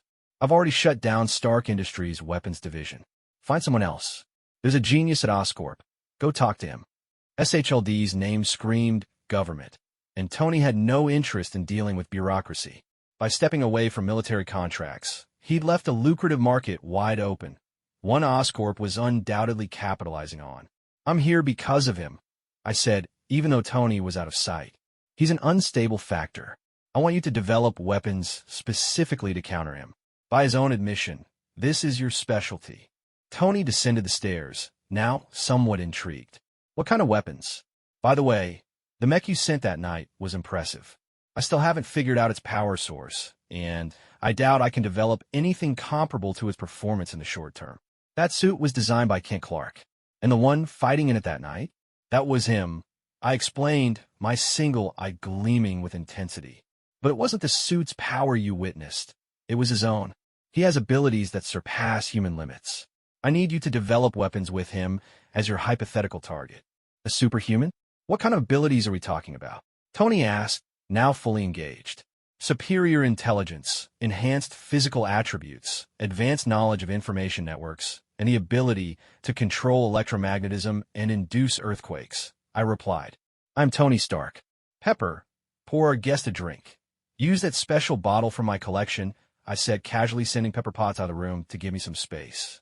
With a flick of my hand, I brought up a holographic screen filled with detailed files on Wei Xiuming. "These are files Obadiah, the insectoid version, managed to acquire through corporate espionage. I honestly don't understand why you see him as a threat. Kent Clark is a genius, a ridiculously disciplined genius. In some ways, he's even better than me, though his sense of humor can be seriously twisted. I still remember waking up from my coma, groggy and disoriented, only to hear him joking about a successful gender reassignment surgery. That one nearly gave me a heart attack." "Don't bother looking at those files," Nick Fury interjected. "They were deliberately released. While the information is accurate, it's incomplete and misleading." He continued, "I labeled Kent Clark a dangerous individual because he's too enigmatic. His background and identity are entirely self-reported. Limited verification methods confirm his claims, but that's precisely the problem. It's too convenient. Plus, he knows far more than he's letting on. On the surface, he's aligned with us, and I've even built a psychological model to track his thought patterns. But recently, his actions have deviated from the model, which means he's been faking it from the start. You came to me because you think I'm the only one who can match him intellectually?" I quipped, leaning back, clearly amused. From what Pepper had told me, S.H.I.E.L.D. had intervened to mediate during my coma, preventing the company from being torn apart by shareholders. That's the only reason I had the patience to entertain a conversation with Fury. This world is bigger than you realize, Fury said, his tone serious. What you know is just the tip of the iceberg. But among the people I trust, you're the only one capable of rising to the challenge. Scientific advancements have made the world increasingly difficult to control. A disgraced scientist tinkering in a basement or abandoned warehouse with nothing but high school lab equipment could easily unleash catastrophic disasters. And among those threats, Wei Xiaoming stands out as the most dangerous. He's wealthy, influential, and technologically advanced. Unlike other scientists who pursue research with clear objectives, Wei Xiaoming possesses foresight and knowledge far beyond our grasp. No one can predict his true intentions. Even though he appears to be on the side of justice and cooperates with us seamlessly, Fury has never let his guard down around him. Fury had even considered cloning Wei Xiaoming using tissue samples to study his genetic sequence. But every experiment failed. The results were grotesque, twisted masses of flesh that left even seasoned researchers shaken. The project was shelved indefinitely. Fury has been searching for someone who can counterbalance Wei Xiaoming. Bruce Banner was a promising candidate, but he's gone missing, and the Hulk remains unpredictable. That leaves me. However, Fury's confidence in me is tempered by the discrepancies between the intelligence provided by a parallel universe Coulson and my actual self. For example, in that other world, the next U.S. president was a white man, whereas here, the leading candidate is black. I'm no exception to those deviations. While both versions of me are geniuses, the other version had a stronger sense of the bigger picture and proved himself reliable when it mattered most. Pushing a nuke through a wormhole? That takes guts. But me? Fury doesn't fully trust me. I haven't gone through the life-or-death trials of that other Tony Stark. Deep down, I'm still the playboy billionaire, not the true Iron Man. Not yet, anyway. Hell, Iron Man isn't even a thing yet. Fury came to me on a whim today. Wei Xiaoming's display of power had exceeded his expectations. When Wei Xiaoming claimed he was a warrior from another era, Fury had been skeptical. Now he believed it. What truly caught Fury off guard was Wei Xiaoming's visceral rage toward America's reckless actions.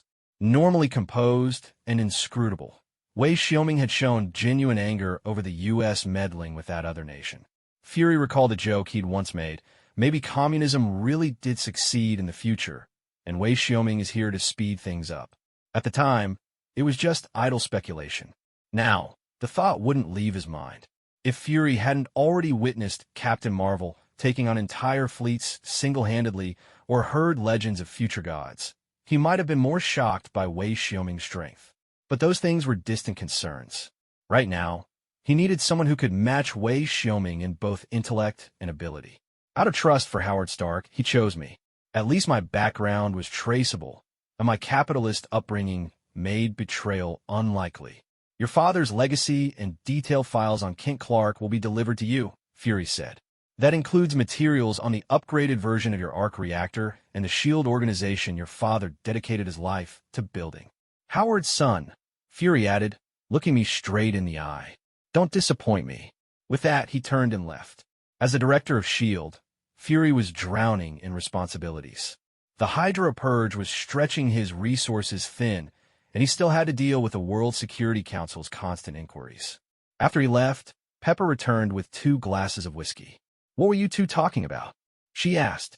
I took one of the glasses and said, nothing much. Just some small talk about global security. Oh, by the way, I'm thinking of holding another press conference in a few days. Oh my God, do you have any idea how much the company's stock dropped after your last press conference? Pepper looked ready to lose her mind. She practically ran the company on her own, while I couldn't even remember my social security number. The sheer number of things she had to worry about was overwhelming. Relax, Pepper. Have a little faith in me. I'm Tony Stark, I said with a grin, taking a sip of the whiskey. What do you think of the name Iron Man? Tony, what are you planning now? Pepper asked, clearly exasperated. Unable to keep up with my train of thought, she took a sip of her drink. Admittedly, it was one of my finest bottles, and its taste was exceptional. At the press conference, I'll make my entrance in the Iron Man suit, I said, smirking. For the opening line, I'll just say, I am Iron Man, I laughed as I turned my gaze to the holographic screen, still displaying an image of Wei Xiaoming in his gas mask. With a casual gesture, I closed the screen. I am Wei Xiaoming. With my new identity in hand, I boarded a plane to the nation across the ocean the very next day. Thanks to SHELD's assistance, all the necessary documentation, identity papers, visas, passports, have been processed quickly. I wasn't traveling alone. Nick Fury had gathered a group of scientists to form an international technology exchange team with me. SHIELD had already coordinated with the authorities on the other side. The tectonic stress detection device had been arranged for shipping, and a team would handle the logistics upon our arrival. Everything, accommodation, meals, transportation, and the technical exchanges, was being taken care of. SHLD's global reach still carried weight, after all. On the plane, I held my passport, feeling a mix of excitement and nervousness. Part of it was the returning home feeling, though I wasn't sure if I could still call it that. Another part was that in this life and the last, this was my first time on a commercial flight. In the X-Men world, and now in this one, I had always traveled by helicopter or fighter jet.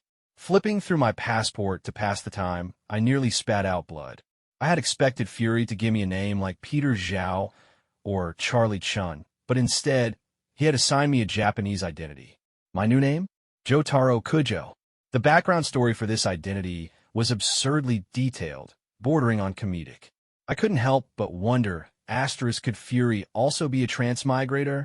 Annoyed, I crumpled up the identity background document, and with a flick of my hand, the power of magnetic field rotation turned it into dust. Hi, are you traveling to Huaxia? A young Asian woman seated next to me had settled her luggage and was now looking at me with a hint of curiosity. Her eyes lit up as she noticed my tall and mixed-race appearance, and she addressed me in accented English. This flight's heading directly to the capital, isn't it? I asked, pulling on my itinerary to double-check. Confirming it was a direct flight, I nodded and replied, yes. Oh, I'm from that country. If you're planning to travel there, you can contact me. I could be your guide, she said, her enthusiasm restrained but noticeable. She reached out her hand and added, my name is... She was under 1.6 meters tall, and compared to me in my unchanged form, she looked as petite as a child. I wasn't in the mood to remember her name, but out of courtesy, I shook her hand and replied in Chinese, my name is Kujo. You can call me Carlel. If she weren't pretty, I wouldn't have even bothered responding. She didn't meet my standards for a partner. Your Chinese is amazing. Not a hint of an accent, she said, clearly impressed. Chinese is one of the hardest languages in the world. It must have been difficult for you to learn it so well. That's because it's my native language. I gave her a suspicious glance. What made you think I'm a foreigner? Huh? Her expression froze. It's your appearance. I chuckled. There are 56 ethnic groups in my country. Can you name them all? Some of us do look like foreigners. Judging someone's nationality based on their looks alone is pretty shallow, don't you think? She muttered something under her breath, at a loss for words. Clearly, she wasn't used to being challenged like this. Haha, just kidding. Who would have thought that I, self-proclaimed expert in all things Huaxia, could fool a real local? I laughed even more brightly. She forced an awkward smile, hesitating for a long while before asking, so, what brings you to Huaxia? Oh, miss, you've been asking me so many questions. Now it's my turn, I said with a grin. Do you think I'm handsome? She was taken aback, deliberating for a moment before cautiously replying. Yes, you're handsome. You have the chiseled facial structure of a Westerner combined with the delicate features of an Easterner. I smiled without saying anything more. For the rest of the flight, she didn't try to talk to me again. She probably thought I was some kind of weirdo. Sitting by the window, I stared at the scenery outside, lost in thought about how cultural influence shapes aesthetics. The difference between Greek sculptures of women and the so-called high-fashion faces promoted in modern Western media is staggering. One is natural and refined, while the other looks like a distorted caricature shaped by artificial trends. It's a testament to how propaganda can warp collective preferences. Someone who deviates from mainstream beauty standards can be declared a peerless beauty if marketed correctly. Then there's the inferiority complex driving people to worship anything foreign. Talented locals get criticized, while foreign trash gets idolized. Even a barely competent foreigner can become a seasoned educator at a tutoring center. But these were just idle musings to pass the time. I couldn't change societal trends, and compared to what I was about to face, these thoughts were trivial. After the long flight, the plane finally landed. As the announcement played, I unbuckled my seatbelt, grabbed my luggage, and disembarked with the rest of the team. We entered the terminal, waiting for our local contacts to meet us and for the equipment to arrive. Mr. Kent Clark, correct? I was momentarily lost in the cacophony of familiar, yet distant voices when a sharply dressed man approached me directly. Hearing my real name, the agents disguised as scientists around me immediately tensed. Their hands instinctively reached for concealed weapons, only to grab at air. Fury had made them surrender all their weapons and equipment before departure, even their hidden communication devices. The phones they carried now were ones they had purchased on their own. No need to be nervous. I'm here to escort you, the man said, holding up a piece of printed paper and waving it in front of the agents. They relaxed upon recognizing the agreed-upon code phrase on the document. The man turned to me and said, "Nick Fury has briefed me on your objectives. The itinerary has been arranged, including scheduled technical exchanges with several universities specializing in geophysics." "Oh, I almost forgot to introduce myself. My name is Zhang Xian," he said with a polite smile. "I am Wei Xiuming." Zhang Xian had an unassuming appearance, but exuded a natural charisma. After confirming our identities, he seamlessly transitioned into the role of a professional host, ensuring every detail was perfectly arranged. Outside the airport, a convoy of vehicles was already waiting for us. The covert agents and select experts were assigned to separate cars, clearly indicating that our disguised identities had been uncovered. The tectonic stress detection device was loaded onto an armored transport vehicle with a full escort. As the highest-ranking member of the team, I had the privilege of sharing a car with Zhang Xian. Once the convoy left the airport, Zhang Xian casually started a conversation, as if making small talk. Our nation has maintained a strategy of hiding our strength and biding our time for years, avoiding becoming a target for other nations looking to shift blame for their problems. But we still need to develop our economy. Many of our people still live below the poverty line, and addressing those issues is a top priority. As a manufacturing powerhouse, we need a promotional symbol to attract foreign investment, market our products, and showcase our industrial capabilities. The Olympics provide an excellent platform for that. The cost of building the main stadium and related facilities won't be recouped even in 20 years by renting out the venues, but it's a global advertisement. The higher-ups have made it clear that we cannot afford any security lapses during the Olympics. We absolutely cannot allow anyone to disrupt it. This event will shape our development for the next 20 years. Zhang Xian spoke in Mandarin after realizing I was more fluent in it than in English. He even slowed his speech to accommodate this foreigner. However, I couldn't miss the subtle undertone of threat in his words. At one point, he slightly widened his eyes, and in that fleeting moment, I saw an unmistakable sharpness in his gaze, like a drawn sword radiating lethal intent. It sent a chill down my spine. Though Zhang Xian was clearly highly trained, a peak-level human by any standard, he didn't possess any superpowers. I could sense that much. Still, for a split second, I almost instinctively used my powers to counter his presence.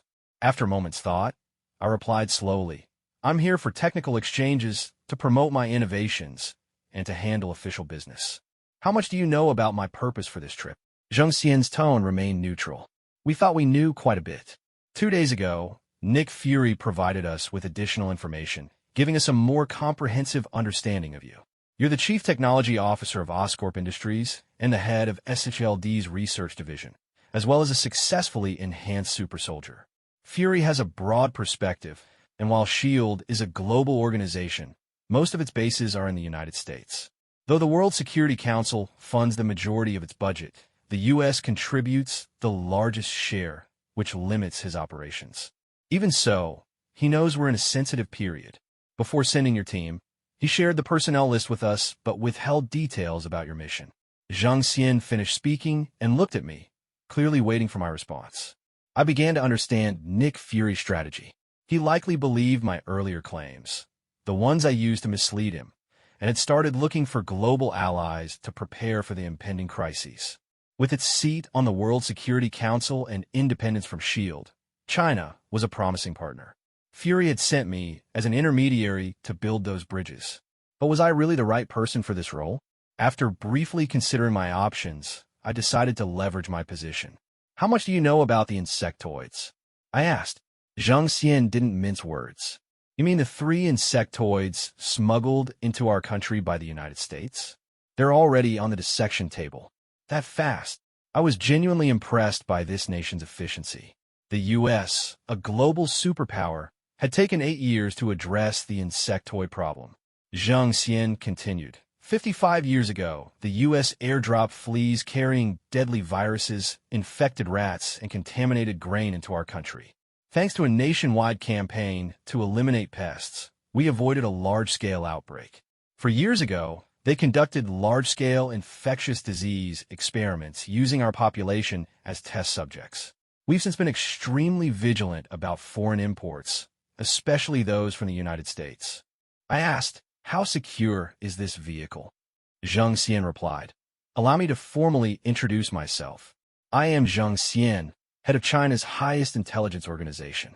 Due to confidentiality regulations, I can't disclose the name or structure of the organization, but you can refer to us by the external code name, the Spear Bureau. As both the head of intelligence and a key diplomatic figure, Zhang Xian had facilitated this collaboration with S.H.I.E.L.D., bypassing the United States. He and Nick Fury were familiar with each other. I said, your intelligence should have noted that I've developed several high-performance mechanical exoskeletons and have expertise in human enhancement. My visit serves 2 purposes. First, to exchange technologies for predicting earthquakes through tectonic stress analysis. Second, from a personal standpoint, to help you establish a super soldier program. We're living in an era of rapid technological advancement. It's only a matter of time before individuals working outside the law gain access to dangerous black technologies. You'll need super soldiers to serve as a deterrent. Additionally, as you delve deeper into studying the insectoids, you'll discover that they're a branch of an extraterrestrial species. The meteorite that brought them here was actually a spaceship. This implies the existence of numerous unknown civilizations in the universe, some of which may already be capable of interstellar travel or even spatial jumps. In the eyes of civilizations with spacefaring technology, humanity's military forces would be laughably inadequate, like modern infantry facing enemies armed with flintlock muskets. They could detect us and launch devastating preemptive strikes with hypervisual precision before we even realized they were there. That's why small, elite combat units capable of localized operations are essential. Nick Fury calls this initiative the Avengers Program, envisioning a highly capable Special Forces unit for strategic-level, small-scale engagements. But the U.S., with its emphasis on individual freedom, tends to select people who don't prioritize following orders. I am Wei Xiaoming. Our convoy gradually left the bustling city behind, heading into the quiet wilderness. Surrounded by mountains, we eventually arrived at a basin where a cluster of plain buildings sat nestled in the valley. At the checkpoint at the entrance, the lead vehicle confirmed our identities before allowing us to proceed. Nominally, we were one group, but the accommodations reflected otherwise. Depending on our roles and identities, we were assigned to different buildings. The S.H.I.E.L.D. agents were housed in a heavily guarded building, with armed sentries stationed all around to keep an eye on them. Meanwhile, the so-called earthquake experts that Nick Fury had thrown together were treated with less scrutiny, but were still restricted to the premises of their assigned building. Seeing this arrangement, the scientists, carrying a hint of arrogance, grumbled quietly among themselves. However, they were pragmatic enough to accept the situation without causing trouble. The agents, by contrast, were much more subdued. They didn't wander around or try to snoop. Once they were assigned rooms, they stayed inside, not even bothering to open their curtains. After seeing the printed document Zhang Xian had shown earlier, the agents had pieced together the situation. Nick Fury had essentially sold them out. Without his preemptive disclosure of their identities, their covert entry into another sovereign nation would have been treated as espionage. And spies, as everyone knows, are not protected under the Geneva Convention. Their disguises weren't meant to fool the Chinese authorities, but rather to deceive the U.S. intelligence agencies. The United States had been enforcing strict technological embargoes against this country, prohibiting high-level talent exchanges. The scientists weren't exactly top tier in their fields. At best, they were upper mid-tier. Their mediocrity was precisely why they hadn't been interrogated at the airport or had their luggage and devices thoroughly checked for technical data. It reminded me of how the Gestapo once searched Jewish homes during the Third Reich. As the sole high-level technical expert on the team, I was treated slightly better. However, I didn't disembark immediately. My luggage was handled by others, and the vehicle I was in didn't stop at the basin. Instead, it continued deeper into the mountains. The wide, well-paved road gradually became obscured by the dense canopy of trees on either side. Even during the day, the sunlight barely penetrated, forcing the driver to turn on the high beams to navigate. From above, this road would be nearly invisible, its location highly concealed. At the end of the road was a tunnel, guarded by heavily armed sentries who stopped our vehicle. After stepping out with Zheng Xian, our identities were verified, and we entered the tunnel. It was a long walk, and to break the heavy silence, Zheng Xian began to introduce the history of the Spear Bureau, within the limits of what the confidentiality regulations allowed, of course. The Spear Bureau has been around for quite some time. Its predecessor was the Sword of Wuhao Task Force, an intelligence agency responsible for counter-espionage. It underwent reorganization in the 1990s. Zheng Xian explained at a steady pace. 3 major events in the 1990s prompted the nation to concentrate funding and manpower to build it. Besides the collapse of the CCSP, what other reasons were there? I asked, feeling a little disappointed in my own intelligence work. The cinematic version of a world and its more grounded counterpart are not the same. I had been too careless in conflating the two. The disintegration of the only superpower capable of countering the United States left the U.S. without a rival. That's one reason, Zheng Xian continued, speaking conversationally. The second has to do with a summer camp organized a year after the CCCP's collapse, jointly held by China and Japan.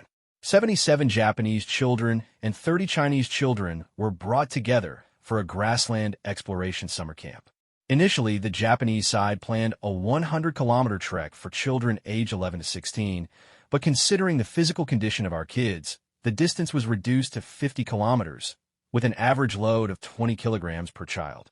For context, the most elite soldiers in active service train for field marches with a standard load of 25 kilograms, covering 75 kilometers in 13 hours under normal conditions.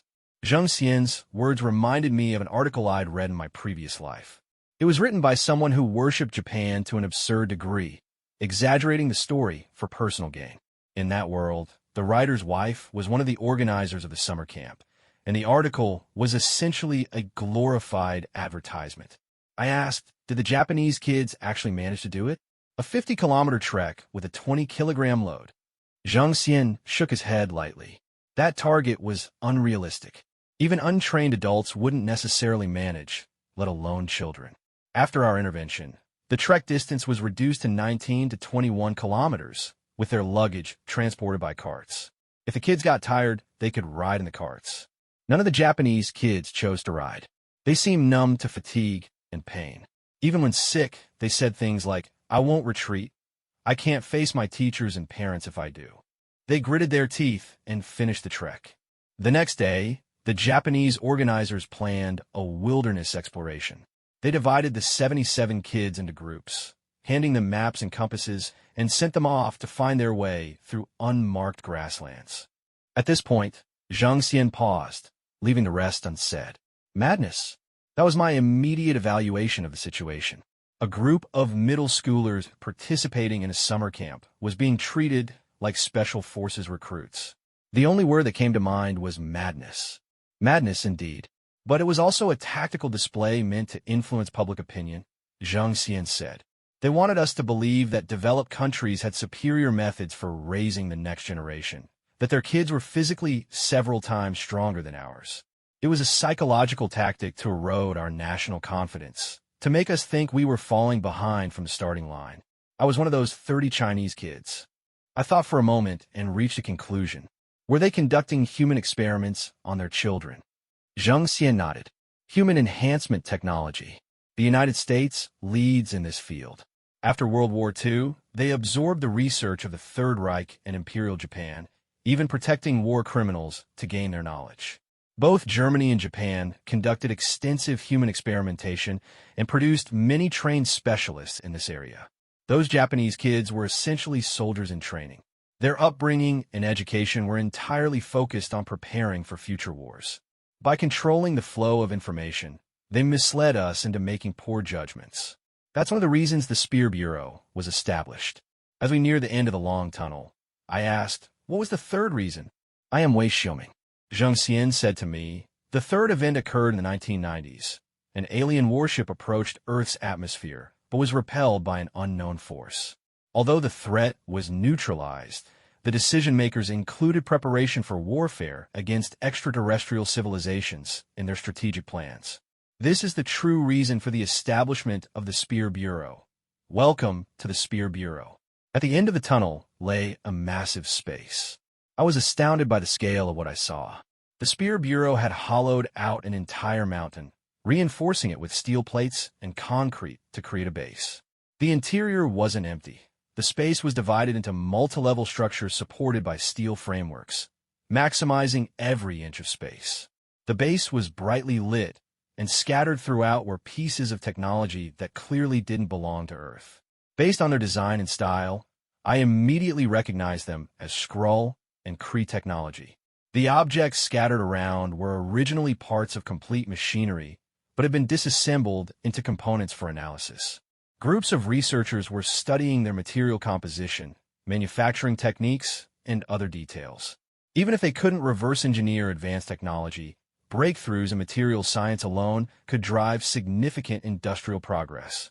However, just as Terrigen crystals were misunderstood as deadly obelisks, the gap between civilizations made studying these objects extraordinarily difficult, like asking a primitive agricultural society to forge satellites and nuclear bombs by hand. Still, for these researchers, the impossible wasn't entirely out of reach. Their predecessors had achieved countless miracles, and these new generations carried on that spirit. From my perspective, their research seemed rather rudimentary. While the technology they were studying was advanced, wasn't impossibly far ahead, it wasn't the kind of black box technology that could backfire catastrophically. At least they were far more cautious than the disaster-prone Americans. Of course, Zhang Xian hadn't told me the true name of the Spear Bureau, always using the code name instead.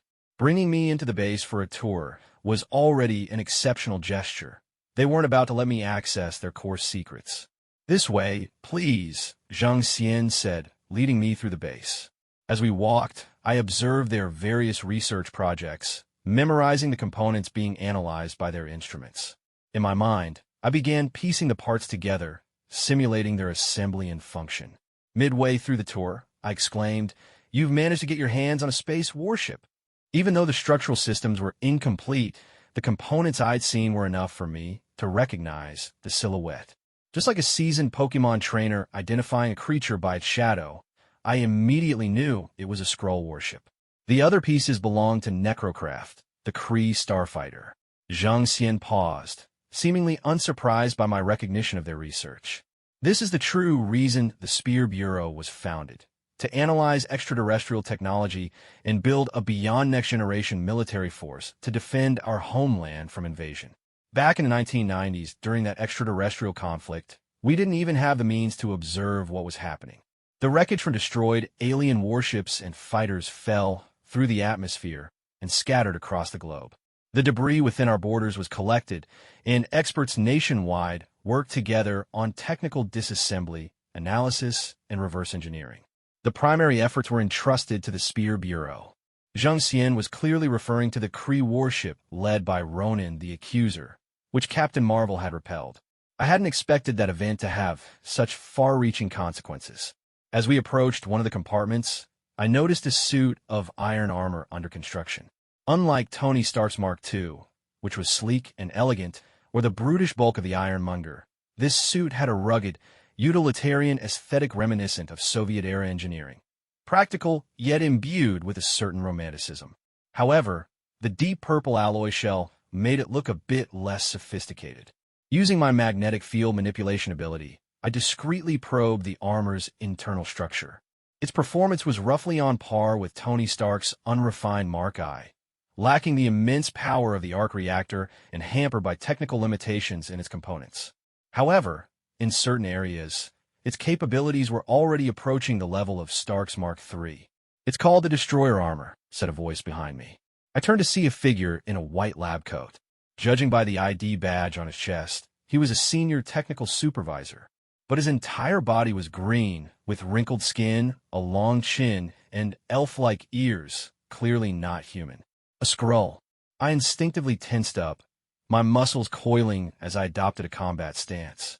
I didn't attack immediately, though. I was on their turf, after all. Wait. Didn't you explain my identity to him?" The Skrull, sensing my hostility, stepped back in alarm and looked to Zheng Xian for help. Smiling, Zheng Xian positioned himself between us. "His name is Callus. We found him as a survivor when we were collecting spaceship wreckage. After recovering, he stayed here to teach us alien technology and oversee technical analysis. He has no ill intent toward us." "I thought I was going to die back then," Callus said, pulling aside the collar of his lab coat to reveal a horrifying scar on his neck. "In the universe, Earth's reputation isn't great. It's synonymous with barbarism and backwardness. When they found me, I thought I'd be dissected or eaten. But this nation's culture is remarkably inclusive. After recovering, I used my species' abilities to understand the spirit of the people here. I was moved by their emotions and decided to stay and help them build a future where their civilization could survive the threats of alien forces. Although I received higher education, I'm not a scientist, so there's only so much I can do." "You're too modest, Dr. Callus," Zheng Xian said. For a moment, I didn't know what to say. To change the subject, I remarked, "This armor has decent performance, but while it was cutting edge 6 months ago, it's already outdated given the pace of technological development. I can help you upgrade it." Callus scrutinized me with a skeptical expression. Based on his knowledge of humans, I didn't seem like the intellectual type. "I'm Kent Clark, the developer of the Knight Armor system," I declared with confidence. "Not only can I create advanced single-soldier armors that surpass their time, but I can also help you build super soldiers capable of rivaling starships. I am Wei Xiuming. The depth of talent cultivated by this ancient civilization is incomparable to the Anglo pirates. From its inception, the Spear Bureau, along with Zheng Xian, has never confined its vision to Earth. They truly embody the phrase, 'Our destiny lies among the stars and seas.' Unlike S.H.I.E.L.D., whose primary focus is global security, the Spear Bureau is far more open to external collaboration. The decision-makers here understand that when faced with extraterrestrial threats, no single nation is enough. Not even the United States, with its global dominance in military spending and its reliance on the dollar to extract wealth worldwide. A civilization that struggles to send a handful of astronauts into space cannot compare with one where spaceships are as common as family cars." Zheng Xian brought me to the Spear Bureau's base with the hope of aligning S.H.I.E.L.D. and the Spear Bureau toward a common goal.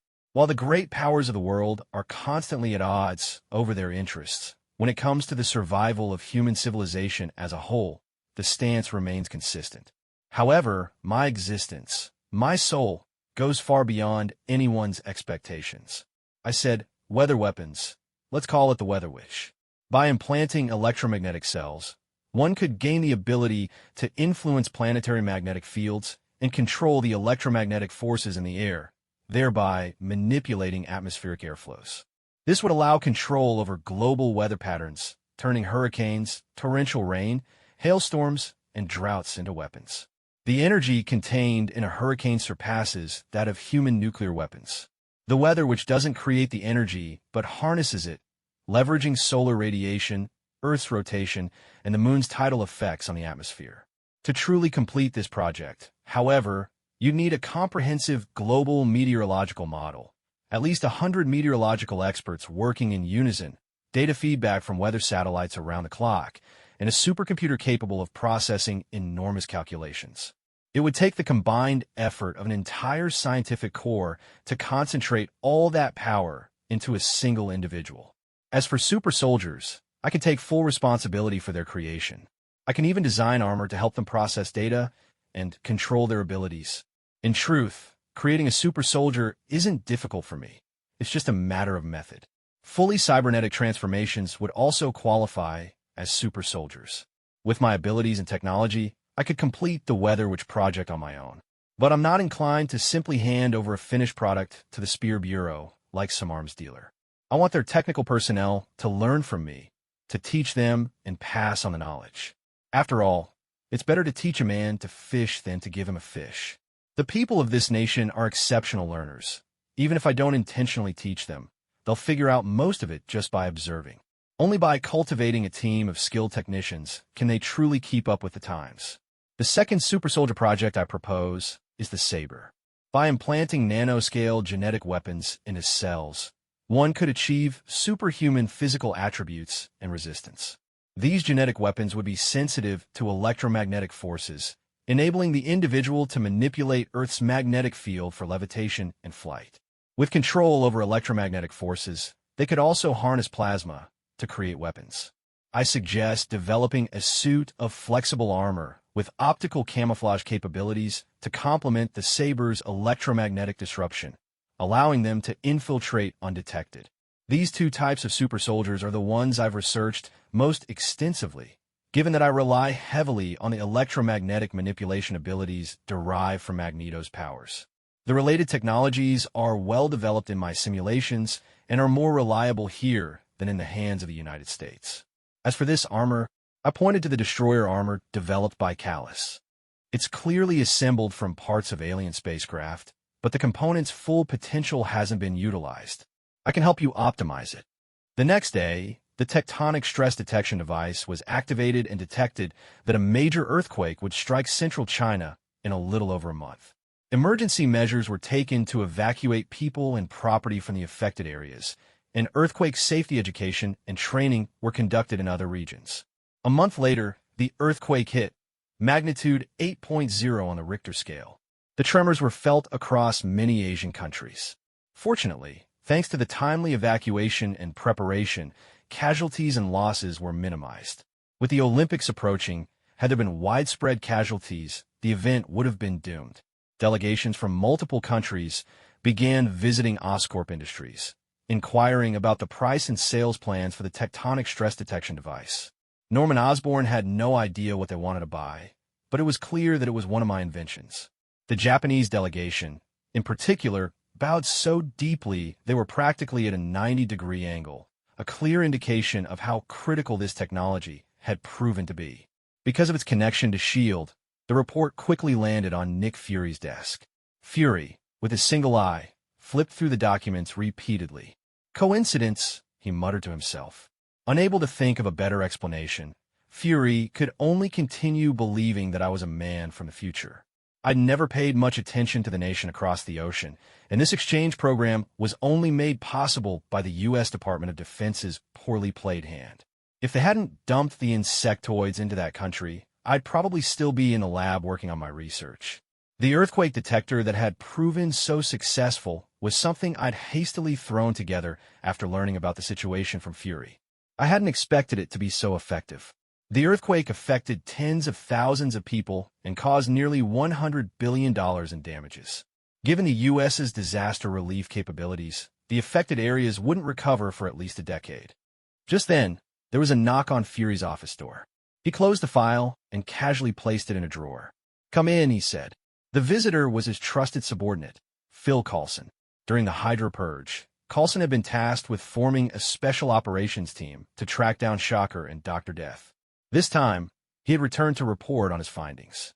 A month ago, the NYPD responded to a report from a bar owner about a murder in his establishment.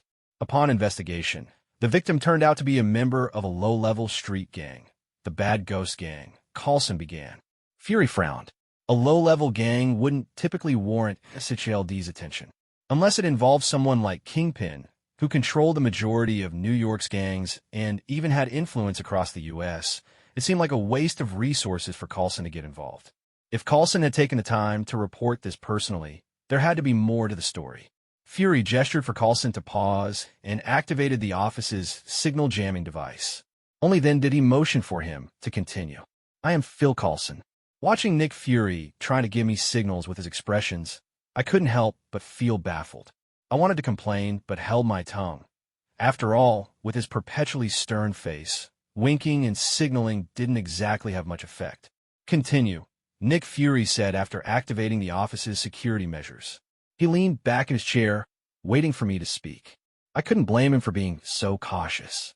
Ever since the Hydra incident, he'd been like someone suffering from PTSD. He saw potential Hydra agents everywhere. These precautions had become second nature to him. The victim count wasn't just one, I began. The Bad Ghost Gang, while low-level and insignificant, had over a dozen members. All but one were killed inside that bar. I pulled out a tablet and brought up the case files, handing it to Fury. Fury placed the tablet on his high-tech desk, which immediately synced with the data. Thin blue beams of light projected a 3D simulation of the crime scene, reconstructing the bar's layout, the positioning of the bodies, and even their causes of death based on the police's findings. No signs of a struggle at the scene, Fury observed. Unless they were killed elsewhere and moved here, eliminating over a dozen people in an instant, could this be the work of a mutant? Exactly, I said. The police's investigation identified the perpetrator as a man named George Carl. He's a black man who dropped out of school and joined the local community gangs. Later, he and a group of others formed the Bad Ghost Gang. He's the sole survivor of this incident and has since disappeared. As I finished speaking, the system projected an image of George Carl alongside a timeline of his life. Predictably, he had a criminal record. His mugshot popped up, complete with the height measurement background and the identification placard he held during his previous arrests. What about the bar owner who reported this? What does he know? Fury asked, swiping past the details of George Carl's life, stopping at the last recorded location, the bar in question. Apparently, the Bad Ghost Gang had been trying to claim territory and collect protection fees. However, they'd encountered someone they couldn't handle and left with injuries before heading to the bar to drink away their frustrations. The bar owner said the gang had a conflict with a wealthy patron before the incident occurred, I explained. Fearing for his safety, the owner hid behind the bar and survived. He didn't see much of what happened. I handed Fury the investigation footage from the police, which was included in the tablet's files. Fury tapped the controls, and the footage replaced the 3D projection of the bar. The video showed two officers questioning a lean middle-aged man, the bar owner. Fury skipped the parts already summarized in the written report, fast-forwarding to the description of the mysterious wealthy patron. The guy looked to be in his 60s, but was brimming with energy. He was stocky, like he might have been a bodybuilding champion in his younger days, the bar owner said in the footage. The bar was packed with Bad Ghost Gang members at the time, and I told him to leave. He didn't listen and even ordered an imported German beer, paying $20 up front. His suit looked expensive. The gang members, still nursing their bruises from earlier, probably saw him as an easy target to extort. Did he get into a conflict with the gang? One of the officers asked. The bar owner nodded. Yeah, he did. He seemed like some kind of salesman, carrying a briefcase with him. He tried to sell something to one of the gang members, but they thought he was a scammer, and an argument broke out. I didn't see what happened after that. I was hiding under the bar. A salesman trying to sell something to gang members. Was he dealing illegal substances? The officer pressed. It was hard to imagine what else he could have been selling that would interest gang members. Besides, targeting low-level gangsters seemed more likely to result in robbery than a sale. The bar owner shook his head uncertainly. I couldn't see clearly from where I was, but it looked like some kind of USB device. The salesman said something about unlocking hidden potential, like he and the gang member weren't ordinary people and the device could awaken their powers. And then, the officer asked, then they started fighting? I stayed hidden and didn't see much, only heard the sounds of tables and chairs being overturned and people screaming. When it finally went quiet, I looked up and saw bodies everywhere, the bar owner said. Oh, and the salesman said he'd be back. He told the gang members the first device was free and that they could use its power to make money and come back to buy more. He said the next transaction would take place at my bar. The killings were probably the work of that gang member who used the device. The salesman left while the gang members were still cursing at him. The useful part of the footage ended there. Fury didn't bother watching further and instead brought up the police sketch of the salesman based on the bar owner's description. Dr. Death, Fury exclaimed. That face, it wasn't the first time he'd seen it. During SHLD's vampire clearing operations, his team had captured humans working for the vampires. Some of them had participated in deals between the vampire leaders, like Victor and Dr. Death. To reduce their sentences, they had provided information, which gave Fury his first leads on Shocker and Dr. Death. Dr. Death ordered a beer. What about the bottle? The cash he used? The table and chairs he touched? Anything that could give us a trace of him. Even a single fingerprint. Needs to be secured, Fury said in a low, commanding voice. The unknown was always the most terrifying, and Shocker fit that description perfectly. Ever since Wei Xiuming had crossed time and space to warn him about Shocker's existence, Fury had gathered very little useful information. Sometimes he even doubted whether Shocker was real or just a fabrication by Xiuming. But the actions of Dr. Death had revealed a potential threat, and Fury was desperate to gather more intelligence, even if it wasn't immediately actionable. By the time he became aware of the situation, the scene had already been compromised. The furniture and broken bottle shards were collected and processed by the police, I said, pulling out a transparent evidence bag containing cash. This is all I managed to retrieve. I am Nick Fury. Coulson placed a dollar bill on my desk and began his report.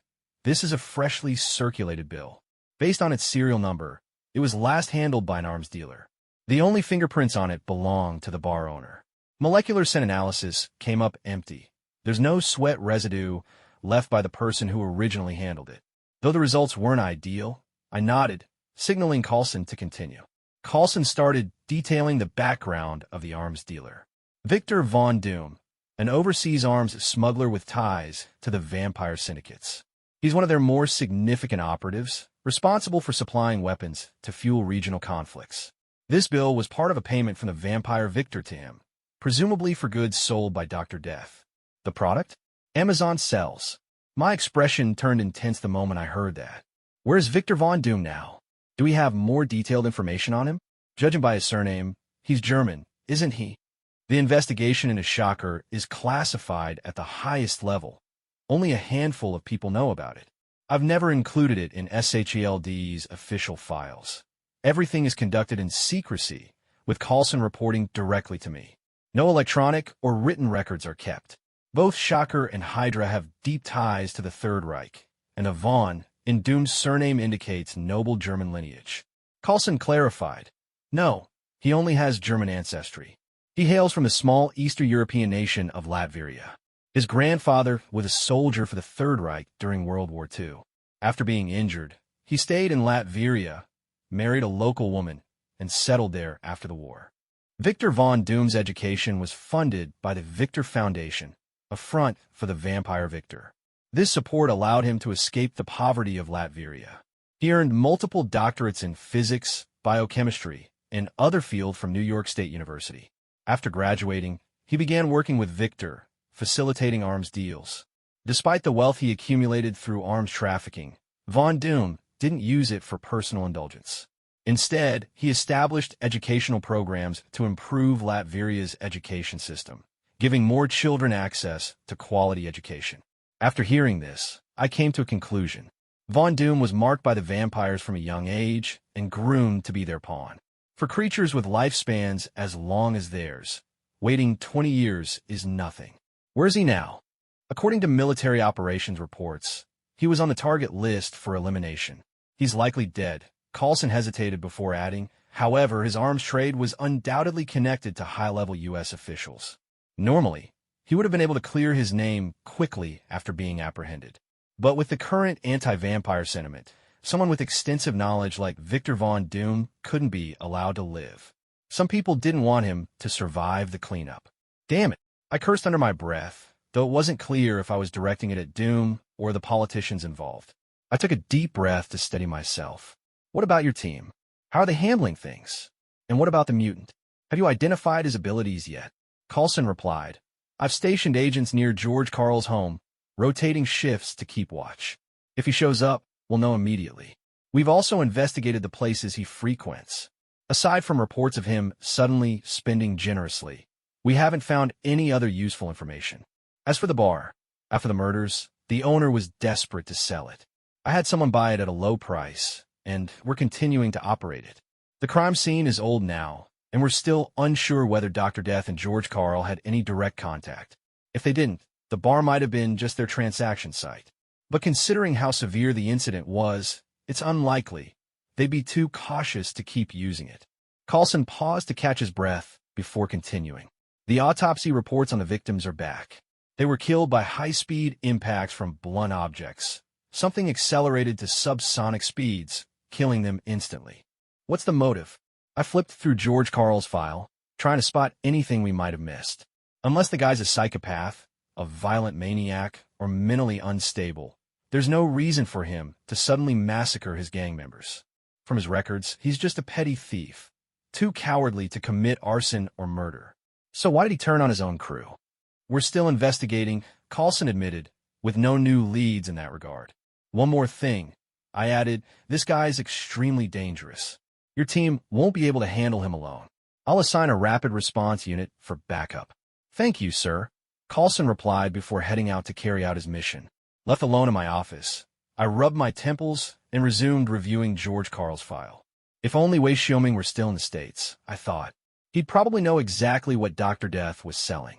Unfortunately, U.S. politicians have a knack for screwing things up.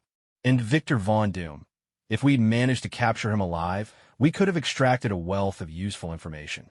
Meanwhile, on the other side of the city, George Carl was hiding in an abandoned house occupied by homeless squatters. Dressed in a hoodie, he clutched a beer bottle in his trembling hand, though his face was lit with manic excitement.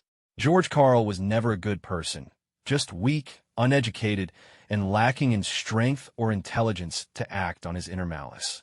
But now, that man who had called himself White-Suited Gandalf had given him power, the ability to do whatever he wanted. The first time he used the Gaia memory, George Carl discovered just how strong he had become. When he activated his power, everything around him slowed down, while he moved at normal speed. He decided to test his newfound abilities on the gang members who had always treated him like a joke and try to steal the memory from him. He left none of them alive. For the first time in his life, George Carl had killed, and not just one person but many. Panicked and overwhelmed, he fled the bar without even thinking to silence the bar owner who had witnessed the aftermath. I'm George Carl. It wasn't until 2 days later that I finally realized the truth. It wasn't that others had slowed down. It was that my nervous system and body had accelerated to an extreme degree, creating the illusion that everything around me was moving in slow motion. In this accelerated state, my physical strength was greatly enhanced. I could punch and shatter the neck of a fully grown, muscular man without sustaining a scratch myself. As for why I slaughtered every last member of the Bad Ghost Gang, it wasn't just because a few of them had tried to rob me of the Gaia memory. It was also because of the years of suppressed rage I unleashed upon them. I never wanted to end up like this. I wanted to stay in school, get an education, and make something of myself. But people like the members of the Bad Ghost Gang forced me down this path. If you didn't fit in, it wasn't just about being ostracized. You'd get beaten up, and I learned that the hard way. The bullies might forget their actions, but the victims carry those scars for life. All the humiliation and pain I endured growing up, I remembered it all, every single incident. So when I gained power, I started with those closest to me.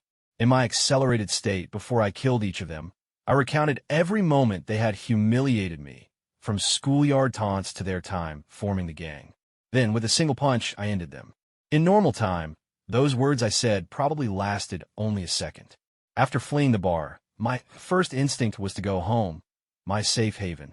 But even I had the common sense to realize that I'd just committed a massacre and needed to vanish without a trace. Yet the overwhelming confidence my newfound power gave me made me reckless. I stayed in the neighborhood, using my super speed to take whatever I wanted, wallets and phones from pedestrians, cash from store registers, items off store shelves. I could have lived without money, but my hunger for it drove me to commit these unnecessary acts. Experiencing the changes that power brought to my life also began to change my mindset. For instance, there was an abandoned house I wanted to use as a hideout. It had already been claimed by a homeless man who had cleaned it up after going bankrupt following a divorce. I decided to assert my dominance. Grabbing him, I dragged him onto the city's highway and ran at full speed. Before we even completed half a lap, his body was shredded by the friction with the air, reduced to a heap of unrecognizable remains. A month passed, and I was still enjoying the indulgence of my superpowered life. But one day, without any warning, I suddenly realized that the Gaia memory only had a few uses left. It was an instinctive feeling, as if the device itself was telling me. That's when I remembered what the man who sold it to me had said. The Gaia memory wasn't permanent. I needed to gather enough money to buy the next set before it ran out.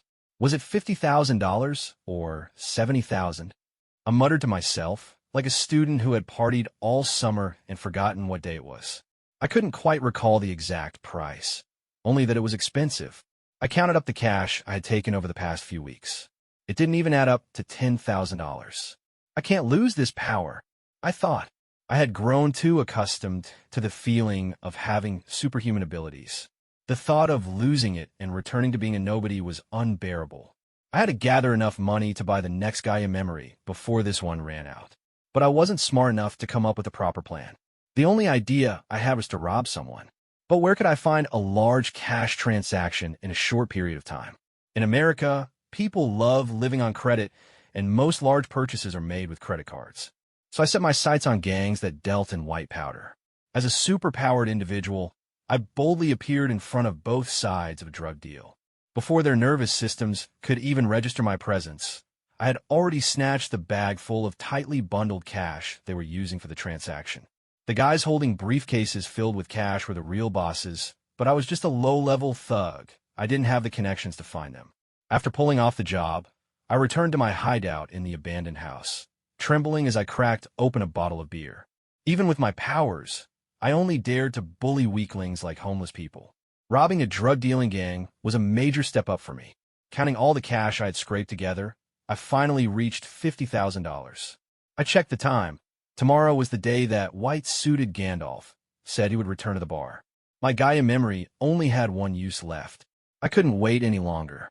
The next morning, I grabbed my bag and headed to the bar. New management? I immediately noticed the changes in the bar's decor.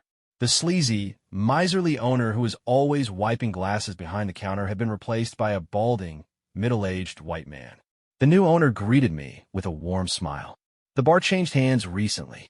The previous owner was eager to sell after what happened here. I bought it and gave it a makeover. The bar had undergone a complete transformation. What used to be a dingy, run-down dive frequented by street thugs and homeless drunks was now bright and refined. The walls had been freshly painted, adorned with tasteful artwork. Smooth jazz saxophone played through the sound system, creating a relaxing atmosphere. The new environment made me uncomfortable. My deeply ingrained sense of inferiority left me feeling out of place. The other patrons were clearly middle-class professionals, not the kind of crowd I was used to. I awkwardly ordered a drink and retreated to a corner seat. The upgraded bar now offered a wider selection of drinks, with higher prices to match. The drink I ordered was a cheap one, kept on the lower shelves behind the counter. The owner bent down to fetch it.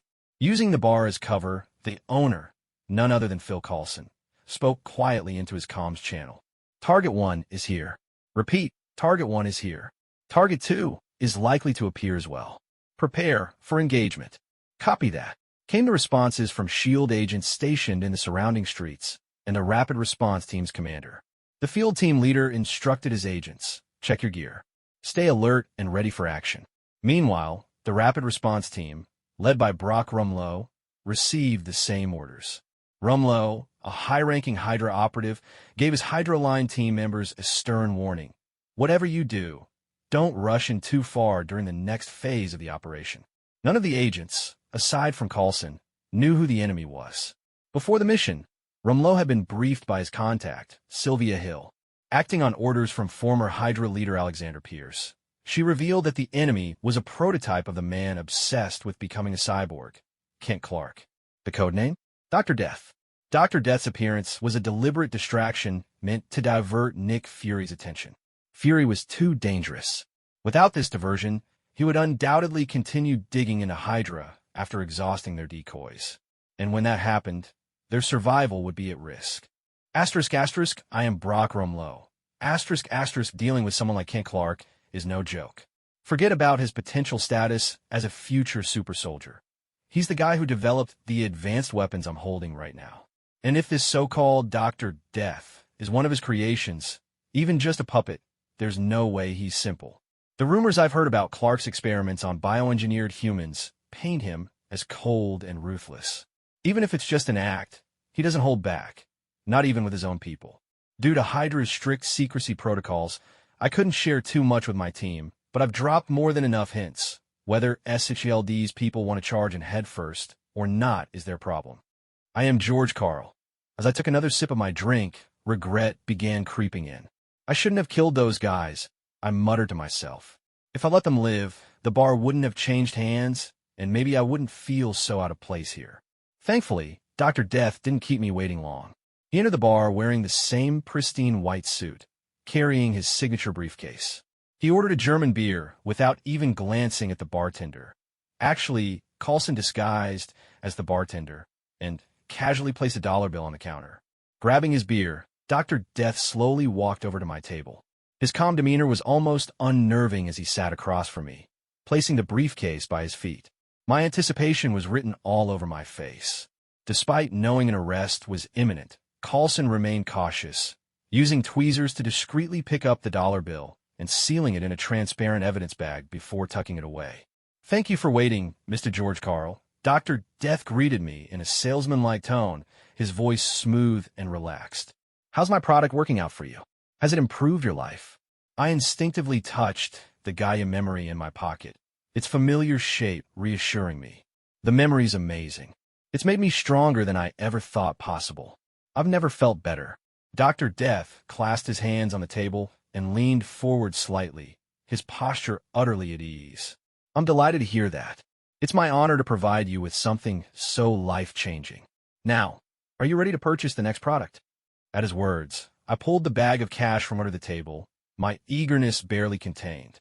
Carlson caught my movements from the corner of his eye and immediately signaled the rapid response team and field agents waiting nearby. "I really want to buy your product," I said, unzipping the bag and showing him the neatly bundled cash inside before quickly zipping it back up. $50,000. Every penny accounted for. Dr. Death didn't reach for the bag. Instead, he took a sip of his beer as if savoring the moment. "I understand your urgency, Mr. Carl, but I'm afraid our transaction may need to be canceled." What? I slammed my fist on the table, causing the beer to jump. Anger surged through me. Who would turn down $50,000? I thought he might be toying with me, deliberately withholding the product. My frustration boiled over. Dr. Death frowned and glanced at me, his gaze sharp enough to pierce through my soul. My mind went blank, and an overwhelming sense of impending doom gripped me, making me forget how to breathe. "Mr. Carl," he said slowly, his voice calm but laced with menace, "this deal falling through is entirely your fault. You acted recklessly, and now we're being watched. With your abilities, you had plenty of time to clean up the bodies after the murders." Before he could finish, the door burst open, and SHIELD field agents stormed in. "Police! Everybody down on the ground!" The lead agent shouted, his weapon trained on us. Instinctively, I wanted to drop to the floor. It was a reflex born of survival, but the cramped corner I was sitting in made it impossible to move quickly. From experience, I knew that any sudden movements would make these armed agents open fire without hesitation, emptying their magazines if necessary. "Hands on your head. Get on the ground. Now!" The lead agent barked again. Raising my hands high, I shouted, "I hear you, officer. I'm complying. I'll do it right now." Out of the corner of my eye, I glanced at Dr. Death. He remained seated, casually sipping his beer as if he were untouchable. Then it hit me. He's white, of course he's calm. Meanwhile, I stayed still, obediently getting on the ground. "Mr. Carl," Dr. Death said, setting down his empty glass, "you have superpowers now. Why are you still using old habits to deal with these weaklings?" As if to emphasize his point, he suddenly reached out with superhuman speed, grabbing me by the back of my neck and hauling me upright like a rag doll.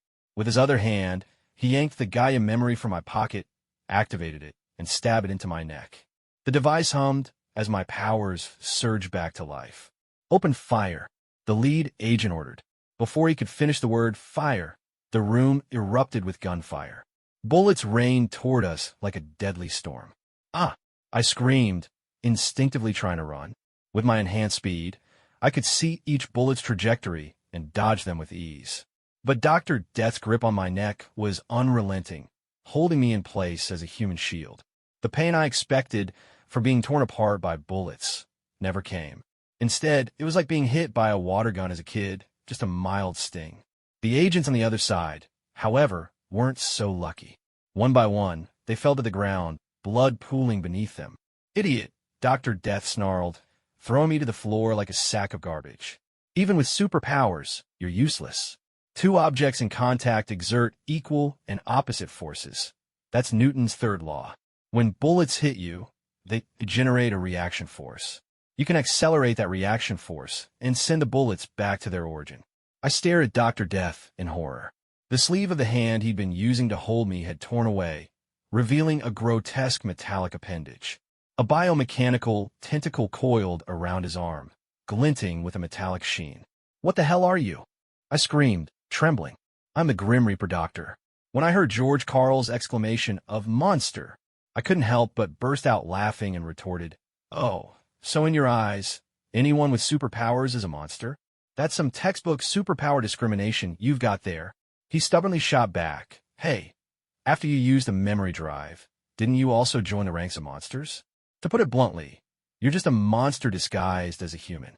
The memory drive just stripped away your disguise completely." I rolled my eyes at him. "Not everyone's as lucky as you, retaining their original form after gaining powers. Do you think I wanted to end up looking like this? I had no choice but to transform into this robot mode just to borrow your power. The Kree's genetic engineering is nothing more than a half-baked product. Once the genes of Inhumans are activated, all sorts of side effects emerge like they're on some kind of drugs. For example, Quake's powers fracture her arms, and Black Bolt can't even open his mouth to speak. These two are considered mild cases. Then there's Lockjaw, who started as a pure-blooded royal child of the Inhumans. After being exposed to the Terrigen crystals and activating his abilities, he directly transformed into a giant dog, a textbook case of genetic mutation gone wild. I opened my briefcase, took out a memory drive, and tossed it to George Carl, who was lying on the ground. "Take this back for $50,000. This memory drive's on me. It's an authentic, unlimited use version. Tell me, isn't that a sweet deal?" I gave him a kick and added, "Hurry up and thank the Grim Reaper Doctor.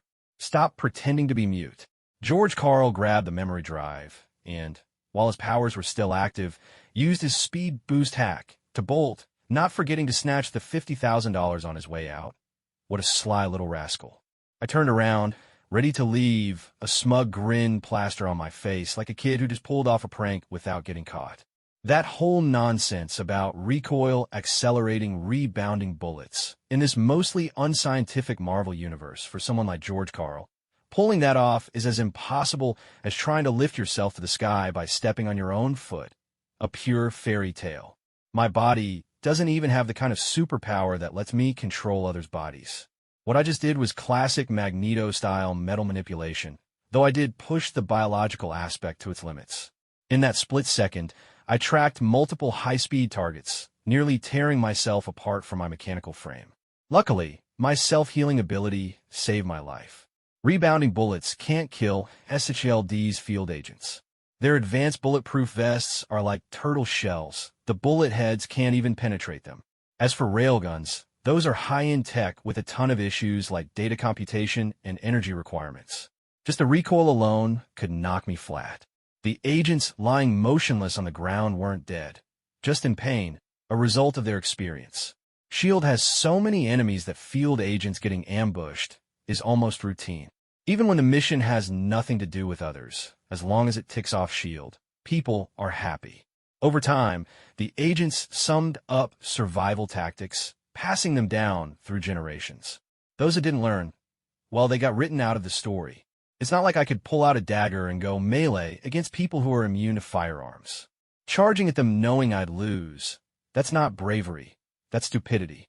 Elite agents don't do such dumb things. Coulson had taken cover behind the bar and escaped unscathed. He even marveled at how the Solidwood bar was the real MVP, saving the lives of 2 bar owners in succession. After I left, he called into his comms, "Rumlow, where are you?"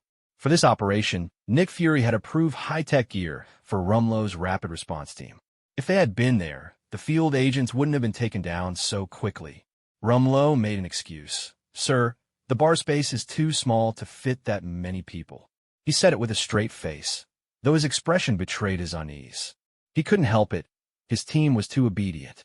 While the field agents charged recklessly, the combat team hesitated and spread out to find cover, as if they were preparing for some team battle. It made Rumlow regret hinting at them about the target's location. In less than a minute, the sniper reported that all the field agents were down, while I walked out of the bar unscathed. Rumlow thought to himself, "Cowardice has its justification." Coulson emerged from behind the bar. Seeing how the bar's tables, chairs, and the agents occupied all the space, he agreed with Rumlow's explanation. After all, these guys were combat pros. Sometimes having too many people was just a burden. Rumlow asked, "Sir, we've located the target. Should we kill or capture?" Coulson knelt to check on the agents, only relaxing after feeling a pulse on their necks. He replied, "Capture alive if possible." From a personal standpoint, Coulson wanted me dead. But Nick Fury made it clear how important I was for intel on HYDRA. From a strategic perspective, capturing me alive was far more valuable, even if it came at high cost. Coulson reminded, "Be careful. The target can probably deflect bullets. Don't use firearms." He hadn't seen how the agents were taken down, but a quick analysis of the scene led him to this conclusion. He also alerted logistics to prepare for medical support. This operation had been thoroughly rehearsed. Nick Fury provided ample support, arranging for the injured to be rescued. When I entered the bar, they sealed off the streets to prevent collateral damage, any chance of my escape, or reinforcements arriving. As the fight outside began, the snipers received orders to capture me alive.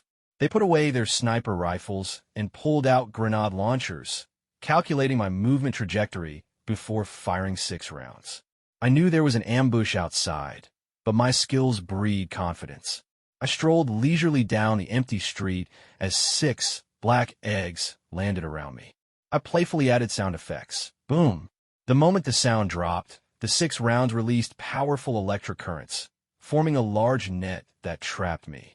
I couldn't help but cheer softly. 666. Nicely done. The sniper on the upper floor truly lived up to being Hydra's ace elite. With just one move, he managed to completely subdue Dr. Death, something the S.H.I.E.L.D.'s field agents had been struggling to resolve for half the day.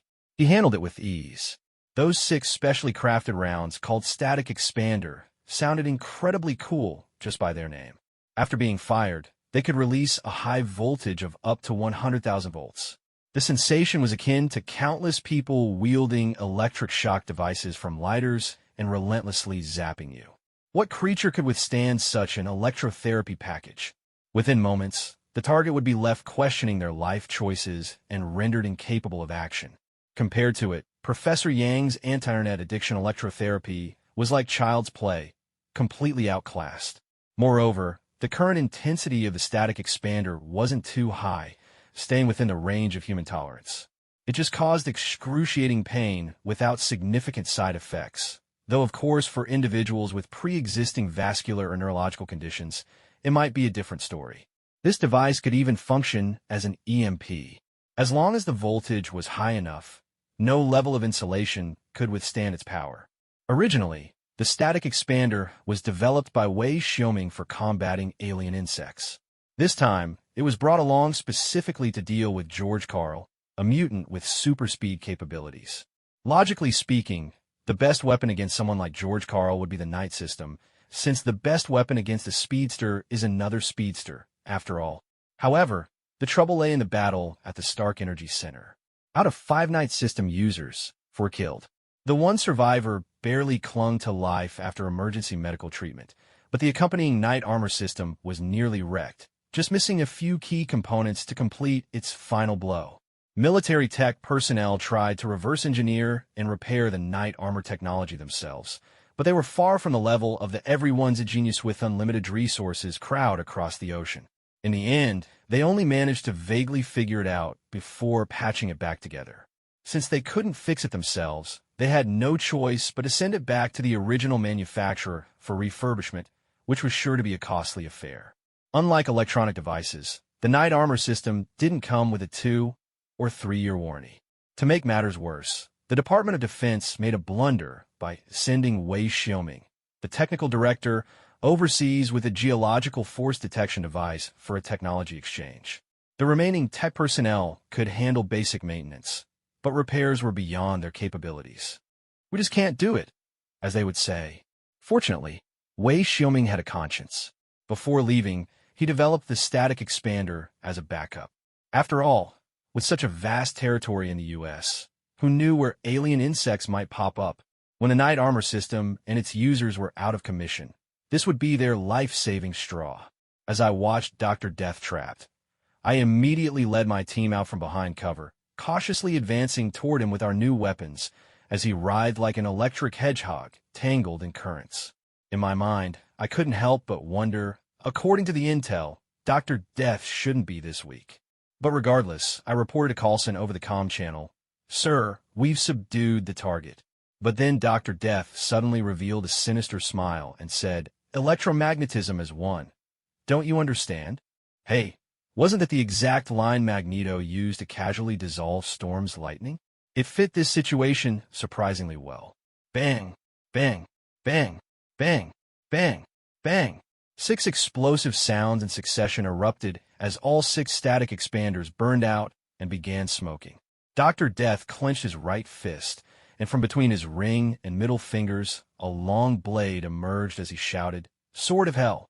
Wei Xiaoming had inherited half of Lady Death's genes. Lady Death, aside from her regenerative abilities, also had the power to extend spikes from her fingertips.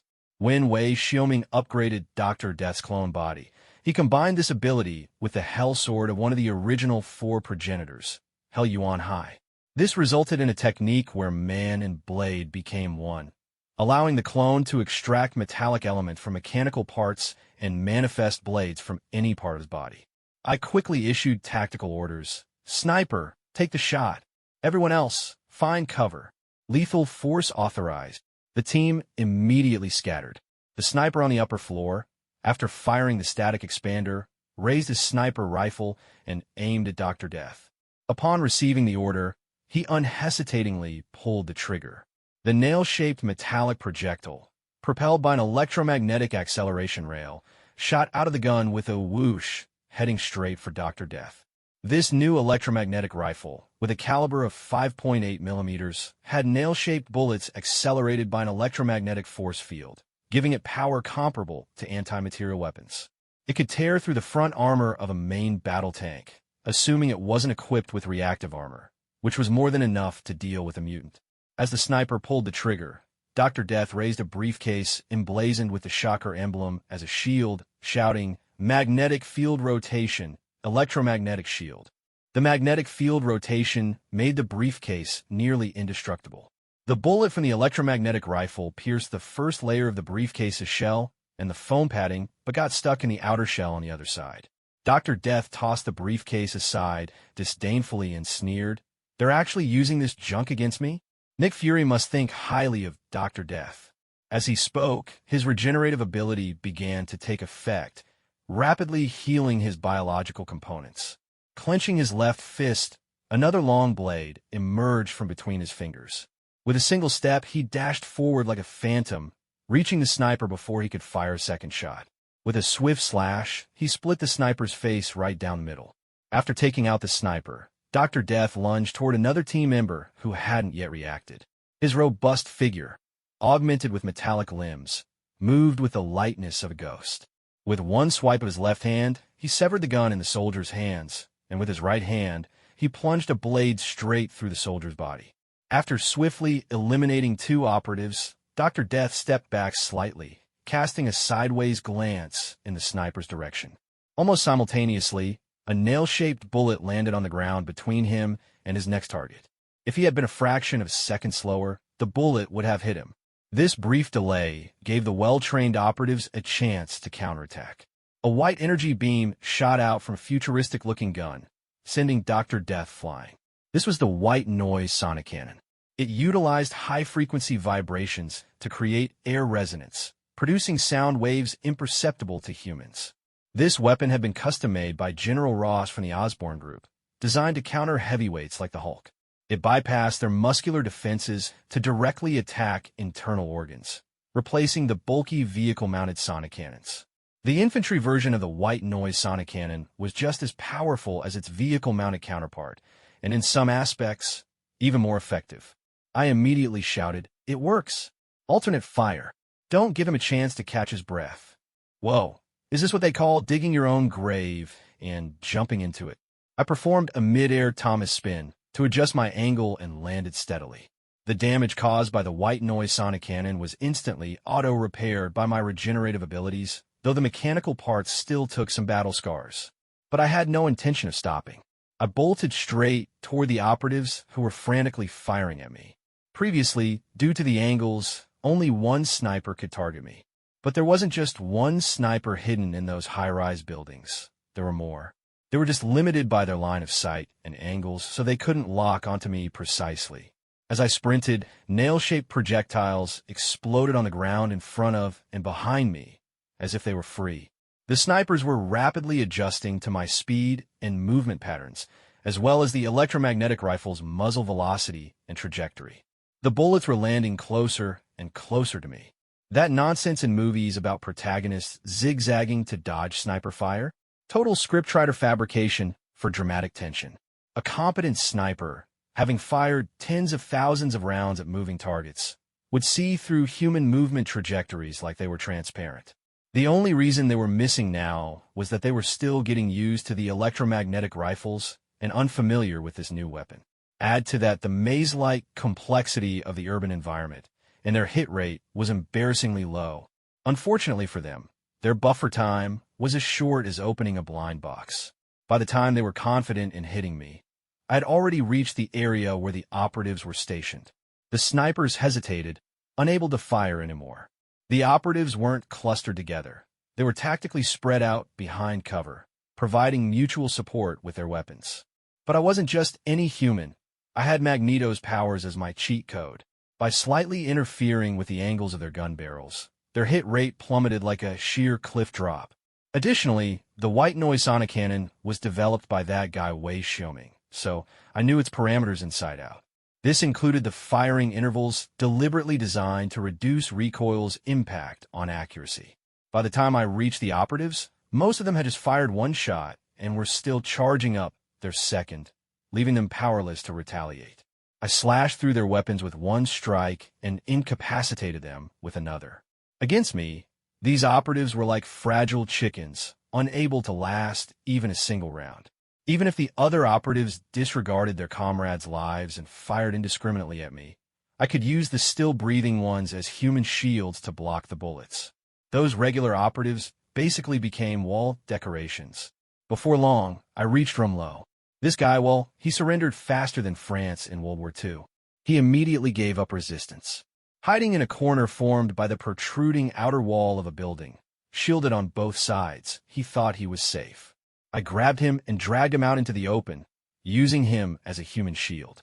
The snipers and other operatives didn't dare fire recklessly anymore. I snarled, "The static expander was something I was still researching. Who finished it and handed it over to you? And who the hell are you people?" Thinking I hadn't been informed, Rumlow quickly identified himself, Hydra. "We're Hydra."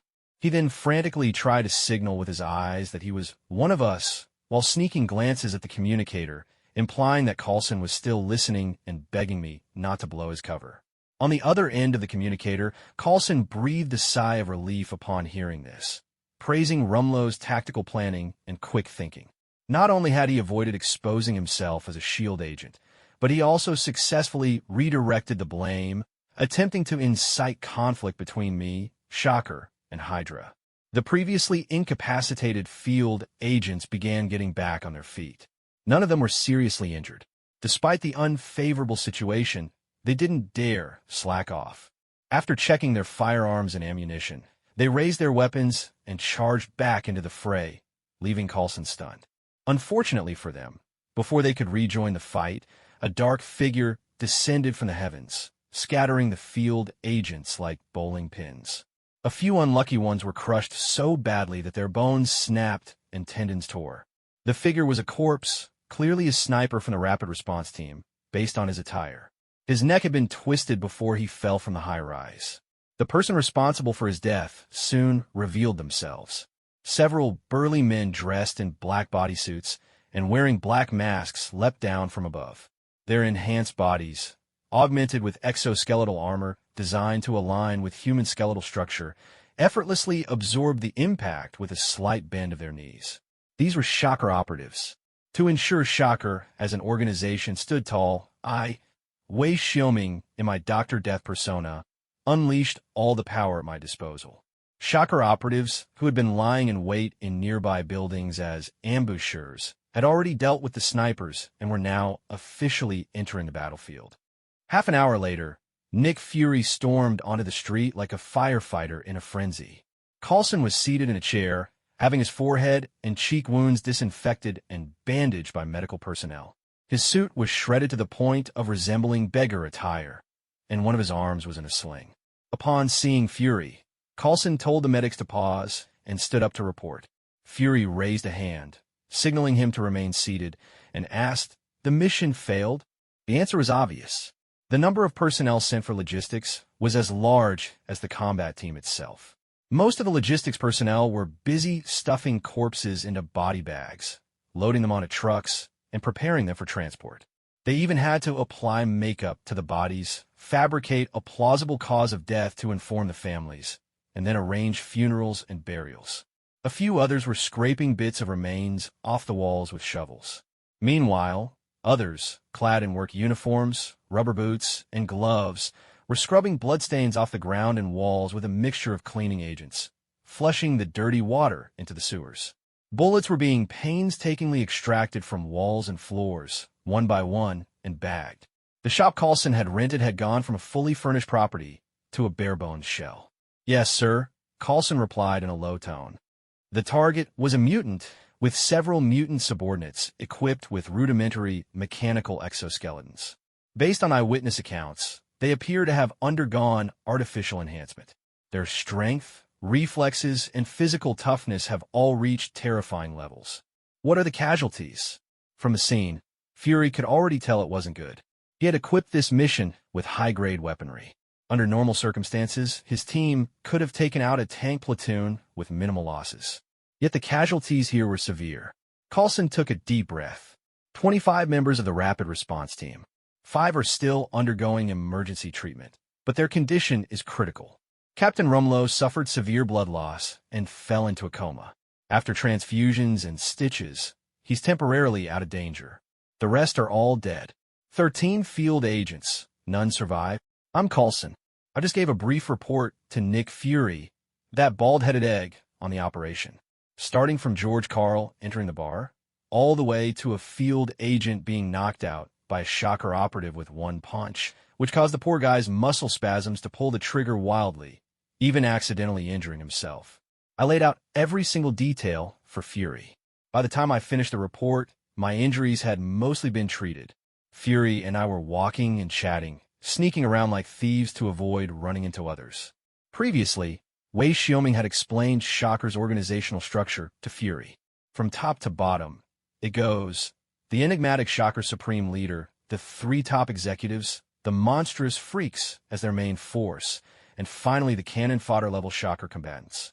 Even at the cannon fodder level, these combatants effortlessly wiped out several times the number of SHIELD field agents.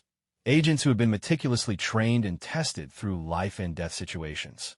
Fury immediately elevated Shocker's threat level, placing them on par with Hydra and skipping over all those other big and small underground organizations. Now Fury finally understood Wei Xiaoming's constant warnings about the Shocker threat. That guy, who didn't even take alien beings like the Chitauri seriously, would turn into a completely different person at even the slightest mention of Shocker. Shocker had mastered and even popularized human enhancement technology, making them a priority concern. Think back to World War II, when Dr. Erskine was developing the Super Soldier program. The initial goal wasn't just to create one Captain America, but to mass-produce an entire army of super soldiers to crush the enemy and end the war. Imagine an entire platoon of Captain Americas in an era with far less advanced technology. They'd have marched straight into Berlin, dragged Hitler out of his bunker for a beatdown, and planted the U.S. flag on the Reichstag. Unfortunately, Dr. Erskine was assassinated by a Hydra agent. The prototype serum was deliberately destroyed, and the formula was lost. The current serum formula was reverse-engineered from blood samples taken from Captain America himself. Even now, an army of super soldiers would be a massive threat. Compared to mutants with wildly varying abilities, the uniformity of Shocker combatants makes them even scarier. They're essentially bioengineered hybrids, fully disposable. As long as logistics keep up, they can be mass-produced like an assembly line. The only way to stop them would be to resort to extreme measures, such as weapons of mass destruction. And that's just their lowest tier of power. Imagine how terrifying the higher tier freaks must be, especially Dr. Death. Wei Xiaoming once mentioned that Dr. Death is the only technical specialist among Shocker's 3 top executives. Yet this so-called desk job, others took a direct hit from a white noise sonic cannon without flinching and single-handedly wiped out a heavily armed rapid response team. These Shocker executives might as well have come from the M78 Nebula, each one stronger than the last, like their cosmic sword masters or planetary civilization observers. The most critical part is that Dr. Death possesses the technology to turn ordinary people into mutants and sells it as a product for just $50,000. That price speaks volumes about how low the production costs must be. Fury now feels that the current era of peace is under an unprecedented threat. If he had any hair, he'd probably be losing it in handfuls. Speaking of which, didn't Wei Xiaoming promise some hair growth serum and scar removal products? Still no sign of those. Privately, Wei Xiaoming has almost finished setting up the framework for Foundation B.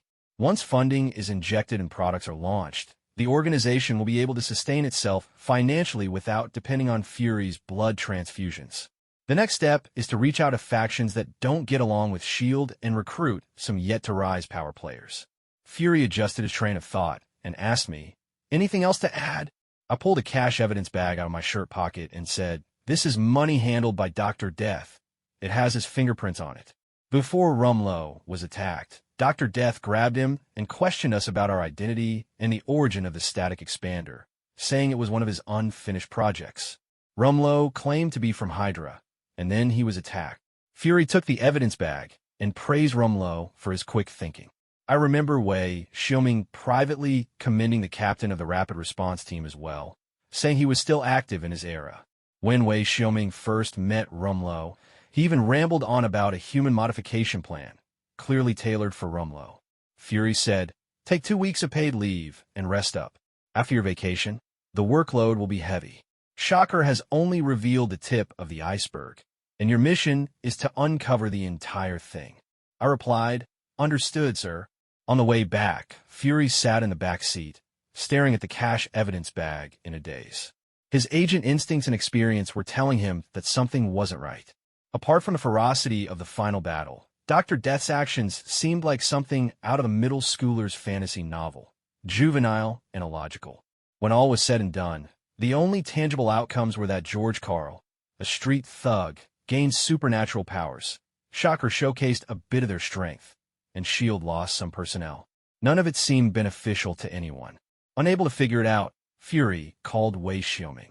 It took half a minute for Wei Xiaoming to answer, and he sounded annoyed. "Oh, come on. I'm hiding behind cover, trying not to get spotted. I should have put my phone on silent." Just from the tone, I could tell he was mocking Fury for not picking a better time to call. Before Fury could speak, Wei Xiaoming continued, "Director Fury, what made you think of calling me so late at night?" Fury glanced out the car window. It was still broad daylight here, but it was probably nighttime on the other side of the ocean. Adjusting his phrasing, Fury said, "We've discovered. No, S.H.I.E.L.D. agents have had contact with Dr. Death. Do you have any intel you can share?" Wei Xiaoming's tone immediately turned serious. "Encrypted comms, good. So what's been leaked? Did one of Dr. Death's inventions get out? Aside from his research and human modifications, he loves selling mass-market products to ordinary people, letting them make illegal money to buy follow-up upgrades. That way, he can draw official attention and analyze the real-world data from his new research projects. He even mocked free test subjects plus a way to recoup costs. Where else are you going to find a deal like that?" This is Nick Fury speaking. On the other end of the line, Wei Xiaoming's tone suddenly shifted slightly mocking as he asked, "By the way, Shocker usually operates with multiple executives together. Typically, another executive would accompany Dr. Death, tasked with analyzing official forces, their weapons, personnel, and tactics to gather intel. You didn't actually make a move against Dr. Death, did you? If you're planning to, I'd suggest you pump the brakes." The Supreme Leader, as much of a non-combatant as he is, places a great deal of importance on Dr. Death's security. Without your Avengers team fully assembled, sending your people in would just be handing out free kills. Maybe if everyone was wearing Tony Stark's Iron Man suits or my Knight System armor, you'd have a fighting chance. Otherwise, with the firepower S.H.I.E.L.D. has, you're just handing them an XP farm. Don't tell me you acted impulsively. Hearing this, I momentarily forgot the reason I called in the first place. My brow furrowed so deeply it nearly formed the character Chong. He pressed further. "You didn't actually send people to capture Dr. Death, did you?" I remained silent for several moments, which only made him press harder. Narrowing my one eye, I asked, "How's your mission going over there? Smoothly, I hope? That seismic detection device you brought should have been a big help to them. They're a civilization that respects reciprocation after all, right?" Wei Xiaoming, clearly noticing my abrupt topic shift, chose not to press further. Instead, he replied, "To be honest, this country has surprised me more than I expected. Are they really a so-called third-world country? I should have figured. Any nation that can hold a permanent seat on the Security Council isn't going to be as backward as the media makes it out to be.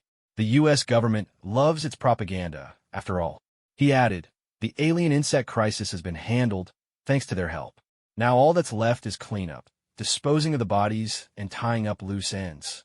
In a few days, I'll be able to return to the U.S. above board."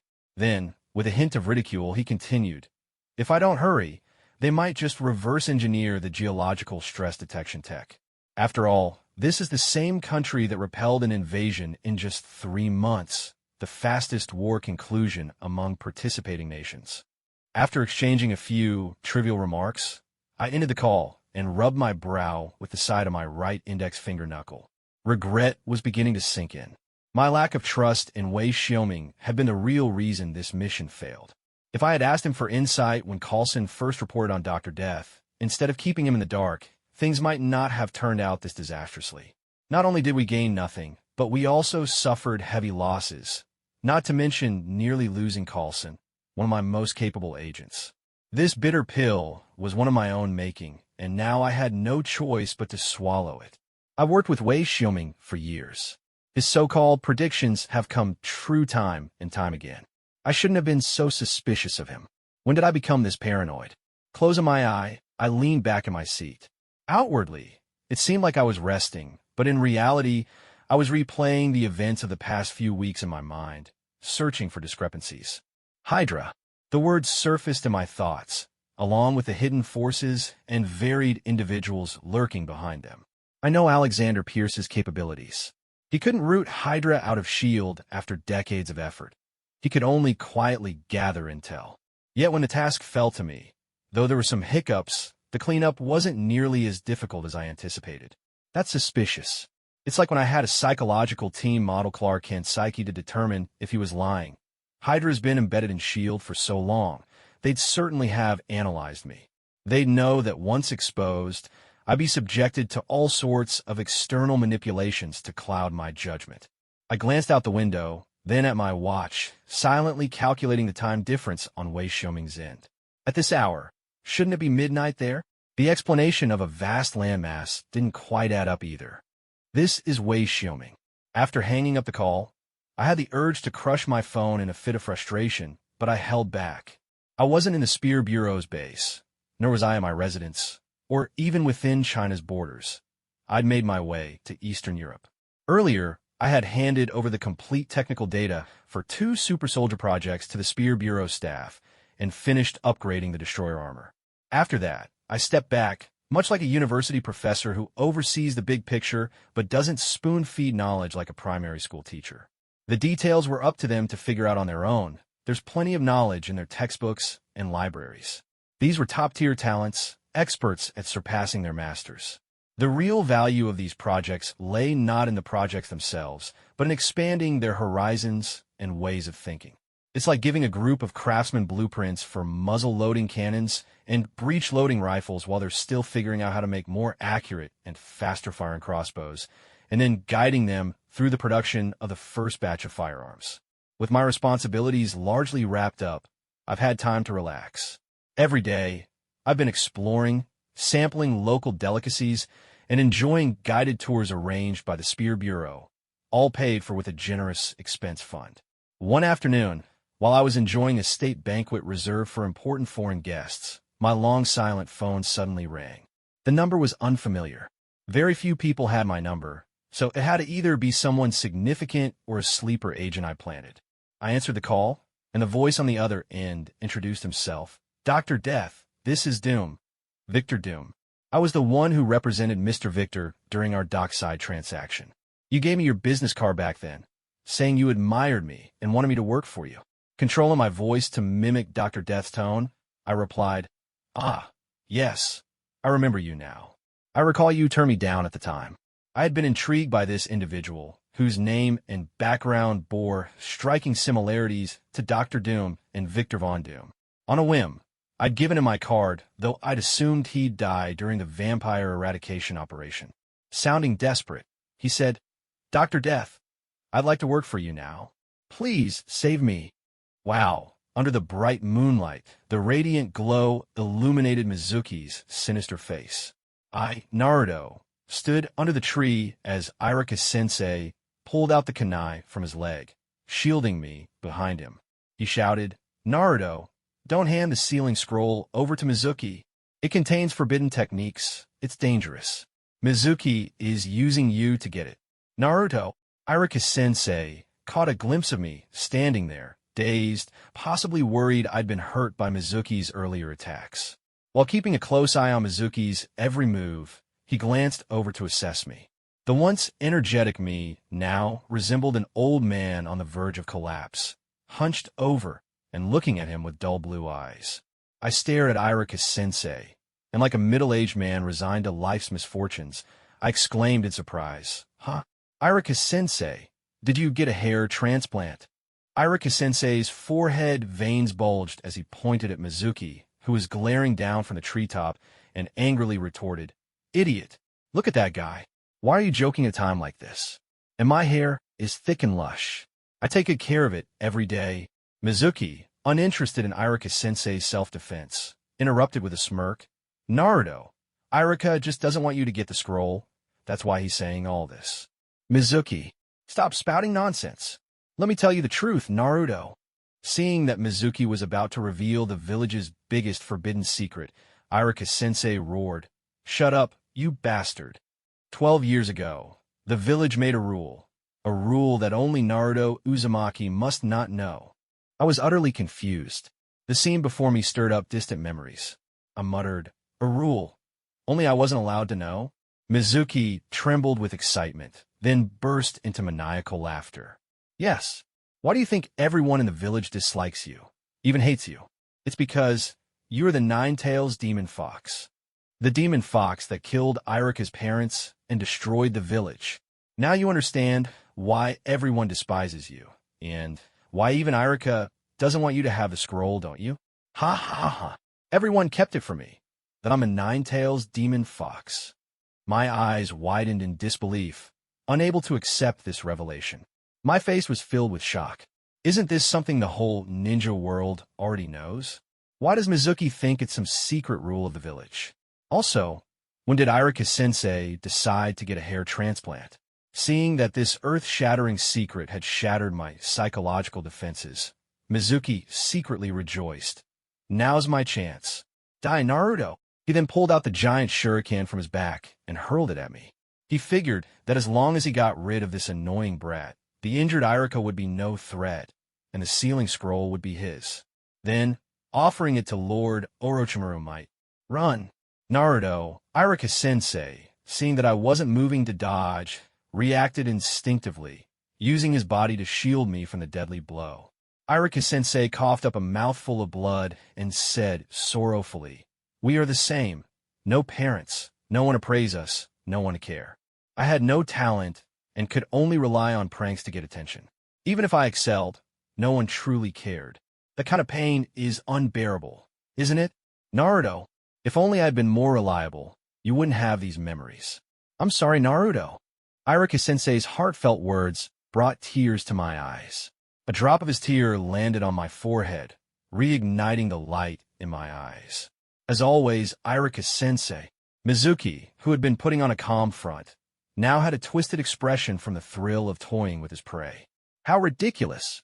Irika has always hated you for killing his parents. He's only saying those things to get the scroll from you. Even though I don't fully understand, I interrupted Mizuki's taunts loudly. I've been through enough of this kind of thing. It doesn't faze me anymore.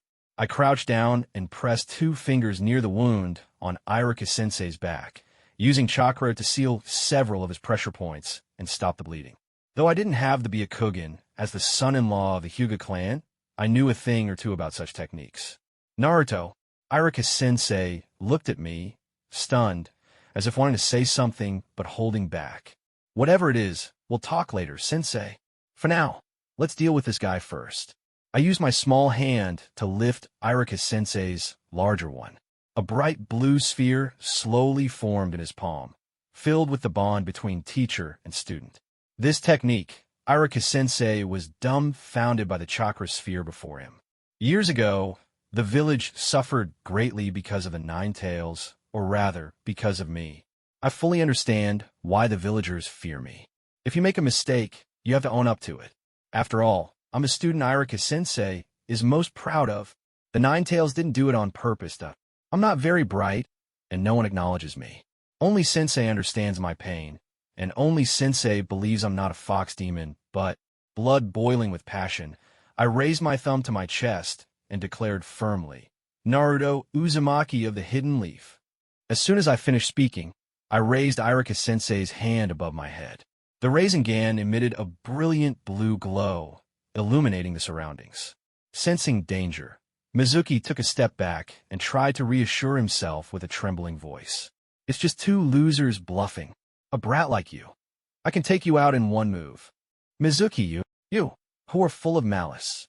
You, who harm your fellow villagers and hurt the Irika-sensei I admire, are unforgivable. Then I turned to Irika-sensei and said, Sensei, can you feel it? This is the bond between teacher and student. When I get married, you'll have to attend as my father. Naruto, Irika-sensei was still processing the father comment when the weight of the Rasengan in his hand caught his attention. So heavy. The chakra feels so warm. Irika-sensei marveled at how quickly his back wound was healing. He couldn't help but praise the precise control of chakra required to create such a small, yet dynamic sphere. Was this really the same student he once called a failure? Even Naruto's thoughts on matters of the heart seemed to surpass his own. I transferred the Rasengan carrying our bond to my hand, letting it hover there, and charged at Mizuki. Mizuki, let me show you the bond between the so-called demon fox and a supposed failure. Stay away. Seeing me approach rapidly, Mizuki's face paled in terror. He hastily unfastened the remaining cross-shaped shuriken from his back in an attempt to block me. I leapt high into the air, aiming the Rasengan upward. Upon contact with the shuriken, it vanished into smoke. What? A shadow clone? When did he? Before Mizuki could finish his thought, a gust of wind swept past his back. Besides, the Nine Tails is an important comrade, not someone trash like you can insult, bastard. The zipper of my jacket was blown open by the Rasengan's swirling air currents, and my coat flapped dramatically in the wind. The Rasengan struck Mizuki's back directly. He felt as if an immense mountain had slammed into him. Damn it, how could I be defeated by this demon fox brat? Mizuki screamed in despair as his body spun through the air, carving a deep trench into the ground upon impact. The sheer force of the blow sent him crashing through hundreds of trees, filling the forest with a massive plume of dust and debris. Boom! The whirlwind roared as branches, gravel, and splinters rained down from the sky, startling birds into frantic flight. The trees along the way toppled one after another. When the dust finally settled, Mizuki lay in the rubble at the end of the trench, barely alive. Orochimaru truly lives up to his reputation as one of the legendary Sannin. Mizuki only survived thanks to the cursed seal form I sensed that Mizuki had activated the cursed seal just to cling to life. In the end, it was my lack of familiarity with my younger body and the constant interference of the Nine-Tails chakra leaking through the seal that prevented me from creating a more satisfying Rasengan. And Irika-sensei could hardly believe his eyes. The first rays of dawn pierced through the clouds, shining down on me. In that moment, my silhouette exuded a sense of reliability. My jacket fluttered in the breeze, and the image of the fourth Hokage's back merged with my smaller figure. This kid might really be something. Irika-sensei wiped the tears from his eyes. Just yesterday, this failure had been painting graffiti on the Hokage rock, and now, after an all-nighter, he had grown into a towering tree. He removed his forehead protector, limped over, and placed it in my hand. Smiling, he said, "Congratulations, Naruto. You've graduated. From now on, you're a full-fledged ninja who can stand on his own." I accepted the forehead protector with emotion. "Thank you, sensei." Although I still didn't quite understand why I'd returned to this point in time, after everything I've experienced, fighting aliens with my best friend, traveling back in time to meet my young father Minato Namikaze, and completing missions with him, go to the moon to rescue my wife, experiencing my son Boruto's reality in another timeline, and cleaning up after him, I quickly adapted to this new setup with my optimistic nature. I'm back from that future, reborn. Report. Mizuki has been handed over to the medical team for treatment and is temporarily under AMBU custody. Naruto Uzumaki delivered Chun and Irika to the hospital and then returned to his residence without delay. An AMBU member kneeled on one knee in the Hokage's office, reporting the aftermath. The third Hokage took a deep drag of his pipe, then waved the ANBU away after hearing the report. Unknowingly, Naruto has perfectly inherited the will of fire, the third Hokage said with a smile. "Oomph, you're truly senile." Danzo stood up and left the office, casting a disappointed glance at the third Hokage as he departed. Teaching the Nine-Tails Jinchuriki, such a dangerous technique like the Rasengan. Hiruzen, your soft heart and indecisiveness make you unfit to be Hokage. The third Hokage touched the crystal ball, which displayed me sleeping soundly with my belly exposed. He smiled contentedly. Then he turned off the image and walked to the floor-to-ceiling window, watching Danzo's limping figure leave the Hokage building, lost in thought. Naruto has learned the Rasengan. When did that old man start interacting with him?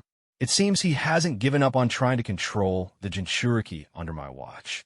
How great has your ambition grown, Danzo?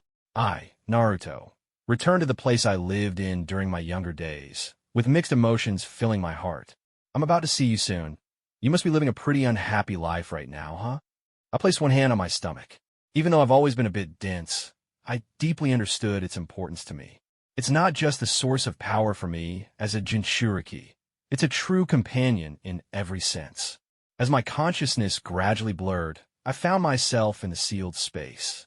The dim corridor was illuminated by an orange-yellow glow, with walls lined with numerous old, rusted pipes. Water dripped from them now and then, creating ripples as it hit the ground. Only then did I notice the entire floor was covered by water that barely reached my feet. Suddenly, my small figure appeared, walking down the dark and narrow corridor. I was pointing at the surroundings from time to time, commenting, "Man, the living conditions that Kurama had back then were really bad. This environment isn't exactly ideal for a fox to grow in. I'll have to find a better place in the future.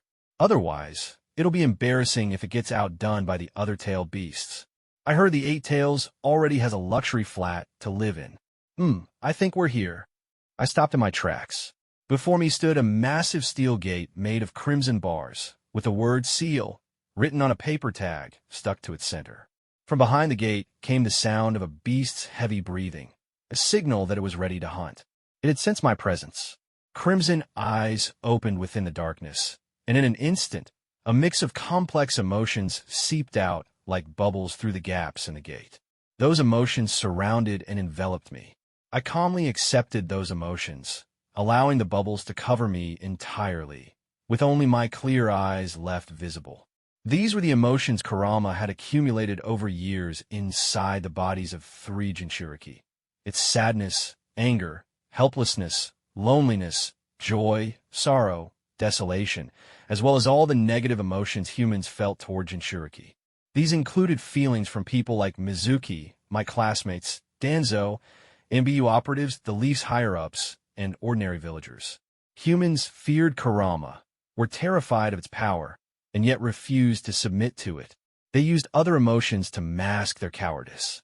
Kurama, in turn, resented humans and found a twisted amusement in watching the Jinchuriki imprisoning its suffer under people's hatred. It gave Kurama a sense of schadenfreude.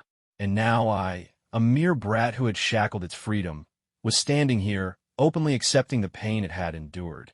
Brat! The beast roared furiously. Its sharp claws reached out through the bars, stopping just inches from my forehead, stuck tightly between the steel bars, unable to move further. Kurama kept testing the limits, striking the gate repeatedly with loud clangs. It shouted in helpless rage, "Brat! Brat! Come closer! Let me kill you! Yo! Long time no see, Kurama!" My hoarse voice made Kurama's massive pupils constrict sharply. Its canine mouth opened, ears perked up, and its hands gripped the bars as it leaned forward. Its eyes reflected my figure, and the killing intent around it grew, so strong it became almost tangible. "Brat, where did you hear that name?" Kurama snarled. I didn't answer its question. Instead, I raised my right fist in front of its eyes. "If you want to know the answer, then let's settle it with a fist fight, Kurama." Kurama stared into my eyes without moving. The entire sealed space fell into a deathly silence. Drip! Drip! The sound of water drops echoed around us, ripples spreading across the water at our feet. This was the gentleness unique to Minato, a punishment severe for the wicked, but a soft embrace for the good. The young half of Kurama, split from its original self, had used this calm water to regain its stability within just a few years. I grinned, and all the negative energy bubbles around me popped and dissipated. I stepped forward with my fist still raised and declared firmly, "Come on, you stupid fox." Kurama's red-furred fist extended from the cage, paused for a moment, and then reached forward. The large fist met my smaller one. Red and blue chakra intertwined, and a fusion of their spiritual energies erupted in that moment. All the countless stories we had experienced, every thought, every image, every word, all of it was conveyed to the other in an instant. Kurama came to understand everything. About me and Kurama. About the Sage of Six Paths and his brother. About the Sage and his mother. About the Sage's sons. About the Sage's family and their relatives. And about me, the seventh Hokage, and everything Kurama and I had gone through. Even Minato and that Kushina woman spied on me for 12 years. Kurama's voice carried disbelief. "Well, technically, it was their chakra," I corrected. "I actually died?" Kurama asked, still processing. "Yeah, in that incident, Kurama sacrificed itself to save everyone." "As long as you're all okay," Kurama murmured. It looked at the boy before it with a complex expression. It was hard to believe that the sage's prophecy had come true like this. "You waited all those years for me to be resurrected?" Kurama asked. Scratching my head, I replied, "Well, I didn't know how long the mode would take. With its chakra exhausted, I figured it could be a really long time before you revived. But I believed that I'd see you again someday, Kurama." "Oomph." Kurama stood up, its 9 tails swaying behind it. It let out a cold chuckle. "In the end, you cheated. I didn't expect to end up back in the past either, but I'm thrilled to see the healthy Kurama," I said, grinning. "TCH." Kurama clicked its tongue. "It's just that the future me acknowledged you." "I haven't." I raised my voice and declared, "I'll work hard to earn the recognition of the Kurama of today. That's my ninja way, Databeo." "Ugh, annoying brat." "Fine, then try your best." Kurama lay down, but its gaze never left my clear eyes. For a while, man and beast stared at each other before laughter echoed through the sealed space. "Ha ha ha! Cuckoo! Old man," as expected of the Sage of Six Paths. Kurama, having observed human civilization for thousands of years, found humans to be the most arrogant, greedy, and dark-hearted creatures. They waged wars over the smallest of gains, and the tailed beasts were always reduced to tools due to their immense power. Kurama had always dismissed the sage's prophecy as a mere excuse to placate the tailed beasts, like a parent lying to their children to keep them obedient. But today I, the human who lost my family to it, had proven to it through my actions that I had bridged the gap between humans and tailed beasts. I had discarded humanity's old prejudices against them and united with them to face powerful enemies. Though the final outcome wasn't perfect, this newfound mutual trust wasn't bad. It had imagined countless scenarios for our first meeting, like me saying, "Lend me some chakra," or "I heard you have loads of chakra," or even, "Hey, it's time to pay your chakra rent." Yet had never expected my genuine joy. This slightly changed its view of humanity. Through the bond between Jinchuriki and tailed beast, we had crossed the long years and rebuilt the bridge of mutual dependence. Mount Mayaboku. Ribbit. The great toad sage has awakened. Ribbit. A toad cheered as Fukusaku and Shima, the two toads of the highest status after the great sage, came to pay their respects. The elderly great toad sage widened its eyes. Although it had glimpsed the boy's figure many times in its prophecy dreams, it now spoke with a rare excitement. "There's been a slight deviation from the outcome." Fukusaku asked in confusion, "Sage, your prophecies have never been wrong before." "It's not a mistake." The great sage shook its head and chuckled. "The child of prophecy has turned out to be even more remarkable than expected. Ha ha." The great sage's rare joy spread to Fukusaku and Shima, who also smiled. "Let little Jiraiya come here. The key can be used sooner than planned. Are you sure you don't want to take another photo?" "Of course I'm sure, Dadabayo." Naruto, replied confidently, as the third Hokage held my ninja registration form in his hands. The photo on it clearly looked like I was trying to ride on the fourth Hokage's coattails. In the picture, I was wearing a short, cape-like ceremonial robe, facing away from the camera with a thumbs up. As a ninja, I want to give off a mysterious and powerful vibe. But there's not even a clear shot of your face, the third Hokage sighed, rubbing his forehead. "Go and retake the photo." "Huh? What?" "I spent hours coming up with this pose." I pleaded desperately. "Go retake it. Come on, Grandpa Hokage, don't be like this." The truth is, I've been through this whole registration thing plenty of times in my past life. This document is just for archiving purposes anyway. Even ordinary villagers can look it up in the library. The photo review process isn't strict at all. In my previous life, when I became Hokage, I never even looked at my own registration form. I stubbornly insisted on keeping my back-facing photo, but the third Hokage wasn't having it. The atmosphere in the room became tense. The chunin in charge of filing the paperwork swallowed nervously. "Well then, take this, Grandpa Hokage." I stood up and struck a battle pose.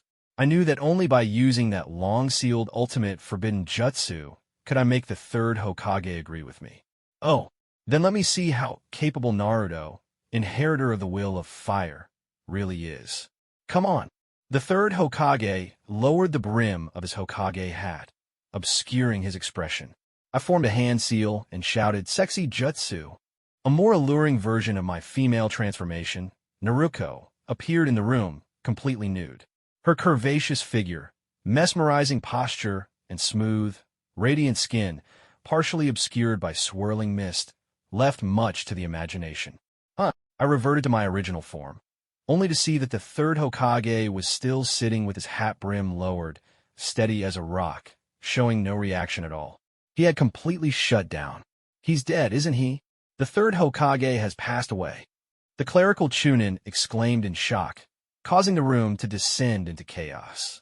The commotion even made Konohamaru, who was about to push open the door from the hallway, freeze in place. Grandpa's already been defeated? Once the uproar subsided, the third Hokage wiped his nosebleed and grumbled, "This is no will of fire. How could you use such a vulgar jutsu?" Scratching my head, I chuckled, "Grandpa Hokage is still too strong. I just wanted him to fight quickly, so I had no choice but to use that move." At that moment, Konohamaru burst through the door, holding a shuriken above his head and yelling, "Fight me, Grandpa! The position of Hokage belongs to the capable, and I'll claim both your head and the title of fifth Hokage." Just as he finished his bold proclamation, Konohamaru tripped over his long scarf and fell flat on the floor, groaning in pain. "Damn it! Was this part of your plan, too, Grandpa? As expected of you to set a trap here." I curl my toes awkwardly inside my sandals. I almost forgot about this kid. Who would have thought that the future, shining example of an all-round elite ninja, Konohamaru, the pride of Konoha, was such a mess as a child? I only remembered the reliable Konohamaru of the future, the one who could rival both frogs and monkeys. Konohamaru pointed at me and shouted, "It's you, isn't it? I just saw you almost send Grandpa to the afterlife with one move." At this moment, a ninja wearing black sunglasses and dressed in black appeared at the doorway. He bowed apologetically to the third Hokage and said, "Lord Hokage, it's young master." Nine-Tails brat. Mid-sentence, Ebisu noticed me and froze, startled. Adjusting his sunglasses, his eyes betrayed undisguised disdain. I didn't seem to notice Ebisu's hostility. Instead, I smiled and nodded at him. The third Hokage noticed this interaction and sighed inwardly. The lingering effects of the Nine-Tails attack had even spread to the educational circle. Because of Danzo and the council, there wasn't much he could do about it. After the Mizuki incident, Naruto has truly grown, hasn't he? Konohamaru, you're just a kid. You don't understand how terrifying that jutsu is. The third Hokage, whose elderly body had just relived its youth, wiped his nose with a handkerchief as he explained. Konohamaru scoffed. Is that spiky-haired shorty's jutsu really that powerful? His words hit me out of nowhere, and a black cross mark appeared on my forehead as I clenched my fists. This brat. Ebisu stepped forward to pull Konohamaru away. Young master, you mustn't associate with this guy. But nothing good comes from being around someone like him. As an excellent teacher, I know what I'm talking about. But Ebisu began boasting about himself. Young master, you want to be the fifth Hokage, right? If you study under me, becoming Hokage will be a piece of cake. Learning ninja techniques from me is the fastest way to achieve that dream. Where did he go? The third Hokage coughed lightly. It seems he's following Naruto now. Young master, Ebisu exclaimed in shock and hurried after him. On the street, Konohamaru clumsily tailed me, using his rudimentary hiding technique. As I walked, I suddenly stopped and said loudly, "If you want to earn others' recognition, it doesn't happen after you become Hokage. It's only when everyone acknowledges you that you're qualified to become Hokage." Is that so? Konohamaru pulled off his disguise. That's right. The path to becoming Hokage isn't easy. There are no shortcuts. Only the best ninja, acknowledged by everyone in the village, deserves the title of Hokage.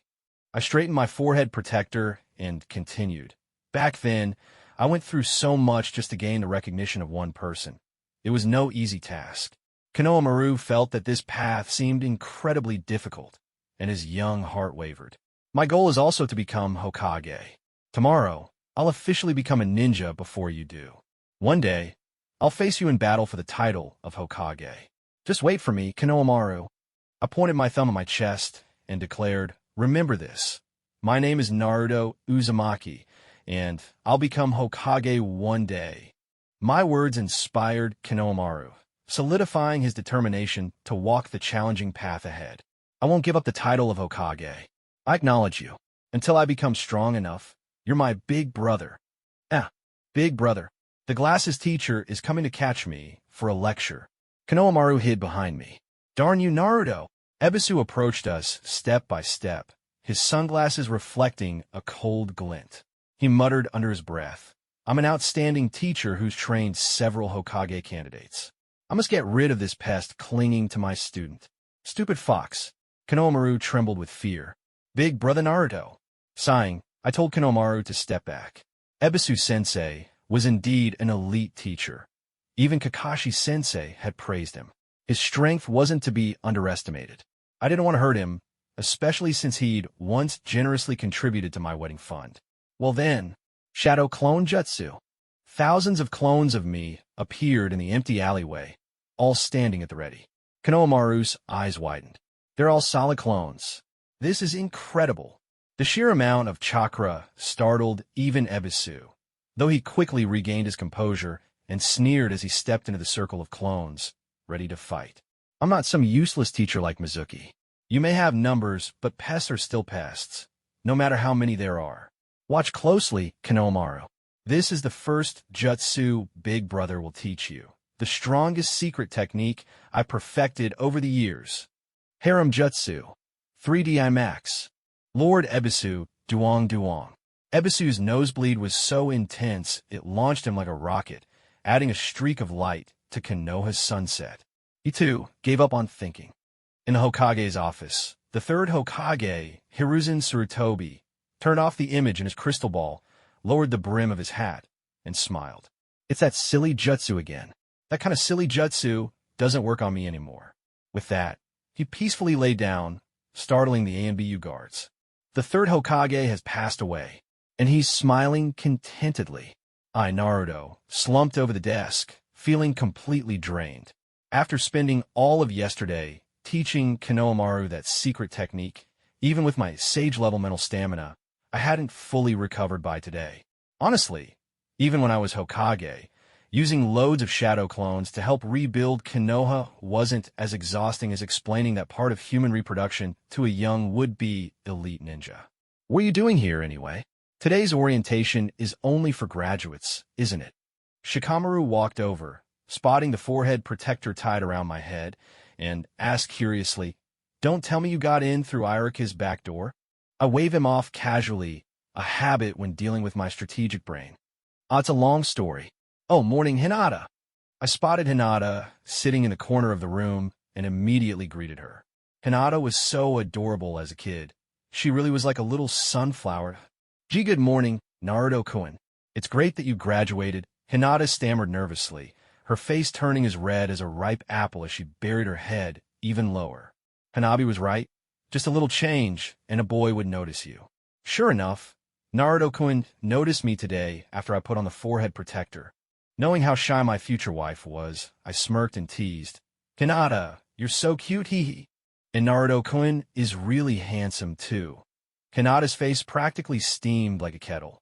Shikamaru glanced at the two of us, immediately seeing through our thoughts. With a knowing look, he tactfully walked away, while Akamaru barked from Kiba's side. Troublesome. The classroom suddenly became lively. It turned out that the top student, Uchiha Sasuke, had arrived. Sasuke is so cool. Wow, I really hope I'm in the same team as Sasuke. The girls scrambled to sit in the seats next to Sasuke. I watched as Sasuke walked past me and couldn't help but marvel at my lifelong friend. This guy was so popular in the academy as a kid, just like me. He's good-looking, just like me. He always topped the rankings for ninja techniques, just like me. Except he's cold, arrogant, and has a sharp tongue. Totally unlike me. Carefully avoiding the war between the girls over the seats near Sasuke, I made sure not to recreate that famous scene of chaos. Thinking of this, I couldn't help but glance at Hinata again. She blushed furiously and hid behind her desk, sneaking peeks at me. Irika finally stepped in to calm the excited girls and stood at the podium. Starting today, you're all officially ninja capable of standing on your own. But you're just rookie genin. The real hardships are only beginning. As Irika began his lecture, I dozed off on my desk. Hey, kid, resting your mind here doesn't count as actual rest, Kurama grumbled, clearly annoyed by how comfortable I'd gotten with him. Ever since that day, I've been visiting the sealed space to bother him whenever I felt like it. Leaning against the iron gate with my eyes closed, I murmured softly, "I feel safe around you, Kurama. I finally got to see you again. I don't want you to disappear quietly on me.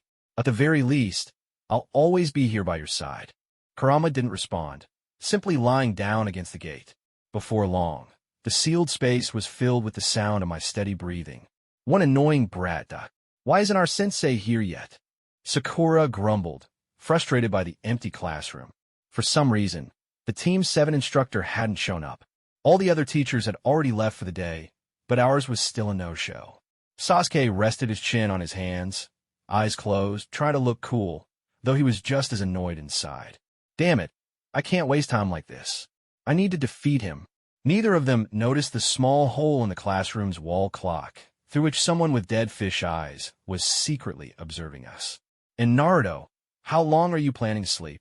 Sakura raised her fist, ready to clobber me. I groggily blocked her punch with one hand and twisted, accidentally grabbing her fist. What? Sasuke couldn't stay seated anymore and shot up from his desk. Oh, it's just Sakura, I said, rubbing my eyes. This dead last. Was that just a coincidence? Sasuke shook his head and quietly sat back down. Realizing what had happened, Sakura's face turned red with anger, veins bulging on her forehead like a Byakugan user. "Let go of my hand," she yelled. I quickly released her. "You grabbed my hand on purpose, didn't you?" "I didn't mean to. I thought someone was attacking me." "Who would attack you in the school? Weren't you the one who started it?" "Sakura." "Idiot Naruto." Sakura huffed and stomped back to her seat. "Is the teacher still not here?" I asked casually, glancing at the wall clock. The dead fish eyes hidden behind the clock suddenly shifted. The observer felt the air around him change, as though even the flow of the wind had quickened. "Oh, did he notice me? What sharp intuition, just like Kushina." Moments later, he poked his head out from the recess behind the clock. "Not bad, sensei. I'm starting to look forward to this, Kakashi pushed open the classroom door with anticipation, only to have a chalkboard eraser fall on him. Hey, isn't this our Jonin instructor? How could he fall for something so lame?" I started throwing shade immediately. "Well done, Naruto," Sakura cheered internally.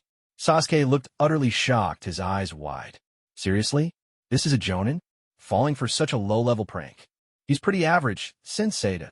Dead fish-eyed Kakashi didn't bother to connect with us fresh academy graduates. Instead, he coldly said, "First off, my first impression of you all. I hate you." I burst out laughing. It had been so long since I'd seen Kakashi-sensei caught off guard like this. I couldn't resist recreating the prank I'd used on him in the past. Ignoring his earlier warning, I said, "Don't be like that, sensei. This trap was a team effort. We just wanted to see if a strong Jonin like you would fall for it. A crude prank, but still teamwork, huh?" Kakashi didn't pursue the matter further. Instead, he led us to the rooftop. After a round of self-introductions, he used our names to subtly gather information about us, gaining a simple understanding of his new team. Uzumaki Naruto likes Ichiraku ramen, especially eating it with people who acknowledge him. Interests include training. Dream, becoming Hokage who surpasses the Sage of Six Paths.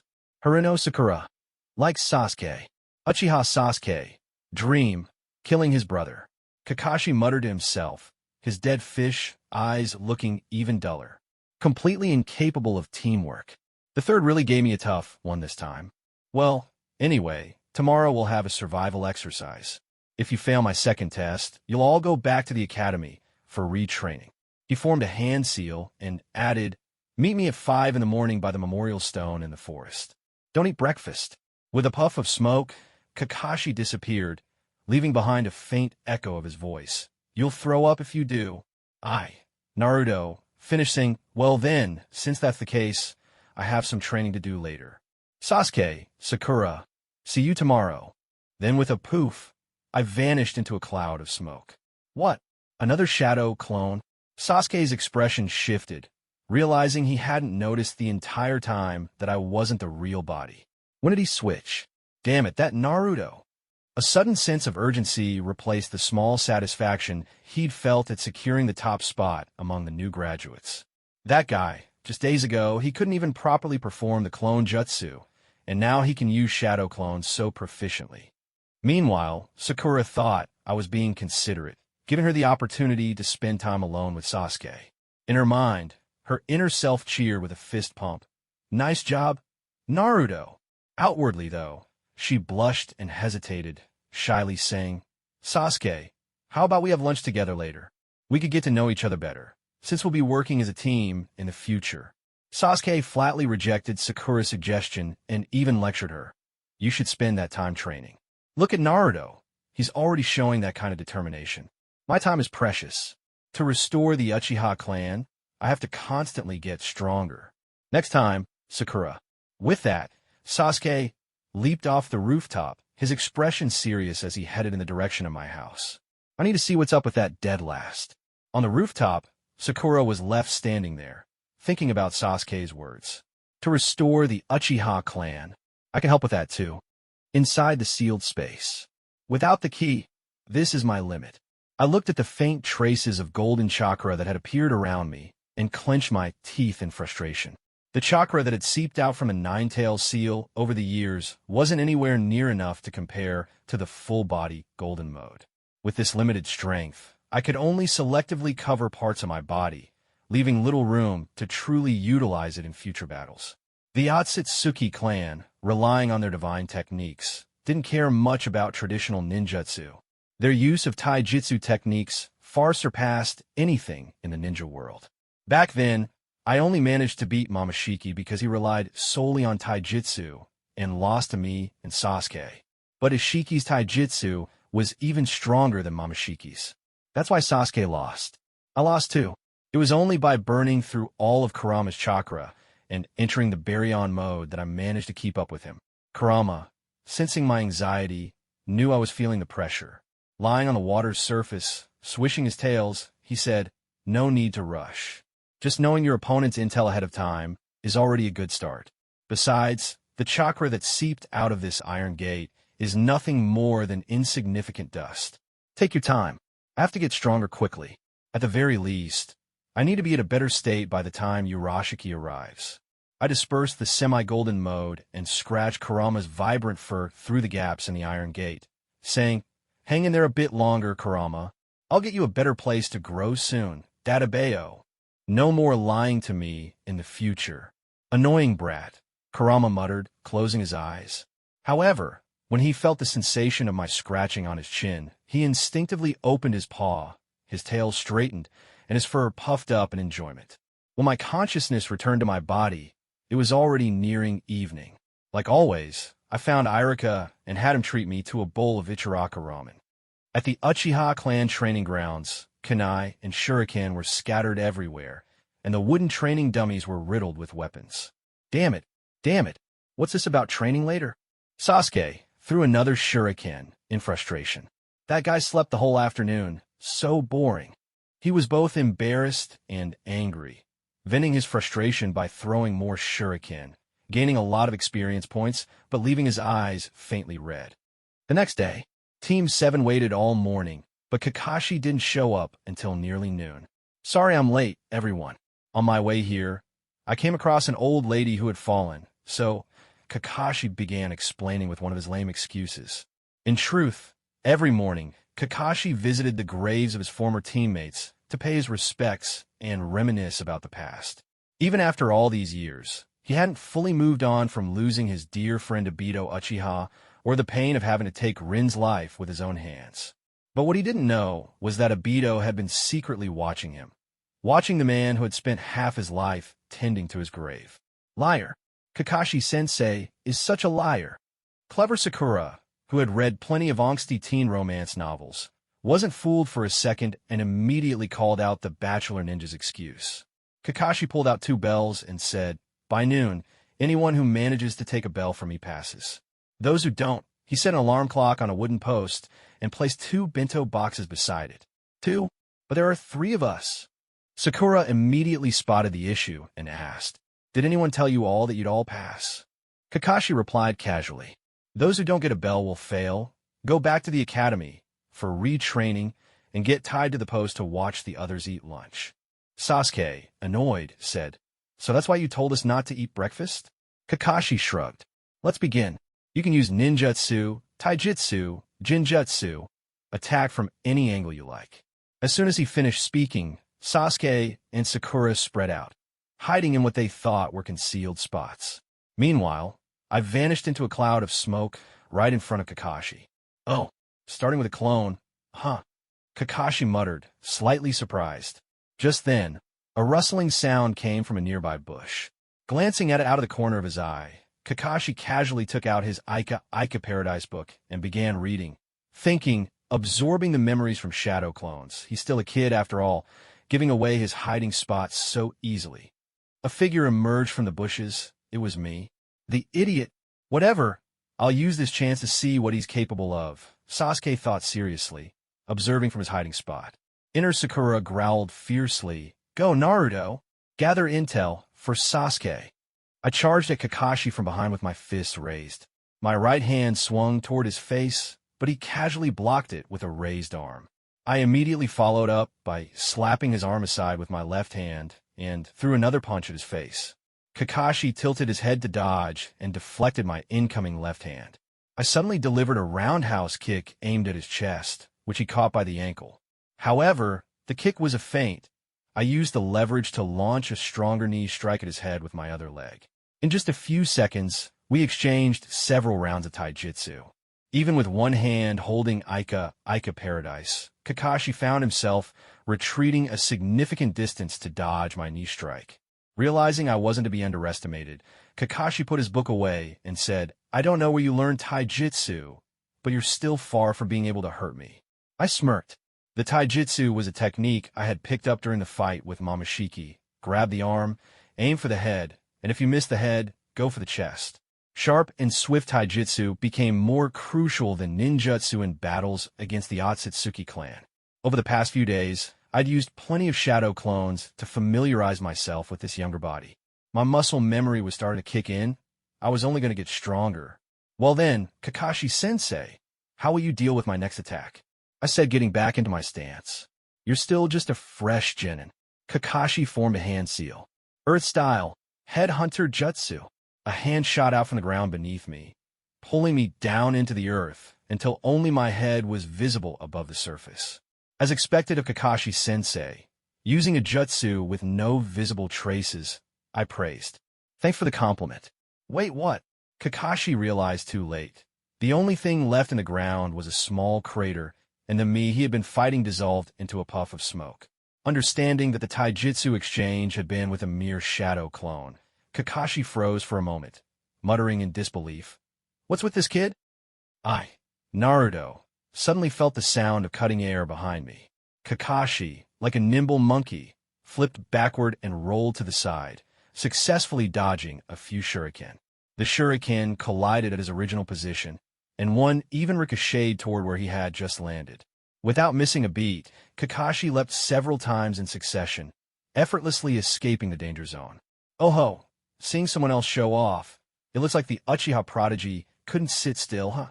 Kakashi started throwing out some trash talk, mocking. "Damn it!" Sasuke, hearing this, charged at Kakashi, closing the distance. His Uchiha-style taijutsu was undoubtedly outstanding among the graduates of our year, but compared to my seasoned taijutsu, it was still far behind, nowhere near enough to push Kakashi out of the fight. Fire-style, fireball jutsu. Sasuke quickly performed the hand seals, bringing one hand to his mouth and inhaling deeply. A torrent of blazing flames erupted from his mouth. Within the raging fire, the screaming Kakashi turned out to be nothing more than a wooden log. A kid this young can already perform such a jutsu.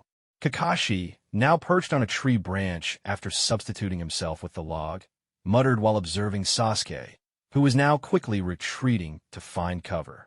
The Uchiha kid is pretty impressive, but what's even more surprising is, before he could finish, the tree beneath him suddenly transformed into a cloud of smoke, revealing my grinning face. That tree wasn't there initially, was it? As Kakashi fell in freefall, he pushed his headband up, revealing his Sharingan. Using its incredible dynamic vision, he dodged my flying kick aimed at him in midair. From his hiding spot, Sasuke froze in shock upon seeing Kakashi's Sharingan. His body stiffened as he trembled, muttering, "Someone outside the Uchiha clan has the Sharingan? I really don't get it. With skills like yours, how did people ever call you a dead last? Is the competition in the Ninja Academy that intense now?" My attack missed, and I scratched my head with a sheepish smile, saying, "Ah, Kakashi-sensei, you're sharp. You caught me right away. Well then, round 2 begins now, Kakashi-sensei." I clapped my hands together, focusing my chakra. "Let's see what jutsu you'll use." Kakashi, with his Sharingan, began copying my hand movements and chakra flow, muttering to himself, "What's this? The chakra trajectory is... What the—" I slammed my hands onto the ground and shouted, "Earth-style, mud wall! Earth-style, mud wall!" Both Kakashi and I were now surrounded by rising earth walls, some of which even had dog faces carved into them. You can use jutsu without forming seals? Just clap your hands and it works? Kakashi mimicked my action, experiencing firsthand the joy of summoning a jutsu with a simple clap. "I'm not very good at this kind of jutsu. It took me ages to learn," I admitted, a bit embarrassed. During Boruto's school years, I'd learned a few smaller support techniques, but never mastered them. Kakashi's precision, carving dog faces into the walls, was something I could never achieve. "Well then, sensei, the terrain is set. This is our battle arena now. I took off running, and 2 shadow clones appeared behind me. Together, we used one of Boruto's signature moves, wind style, gale palm.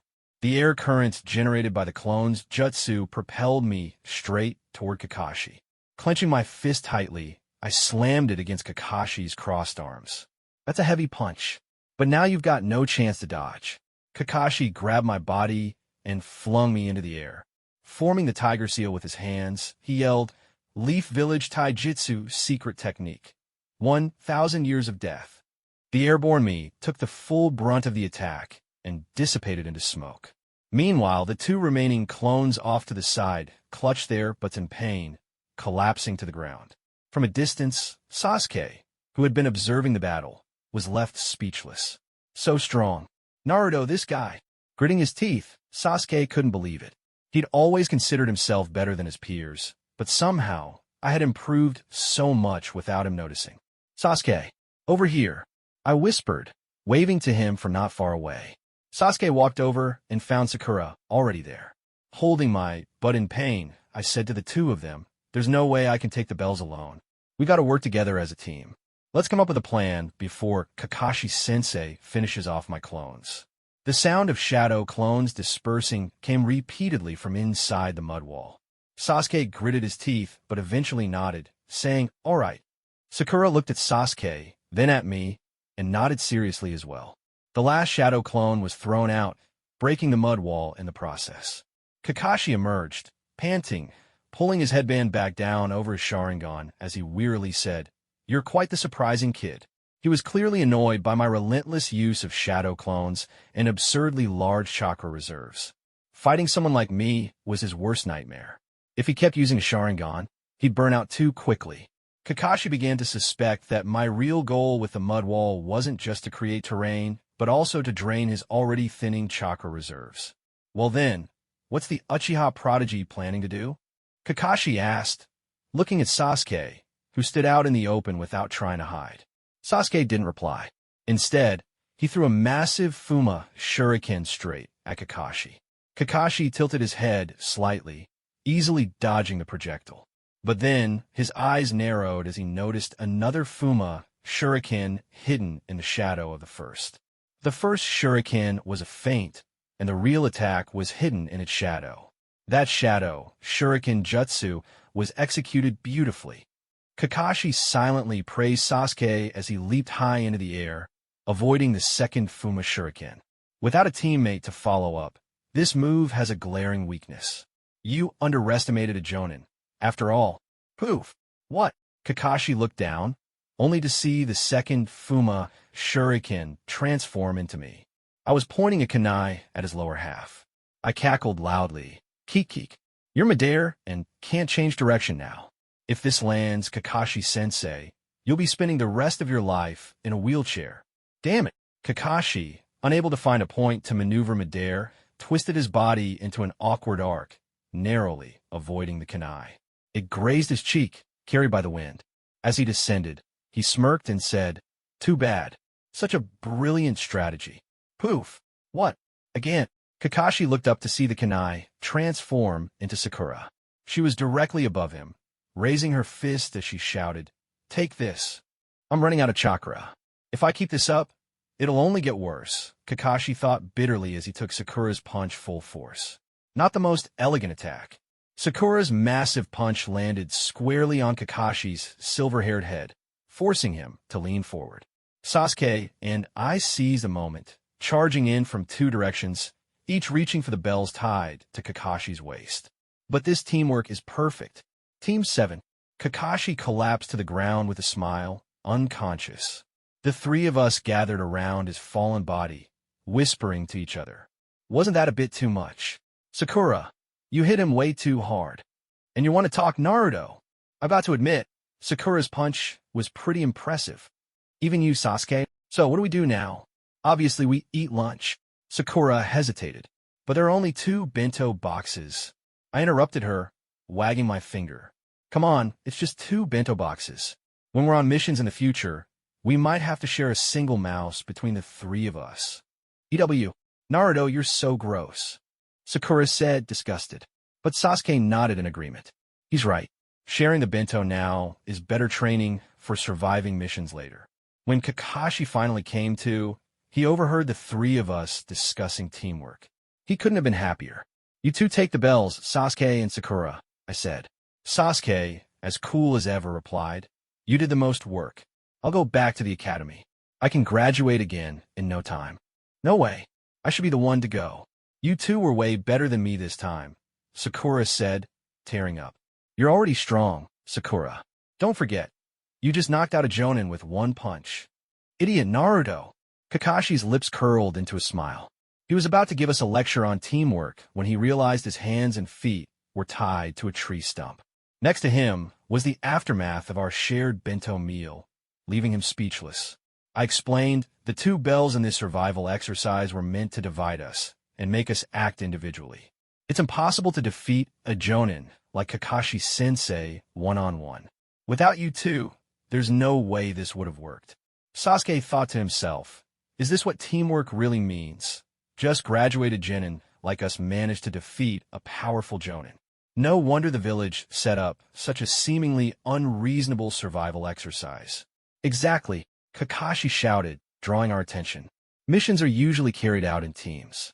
While individual skill is important for a ninja, acting alone without teamwork can endanger your comrades and even lead to catastrophic consequences for your team and the village.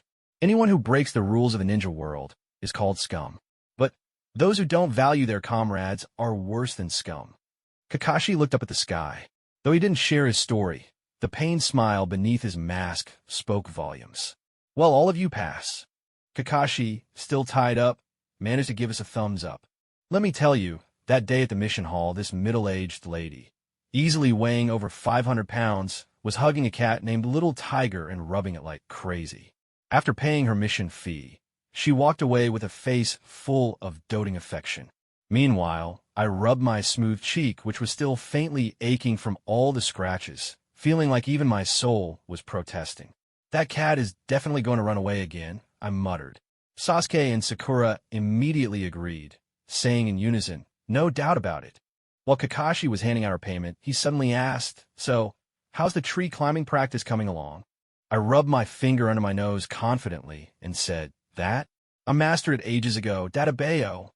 Sasuke and Sakura exchanged a glance, smirking as they gave Kakashi a thumbs up. All right, then we can move on to the next stage of training.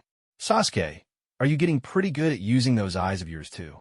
Sasuke didn't respond to Kakashi, but the smirk on his lips betrayed him. Kakashi rubbed his chin thoughtfully. During this time, other teams were either picking up or turning in missions. Whenever they saw Team 7, they avoided us like the plague. Some even whispered behind our backs. Look, it's Team 7, the ones who cornered their Jonin instructor on the first day. I heard the Uchiha kid tied their sensei to a tree and ate lunch right next to him. Isn't that the demon fox brat? They say he only graduated after sending his proctor to the hospital. No way. Are the new graduates really that wild? Forcing a Jonin into submission sounds insane. Don't underestimate them. That Uchiha Sasuke is the top student of their year, and from the Uchiha clan at that. He can control people, you know? Maybe their Jonin has some peculiar preferences? Could be. What if he's their puppet now? I also heard that spiky-haired shorty is his lackey, and the pink-haired one is his girlfriend. One bystander even raised their pinky finger suggestively. Standing in line for our next mission, I could feel my toes curling inside my sandals from secondhand embarrassment. I didn't mind the rumors, but Sakura's face turned beet red, and Sasuke's expression became downright stormy. As for Kakashi, the so-called puppet, he looked utterly exasperated. The story of how we defeated him had spread like wildfire among the Jonin, becoming the talk of the village. I patted Sasuke on the shoulder to comfort him. Don't worry, Sasuke. Personally, I think the rumors make you sound super cool. Sasuke retorted. What's cool about being called the head of some delinquent gang? If that man finds out, thinking about it, Sasuke's toes also started curling. From the corner of the room, a man in a straw hat took a long swig of sake. Under the awkward gazes of everyone around us, our turn finally came. Puppet, Kakashi stepped forward to speak with the third Hokage. The third Hokage nodded to Kakashi and said, Your next mission is a C-rank task, escorting someone to the land of waves and ensuring their safety during the construction of a bridge. Irika, who was on clerical duty that day, couldn't help but interject, Lord Hokage, isn't it a bit too soon to assign Naruto's team a C-rank mission? They just graduated. Before the third could reply, I grinned and said, Irika-sensei, if I'm scared of a C-rank mission, how can I ever become Hokage and protect everyone in the future? To help a child grow, you have to let them step outside their shelter. Irika, the third Hokage, said, taking a deep puff of his pipe and smiling.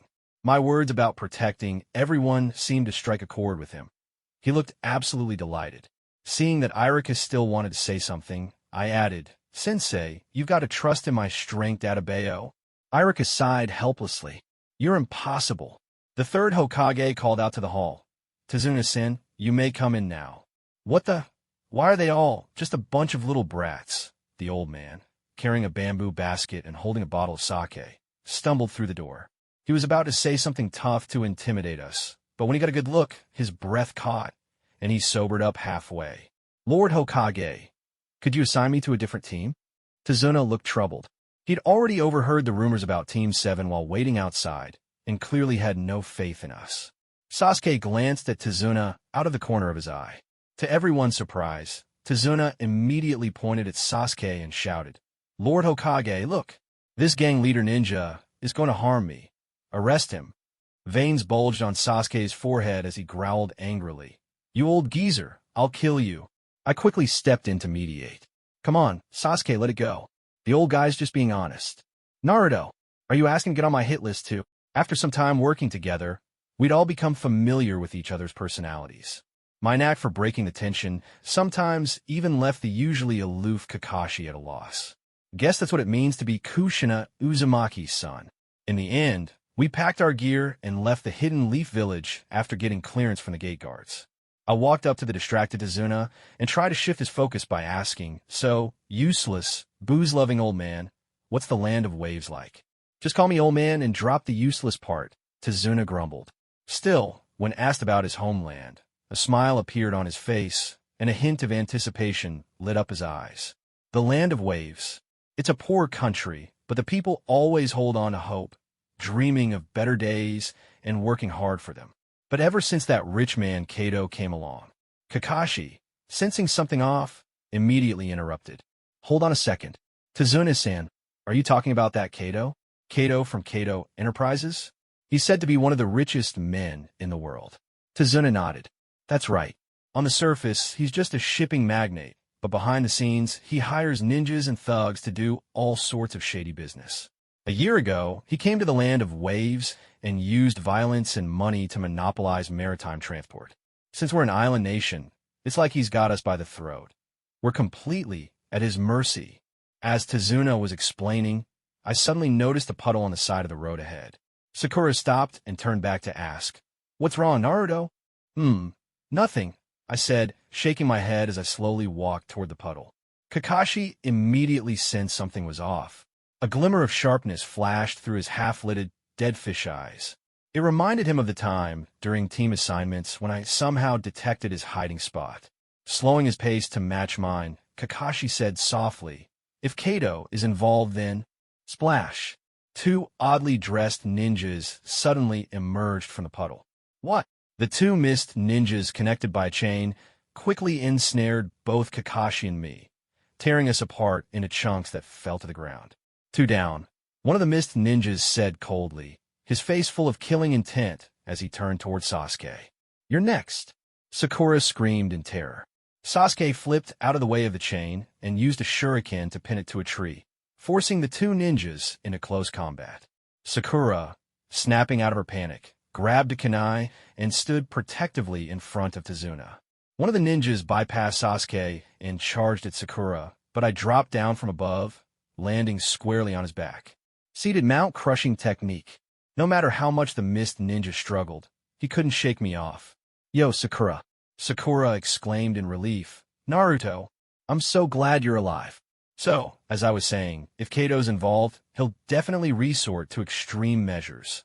like hiring ninjas to assassinate Tazuna-sen. Kakashi's voice came from behind the other mist ninja as he knocked him out cleanly. Seeing that we were all safe and the enemies had been subdued, Sakura let out a sigh of relief. Sasuke, however, was annoyed. I thought you were dead. I wasn't stingy with my praise. You were amazing just now, Sasuke. The two mist ninjas were tied to a tree. Kakashi, looking at Tazuna with an uncharacteristically serious expression, said, "These two are Chunin from the Hidden Mist. A mission involving enemy ninjas like this is at least B rank. This isn't," he trailed off, realizing that with our team's setup, we might actually be capable of handling it. I patted Tazuna on the back and said, "All right, useless, booze-loving old man, tell us the truth." "Thanks, but drop the rest of that description," Tazuna replied with a wry smile. He sighed before speaking again. "I'm building that bridge to connect the land of waves to the outside world. With trade, our country can prosper. That bridge is a symbol of courage, meant to give the downtrodden the strength to face reality again. If the bridge is completed, the town will thrive and everyone will come back. But Kato, he fears that more than anything." He paused before continuing, "We're poor. Even the daimyo has no money. As a commoner, I could only afford to pay for a C-rank mission, so—" Tazuna sighed again before forcing a laugh. "Right now, you're still close to the village. It's fine if you want to go back. But if you do, I'll probably get killed by Kato's men before I even reach the land of waves. If I die, my adorable 10-year-old grandson will cry his heart out, and my widowed daughter will hate the Hidden Leaf Village for the rest of her life." Ha ha ha. Sasuke and Sakura clenched their teeth in frustration. This old man is insufferable. And just like that, kind-hearted Team 7 was guilt-tripped into continuing the mission by Tazuna, the bridge-building master and tea ceremony grandmaster. "Before we move on, we need to deal with these two who have no intelligence value," Kakashi said, looking at the two mist ninjas tied to the tree. He turned to me and said, "Naruto, you go first." "Got it." I didn't hesitate. With a swing of my kunai, I sent one of them to the afterlife. Kakashi seemed a bit surprised.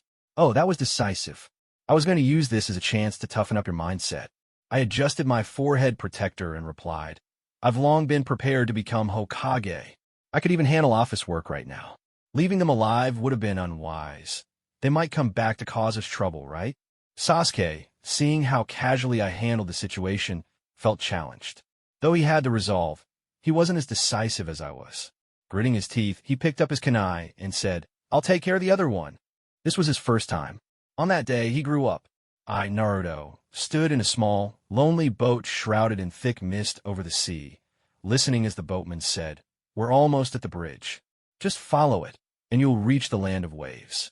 The boatman was someone Tazuna had arranged in advance, a rare soul in the land of waves who still had the courage to face the future.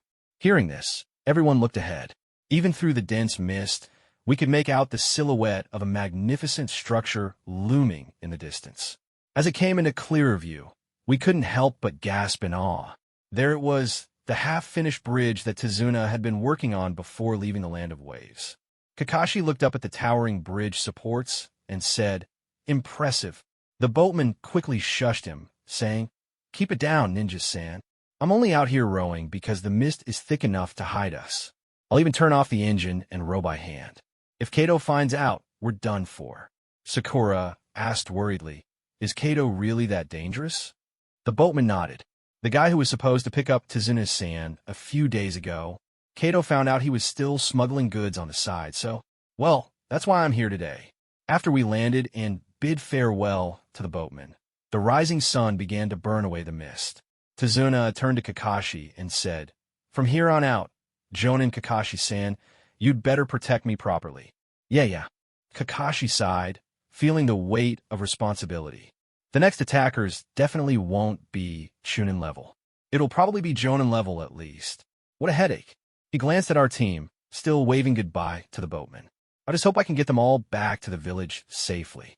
As we left the waterway, the surrounding forest grew thicker and denser.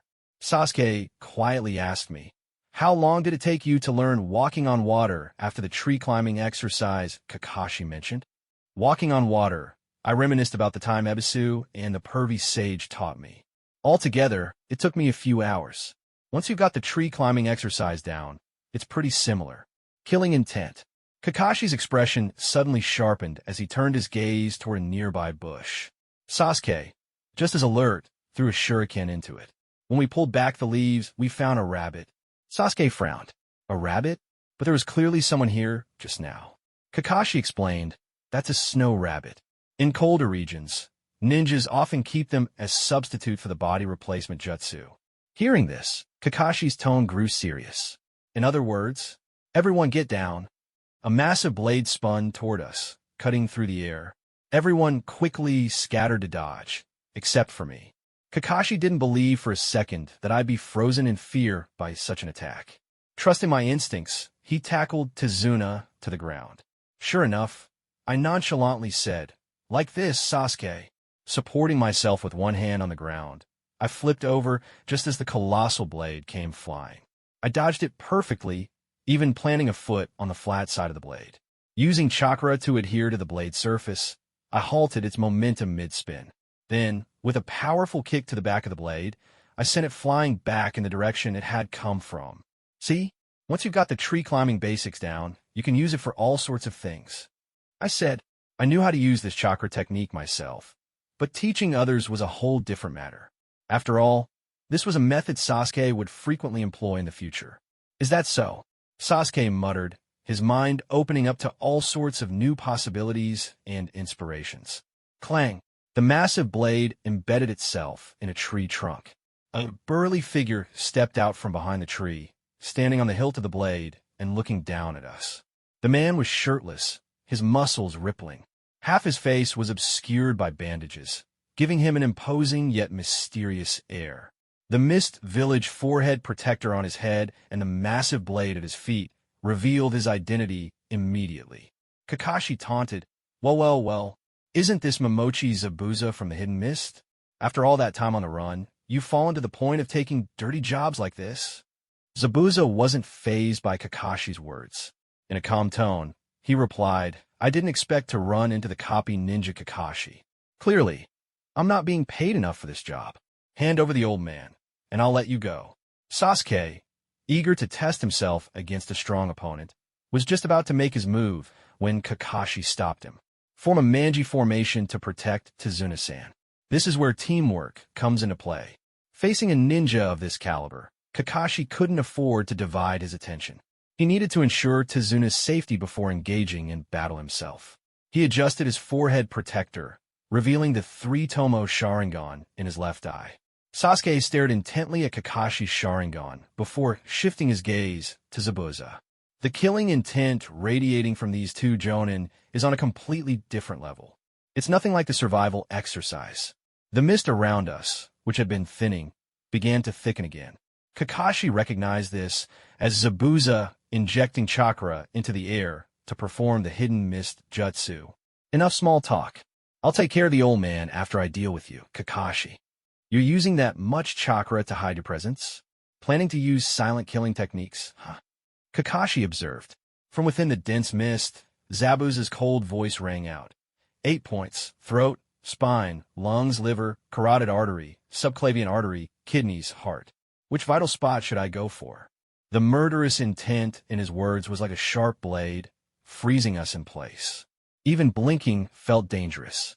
I broke the tension with my hoarse voice, reassuring my team, don't worry, Sasuke, Sakura. I'll protect my comrades with my life. Oh, so you're the brat who kicked my executioner's blade earlier?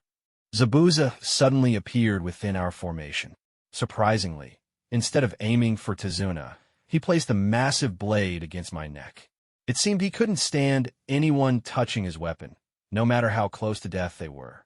I smirked, and in the next instant, my body transformed into a wooden log.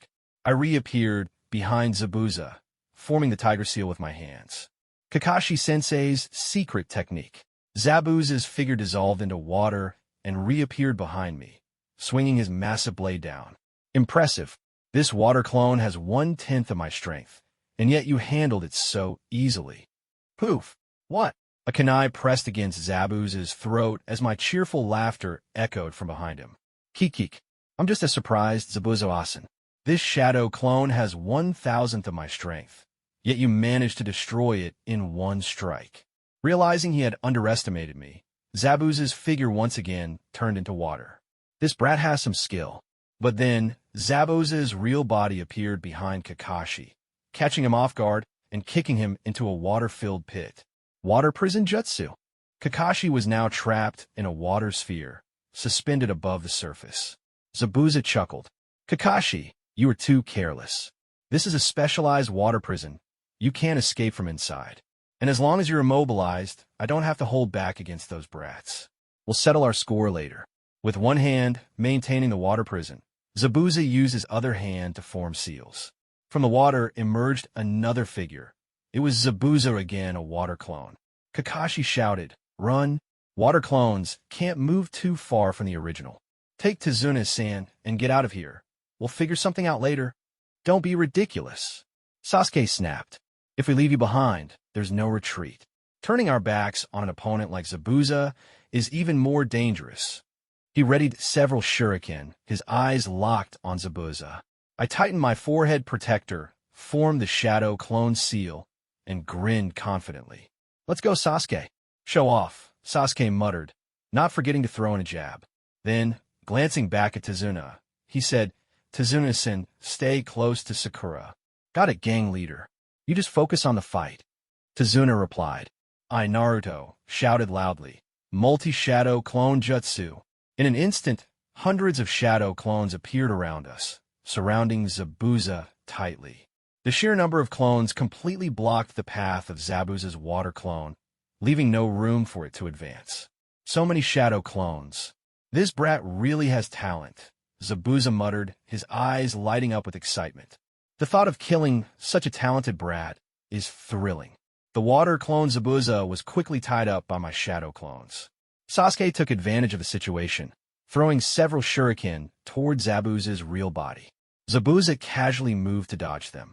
However, Sharingan windmill triple blades. Sasuke, with a thin steel wire clasp between his teeth, revealed his crimson Sharingan eyes, now showcasing two tomo. The shuriken that Zabuza had dodged suddenly curved midair, changing their trajectories to come back toward him. Zabuza crouched low, dodging the trap of being bound by the steel wire. With a slight tilt of his executioner's blade on his back, he cleanly severed the wire. His killing intent grew even stronger. Those cursed eyes. Impressive. Kakashi, you've got quite the talented brat in your squad, too. Then let's see how you handle this, Zabuza-san. Sasuke and I charged towards Zabuza's real body together. Do you think close combat will force me to let go of my water prison jutsu? Naive. Zabuza struck first, landing a heavy punch that sent Sasuke flying. I immediately halted my charge and caught Sasuke by the hand, pulling him back. Without hesitation, I forced Sasuke's fingers into a hand seal. This is... Nice work, Naruto. Sasuke was initially surprised, but quickly smiled, his Sharingan spinning rapidly as the tomo rotated. The moment I pulled him back to the ground, he straightened up and roared, fire style. Dragon Flame Jutsu. Through the hand seal we formed, I channeled a continuous stream of my chakra into him, allowing him to unleash the full power of his fire style. With my seemingly unlimited chakra reserves, he didn't need to hold back. The roaring inferno surged forward like a tidal wave of flames. At such close range, Zabuza immediately felt the intense heat and a dangerous sense of impending doom. Without hesitation, he released his hold on the water prison and retreated, narrowly escaping the fiery onslaught. I plunged my hand into the water and yanked Kakashi out of the water prison. Sakura, standing protectively in front of Tazuna with a kunai in hand, was awestruck by our teamwork. Amazing! The towering inferno, reaching dozens of meters, engulfed everything in its path. The nearby vegetation turned to ash before even touching the flames. The water in the pond where Zabuza had stood evaporated completely. The flames roared on, stretching all the way to the sea several kilometers away, sending up a massive cloud of steam. Kakashi crouched on the ground, gasping for breath as waves of scorching heat continued to ripple through the air. He couldn't help but say, "You two, don't you think you're overdoing a bit?" Sasuke exhaled a puff of smoke, giving me a rare look of approval mixed with a hint of arrogance. If I didn't step in, were you planning to die here? Kakashi turned to me and asked, are you holding up okay? He knew that the Uchiha clan's unique sealing techniques could draw on someone else's chakra to fuel their own jutsu. Completely fine, I replied confidently. Kakashi sighed enviously. I wish I had that much energy. Unbelievable. Just a few genin, Zabuza muttered, glancing at the now waterlogged area where the flames had receded. He shook his head. Such a waste. No matter how much chakra you have or how powerful your jutsu is, if it doesn't hit the target, it's useless. Purely a waste of chakra. How much chakra do you two have left after using such a strong jutsu? In his eyes, Sasuke and I were now like flickering candles in the wind. Without waiting for a response, he charged toward Sasuke with his executioner's blade raised. Kakashi intercepted him, blocking the massive blade with just one hand. Let me make this clear. You won't be using your water prison jutsu on me a second time. What now? Kakashi taunted. Zabuza swiftly retreated, sheathing his blade as he began forming seals for a large-scale jutsu. However, Kakashi mirrored his every move, even matching his water style, Water Dragon jutsu perfectly. This can't be, Zabuza exclaimed, his face twisted in disbelief. Every move, every word, every jutsu. Kakashi Sharingan had read and preempted all of it. Even when Zabuza tried to use the Great Waterfall Jutsu, Kakashi completed the jutsu faster than him. For the first time, Zabuza felt an overwhelming sense of helplessness. Leaning against a tree to catch his breath, Zabuza muttered bitterly, "Damn it, if it weren't for those brats. As a ninja, the power of your comrades is indispensable. Wouldn't you agree?" Kakashi said, clearly enjoying himself. Whoosh! Several sunbon needles suddenly pierced through the air, striking Zabuza's throat. Everyone froze, turning toward the direction the needles had come from. A masked boy stood on a tree branch, his voice neutral. "He's dead, no doubt about it." Kakashi crouched down to check Zabuza's pulse and shook his head. "He's really dead." The masked boy bowed respectfully to Kakashi and said, "Thank you all. I've been waiting for someone capable of defeating Zabuza." Kakashi seemed to recognize the boy and questioned him. "You're from the Hidden Mists Umbu tracking unit, aren't you?" The boy nodded. "You recognized me right away. Impressive." Without saying another word, Kakashi pulled his headband back down to cover his Sharingan. I said nonchalantly, "Well then, until next time. It seems a ninja can't do without comrades, huh?" My words seemed to carry a hidden meaning, making the masked boy pause briefly. Hoisting Zabuza's body onto his shoulder, he said, "Your battle is over. I need to take care of this body. It holds too many secrets. Well then, I'll take my leave." Before disappearing, he gave me a glance. Kakashi's visible eye lost its edge, returning to its usual dead fish appearance. Lazily, he said to us, "All right, we still have a mission to complete. Let's move on." I stopped Kakashi, knowing he was at his limit. If we continued, he'd probably pass out after a few more steps. Extending my fist toward him, I grinned and said, "You look like you could really use this, Kakashi-sensei." Looking confused, Kakashi asked, "What are you doing?" Even so, he bumped his fist against mine. I exhaled in relief and said, "Giving you something you need. This is..." Kakashi felt his nearly depleted chakra reserves suddenly surge, filling him with a sense of vitality he hadn't felt in a long time. It was clear I had transferred some of my chakra to him. The others didn't understand what had happened, assuming I was just playing another prank. After all, I had a reputation for unpredictable behavior. Kakashi stared at me with his dead fish eyes as I chatted and laughed with my teammates. Deep in thought, he wondered, how can Naruto so easily transfer his chakra to others? Is it something Kushina taught him? Or is it the Nine Tails? Recalling the way Sasuke and I had worked together earlier, Kakashi felt a sense of urgency. Looks like I can't afford to stay stagnant as their teacher, either. I knew Kakashi's physical condition during this period wasn't great. His Sharingan couldn't be turned off, and he constantly stayed up late reading Ica Paradise. It wasn't until the series permanently stopped that he began to regain some liveliness, eventually even becoming the 6th Hokage. Not wanting him to faint as he had originally, I made sure to replenish his chakra reserves with my own. As for how I knew the specifics of Kakashi's chakra flow, well, I'd already figured that out during the Fourth Great Ninja War. I, Naruto, thought to myself, I really didn't expect Sasuke and the others to be this strong. After defeating those ninjas, Tazuna should be able to relax for a while, right? Asterisk asterisk. Tazuna, still shaken, tried to reassure himself, but I casually said, yeah, probably about a week of peace. Sasuke stayed silent, but Sakura, puzzled, asked, didn't we already kill Zabuza? A ninja of that level has been defeated. Surely Kado doesn't have any more missing nin of Zabuza's caliber under his command, right? Kakashi corrected her. Zabuza probably isn't dead yet. Tazuna's face fell. What? Sakura gasped. But sensei, didn't you confirm it yourself? Did you notice the weapon that the tracker unit kid used? Those Sunbon needles. They're designed to have minimal killing power unless they hit a vital spot. In fact, they're often used as substitutes for acupuncture tools in medical practices. Tracker units are very familiar with human anatomy. Zabuza was likely in a state of false death. Sasuke's eyes widened in realization. So that's why it fell off. Exactly. There were two suspicious points, Kakashi explained. First, he carried away a corpse much larger than himself, which is unusual. Second, he used low-damage Senbon to kill Zabuza. From this, we can deduce that the kid wasn't trying to kill Zabuza. He was trying to save him. Tazuna broke out into a cold sweat, nervously muttering, aren't you overthinking this? Spotting potential issues and preparing for them before they happen is a ninja's ironclad rule, Kakashi said firmly, leaving Tazuna without a rebuttal. I cheered Tazuna up with a grin. Don't worry, useless, booze-loving old man.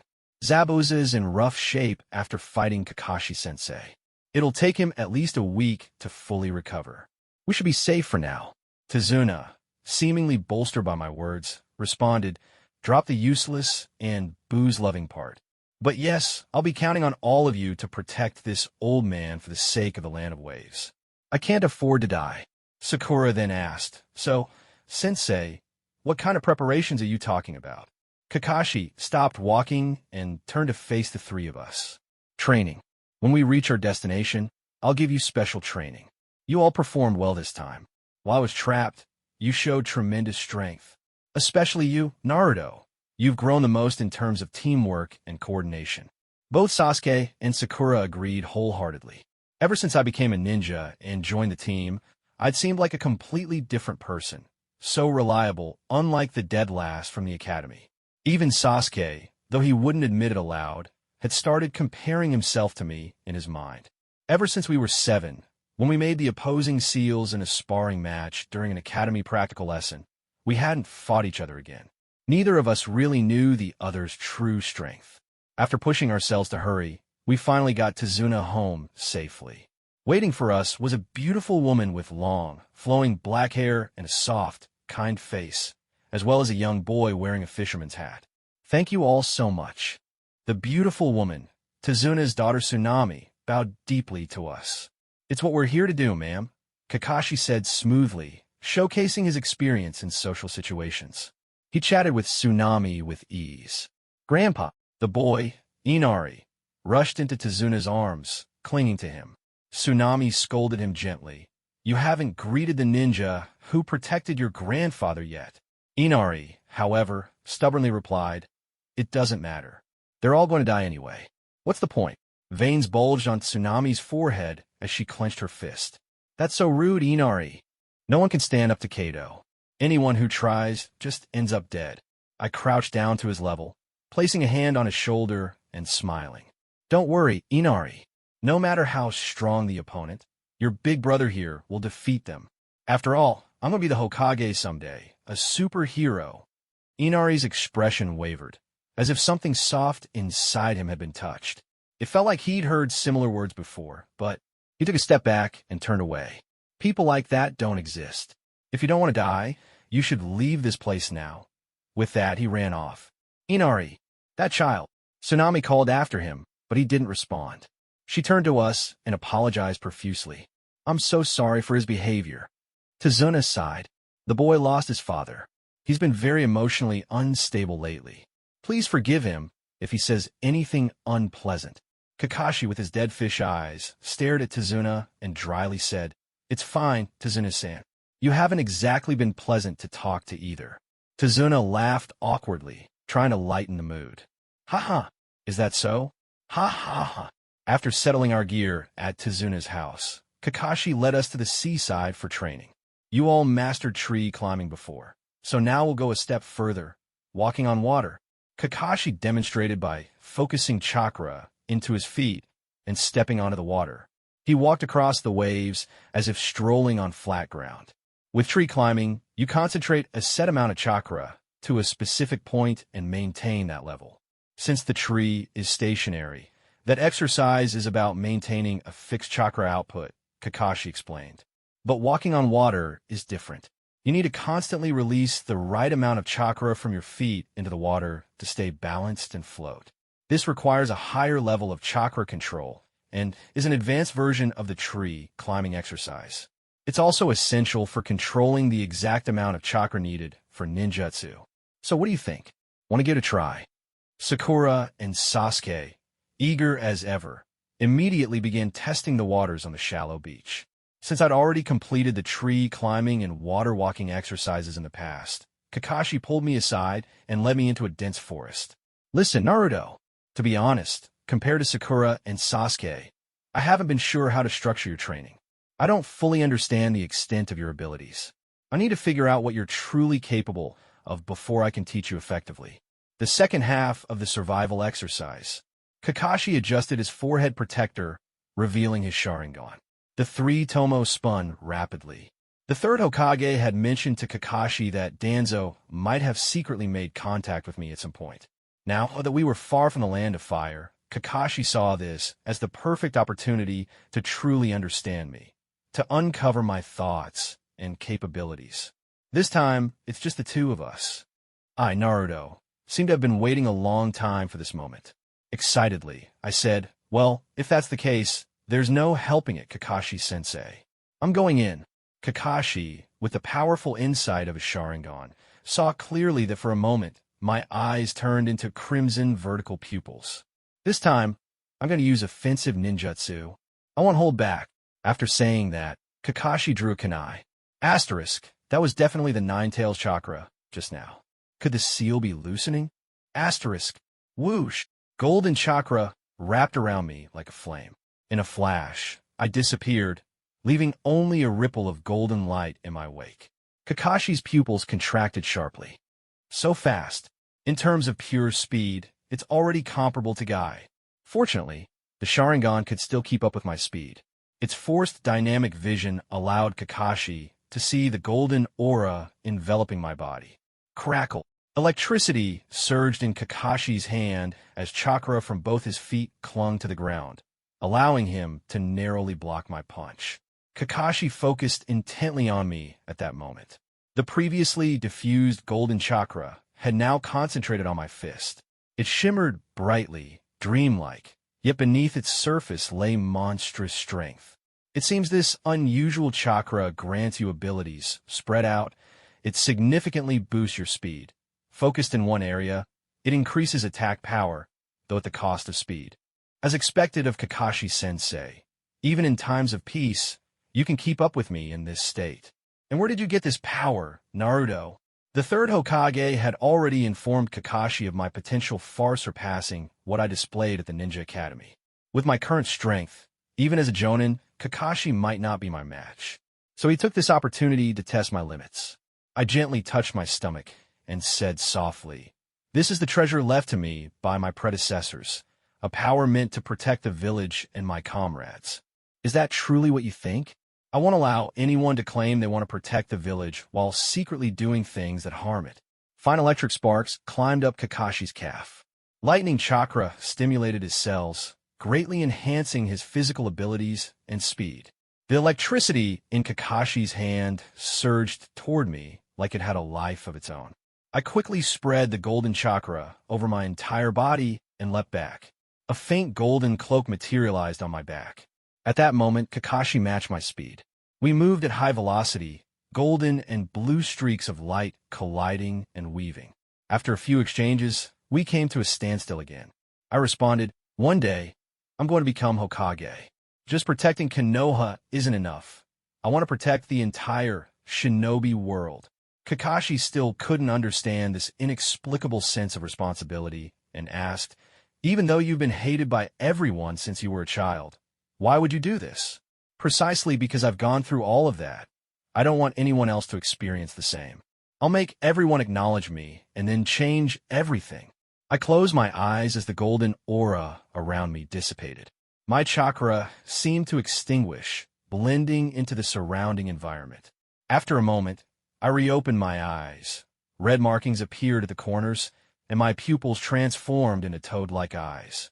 I've endured a lot of hardships for this. I crossed my arms, looking at Kakashi with complete confidence. Kakashi had never seen such chakra before. He didn't know what I had done, but all he could see within me was absolute calm.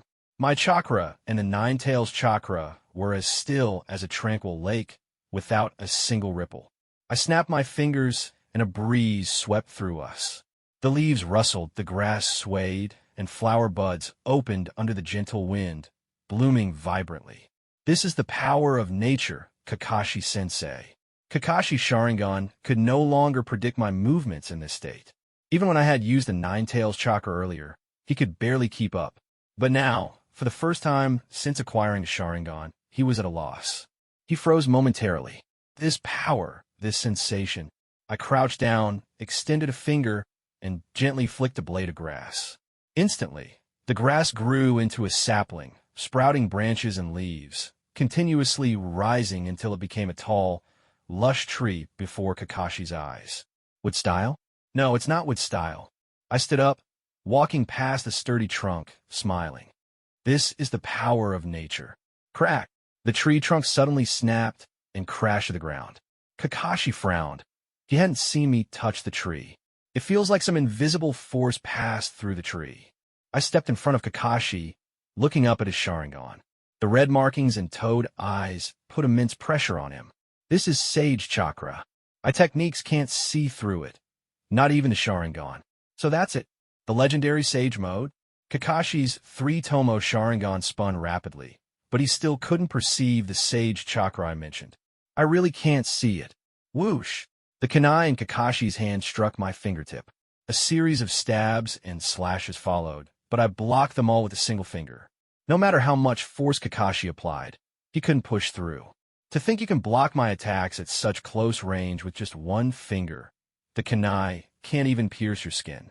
As expected of Sage mode, Kakashi retreated, lowering his headband to cover his Sharingan.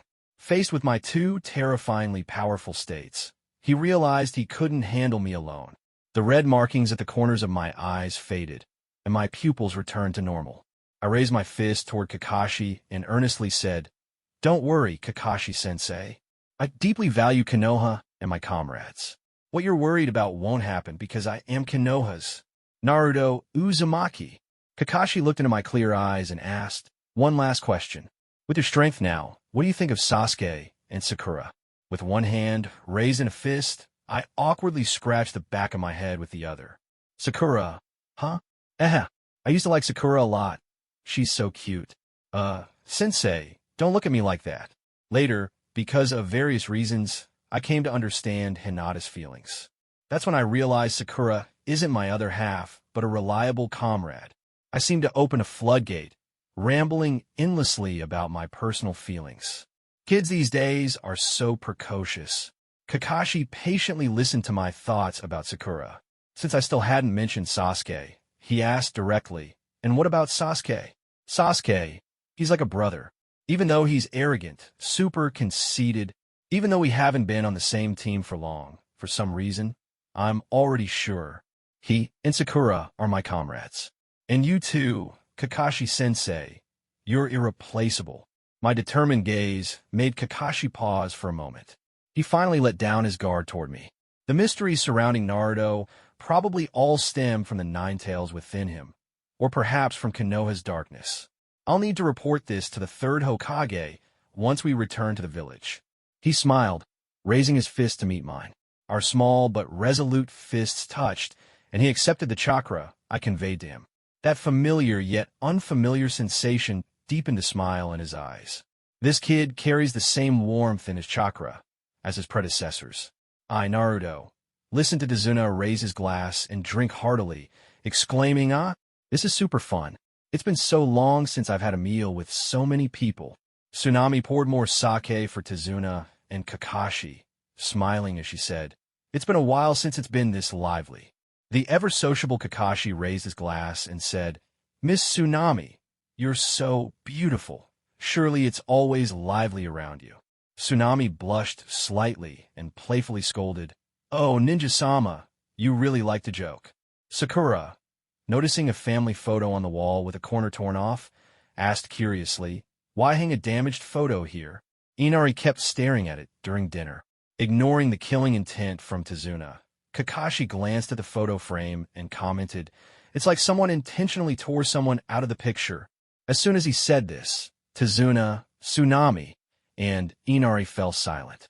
The atmosphere in the dining room turned heavy. After a moment, Tazuna began to speak slowly. He was Tsunami's husband, a man once hailed as a hero. Inari shouted, "He's no hero," and ran out. "Father, didn't we agree not to mention that man in front of Inari?" Tsunami scolded Tazuna sternly and then chased after Inari. I put down my bowl and utensils, stood up, and said, "I'm heading out for a bit." Kakashi, with his signature dead fish eyes, watched my retreating back thoughtfully, then looked at Tazuna, who continued drinking silently. Unable to hold back, Sakura asked, "What happened to Inari?" Inari had a stepfather who wasn't related to him by blood. The two of them were really close, like a real father and son. Tazuna explained the story of the man who was once called a hero in the land of waves, along with the tale of how the entire country lost its courage, saying he wanted to become the king of the sea. It was all lies. Inari seemed lost in painful memories, curled up under the eaves, sobbing. He even took off his fisherman's hat and threw it aside. Using my strong sensory abilities, I found Inari hiding there and greeted him from behind. "Yo! So this is where you are, Inari. Why even bother? No matter how strong you are, you can't beat Gato. No matter how cool you look, weak people can only get beaten up in front of truly powerful ones." Inari's voice grew more sorrowful as he spoke, tears streaming uncontrollably. I gave him a thumbs up and said, "A real man chooses to live without regrets. For the things that matter to him, he fights to the very end, no matter what. Even if it costs him his life, he protects them with his own hands. I think your dad was a super great hero." Unable to bear me preaching at him with his late father's words, Inari shouted hysterically, "Shut up. You make me so mad. You don't understand the land of waves at all. You're nothing like me. You've never suffered, always grinning like an idiot. Do you think crying like this will solve anything?" I picked up Inari's hat, brushed off the dust, and sat down beside him. Putting the hat back on his head, I continued, "You're right, I'm not like you. I grew up without parents. Everyone in the village hated me. I've been through so many setbacks ever since I was a kid. Even my teacher at the academy tried to kill me not long ago. But none of that matters, because I'm going to become so strong that everyone will acknowledge me. I will become Hokage." Inari was stunned by my story, realizing that I'd endured even more pain than he had. "Let's head back, Inari. That bridge is definitely going to bring light to the land of waves. Whether it's Gato or some other big shot, I'll beat them all to a pulp." My determined tone seemed to remind Inari of his father. Wiping his tears, he muttered, whether in excitement or frustration, "This guy, he's just like Dad." Back in the dining room, everyone saw me bring Inari back. Kakashi teased, "Looks like Big Brother found the little brother who got lost. Such a meddlesome guy." Sasuke muttered irritably as he poked at his bowl of rice. "Sasuke, you've already eaten so much." Sakura said worriedly, "I need to get stronger. If I eat more, I'll ugh." Sasuke suddenly gagged. Kakashi sighed. "Throwing up will be pretty rude, you know." Construction on the Great Naruto Bridge resumed.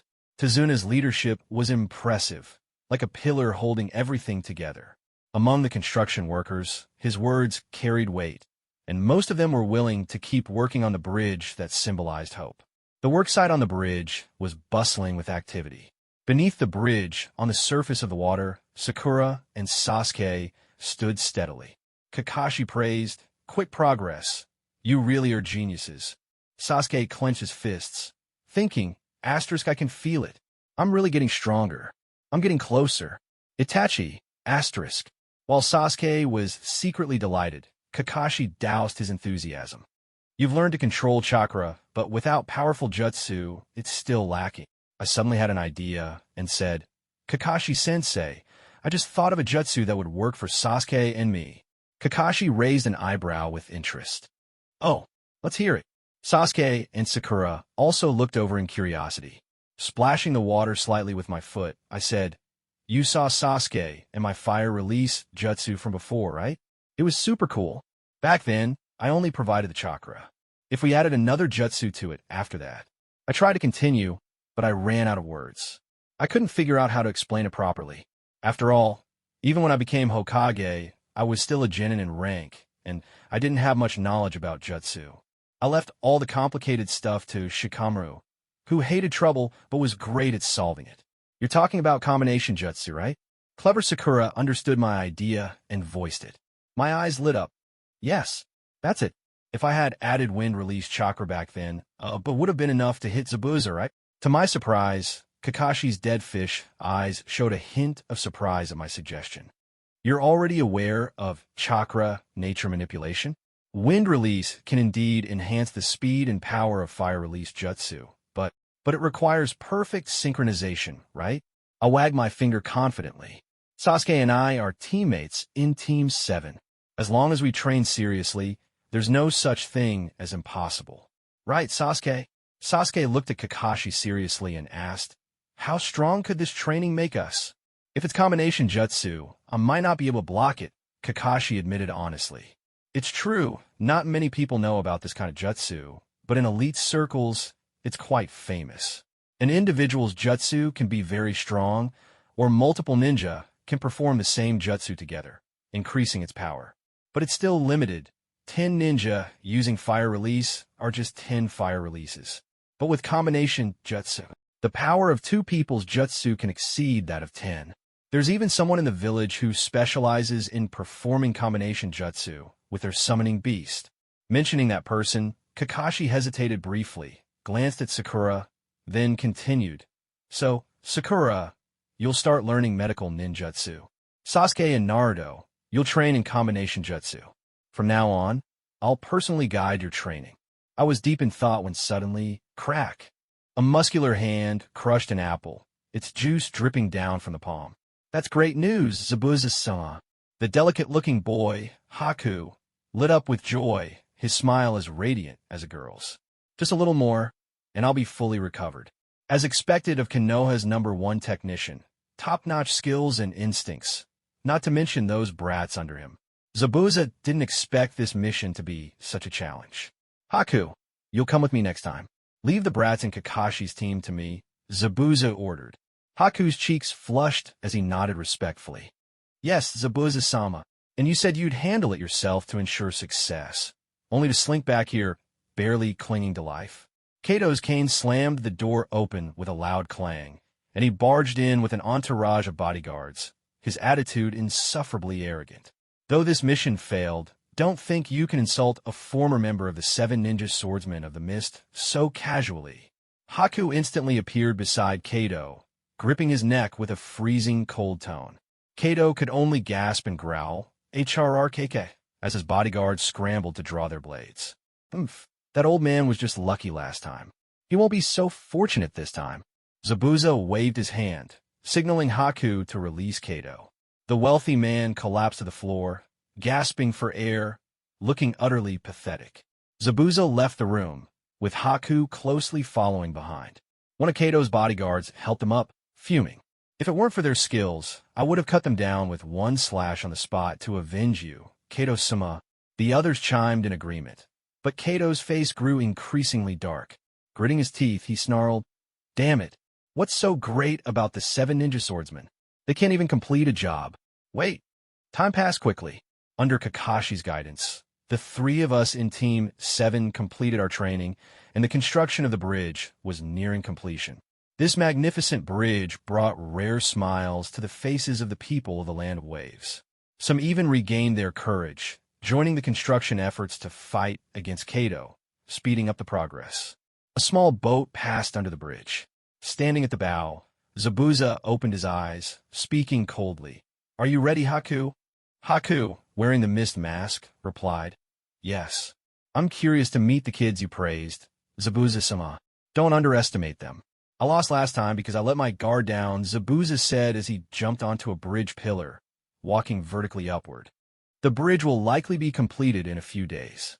If I were Zabuza, I'd definitely attack around this time, Kakashi said.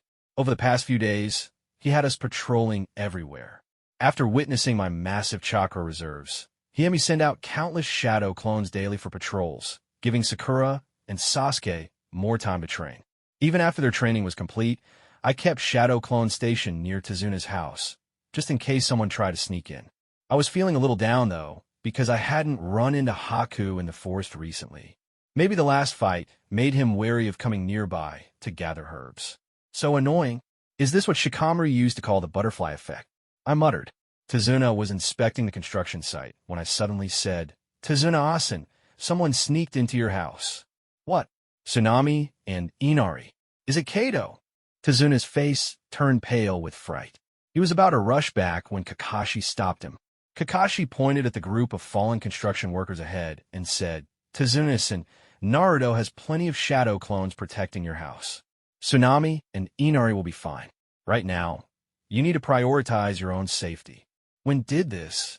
Tezuna started to say, but then that familiar thick mist rolled over the bridge. Even as a normal person, he could tell that this was the sign of an attack targeting him. This mist. So you're still alive. That was quick. Kakashi took his stance.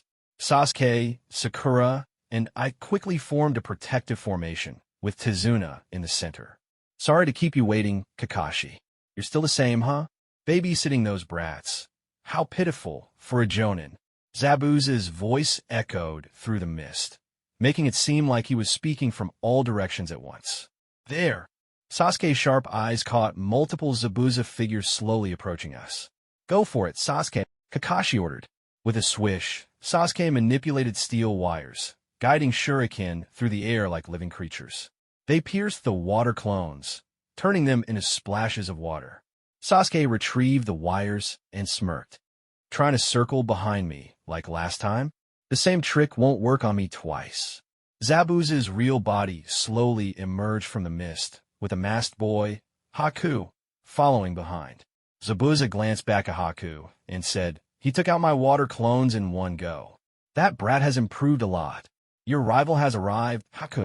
Haku replied earnestly, It seems so. These kids are quite strong. Kakashi taunted Zabuza, a member of the 7 ninja swordsmen relying on a kid to save his life. How pathetic. And that masked one over there. I hate brats who try to act all mysterious. He even touched his own mask as he said this.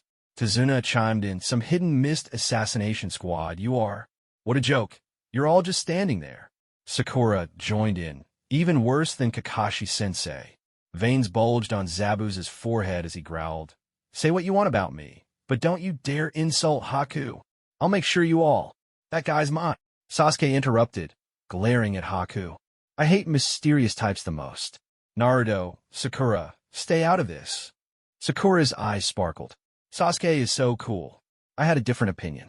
I think Sasuke is the one who acts all mysterious. Naruto, do you want me to kill you? Sasuke snapped. Why are you guys being so dramatic right now? Kakashi sighed, holding his forehead. Zabuza ordered Haku. Since he's chosen you as his opponent, don't let him down, Haku.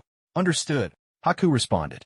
Then, with a graceful move akin to a whirlwind, he launched himself towards Sasuke, spinning rapidly. At the same time, Zabuza drew his executioner's blade and leapt toward Kakashi with a heavy strike. Kakashi easily blocked it with a kunai. Thinking about my monstrous punch, I felt Zabuza with his giant sword would be a better match for me. Do you really have to stop our mission? Zabuza asked, switching from a vertical slash to a horizontal one, which Kakashi blocked again. No, you're the one interfering with my mission, Kakashi retorted. And don't think I've forgotten how you try to trick me with that predicting the future nonsense last time. Zabuza, Sasuke, raised my hand, and with a sharp clang, I blocked Haku's incredibly swift attack. The clash of my kunai against his sunbon emitted a grating sound that scraped at my ears. You truly are remarkable for someone praised by Zabuza, Haku said, his delicate features showing a faint smile that resembled that of a girl. But you're still lacking something. Honestly, I don't want to kill you, but I know you won't back down from this fight, will you? With a smirk, I firmly declared, not a chance. I thought so, Haku said softly. But with my next move, you won't be able to keep up with my speed. And right now, I have two advantages. First, the water droplets scattered around us from Zabuza-sama's water clones. Second, I've only been using one hand. As he finished speaking, Haku raised his other hand, swiftly forming seals. Secret technique, 1,000 needles of death. The water droplets on the ground rose into the air, converging into countless sunbon made of water, surrounding both of us in a deadly formation. What the? My pupils contracted in shock. Forming seals with one hand. This was the first time I'd seen something like this. This world of shinobi is bigger than I thought. I muttered to myself. Staying cooped up in the village will never let me surpass him.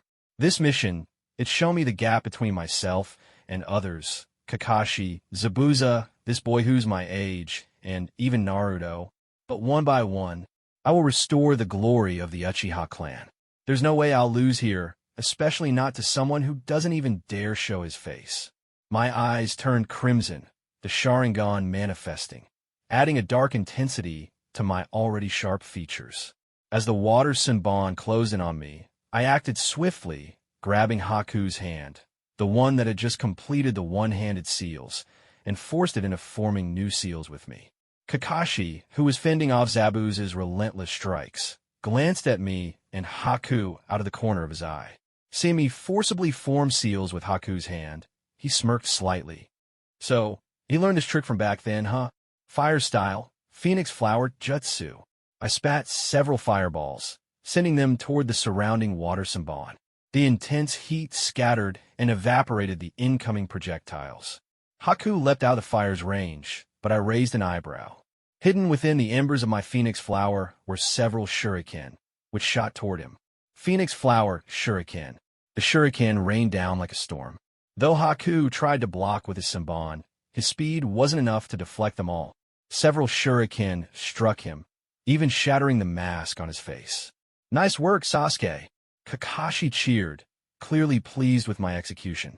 But Zabuza took advantage of his momentary distraction. Swinging his massive executioner's blade in a horizontal arc, Kakashi flipped away, but not before a deep gash was carved into his thigh. Disyash, Disyash, Disyash. Losing focus in a fight with me? You'll regret that, Kakashi, Zabuza taunted, pressing his attack further. White, if you don't get serious, you'll be the one who gets killed, Zabuza warned. I understand, Zabuza-sama. Haku responded, his tone resolute. His hands flew into a blur of seals. I tried to follow with my Sharingan, but to my surprise, I couldn't replicate the technique. A jutsu I can't copy, I thought, momentarily stunned. Secret technique, demonic mirroring ice crystals. The air around us grew colder as the mist condensed into frost.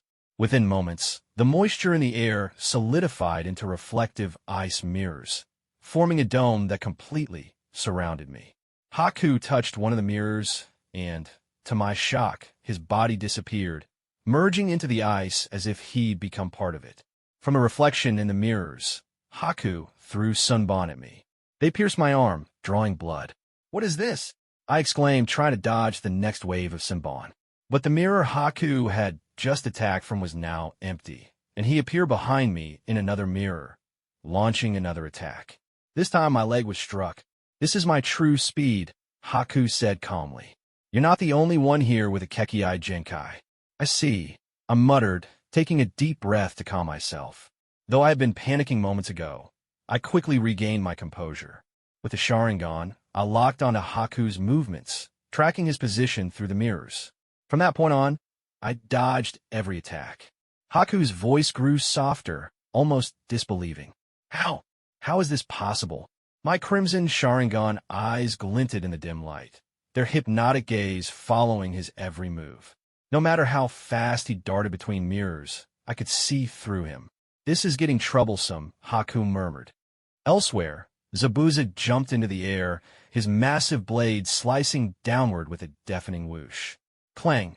Kakashi blocked the strike with his kunai, but felt the weight behind the blade had increased. When Zabuza switched to a horizontal slash, Kakashi was forced to retreat several meters. Judging by the blood I'm losing, this blade, it must be absorbing it to repair itself, Kakashi analyzed. Oh, you figured it out so quickly, Zabuza said smugly, planting the executioner's blade into the ground. Each of the 7 ninja swordsman's blades has its own unique properties. My executioner's blade absorbs the blood of its victims to repair itself. In other words, as long as you're bleeding, my blade only gets sharper, and you only get weaker. Sakura, standing guard over Tazuna, shouted, "That's not fair. You're supposed to be a strong and famous ninja. Why do you need a weapon like that?" "Fairness?" Zabuza sneered, his expression darkening. "Little girl, there's no such thing as fairness in the world of shinobi. The Blood Mist village where I was born is nothing like your so-called peaceful hidden villages. It's a place of deceit, betrayal, and slaughter. I had to constantly watch my back for teammates trying to kill me. Do you think I had the luxury of fairness? If I cared about fairness, I wouldn't be standing here today." Naruto, seeing Sakura tremble under Zabuza's killing intent, stepped forward. "You talk about betrayal and distrust, but you trust Haku, don't you, Zabuza-san?" Zabuza drew his blade. "It's you, brat. I thought you were hiding in fear somewhere." Naruto walked past him, saying, "Haku is someone you can fully trust, isn't he, Zabuza-san?" Zabuza froze for a moment before snapping back, furious. "Trust? That kid is nothing more than a useful tool." Hearing this, Haku's expression darkened briefly before reigniting with determination. "Yes, I am Zabuza-sama's most reliable tool. I will clear any obstacles in his path, even if it means killing all of you. You're both lying to yourselves." Naruto shouted. "What tool? That's total nonsense. Haku is the most precious person to you, isn't he? You clearly rely on each other, so why not be honest about it? Enough of your nonsense." Zabuza roared, swinging his blade down, only for it to embed itself in the bridge as Naruto dodged. "You dare spout this nonsense again, and I won't let you live." Haku, now visibly shaken by Naruto's words, momentarily stopped his attack, glancing in Zabuza's direction. Despite the thick mist, he instinctively knew Zabuza was watching him. Naruto grinned, his countless shadow clones flooding the bridge like an army. Zabuza's eyes widened. "So many," he muttered. "If Haku's just a tool, then it's fine if I kill him, right?" Naruto declared as his clones charged into the demonic mirroring ice crystals. Zabuza's killing intent surged as he prepared to chase after Naruto, but he suddenly froze. Summoning Jutsu, Kakashi had summoned a pack of ninja hounds, pinning Zabuza in place. My, Kakashi said, stepping out from behind Zabuza and patting his shoulder. "You left quite a trail of scent for my dogs to follow." Zabuza, seething with rage, growled, "Kakashi, what the hell is that brat trying to do?" Kakashi chuckled. "Didn't he already tell you? That boy you call a tool. If he's just a tool, then losing him shouldn't matter, right?" I shouted loudly, "Naruto Uzumaki, 5,000 combo attack." Countless shadow clones surged forward like a tidal wave toward the demonic crystal ice mirrors. The ice mirrors cracked and shattered into countless shards, and Haku, who was hiding inside, was forcibly dragged out by the shadow clones. I held a kunai to Haku's neck and shouted at Zabuza, "Your tool is in my hands. Give up the mission, Uncle Zabuza." Zabuza, who had been consumed with rage a moment ago, suddenly calmed down and said coldly, "I told you, he's just a useful tool. Underneath your cold-hearted exterior, Uncle Zabuza, isn't there a fiery heart?" I pressed the sharp kunai against Haku's neck, leaving a thin trail of blood. Zabuza finally dropped his facade and started struggling desperately under the ninja dog's grip. Stop it now, Zabuza-sama." For the first time, Haku saw Zabuza in this state. His expression was both shocked and touched. I, on the other hand, laughed maniacally, "Hee, you really are such a useful tool. Even the demon of the hidden mist, Zabuza, can't bear to lose you." Haku clenched his teeth tightly and shouted to Zabuza, "My dream is to be Zabuza-sama's tool, to die protecting you. But now, I can't even protect you, and have become a burden used to threaten you." Zabuza immediately understood Haku's thoughts. His eyes widened in rage, and he roared, "Stop it! Don't!" Meeting Zabuza-sama was such a blessing. Haku felt his feelings had been conveyed through Zabuza's furious cries. He pushed my hand holding the kunai toward his own neck. Crystal-clear tears fell onto the bridge's surface as the boy collapsed silently to the ground. Zabuza unleashed his chakra, breaking free from the ninja dogs restraining him, even as they tore into his flesh. Before the blood could gush out, tears flowed from his eyes. "How dare you? How dare you?" Losing all reason, Zabuza charged into the circle of shadow clones, swinging his beheading sword with sheer physical momentum. Even though he could barely lift it, tears streaming down his face. One of the shadow clones easily blocked the sword and said mockingly, "What does he mean to you? He's just a tool, isn't he? That guy, Haku." I told him, ninjas are just tools. I only wanted his abilities. I had no attachment to him. All I wanted was to finish the mission, kill you all, and get rid of that old man. Another shadow clone rushed forward and punched Zabuza in the stomach. But that cold body lying on the ground really cared about you. I can feel it. He was willing to give up his life for you. And you can really remain indifferent. Zabuza stayed silent, allowing the shadow clones to beat him as his beheading sword fell to the ground. One shadow clone grabbed his hair and dragged him to Haku's side. Dying as a tool must be painful. Kid, wounded all over, Zabuza finally spoke. Say no more. Haku, he didn't just fight for me. He fought for you too. He was too kind. Ninjas are human too. It's impossible to completely become emotionless tools. I've lost. The former demon of the hidden mist, who had once slaughtered all his classmates, broke down and cried over Haku's cold body. Wow, you've really been beaten badly, huh? I'm so disappointed. Zabuza. An untimely voice broke the moment. We turned to see Gato with a group of henchmen standing at the end of the bridge. Gato glanced at Haku, who lay lifeless on the ground, clicked his tongue disdainfully, and said, "So that kid's dead, huh? He still owes me for grabbing me by the neck." A cloaked man rudely shoved Gato's men aside and said with excitement, "Wonderful, Zabuza. Let me hold a magnificent funeral for you and Haku." Zabuza froze and looked up. "What are you doing here?" Gato smirked, clearly feeling victorious. "I made a little change to my plan. If one member of the 7 ninja swordsmen can't finish the job, I'll just send another. I'll make sure you die here, you pathetic clown." Kakashi crouched down and scrutinized the cloaked man, particularly the 2 lightning-shaped weapons in his hands. He asked seriously, "Zabuza, who is that guy?" Gritting his teeth, Zabuza replied, "One of the 7 ninja swordsmen, Raiga Kurasuke." Hearing this, Raiga Kurasuke turned his attention to us, especially me, who still hadn't dispersed my shadow clones. He grinned and tossed aside his cloak, revealing his muscular build. "And you Konoha ninjas, I'll give you all funerals worthy of your deaths. Lightning style, thunder strike." He swung his strange weapon toward me, and a massive lightning serpent appeared, charging toward Dasna, who was standing behind Sakura. Zzz. Kakashi's lightning blade crackled with electricity as he split the lightning in 2, dispersing it into the air. His Sharingan spun rapidly as he said calmly, "Without my permission, you won't touch Mr. Dasna." Cutting through lightning. Sharingan Kakashi, "Huh? I'll start by holding a funeral for you." Raiga's eyes were filled with madness. It seemed he was thrilled to have found so many worthy opponents for his funerals. "Let's see what you've got." Both Kakashi and Raiga were masters of lightning style, making this a true clash of titans. Raiga stabbed his lightning swords into the ground and shouted, "Lightning burial, feast of lightning." Lightning chakra ignored the rules of physics, spreading across the cement bridge like tree branches. The blue lightning bolts surged rapidly toward us. Kakashi created a shadow clone, transferring his lightning blade to it, forming a chain of lightning between them. Lightning style, lightning transmission. The chain of lightning acted like a net, intercepting all the lightning Raiga had unleashed.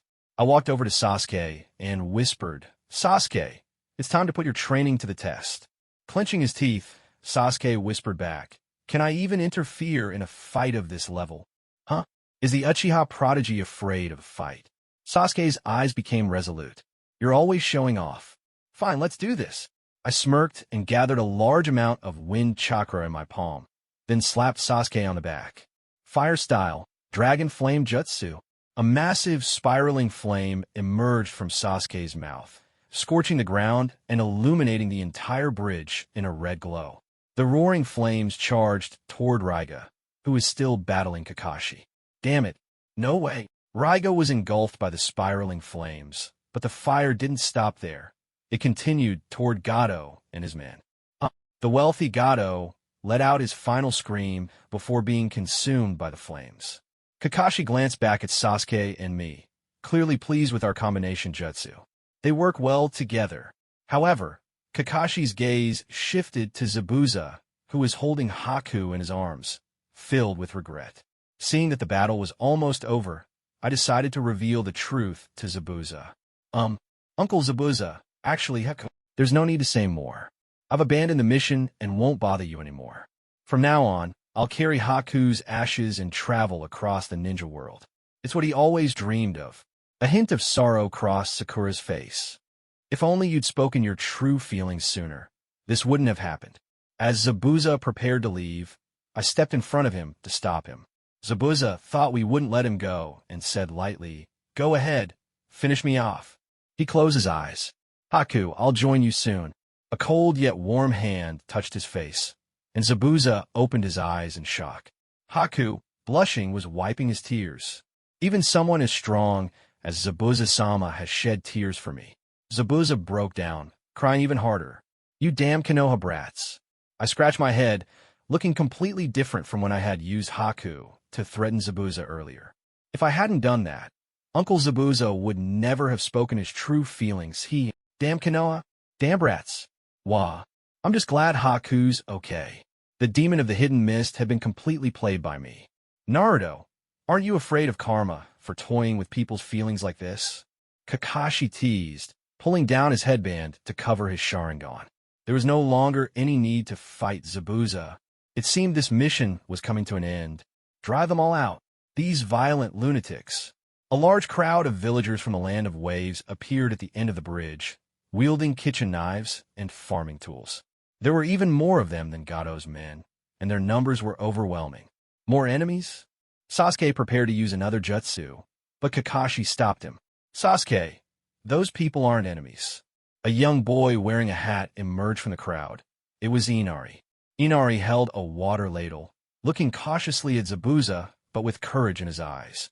He shouted loudly, "Big Brother Naruto, we're here to help you defeat Gato's men."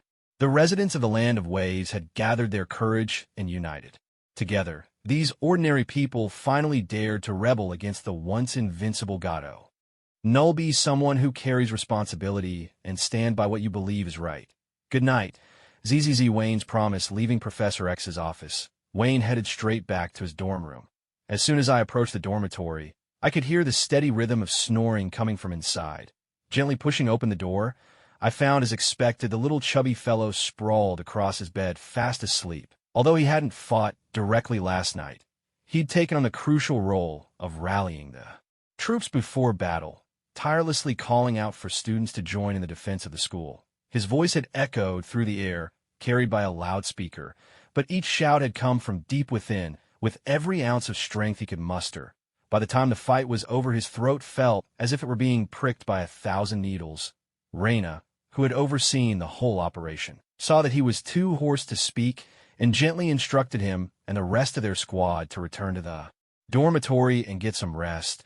Watching the little chubby guy sleep so soundly, Wayne hesitated for a moment, unable to bring himself to wake him. Heading over to his own bed, Wayne lay down, and the softness of the mattress coaxed a sigh of comfort from him. Even the strongest must yield to exhaustion sometimes. He closed his eyes, letting his thoughts wander freely, and before long sleep claimed him. Who knows how much time passed before Wayne opened his eyes again. The sunlight outside had lost its harshness, becoming gentle and warm. The snoring still lingered in the air. It seemed the little chubby guy truly had pushed himself to the brink last night, still deep in slumber even now. Without disturbing his friend, Wayne slipped quietly out of the dormitory and down the stairs. The dormitory faced a small park. This was where, on the day John fled, the students had gathered and whispered among themselves. Because the park was far from last night's battleground, it remained untouched and peaceful. The modest trees, standing quietly as if they were loyal sentinels guarding the school. Yet the usual liveliness was gone most of. The students were lost in grief. This time, Professor X hadn't used his powers to ease their sorrow. Instead, he allowed them to face the harshness of reality head-on. Wayne walked through the park, heading out beyond its borders. In the months since arriving at the school, he'd rarely taken the time to explore aside from that first occasion when Professor X had shown him around. But on this day, the day he was about to leave, Wayne was seized by a sudden urge to wander, to take in the campus one last time. Beyond the park stretched a sprawling athletic field. There were only a handful of students scattered about, some trudging listlessly back toward the dorms, others standing alone in a daze, lost in their own thoughts. Wayne passed them by without a word and continued onward, soon arriving at the spot where they'd built the stage. The stage still stood as it had the night before, untouched, while everyone else was busy with more pressing matters and hadn't yet found the time or energy to take it down from a distance. Wayne could almost vividly recall what this place looked like just yesterday when he first arrived. It had been bustling with excitement. Every student passing by wore a face alight with anticipation for the concert. But now dark blood had stained a wide stretch of ground beneath the stage, and stray bullets had torn the once elegant stage backdrop into shreds, making it look like discarded rags. Some students, grieving the loss of their friends, still lingered nearby, reluctant to leave. Just then, a student nearby seemed to spot Wayne and immediately ran over. "Wayne, take me out for revenge, just like when you went after John last time. Let's kill those damned villains." The student's voice sounded young and a bit unsteady, his face sprinkled with freckles. He looked no more than 13 or 14 at the age for middle school, yet Wayne could clearly hear the unfiltered hatred in his tone. Perhaps worried that Wayne would doubt his abilities, the student suddenly swung his hand after speaking. The air rippled, and in a flash, an air cannon the size of a basketball shot out, striking a sapling not far away and blasting it cleanly in two. "Professor X will handle these things," Wayne said after a moment's hesitation. Meeting the student's eager gaze, he truly didn't know how to answer, and could only use Professor X as an excuse to deflect. "Professor X is too weak." The student suddenly burst out, his shout immediately drawing the attention of the others nearby. Seemingly unaware that he had become the center of attention, he continued loudly, "Are you saying you didn't sneak out for the same reason? John told us when he got back today that he's joined Magneto's Brotherhood, and that he took part in a mission, destroyed a human laboratory, and freed a lot of suffering mutants." As the student poured out his grievances, murmurs of agreement began to ripple through the surrounding crowd, as if many shared his feelings. "It's not what you think," Wayne said at last, staring at the student who seemed ready to dash out and seek vengeance at any moment. He fell silent for a while before speaking again. "Professor X may sometimes seem weak, but that's not what he truly wants. And he's changing little by little." When he saw them today, Wayne had already keenly sensed changes in both Magneto and Professor X. He had no idea what the two had been through this time, or what conversations they'd had. Magneto seemed less volatile now, as if he was beginning to understand the necessity of patience, and Professor X was no longer simply yielding. He'd become more assertive, even willing to join Wayne in taking actions that went unseen in the shadows. Although Wayne had once shared the same thoughts as the student before him when he went after John, his perspective had since changed. He had started to slowly try viewing things from more angles, considering multiple aspects before reaching a conclusion. The student standing before him still glared in indignation, clearly dissatisfied with Wayne's explanation. The other students around them also turned their attention to Wayne. All the students who had stayed behind were those who lost their closest friends or family last night. So deep down, they desperately hoped Wayne could lead them out to seek revenge. Glancing around at the tense faces, Wayne couldn't help but purse his lips with a hint of resignation. This was supposed to be Professor X's responsibility. After all, he had always played the role of the kindly old neighbor. Yet for some reason, not only had Professor X's temperament changed, but he had also abandoned his familiar persona. That left Wayne in an uncomfortable position, since he was hardly suited to be anyone's friendly big brother. Only now did he finally begin to understand why Professor X often chose to simply erase the student's negative emotions with his powers. After all, convincing someone to let go of hatred with mere words was a nearly impossible task, but surrounded by all these expectant faces, he couldn't just ignore them. After last night's battle, Wayne had become a hero in the eyes of many students. While most had fled or hidden, he had stepped forward. So now, after being let down by Professor X, the students pinned their hopes on Wayne. He stood there for a long time, racking his brain for something to say to the young faces before him, but nothing seemed right. At last, Wayne realized he truly didn't have a talent for comforting others. "You're all still too weak," Wayne suddenly said. The students around him froze in surprise. "When you faced the enemy's guns last night, did any of you fight back?" Wayne's gaze swept over the group, and every student he looked at lowered their head in shame. If a professionally trained soldier walked in right now, could you say with absolute certainty you'd be able to take them down? Seeing the students bow their heads, Wayne pressed on.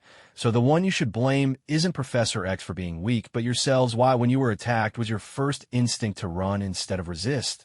The more Wayne spoke, the more impassioned he became, standing alone among the students. His words left them unable to lift their heads. Why couldn't you step up the moment your friends were in danger? Attacks like last night's could happen again. If you remain this weak, next time, it might not just be your friends who die. It could be you, but right now, I promise you all, if in the future you manage to train yourselves into true warriors, teammates whom others can trust to guard their backs, then one day, I will lead each and every one of you to tear apart those who once hurt us. Piece by piece, farewell. After finishing his speech, Wayne looked at the group of students, their heads lowered in deep thought, and decided not to disturb them further. He quickened his pace and made his way toward the dormitory. After walking about 100 meters, Wayne couldn't help but glance back over his shoulder. He saw the students still lost in contemplation, evidently still caught up in his earlier questions. Relieved, he let out a quiet sigh. Being Professor X isn't easy, either, Wayne muttered to himself, shaking his head as he walked on. He had to admit, he was clever. He might not be good at comforting people, but he certainly knew how to give them a tongue lashing. He made them doubt themselves, handed them a goal, and topped it off with a free promise. Wasn't that just as effective as comforting them? When Wayne returned to the dorm, the chubby kid had already woken up and was sprawled on his bed playing with his phone. Seeing Wayne come in, the kid put down his phone and asked, "You're only just getting back?" The heavy sleeper didn't realize Wayne had already come back earlier and taken a nap. Wayne lay down on his own bed and replied, "I've already had some sleep. Is anyone else up?" His phone had been fried to a useless lump in yesterday's fight, which meant he couldn't even read his beloved ebooks today. "We've all been up for a while. We're chatting in the group," the chubby kid replied, immediately understanding why Wayne was lying there empty-handed, for once not reading. To make communication easier, the chubby kid had used his special ability to create a custom app exclusively for their team. "Ask everyone to come over. I've got something to tell you all," Wayne said, sitting up again on his bed.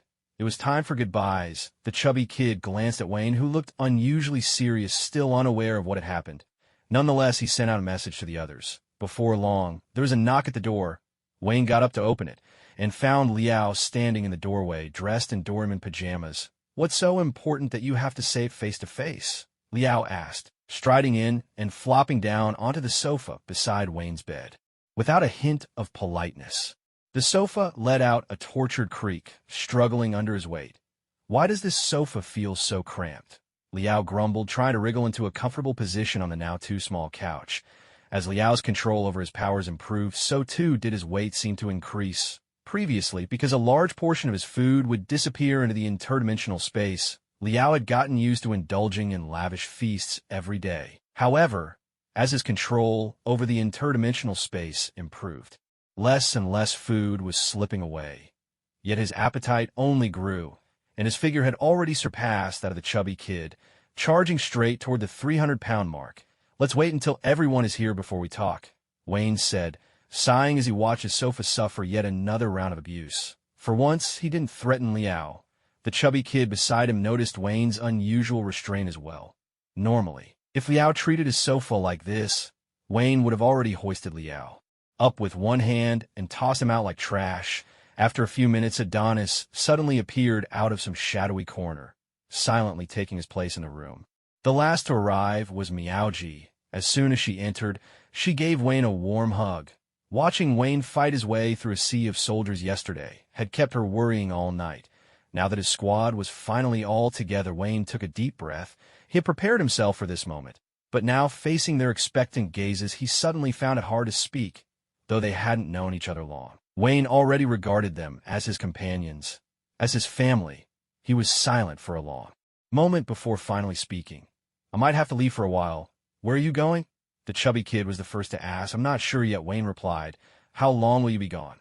Liao pressed. "It could be a year, maybe two," Wayne said, pinching the bridge of his nose. He had no idea how long this spy game with Hydra would last. Right now, he barely understood the organization at all. "Why don't we just go with you?" Liao said, carefree as ever.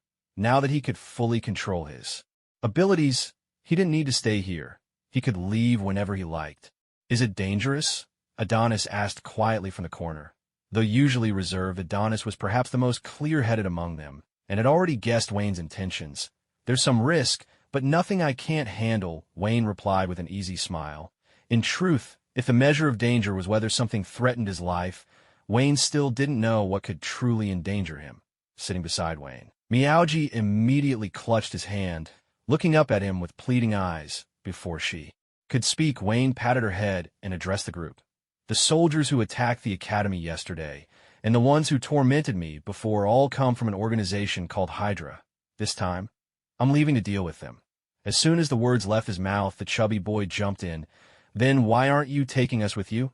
"It's too dangerous," Wayne sighed again. "I can't guarantee your safety. Hydra is an ancient and deeply evil organization, and I still don't know the extent of their power. I'm really strong now." "Adonis is only a tiny bit better than me," Liao protested from the side, his confidence soaring after yesterday's battle. Ignoring Liao's swelling bravado, Wayne continued sincerely. "I've already spoken with Professor X. He'll help you with special training during this time. I promise once I've finished my investigation, I'll let you know before taking any action." "You sure about that?" The chubby boy eyed Wayne with suspicion. He wasn't like those naive students from before. If anyone on the team truly understood Wayne, it was him. 9 years growing up together in the orphanage had given him a deep insight into Wayne's character, so he couldn't help but be more than a little skeptical about Wayne's promises. Ahem. "Really, I promise." Wayne felt a bit embarrassed, realizing his excuse had been seen through. "Here, remember to check in with me every day." The chubby boy handed his phone to Wayne. Knowing Wayne as he did, he understood that once Wayne made up his mind, there was no changing it. Instead of arguing, it was better to offer what help he could. "This phone was made for me by Tony back when we were working on the defense system. He used the same material as his armor, so you won't have to keep replacing your phone every time you get into a fight." Wayne took the phone and immediately noticed that though it looked like a regular phone, the feel of it was distinctly different. He powered it on and browsed through the collection of ingenious apps the chubby boy had crafted.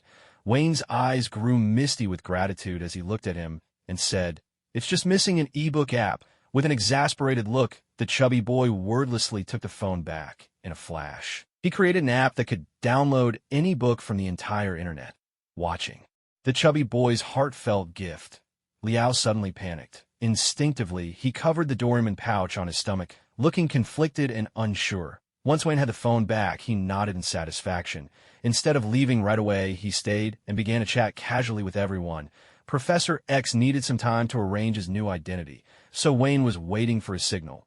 After a while of conversation, Liao, who had been tense and silent, finally couldn't hold back any longer. He suddenly pulled a card from the front pocket of his hoodie and handed it to Wayne, his face contorted in pain as he said, "This is $1 million. I'll tell you the password in a moment. Anyway, I have no use for money at school." Wayne, who had been comforting Miyaoji just a second ago, was instantly stunned. "Didn't you say you were broke?" After paying his membership dues last time, Liao had complained in Wayne's ear for a full hour, saying he was utterly destitute and had never been so poor in his life. Yet here he was, that penniless soul, who within just a short time had produced a card worth $1 million. "I found this one cleaning out my closet yesterday," Liao replied, tilting his head, while quietly pushing a few other cards deeper into his pocket. Wayne patted Liao on the shoulder, but didn't expose his little act. After all, Liao's willingness to give up $1 million moved him deeply. Just as Wayne was about to say something more, suddenly the voice of Professor X echoed in his mind. "Everything's arranged. After you leave the school, head 5 kilometers south, and someone will meet you. Good luck." Wayne's expression shifted slightly. He stood up and gave each of his friends a warm hug. After a reluctant farewell, He turned and strode out of the dormitory without hesitation. Though his heart was full of longing, the memory of his past torment and the lives lost last night fueled a silent rage burning inside him. This time, he was determined to utterly destroy that organization, a group that should have vanished from the world long ago, and send those despicable schemers to hell to accompany the innocent children they had wronged. With a nimble leap, Wayne vaulted over the wall, at the same spot they'd used during their last escape. This time, Colossus didn't appear to stop him. Ever since returning, Colossus seemed to have become a recluse, no longer daring to wander the campus without purpose. "Goodbye, my friends," Wayne murmured. He looked one last time at the dormitory behind him, aglow with warm lights, then set off alone toward the pitch-black forest ahead. Once inside the woods, Wayne picked a direction and broke into a full sprint, like a bolt of lightning. Cutting through the darkness, towering trees flashed past, left far behind in an instant. A lone owl perched on a branch, its round eyes wide and vacant, as if contemplating whether to hunt mice tonight or pay a visit to the lady owl next door. Suddenly a black blur streaked through the trees, and the sudden gust it brought swept the dazed owl clean off its perch. But the shadow didn't keep running. Instead, it came to an abrupt halt in a clearing, scattering branches and leaves across the forest floor. Something's off at my speed. I've been running for 10 minutes already. Why haven't I seen the contact yet? Letting the leaves whirl wildly through the forest, Wayne lifted his head, hoping to spot the North Star and get his bearings. Yet the towering trees and their interlaced branches blocked his view entirely. Taking out the phone that Chubby had given him, Wayne couldn't help but grumble, what kind of useless junk is loaded on this thing? There isn't even a compass. Chubby's phone was packed with all sorts of apps. Real-time access to street cameras nationwide. One-tap tools for cracking electronic locks, instant hacks for any electronic device. But somehow, it was missing the one thing every phone usually has, a compass. As Wayne considered whether he should climb a tree for a better view of the sky, a faint rustling came from the nearby undergrowth. Who's there? Wayne spun around sharply, fixing his gaze on the direction of the noise. After a moment, a dazed-looking owl hopped awkwardly out of the grass. Who? Oh! The owl stared at Wayne with wide, round eyes, letting out a series of odd calls. Wayne, however, ignored the foolish bird. Instead, he kept his eyes fixed on the patch of grass behind the owl and called out, "Come out." A few seconds later, a furry orange paw cautiously poked out from the brush, followed by a chubby ginger cat that appeared right in front of Wayne. Meow? Wayne stared uncertainly at the sudden feline visitor. Meow? The ginger cat tilted its head and called back at Wayne. Then, with a swipe of its paw, it pushed aside the owl, blocking its way, strutted around Wayne with exaggerated nonchalance, and headed toward another patch of grass. All the while, its tiny pink nose twitched, as if sniffing for the scent of mouse. Wayne watched the ginger cat approach, his eyes following its every move. Just as the cat was about to walk past him, Wayne's right hand shot out, grabbing the cat by its tail and lifting it upside down. Meow. The ginger cat could no longer keep up its cool act. It flailed its paws in protest, letting out a sharp, indignant yowl that startled the clumsy owl beside them, making it shrink its neck in alarm. But Wayne paid no heed to the cat's threats. Instead, he muttered to himself, "Such a fat ginger cat. Maybe I should cook it for dinner." In an instant, the ginger cat's eyes went wide as saucers, and its flailing limbs stiffened with shock. The next moment, there was a soft poof, and Wayne's hand was suddenly filled with a cloud of smoke. When the smoke cleared, a petite figure in an orange dress stood in the forest, a furry little tail poking out from under her skirt, still firmly clutched in Wayne's hand. "What are you doing here?" Wayne released her tail with a sigh, sounding equal parts helpless and resigned. "I was worried you'd get lost," Meowji said timidly.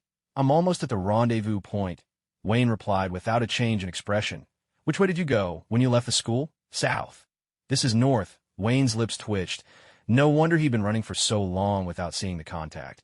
"I need to go to SHLD. There's no way they'll let me bring along an unidentified mutant." Wayne tried to change the subject. "I can turn into a cat." No sooner had she finished speaking than Meowji transformed back into the chubby orange tabby. "Their equipment might still be able to detect that you're a mutant in disguise," Wayne said, giving Meowji a gentle pat on the head. He really didn't want to take her with him. "When I turn into a cat, not even Professor X can find any flaws." Wayne was about to argue, but suddenly paused. "How are you able to talk even in cat form?" he asked, eyes wide, staring at the tabby whose mouth was forming words. That's a skill I've developed recently, the orange cat replied, tilting her fluffy head upward with a hint of pride on her furry face. All right, but remember, you absolutely cannot transform or speak in front of SHLD agents. 10 minutes later, faced with Meowji's unrelenting persistence, Wayne finally gave in. If it were Liao here pestering him like this, Wayne wouldn't hesitate to knock him out with a single punch. But with Meowji, he simply couldn't bring himself to do it. From now on, your name is Fat Copper, Wayne declared, following the new direction Meowji indicated as he walked, glancing at the orange cat. Perched on his shoulder, pick another 1 inch, the orange cat retorted, rolling her eyes. If anyone outside saw a tabby cat with such human-like expressions, they'd probably gasp in astonishment. If you won't cooperate, you'll have to go back, Wayne said, the corners of his mouth lifting into a sly smile. Humph. The orange cat bumped her head against Wayne's cheek, as if giving in at last. Suddenly, laughter rang out from the dark forest. A boy's laughter, warm and bright, casting a gentle glow in the cold woods. Wayne pressed on with firm steps toward the heart of the Black Forest, but this time he was no longer alone. Temporary agent, this should be the place. Parting the branches in front of him, Wayne stepped into a clearing ahead. He'd only taken a couple of steps when 2 dazzling beams of light shot across the open field, and a plane gradually emerged in front of him. Always showing off with her fancy tech, Wayne muttered, squinting at the aircraft that had just appeared, feeling a twinge of déjà vu. Could the contact be an old acquaintance? As Wayne speculated, a familiar, smiling face materialized. Before him, it was Coulson. Long time no see, Wayne. A woman with an Asian face followed closely behind Coulson, her eyes fixed on Wayne in silence. She, too, seemed to be an agent of SHLD. I knew it would be you, Wayne greeted Coulson with friendly familiarity. This was in fact the 4th time Wayne had met Agent Coulson before their acquaintance. Wayne had always imagined agents to be like the ones in blockbuster movies, cold, steely faces, masters of hand-to-hand combat. Yet Coulson had completely upended Wayne's expectations. His hairline had receded, and his face exuded warmth and kindness, as if he never lost his temper. Still, Wayne found himself liking Coulson all the more. Had it been a cold, intimidating agent instead, Wayne figured they'd have come to blows within a matter of days. Boarding the plane behind Coulson, Wayne felt the aircraft ascend smoothly into the sky. Is this your new cat? Coulson asked with curiosity, glancing at the ginger cat lounging on Wayne's shoulder. He reached out a hand, hoping to play with the little creature. Though it was odd to see Wayne bringing a cat to work, Coulson didn't press the matter. After all, there was no rule in SHLD expressly forbidding agent from bringing cats to the office, so why risk upsetting Wayne over it? Odds were the founders of SHLD had never imagined an agent would show up with a cat, much less that this peculiar agent had gotten in through connections and a bit of backdoor maneuvering. But before Coulson's fingers could get close, the ginger cat rolled its eyes at him and turned its head away dismissive. Coulson smoothly withdrew his hand, pretending not to notice, and looked around the cabin as the rest of the team gathered. With warm enthusiasm, Coulson introduced them to Wayne. This is my team. He first introduced Wayne to each of his team members, then went on to introduce them to Wayne, one by one. The Asian woman who had accompanied Coulson was named man operative in the field. The young man and woman in white lab coats were Simmons and Fitz, both outstanding young scientists. The muscular man standing behind Coulson was Ward, another field agent. Finally, at the back stood a mixed-race girl named Sky. Like Wayne, and in turn, introductions complete, the team exchanged a few pleasantries before returning to their respective duties, leaving only Wayne and Coulson. So, I'm still just a temp? Wayne asked, incredulous, turning to face Coulson once more. That's right, in fact, you'll probably always be a temp, Coulson replied, his ever-present smile unwavering. The words, however, stung a little. Have you ever seen a temp as talented as me? Wayne retorted, reaching over to the table casually, squeezing a metal spoon into a tight ball. Seeing the scene before him, Coulson's eyelid twitched involuntarily. He took a deep breath, maintained his smile, and said, if you have any objections, you can bring them up with our director tomorrow. For now, let me show you where you'll be staying tonight. Without giving Wayne a chance to refuse, Coulson led him straight to the living quarters. The area was spacious, with rows of luxurious sleeping pods, each fully equipped with all the little amenities one might need. This is where you'll be sleeping tonight. If you're bored, there's a bar and some drinks.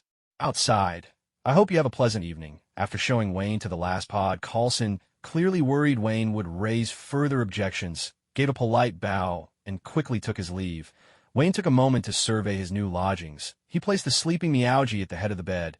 In her orange tabby form, Meowgie looked less like a cat and more like a plump orange piglet, already snoring softly the minute Wayne and the others had started introducing themselves. Hello, just as Wayne pulled out his phone, ready to chat with the squad group. A voice sounded from beside him. He looked up to see the mixed-race girl, Sky, who was also an intern. Hi. Wayne nodded politely, shifted a little to his left to make space, and tucked his phone back in his pocket. Why did you join us? HLD. Sky sat down next to Wayne, stealing a quick glance into his eyes before shyly looking away. Wayne's mind raced, searching for a plausible lie.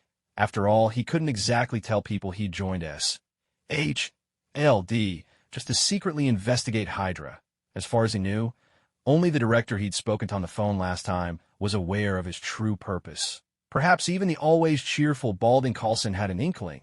I didn't mean anything by it, just curious. You don't have to answer, Sky said quickly, realizing her question might have been a bit abrupt when Wayne stayed silent.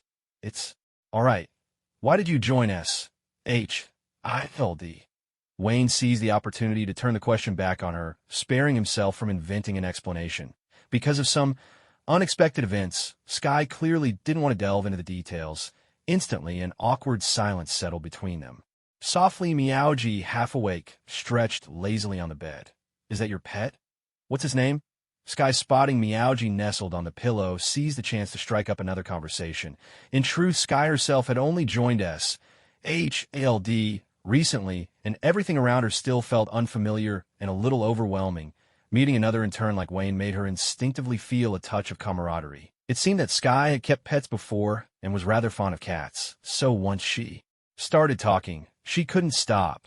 Gone was her initial shyness and nervousness, replaced by a comfortable ease, and as the two of them chatted, their acquaintance gradually blossomed into familiarity. Especially after discovering that they were both orphans, a shared sense of empathy welled up between them, as if they had found a kindred spirit. However, what made Wayne a bit uncomfortable was Sky's endless stream of questions about raising cats. He could barely keep up with her curiosity. To be honest, even if Meowgie were truly a cat and not actually a person, Wayne wouldn't have considered keeping one as a pet. Hey, what are you two talking about? Just as they were laughing together at Meowgie's sleeping posture, Ward came over with a glass of wine in hand. Catching their attention, Ward lifted his drink and asked Wayne care for some. No thanks, Wayne declined without hesitation. The reason he was able to enjoy his conversation with Sky so much was partly because she was a beautiful woman, and Wayne was too polite to refuse her outright. Later, he found they had much in common. Both were orphans. Both were temps, and there was plenty to talk about. But now, with Ward, a grown man, suddenly joining them, wearing an expression that screamed, "Let's have a heartfelt talk," Wayne felt entirely uninterested. If he were someone who could easily chat with guys like Ward, he wouldn't have spent all those years at the orphanage with only Chubby as his friend. What's more, the moment Wayne first laid eyes on Ward, he was hit with a sudden sense of danger, as if he were being watched by something threatening. He couldn't explain why a seemingly ordinary agent put him on edge, but it didn't stop him from letting his face fall, practically spelling out, "I don't want to talk to you." Nick Wayne, lying on his bed, slowly opened his eyes. His right hand groped around the mattress until he found his phone underneath the covers. When he checked the time, he saw it was already 9 a.m.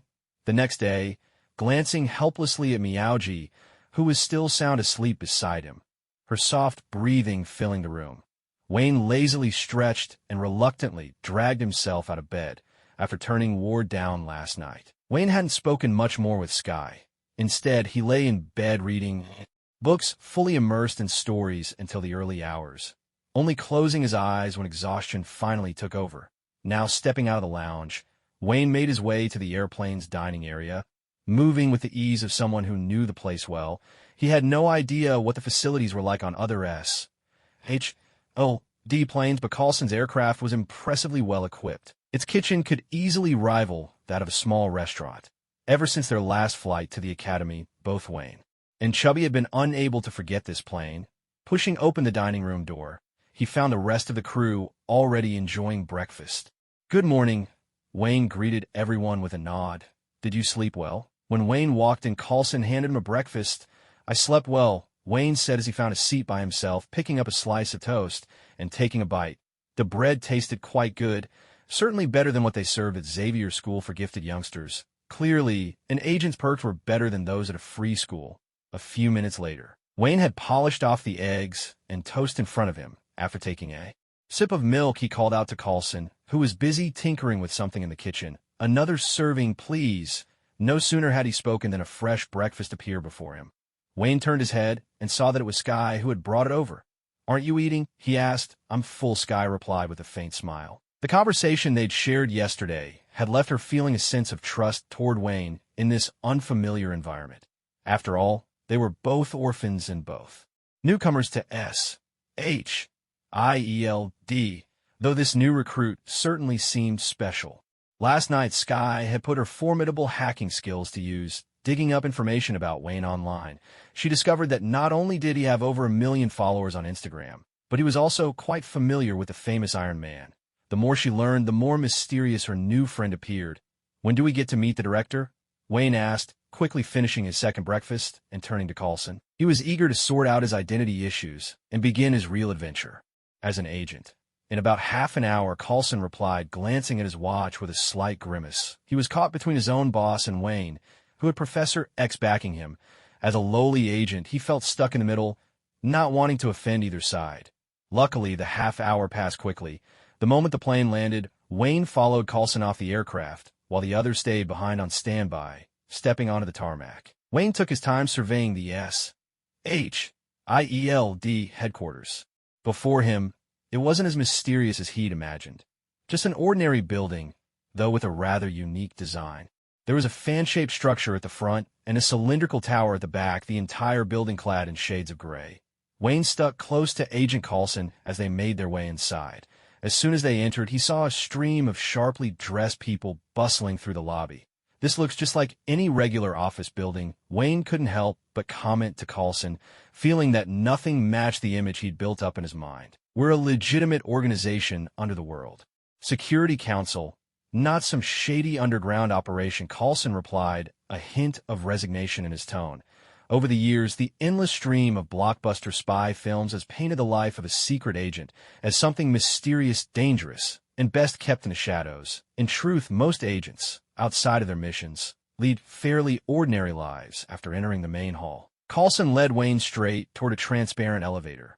Along the way, people kept nodding to Coulson or greeting him with friendly smiles. Looks like you're pretty popular around here. Is this how you all go to work every day? Just like regular office workers? Wayne asked, gazing out through the glass at the scenery as the elevator ascended. Thank you. But the work of an agent isn't nearly as thrilling as you imagine. As the elevator rose, Coulson's whole demeanor seemed to change. The professional smile faded from his face, replaced by a more serious expression. When the elevator chimed and the doors slid open, Wayne glanced at Coulson, who now wore a stern look. Wayne reached out and gave his shoulder a reassuring pat. Relax, relax. It's just a meeting with the director. Well, it seems our roles are reversed now, Coulson replied, shrugging and letting his signature smile return. Wayne's attempt to lighten the mood had completely dispelled the heavy atmosphere Coulson was trying to cultivate. At the very end of the corridor, Wayne arrived at a spacious office, easily over 100 square meters in size. In the center stood an enormous desk. At that moment, someone was sitting in a high-backed chair. Behind the desk, turned away from them, because of the person's height, Wayne could only make out a glimpse of dark skin above the chair's back, clearly bald. Did you pick up your flair for dramatic entrances from your director? Wayne whispered to Coulson in a knowing tone. Coulson's eyelid twitched, but he chose to stay silent. Hello, Nick. Seeing that the man intended to keep up the act, Wayne took the initiative and greeted him. Back in school, Professor X had already told Wayne the name of SHIELD's director. You should address me as director. The chair spun around abruptly. A bald, dark-skinned man wearing an eye patch stood up, fixing Wayne with a fierce stare from his single, intimidating eye. He looked every bit the part of a predator sizing up his prey. As the head of SHIELD, even though Wayne was merely a temporary agent brought in through personal connections, once he'd joined the organization, Nick expected him to respect its rules. An intimidating introduction was Nick's usual tactic. Most newcomers, facing the director of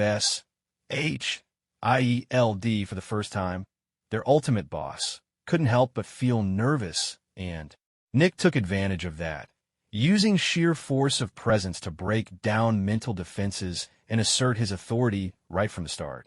For example, when Nick first met Coulson, he used this very trick to make Coulson toe the line, but this time director Nick was doomed to fail.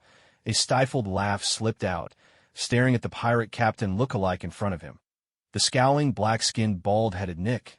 Wayne simply couldn't hold it in any longer. The moment the laughter escaped, Wayne realized a slip and hurried to cover his mouth with his hand. Yet the crescent shape of his eyes betrayed him. His smile only grew broader, and soon his shoulders began to shake with barely contained mirth. Coulson, standing nearby, cast a silent glance at the hysterical Wayne, then quietly shuffled a step to the side, widening the distance between them. Still, he couldn't help a wry smile as he looked at director Nick, whose face had somehow grown even darker. Coulson had been waiting for a scene like this for a long time. He knew his boss well. The first meeting with any new recruit always came with a show of authority. Unfortunately for Nick, this time his target was Wayne. Integration into S.H.I.L.D. What's so funny? Nick's face darkened further, his features almost blending with the black eye patch he wore. As the director of S.H.I.L.D., commanding such a vast organization for so many years, it had been ages since anyone dared act so brazenly in his presence. I think you and Professor X have a lot in common. Wayne finally managed to steady his shoulders. He looked straight at Nick's shiny bald head, dead serious. Wayne had always been this way. Treat him kindly like Professor X or Coulson, and he'd be easygoing and pleasant. But try to strong-arm him, like Nick was doing, and you'd only find yourself locked in a battle of endless one-upmanship. Go on, let's hear it. Nick's expression softened, if only slightly. After all, being compared to the respected Professor X, the leader of mutants, could almost be seen as a compliment. Well, one's an egg, and the other's a soy-marinated egg. Either way, they're both eggs. Wayne's laughter burst forth again. And even Coulson at his side found it hard to keep a straight face, his cheeks flushing red as he held back laughter in deference to his boss.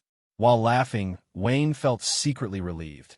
Thanks to Ethan's ability, his hair had finally grown back, so he could now mock Nick's baldness with a clear conscience. Thinking of Professor X, who was equally bald, Wayne couldn't help but mischievously wonder if there was some unspoken secret between the two bald men. Thud! Nick slammed his fist against the desk, and the office resounded with his furious roar out in the corridor. Even the guards paused, curious which fool had managed to provoke such wrath from the famously inscrutable king of agents. After a while looking at Wayne, who still wore a cheeky grin even after being yelled at, Nick picked up his phone with a hand trembling slightly from anger. He was ready to call Professor X and send Wayne back, even if it meant compensating Professor X in other ways.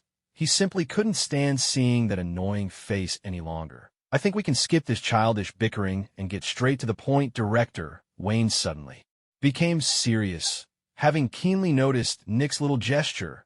After all, it wasn't easy to get a chance to investigate Hydra, and he wasn't about to let it go to waste. As long as he could stay, there would be plenty of opportunities to ruffle Nick's feathers in the future. No need to rush. What do you want from me? Nick put down the phone, his tone softening a bit. After 10 minutes of shouting, he realized it had done nothing but make his own chest ache with frustration. It had no effect on Wayne at all. I believe I am completely qualified to be a full-fledged agent. Wayne straightened up, adopting a stiff, almost exaggeratedly professional posture. Coulson, standing to the side, couldn't help but be quietly impressed. The usually laid-back Wayne had suddenly transformed, looking every bit the elite soldier. Straight-backed, muscular, a cold expression, and a sharp glint in his eyes. It was hard to imagine this was the same person from just a minute ago. Absolutely not. Nick's laugh was dismissive, his refusal immediate. Was he joking? Just thinking of Wayne's earlier antics made Nick want to send him packing, let alone trust him as a real agent. For now, you're under Agent Coulson's supervision. He'll give you some basic agent training, Nick declared firmly, leaving no room for argument. Immortal. Thought to myself. To avoid the hidden mist assassination squad, Zabuza had taken over Gato's secret base and treasury. Ever since that day when Zabuza opened up about his feelings, Haku had been smiling sweetly every day. Even Zabuza, who had inherited Gato's wealth, now wore a rare smile on his face. Sasuke, however, found something odd about Zabuza and Haku. He secretly pulled me aside and asked, Naruto, Haku, that guy's a boy, right? I nodded, looking at Zabuza and Haku, who were helping out at the construction site. The two of them occasionally exchanged sweet smiles. I sighed helplessly and said, even though he's cuter than Sakura, he's definitely a boy. Sakura leaned in quietly and whispered, right? I mean, two guys acting like that. It's so weird. Sasuke nodded on the surface, but secretly glanced at me. Deep down, he thought differently. Asterisk, relationships between men can be close too. Just like how I worked so hard training group jutsu with this guy. After connecting through our efforts, well, he is kind of good-looking. Asterisk, you three stop slacking off. Gossiping about others behind their backs is impolite. Kakashi, ever perceptive, saw right through us and reminded us sternly. Yes, sir. The three of us immediately stood at attention and returned to our tasks. Sasuke kept secretly glancing at me. Thinking about the gap between our abilities, he resolved to himself. Asterisk, once we get back to the village, I'll train even harder. I'll catch up to you one day. Asterisk, every now and then, our eyes almost met, but Sasuke quickly used his sharp dynamic vision to look away. Sakura, who had been watching Sasuke intently, noticed all of this. She looked at Sasuke, then at me, and finally at Zabuza and Haku. Something about it all felt strange. Kakashi walked over to me and casually asked, Naruto, what exactly did you do that day when Haku tried to end his own life? Zabuza hadn't noticed, but Kakashi, with his Sharingan, had seen it clearly. As Haku moved toward the kunai, a faint trace of red chakra appeared on his neck. The moment the kunai pierced him, his wounds began healing rapidly. Before everything started, I asked the Nine Tails to help protect Haku. Kakashi was visibly shocked. You asked the Nine Tails? So, you can communicate with that guy now. He thought back to the village's painful past, the night the Nine Tails attacked. When had this violent-tailed beast become so agreeable? Yeah, it's not very easy to talk to, but I figured out that it's the type who acts tough but is actually soft-hearted. In the end, it agreed to my request. As I finished, I formed a small fox head out of the Nine Tails chakra in my palm. Inside me, the Nine Tails twitched its ears. Asterisk, hey, who are you calling soft-hearted? Asterisk, Kakashi was completely dumbfounded, like his eyes had been opened to a new world. Asterisk, he can communicate with it. The hidden cloud had intelligence on something like this. This kid is full of surprises. Asterisk, when did this start? When? I hesitated, sensing there was more to Kakashi's question. If I told him it was in a past life, would he even believe me? Probably during some dream. I fought unimaginably strong enemies, defeated a princess living on the moon, and dealt with her persistent, vengeful family. After all that, the Nine Tails and I just opened up to each other. Kakashi commented, kids your age sure have wild imaginations. Then he paused. A dream? Could have been Jinjutsu. A few days later, the grand, majestic bridge spanning the sea was finally completed. Tears glistened in the eyes of Dasna and the construction workers. Dasna said, thanks to you all, the bridge is finished. I feel so lonely now. Take care of yourselves. With his hands in his pockets, Kakashi lazily replied, thanks for taking care of us. I grinned and teased, all right, Uncle Dasna, who seems useless and loves to drink, I'll come visit again. Tears streaming down his face, Inari trembled as he said, you promise, right? I'll become the king of the sea, just like Dad. Geez, stop adding unnecessary descriptions. Dasna ruffled Inari's hair and adjusted his hat. Kakashi, don't die on your way back. One day, I'll come to Konoha to challenge you. We haven't settled things yet. I think I already won a long time ago. Zabuza tossed a package hanging from his beheading sword to Sasuke. When Sasuke opened it, he was surprised to find the thunder swords. Kiba? He looked up at Zabuza in astonishment. Your chakra nature is similar to Kakashi's. You might need weapons like these in the future. That kid Naruto is way stronger than you right now. Grow stronger. I see potential in you all. With that, Zabuza turned around and waved goodbye with his back to us. Haku quietly held Sakura's hand and said, Miss Sakura, if you like someone, you should express your feelings sooner rather than later. Isn't a bit too early for that? Haku replied seriously. I've been with Zabuza-sama since I was a child. If Naruto hadn't helped me with his personality, he might never have. Before Haku could finish, Zabuza, who had walked away, turned back and shouted, "Haku!" "Yes, Zabuza-sama." Haku responded quickly and bowed repeatedly to us. Zabuza-sama recently inherited Gato's fortune, which rivals nations, so he's been a bit cocky. Anyway, I wish you all a safe journey and good luck in your battles. Like a swallow returning to its nest, Haku joyfully ran toward Zabuza. Zabuza seemed annoyed and grumbled, but his eyes were no longer filled with the killing intent from our first encounter. Instead, they were full of tenderness. What a heartwarming scene. Kakashi refrained from commenting on their unusual relationship. Then, waving goodbye to the people of the Land of Waves, he led us, Team 7, across the newly completed bridge. Slowly, our figures disappeared from their sight. Watching our retreating backs, Dasna felt deeply moved and said, "That boy changed Inari's heart, and Inari changed the hearts of everyone in the village. That boy built a bridge of courage and hope in all our hearts." Even the once evil men under Gato's command were influenced by him. Now they've turned into, well, kind of creepy guys who pick on little boys. Now then, this bridge deserves a name that suits it perfectly. How about the Great Naruto Bridge? Tsunami chuckled softly behind her hand. That's a wonderful name. Recalling how he had once deceived and guilt-tripped us, Dasna laughed heartily. Standing by the coast, Zabuza and Haku watched as Team 7 departed. The laughter of the villagers on the bridge carried over the sea breeze. Zabuza-sama should smile more. It's very handsome. Mind your own business. Let's go count money. Although Naruto wasn't there, I later heard from Kakashi-sensei about what happened in the Hokage's office in the Hidden Leaf Village. Kneeling on one knee, Kakashi, his silver hair shining under the light, reported to the third Hokage about our mission in the Land of Waves. That's the full account of the mission, Lord Hokage. I see. The room was filled with smoke, thick with the smell of tobacco. Even though the third Hokage was elderly, his sharp eyes remained as piercing as ever. 2 members of the 7 ninja swordsmen of the mist, and a boy with a bloodline limit. You worked hard, Kakashi.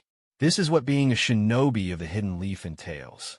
Besides, the young ninjas of Team 7 played a significant role. As for Naruto, I try to probe him indirectly. It's highly likely that Lord Danzo used some sort of genjutsu to interact with him, but Naruto himself couldn't clearly explain what happened. The mention of Danzo caused the third Hokage's expression to darken immediately. It was clear that his old friend's descent into darkness was now beyond redemption. His voice was filled with disappointment as he said, "I understand. Lord Third, there's no need to say more. I'll deal with Danzo's matters later." The third Hokage shook his head, then asked, "What do you think of Naruto's attitude toward the village? Is it genuine?" Hearing this, a smile appeared on Kakashi-sensei's usually serious face. Even with half of his face covered, his joy was unmistakable. "Yes, it is. He has inherited the will of our predecessors wonderfully. Even though he grew up in a difficult environment, he still shines as warmly as the sun." What a surprise. That's fantastic, Naruto.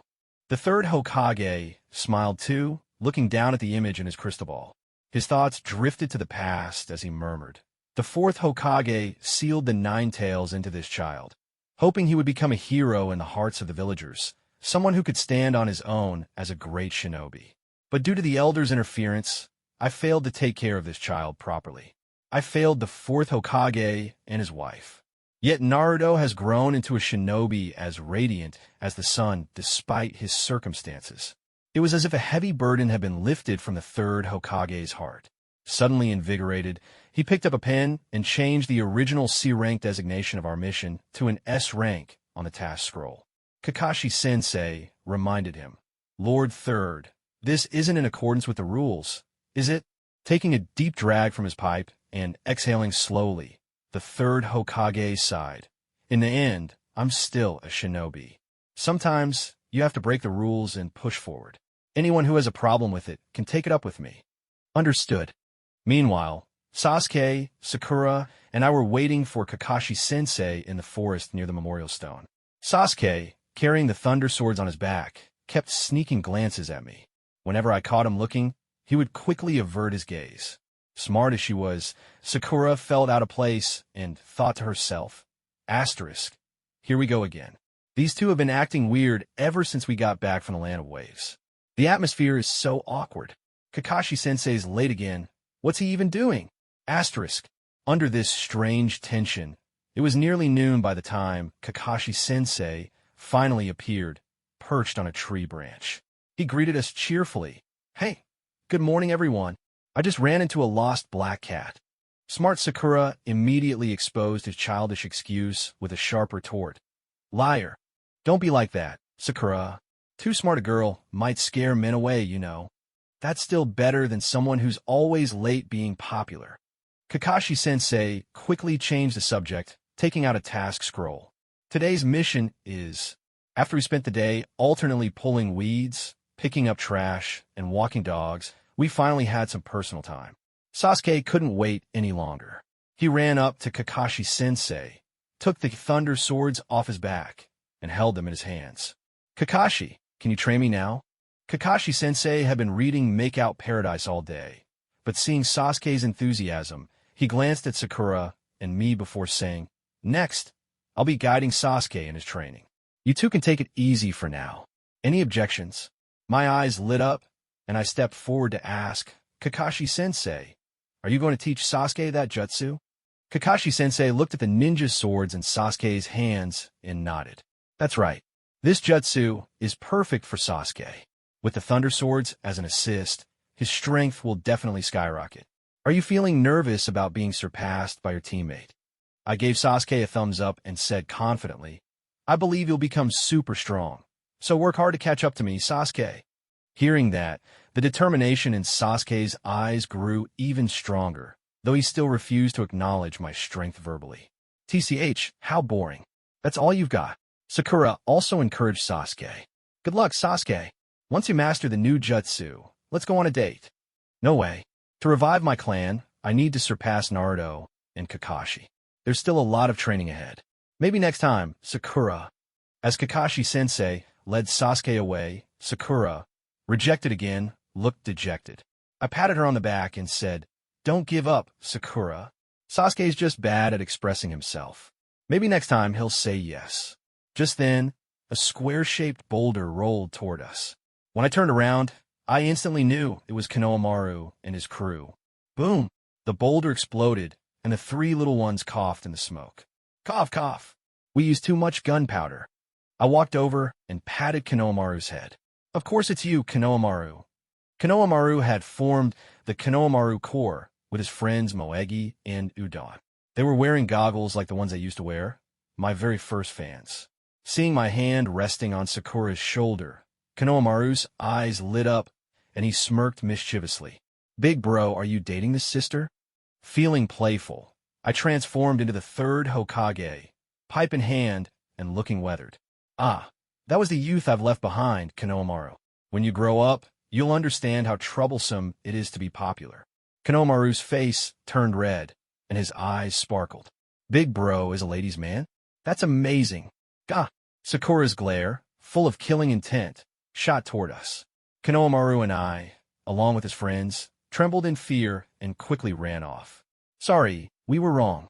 Sakura, like an angry tiger, chased after us. Moegi started crying, and Udon's nose bubbled as he shouted, It's not my fault. At a corner, I split off from Konohamaru and his friends, but Sakura kept chasing me until I was cornered. Wait, let's talk this out.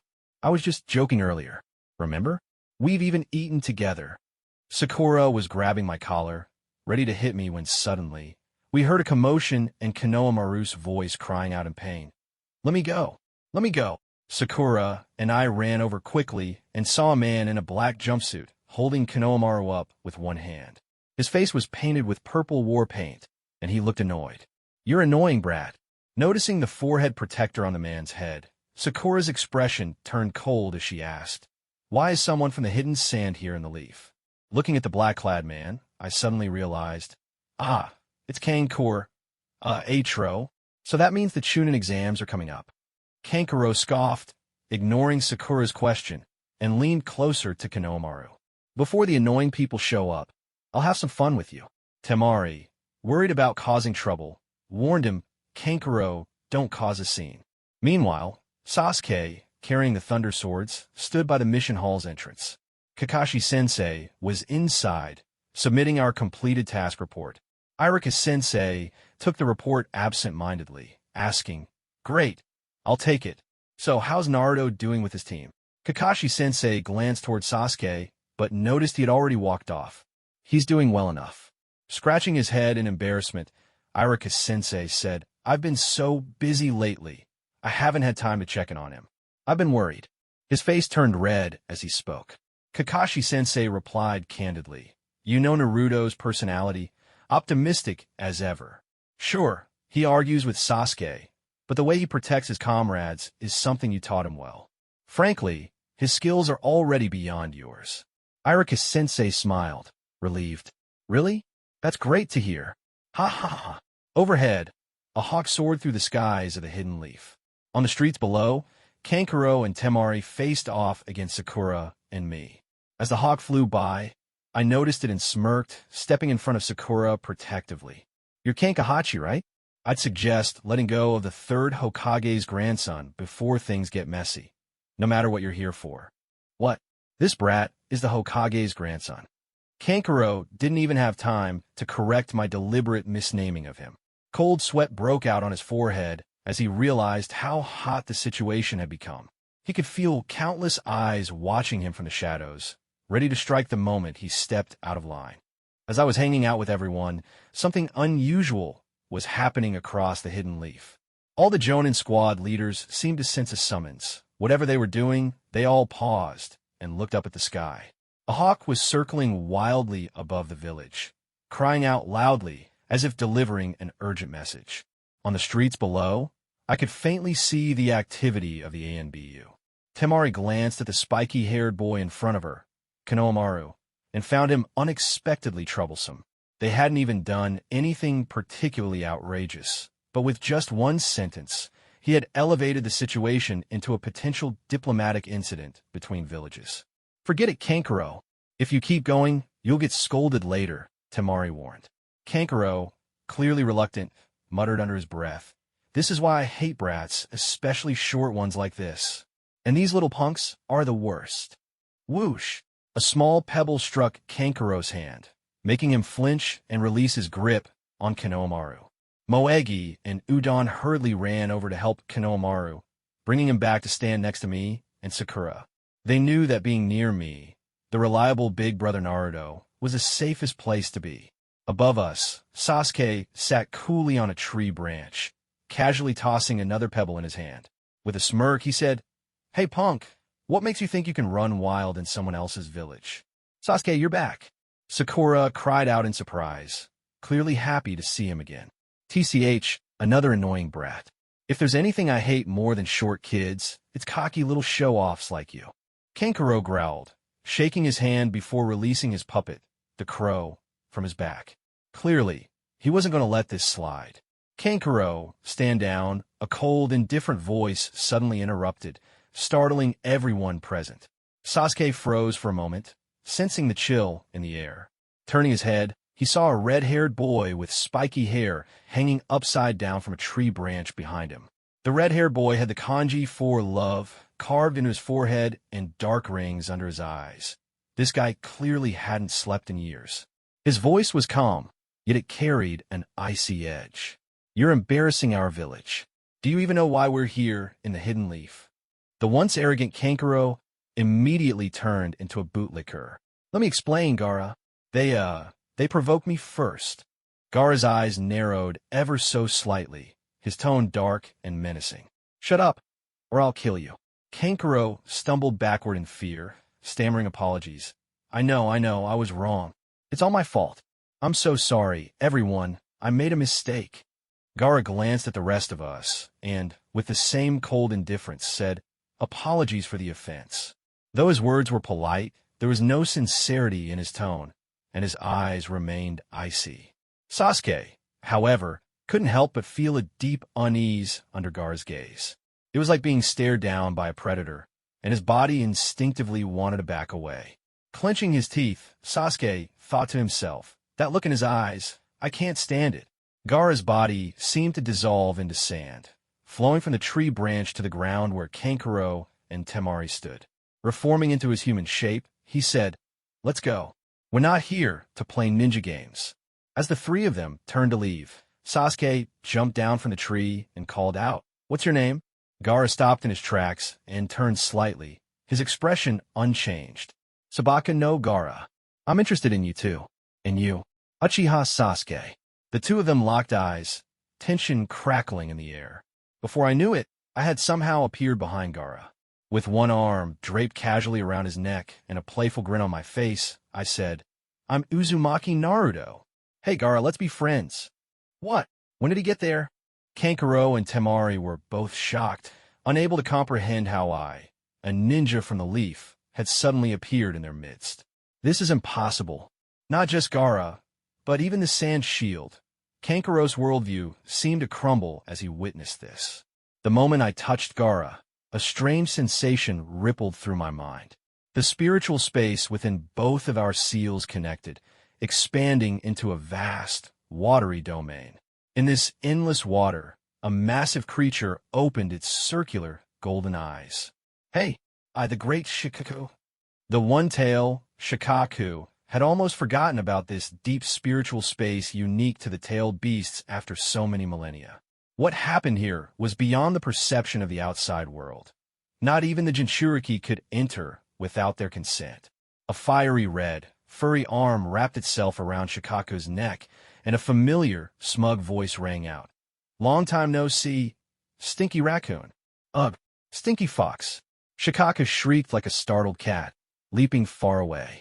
It crouched low, its back arched, its tail raised high as it hissed at the nine tails. The nine tails sat calmly on the water surface, its tail swaying lazily as it scratched its chin with a hind leg. "Geez, after all this time, that's your first reaction, Stinky Raccoon?" Seeing that the nine tails wasn't making any sudden moves, Shikaku cautiously lowered its guard. After glancing around and realizing where they were, it sighed. "I can't believe our Jinchuriki bumped into each other. You wouldn't have dragged me here for no reason, would you?" The nine-tails expression turned serious. "We don't have much time. Give me your chakra." "I knew it. You're not here just to chat." "But I refuse," Shikaku replied smugly. The nine-tails' face darkened. "Don't forget the sage's prophecy." Shikaku's mouth dropped open in shock. "Wait, you mean—" The nine-tails grinned, tilting its head to look at the murky sky of the spiritual space. "Yeah, the sage's prophecy was real. And it's about to come true." "No way," Shikaku howled, stomping around in disbelief. "That was just one of his tricks. He's fooled us before. But this time it's real. Come on, Naruto." The nine tails called out, and I materialized beneath it. "Yo, long time no see, Shikaku." I greeted cheerfully. Shikaku grumbled. "You know my name?" "Let me guess, that Stinky Fox told you." Despite its complaints, it extended a paw toward me. "Well, since that fox trusts you so much." Grinning from ear to ear, I could bump fists with Shikaku. "You'll see, it'll all make sense." The moment our fists met, Shikaku froze in shock. It stood upright on its hind legs, trembling as it processed the memories of the old and new generations of shinobi. What? Shikaku was utterly shaken. Kurama walked over and patted Shikaku on the head. "The sage's prophecy. You haven't forgotten, have you?" After a long pause, Shikaku finally calmed down, slowly lowering itself back onto the water surface. It extended a paw toward the nine tails. "Fine. I'll leave the rest to you two. Naruto, Kurama." "Got it." A mark resembling the kanji for 1 appeared on one of Kurama's tails. I leapt up and hugged Kurama's belly tightly. "You're the best, Kurama." Kurama nodded in satisfaction. "By the way, maybe you should treat your Jinchuriki a little better. Stop driving him crazy. Just look at Gaara.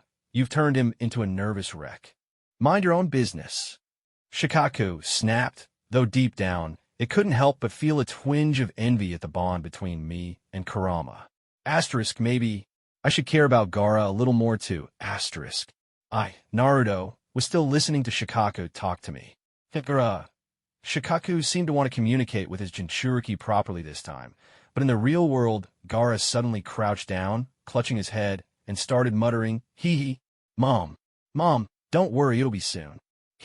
Shikaku, forget it. Let's let you have a proper sleep in the future, asterisk asterisk Shikaku said to me. Remember, Naruto, my name is Shikaku. Well then, see you later.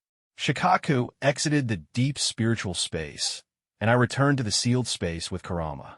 Kurama wagged its tail, the one now marked with the kanji 4-1, and said, well, that's a big step forward. But that Shikaku guy's Jinchuriki is definitely strange. I gave him a thumbs up. Oh, you mean Gaara? He's just a bit antisocial right now. I'll find a chance to talk to him properly. Someday, we'll definitely become good friends. Kurama closed its eyes, tilting its head smugly. Tisish, whatever you say. From the outside, it must have looked like I had done something to Gaara. Right after I introduced myself, Gaara had started acting that way. Kankuro and Temari, naturally, thought I was the cause. They quickly helped Gaara up and backed away several steps, with Kankuro glaring at me nervously. What did you do to him? Of course, I was the only one who knew the truth, but I couldn't exactly explain it, so I just pinched my nose and pretended to accept the blame. As they supported Gaara to leave, Gaara softly said, Uchiha Sasuke, I'll remember you. And Uzumaki Naruto. Sakura stuck out her tongue at their retreating backs. What a weird bunch. Sasuke, you came back because you noticed I was in trouble, didn't you? Sasuke shook his head at her. That guy's speed is on par with Kakashi's. I actually came to let the two of you know that the Chunin exams are about to start. But I guess there's no need now. Those sand ninjas must be here for the exams too. As the evening approached, the gates of the Hidden Leaf Village were wide open, a rare sight. Ninjas from various villages were arriving one after another. This Chunin exam, co-hosted by the Leaf and the Sand, was unprecedented in scale. It was the first in 5 years, and with the participation of the 5 great nations, its prestige was unmatched. Even smaller villages were drawn to participate. Among the crowd entering the village, Orochimaru, disguised as a grass ninja wearing a wide-brimmed hat, blended in seamlessly. It's been a long time since I've walked freely in this village. Feels strange. If only those Aburame clan bugs weren't such a nuisance. Asterisk asterisk Orochimaru's raspy voice carried as his snake-like eyes darted around. His long tongue flicked out, picking up on pheromones in the air, while a parasitic insect lingered on his collar. One of the Leaf's measures to monitor outsiders. As he passed by Ichiraka Ramen, he paused for a moment. Smells good. Ramen, huh? Maybe dumplings for dinner instead. I hate bugs. Meanwhile, Leaf Genin were receiving notifications about the Chunin exams. Even the 9 recent academy graduates signed up, sparking a wave of competitive enthusiasm among the other Genin who had yet to take the exams. At one of the training grounds, a boy with a bowl haircut, thick eyebrows, and a green jumpsuit, Lee, leaned against the target board. Did you hear? This year's Chunin exams have brought some new faces to the village. Faces we haven't seen in 5 years. A girl with her hair tied in buns, wearing a Chinese-style qipao, Tintin, twirled a kunai in her hand, looking bored. Doesn't matter. It's all up to the Jonin anyway. Lee said seriously, no. I heard that among them are 3 students trained by Kakashi, and they even managed to beat him during a previous training exercise. We'll face them sooner or later. Tintin threw the kunai, hitting the target dead center. Beneath the target sat a boy with white eyes, Niji. Niji muttered in a low voice, that'll be interesting. Their outcome will be unfortunate. A few days later, in the Chunin exam registration hall, get lost. Lee was sent flying with a single kick by one of the self-proclaimed gatekeepers. Tintin stepped forward, pleading, please, let us through. The gatekeeper, one of the disguised proctors, sneered, you think you can take the Chunin exams? Give up. You're still just wet behind the ears, kids. He punched Tintin, knocking her to the ground as well. Someone in the crowd muttered, that's too much. The gatekeeper continued, listen up. We're just trying to save you from yourselves. The Chunin exams are brutal. Some people quit being ninjas after taking this exam. Others become crippled. It's not worth it. You'll never pass anyway. So what's wrong with kicking you out now? That's enough. Sasuke's voice cut through their theatrics. Who's that? So arrogant. Whoa, isn't that the Uchiha kid everyone's been talking about? Careful not to offend him. I heard he's petty. A few days ago, some sand ninjas got on his bad side, and the loudest one had to be carried away by his teammates. The crowd parted, allowing Team 7 to walk to the front. I said, "Drop the illusion, would you? It's just the second floor." Sakura added, "Your Jinjutsu is too basic. I saw through it right away." Kotetsu Hagane, one of the disguise proctors, raised an eyebrow, clearly intrigued. "Interesting. They saw through it, but seeing through it isn't enough." Kotetsu lunged at Sasuke with a knee strike, but Sasuke countered with a whip kick. Just as their attacks were about to connect, Lee appeared between them, effortlessly blocking both strikes. His injuries are gone, and he blocked my attacks so easily. Was he faking it earlier? Sasuke retracted his leg, eyeing Lee's bandaged hands with surprise. "Hey, didn't we agree not to draw attention? How could you forget already?" Neji scolded Lee in his usual gruff tone. Lee, however, turned toward Sakura, his face flushed. "My name is Rock Lee. You must be Sakura. Please go out with me. I'll protect you with my life." Lee's sparkling white teeth, combined with his thick eyebrows and bowl cut, made for a dazzling sight. Sakura, however, rejected him mercilessly. "Absolutely not. Your eyebrows are way too thick." Lee's radiance dimmed instantly. "So disappointing." I couldn't help but laugh. Haha, it's like looking at my old self. Meanwhile, Neji and Sasuke locked eyes. I scratched my head, feeling uneasy. Sasuke had this way of challenging everyone around him with those intense, aggressive eyes. Asterisk, good thing I'm calmer than that. Yep, asterisk. Sakura pulled Sasuke and me toward the stairs. In the shadows, Kotetsu and Izumo reverted to their original forms, watching us leave. So these are the so-called hidden prodigies of Kakashi and Guy, huh? Well, they passed the application phase. Looks like this year's candidates are promising. Excellent. Something for us proctors to look forward to.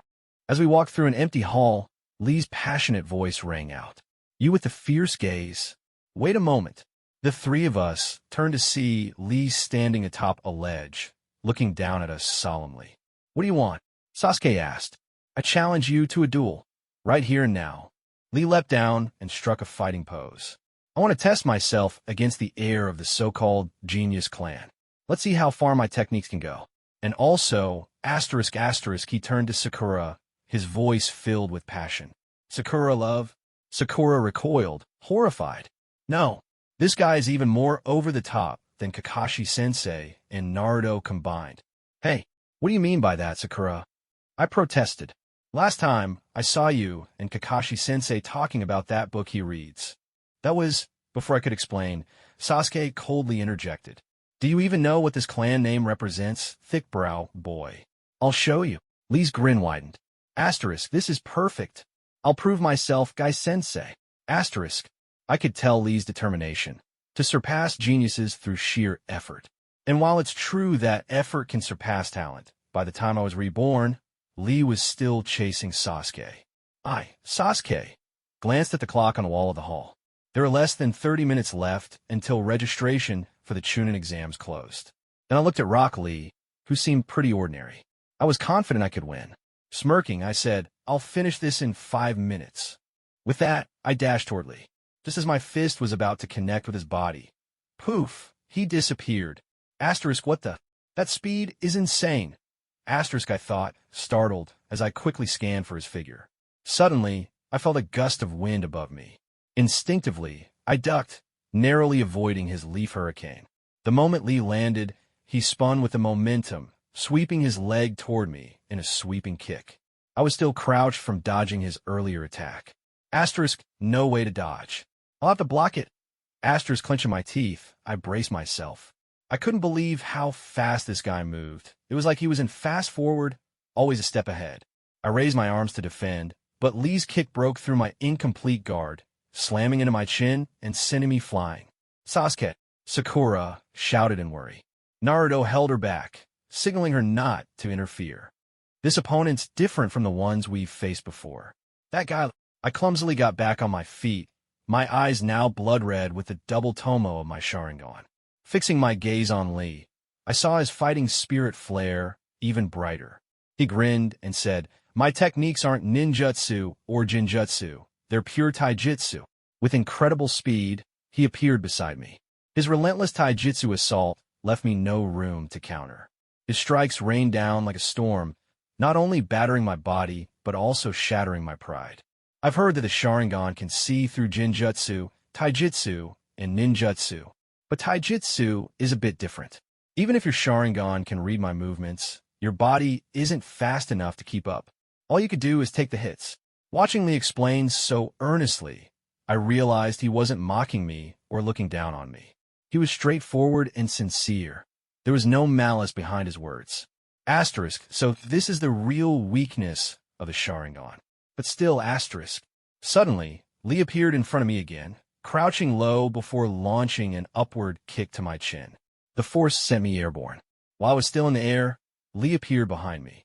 The bandages from his arms unraveled on their own. I wasn't sure if he was talking to us or to himself, but he murmured, "Guy-sensei, I've done it. Hard work really can surpass genius." For an ordinary person, being caught in this shadow of the dancing leaf combo would leave them helpless in midair. But as I twisted my body mid-flight, my Sharingan locked onto Lee's thick eyebrows and determined eyes. Primary Lotus. Boom! The next moment, I was slammed headfirst into the ground like a nail. Naruto rushed forward, fists flailing wildly. "How dare you do that to Sasuke, you jerk!" Lee lightly jumped and caught Naruto in midair with a scissor kick, knocking him unconscious. Landing gracefully, he struck a cool pose and said calmly, "You're too weak." Sakura, suddenly starry-eyed, screamed and ran toward Lee. "Wow, Lee, you're amazing." Lee, ever the gentleman, declined Sakura's request for a kiss with utmost seriousness. "Sakura, please don't. We should start with a proper date." Blushing, Sakura leaned against Lee. "Lee, you're so charming." That thick-browed guy. The Sakura on the field watching the fight shuddered, goosebumps all over. I groaned as I stood up, rubbing my neck. "That guy doesn't hold back, does he?" Naruto grinned. "Not bad, Sasuke. You're getting the hang of the Sharingan. But watch your feet." I glanced down and noticed that Lee's bandages had somehow wrapped around my ankle like a snake. If we hadn't been caught in that Jinjutsu earlier, I might have been in real trouble. "That's enough." A spinning shuriken pinned the bandages to the wall, freeing my leg. Lee snapped out of the Jinjutsu and dropped to one knee. A large red ninja turtle appeared in front of him. "You saw everything just now, didn't you?" Lee said sheepishly. "Lee, that technique you used was a forbidden one, wasn't it?" the turtle asked sternly. "I'm sorry, but..." The turtle stomped its foot angrily. "And you thought you could fool me with that lousy excuse." Lee bowed deeply. "I'm sorry." Satisfied, the turtle nodded. Then, a man who looked like an older version of Lee appeared.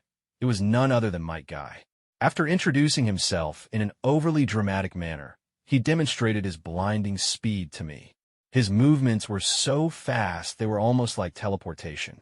I was stunned by the gap between his abilities and mine, realizing how much I still had to learn. Guy gave me a thumbs up, his teeth gleaming brilliantly as he said, "Lee may have caused you trouble this time, but please forgive him for the sake of my refreshing smile." I stayed silent, lowering my head. Guy seemed to understand what I was thinking. Smiling, he waved at Naruto and Sakura. "The registration deadline is approaching. See you later." With that, he and the turtle disappeared in a puff of smoke. As Lee tidied up his bandages, he looked at me and said, "Uchiha Sasuke, I'm taking this exam to prove myself, to defeat the strongest genin in our team, the so-called strongest genin in Konoha. You're also one of my targets. Be ready during the exam." With that, he performed a backflip, leaping out of the third-floor window, leaving the crowd below gasping in surprise. "Next time, I'll definitely beat him."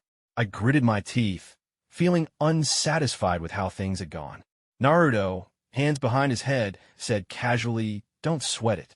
Thick-brow sensei and his student aren't normal. Their taijutsu is on another level." "Curious," Sakura asked. "You know them, Naruto?" "Yeah. Well, sort of. Those two train like maniacs every day, pushing themselves to the limit. They probably even practice taijutsu in their sleep.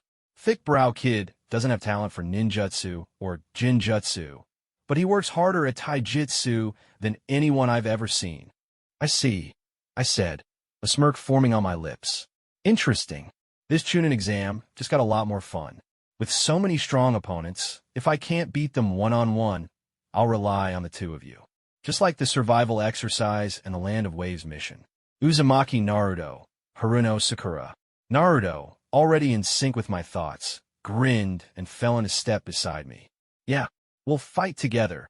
Sakura hesitated for a moment, watching the two of us walk ahead. Then, determination lit up her eyes as she caught up, scolding, "Hey, wait for me!" At the door to room 301, Kakashi leaned casually against the window. Seeing the three of us arrive together, he finally let out a sigh of relief. If even one of us had backed out, the entire team would have been disqualified. Without a full team, we wouldn't have been able to register or take the exam. So even Sakura came. I didn't remind you about the team requirement, so I guess this was entirely your choice, Kakashi said, uncharacteristically serious. Then, with a rare tone of pride, he added, "Sakura, Naruto, Sasuke, welcome. You're my proudest students. Good luck." The three of us exchanged glances, seeing the determination in each other's eyes. I'll face stronger opponents and defeat them all, I thought. This time, I'll prove myself and become a Chunin, Naruto thought. I won't just watch their backs anymore, Sakura thought. Perfect. That's the spirit, Kakashi said, opening the door to room 301 and letting us in. Null he knew that while the nerd might look unremarkable, he was one of SHLD's top geniuses in internet technology. Under the scornful gaze of both Nick and the nerd, Wayne quickly used the phone given to him by the chubby guy to find answers to the entire test, copying them down one by one on his paper. Phew, this test isn't so tough after all, Wayne thought with satisfaction as he looked at his fully completed answer sheet. Tossing his pen aside, "Looks like I'm the first one done." Directly ahead, Sky's shoulders were still moving rapidly, clearly hard at work writing away. Scanning the rest of the room, Wayne noticed some people scratching their heads, some staring off into space, and even one person spinning a pen on the desk. Apparently trying to crack the test the same way Wayne had. Should I maybe start worrying a little about SHLD's future at this point? Taking in the scene before him, Wayne's face broke into a blissful smile as he leaned back in his chair. Radiating self-satisfaction, Wayne took a moment to appreciate the person before him working hard for his future, before pulling out his phone once more. He opened a novel app to pass the remaining time. Immersed in the sea of stories, Wayne lost himself in reading as the 2-hour exam sped by in a blur. When time was up, the bespectacled, nerdy proctor at the front of the room stood up right on cue and began collecting the test papers one by one. "You actually finished?" the proctor said in disbelief. Picking up Wayne's exam, he glanced at the paper, his eyes widening in astonishment. "Is it really that strange for me to finish?" Wayne shot back. Rolling his eyes, his tone tinged with annoyance. Ignoring Wayne's retort, the proctor hurried to the front desk, where he fed all the collected exams into a machine resembling a scanner, then pressed a button to start the process. He was eager to see Wayne's results as soon as possible. Standing in front of the machine, waiting for the final verdict, the proctor stole a glance at Wayne, who sat with an air of unshakable confidence. Doubt began to gnaw at him. Could Wayne's phone really connect to the internet? Even if it could, there was no way he could have found the answers online. After all, the written exam for SHILD was mostly a formality, but the questions and the agent manual they'd studied from were all internal SHILD documents. It was impossible for outsiders to get their hands on this information, especially since he, the proctor, had personally built SHIELD's network security system. He prided himself on his skills. It was that very confidence that had earned him such an important position at a young age. A soft chime broke the silence. Instantly, the monitor beside the machine displayed the exam results in descending order. First place, Wayne, with a perfect score of 100. Second place, Sky with 96.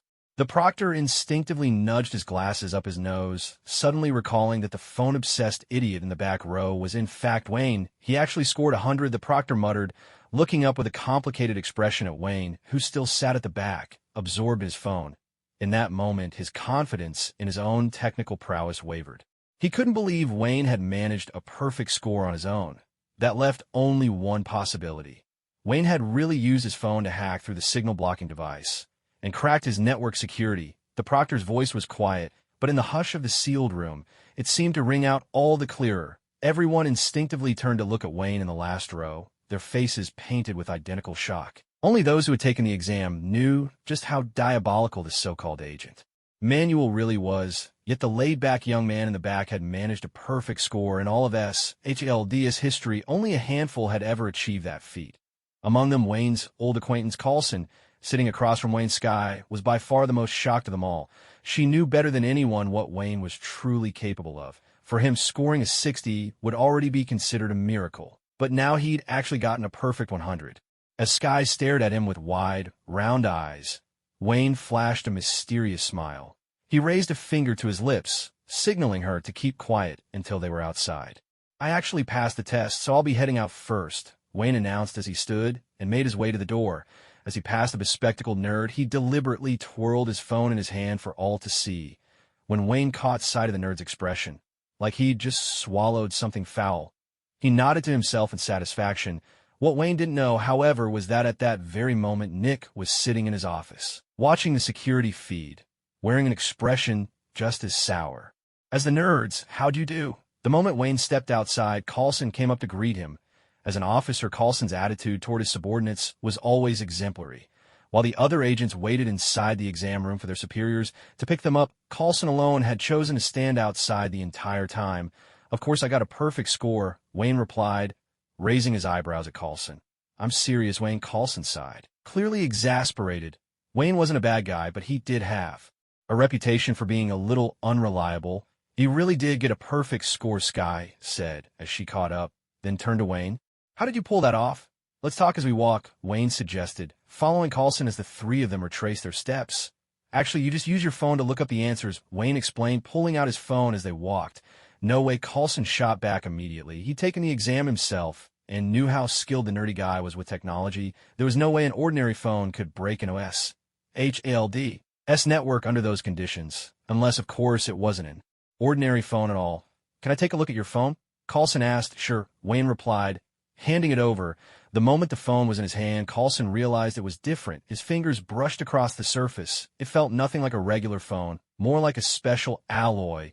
Pressing the home button, he found there was no need for a password. The phone unlocked straight to the home screen. Coulson scrolled through the installed apps and noticed that none of them looked familiar. On the second page, he found one called Super Invincible Awesome Browser and tapped it open. What should he search for? After a moment's thought, he typed in SHLD. Coulson, as a senior agent of SHLD, Coulson knew for certain that his real dossier would never be found online. The Phil Coulson found on the internet was nothing more than an ordinary company employee, with not even the faintest connection to SHLD. However, the moment Coulson clicked search, his personal information appeared instantly on the phone. Phil Coulson, SHIELD,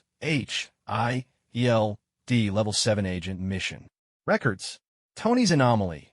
"How is this possible?" Coulson exclaimed in shock, his voice drawing the attention of the nearby guards. Hastily quickening his pace, he switched off the phone screen and whispered to Wayne behind him, "Who manufactured this phone and these programs?" Coulson's expression was grave. After all, this concerned the very security of SHIELD as a global organization. SHIELD enforced rigorous confidentiality protocols, especially when it came to protecting the personal details of its agents. If this phone were to fall into the wrong hands, or if the creator of the device were compromised, it would be a catastrophic blow to SHIELD. For a moment, Coulson even considered reporting the matter directly to Nick Fury. After all, such a small device posed a grave threat to SHIELD. "What's wrong?" Wayne asked, surprised by the seriousness on Coulson's face. He couldn't understand why a mere phone could make Coulson so anxious. If this phone can freely infiltrate SHIELD's network, then... Coulson didn't finish his sentence, but Wayne already understood. He grasped the gravity of the situation. His time at SHIELD had given Wayne insight into how these massive organizations operated. SHIELD might be an official institution meant to protect humanity, but if they discovered what the chubby kid could do, Wayne wasn't sure SHIELD would respond appropriately. "So, who exactly gave you this phone?" Coulson pressed the question once more. "Tony Stark," Wayne answered, without hesitation, giving Coulson a curious glance. "Aren't you working with him? Didn't he tell you?" "Tony," Coulson echoed, his mind conjuring up images of Tony's usual arrogant demeanor every time he visited SHIELD. He couldn't help but shake his head. If it was Tony Stark, he certainly had the capability to design such a phone and its software. And knowing Tony, he wouldn't bother notifying SHIELD. Even if he did, after all, Tony's father was one of the founders of SHIELD, and Tony himself ran the vast Stark Industries. Even SHIELD relied on Tony's technology for some of their equipment. For that reasons, HILD usually dealt with Tony as a partner rather than an outsider. In a few rare cases, HIELD would treat Tony like royalty, inviting him over with the utmost respect. You'd better keep your phone safe. Since this matter involved Tony, it was out of his league to interfere. After handing the phone to Wayne, Coulson made a mental note to report this to the director when he had a chance. Don't worry. Slipping the phone into his pocket, Wayne let out a silent sigh of relief. Thank goodness for his quick thinking. It seemed Tony's reputation still carried a lot of weight. After sending Wayne and Sky back to the plane, Coulson turned around and headed straight back into the SHILD headquarters. Once inside the elevator, he pressed a button for the top floor without hesitation. Meanwhile, watching Coulson's figure fade into the distance, Wayne quickly pulled out his phone and dialed Tony's number. Hey, Tony! A burst of heavy, hurried breathing came through from the other end. Tony! Wayne called out again, noticing the strange sounds on the line. After a moment, a series of coughs followed, and then Tony's voice finally came on, tinged with exhaustion. Yeah, what is it? What's going on? You don't sound too well, Wayne said. Frowning, it's nothing, just a bit of a cold lately, Tony replied, interrupted by another fit of coughing. All right, I'll find some time to check in on you soon. Did you pass your evaluation? Tony asked. Wayne had already told Tony about joining SHILD and his real motives. Tony, for his part, was using his resources to help Wayne investigate Hydra. Pass with flying colors. Actually, I called because there's something you need to know. What is it? In a bit, Coulson, or the one they call Egghead, might ask you about a certain phone. Just say you made it yourself. The phone Steven made. Tony caught on immediately. He knew better than anyone about the chubby kid's abilities and what those powers could mean to organizations like SHILD. I'll tell Nick I made the phone. Don't worry. Anything else? Tony's tone was hurried, a hint of irritation slipping through. That's all. I'll visit you soon. Bye-bye. Hearing Tony's coughs, Wayne didn't think much of it and hung up on the other end. Tony tossed his phone onto the counter by the sink and gripped the edge of the mirror.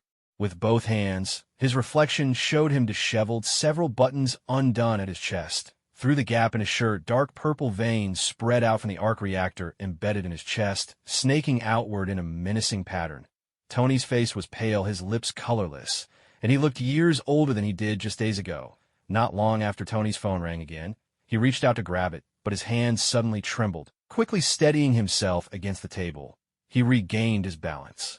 Before picking up the phone and bringing it to his ear, Hello, Tony, how have you been lately? If you've got something to say, just say it. I'm busy, cough, cough. Tony's tone was noticeably harsher when speaking to Nick. Are you sick? Nick immediately picked up on the weakness in Tony's voice. It's nothing. Are you going to tell me what you want or not? You should know your own condition better than anyone. Nick made this odd remark, then finally got to the point. I heard you build a phone that can hack into any network at will. That's right. I gave it to Wayne. Is that all you wanted? Honestly, it's no surprise your system got hacked. It's a shoddy. As a school network. Before Tony could go on his rant, Nick simply hung up. So it really was Tony who built it, Nick said to Coulson, who was standing in front of him. I figured as much. I don't see why Wayne would lie to us, Coulson replied, spreading his hands in a gesture of trust. Although Wayne was only a temporary member, Coulson gave his full confidence to his teammate. That's all, Coulson. You can get back to your work. Once Coulson had left, Nick tapped the screen in front of him again and said, have Natasha come in. Soon a striking red-haired woman in a sleek black bodysuit entered Nick's office. Is there something you need? She asked. It's about Tony. We can move forward now. His health is clearly starting to deteriorate. Nick paused for a moment before speaking. Field assessment. You still have to pass one more test before you can become a full agent. Coulson said to Wayne, wearing his usual professional smile to cover up his own awkwardness. It was already the second day of testing. Early that morning, Nick had called Coulson into his office. At first, Coulson thought Nick wanted to assign a new mission to his team, but when he arrived, Nick told him that Wayne needed to undergo one more test. Coincidentally, it was the same task that Coulson had originally planned for his own team. Since Wayne had joined and the mission wasn't particularly difficult, Nick decided after some thought to make this Wayne's final assessment. He added, don't tell him this was my idea. As long as we maintain a good relationship with Wayne, we're also keeping our ties with the mutants. Without questioning his superior's orders, Coulson, though filled with doubts of his own, still followed the director's instructions to the letter. What did you just say? Wayne, who had been lounging comfortably on the sofa playing with his phone, suddenly looked up, clearly baffled by what he was hearing.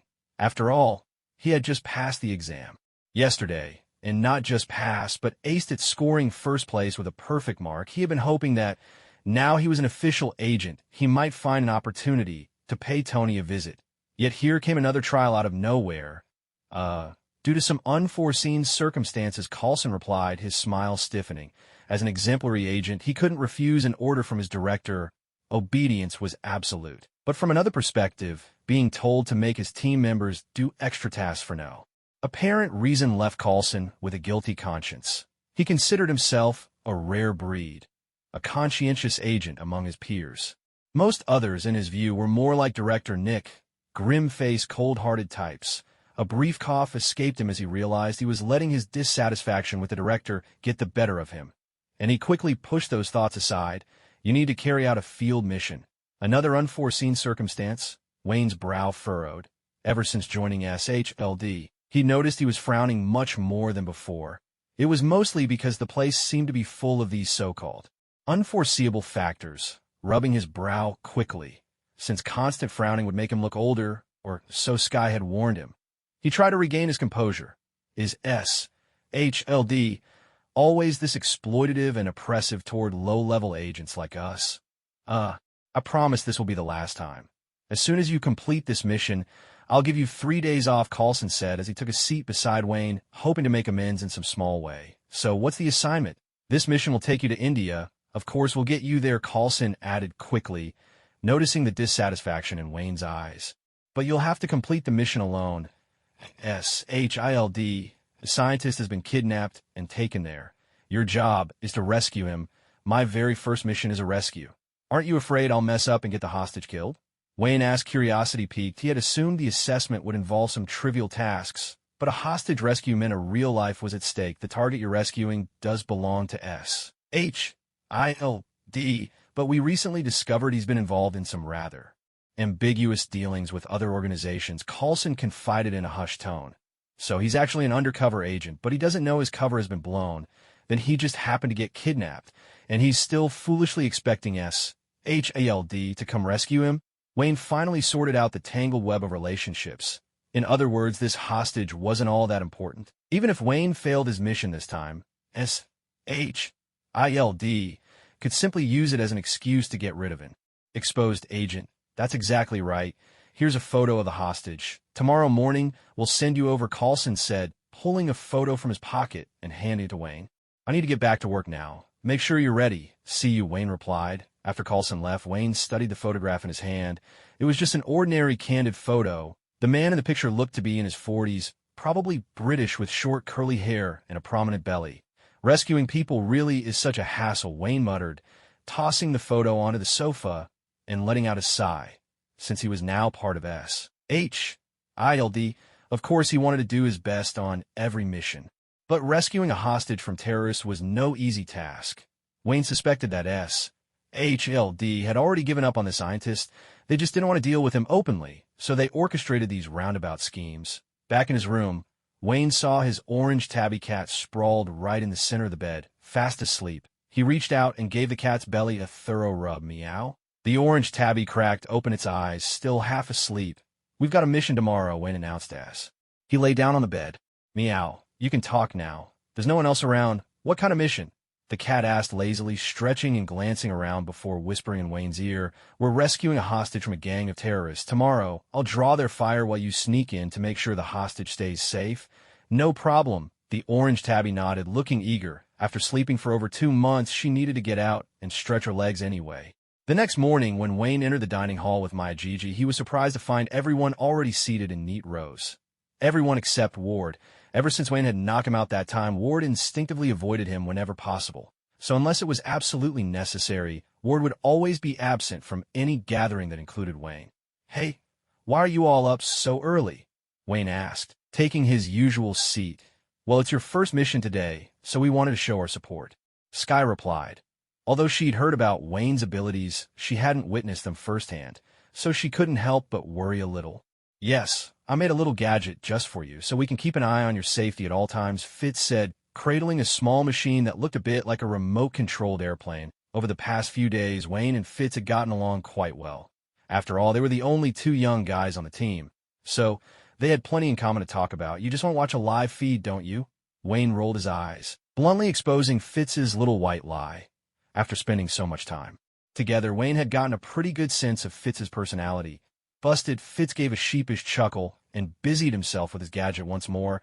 All right, we should get ready to head out. We're scheduled to arrive at 11, Coulson said, finishing the last bite of his bread before heading straight to the cockpit. Be careful out there, May added, following after him. As she walked past Wayne, she gave his shoulder a reassuring pat. Thank you, Wayne replied, expressing his gratitude. Although he hadn't interacted much with May, he could tell she was one of those people who seemed cold on the outside but was warm of heart. Not long after, as the group chatted in the dining area, they felt the plane give a gentle shudder. After being grounded for 2 months, the aircraft finally soared into the sky once more, setting course for their destination. India. Do you know who I am? Wayne lounged lazily on the sofa in the lounge area, staring absent-mindedly at a vintage clock not far away. Even though he was about to embark on his very first mission, there wasn't a hint of nervousness on his face. In fact, he looked as relaxed as if he were about to go on vacation, quietly humming a tune under his breath. The second hand on the clock ticked rhythmically, inching its way toward the 12. Ding-dong, ding-dong, ding-dong. The clock chimed 11 times, loud and clear.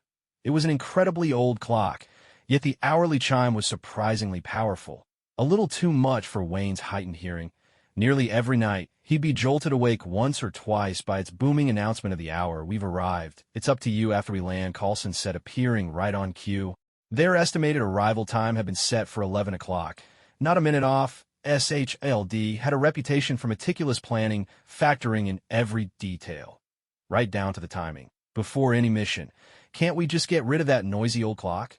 Wayne asked. No way. That's a treasure I hunted down myself, Coulson replied, glancing at the clock on the wall with the same adoring look he gave his beloved car. Wayne couldn't help but shiver a little. No wonder a man his age was still single. The plane touched down on a remote stretch of open ground.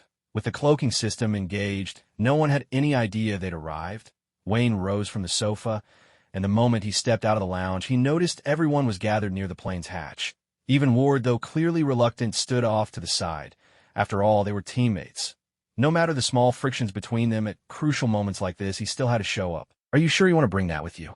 Coulson pointed at the orange tabby perched on Wayne's shoulder. The expressions of the others were equally peculiar as they glanced at Wayne. This was the first time any of them had seen someone bring a pet cat along for a mission. Taking a dog might make sense, but this plump, round-bellied feline. Meow. The orange tabby on Wayne's shoulder instantly voiced its displeasure. It lifted its paw, unsheathing tiny claws, and swiped menacingly at the air. All right, Copper, come play with your big sister Sky, said, stepping forward and stretching out her hands, attempting to scoop the tabby from Wayne's shoulder.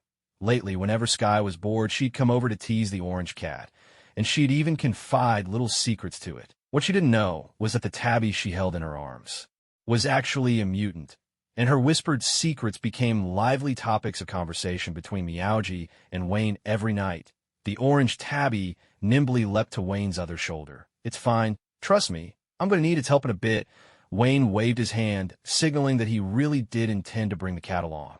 Wait, is it one of Tony's new biorobots? Coulson stepped closer, eyes narrowed as he scrutinized the cat on Wayne's shoulder. He hadn't thought much of it before, but after the recent phone incident, Coulson suddenly suspected that all these unremarkable things around Wayne might actually be Tony's latest high-tech inventions. Otherwise, why would Wayne bring an ordinary pet cat on a mission? You could ask Tony yourself, Wayne said, pausing awkwardly. Inwardly, he couldn't help but admire Coulson's imaginative leaps. All right, I'm off, Wayne said, not lingering to chat further. Amid his teammates' reminders, he left the plane. Following the direction Coulson had given him, Wayne walked on for several hundred meters until he finally saw rows of low, squat houses up ahead. As he drew near, a cacophony of sounds reached his ears. Men's voices, women's voices, English, Hindi, all blending together in a lively babble. For Wayne, long accustomed to the sterile quiet of S.H.I.L.D.,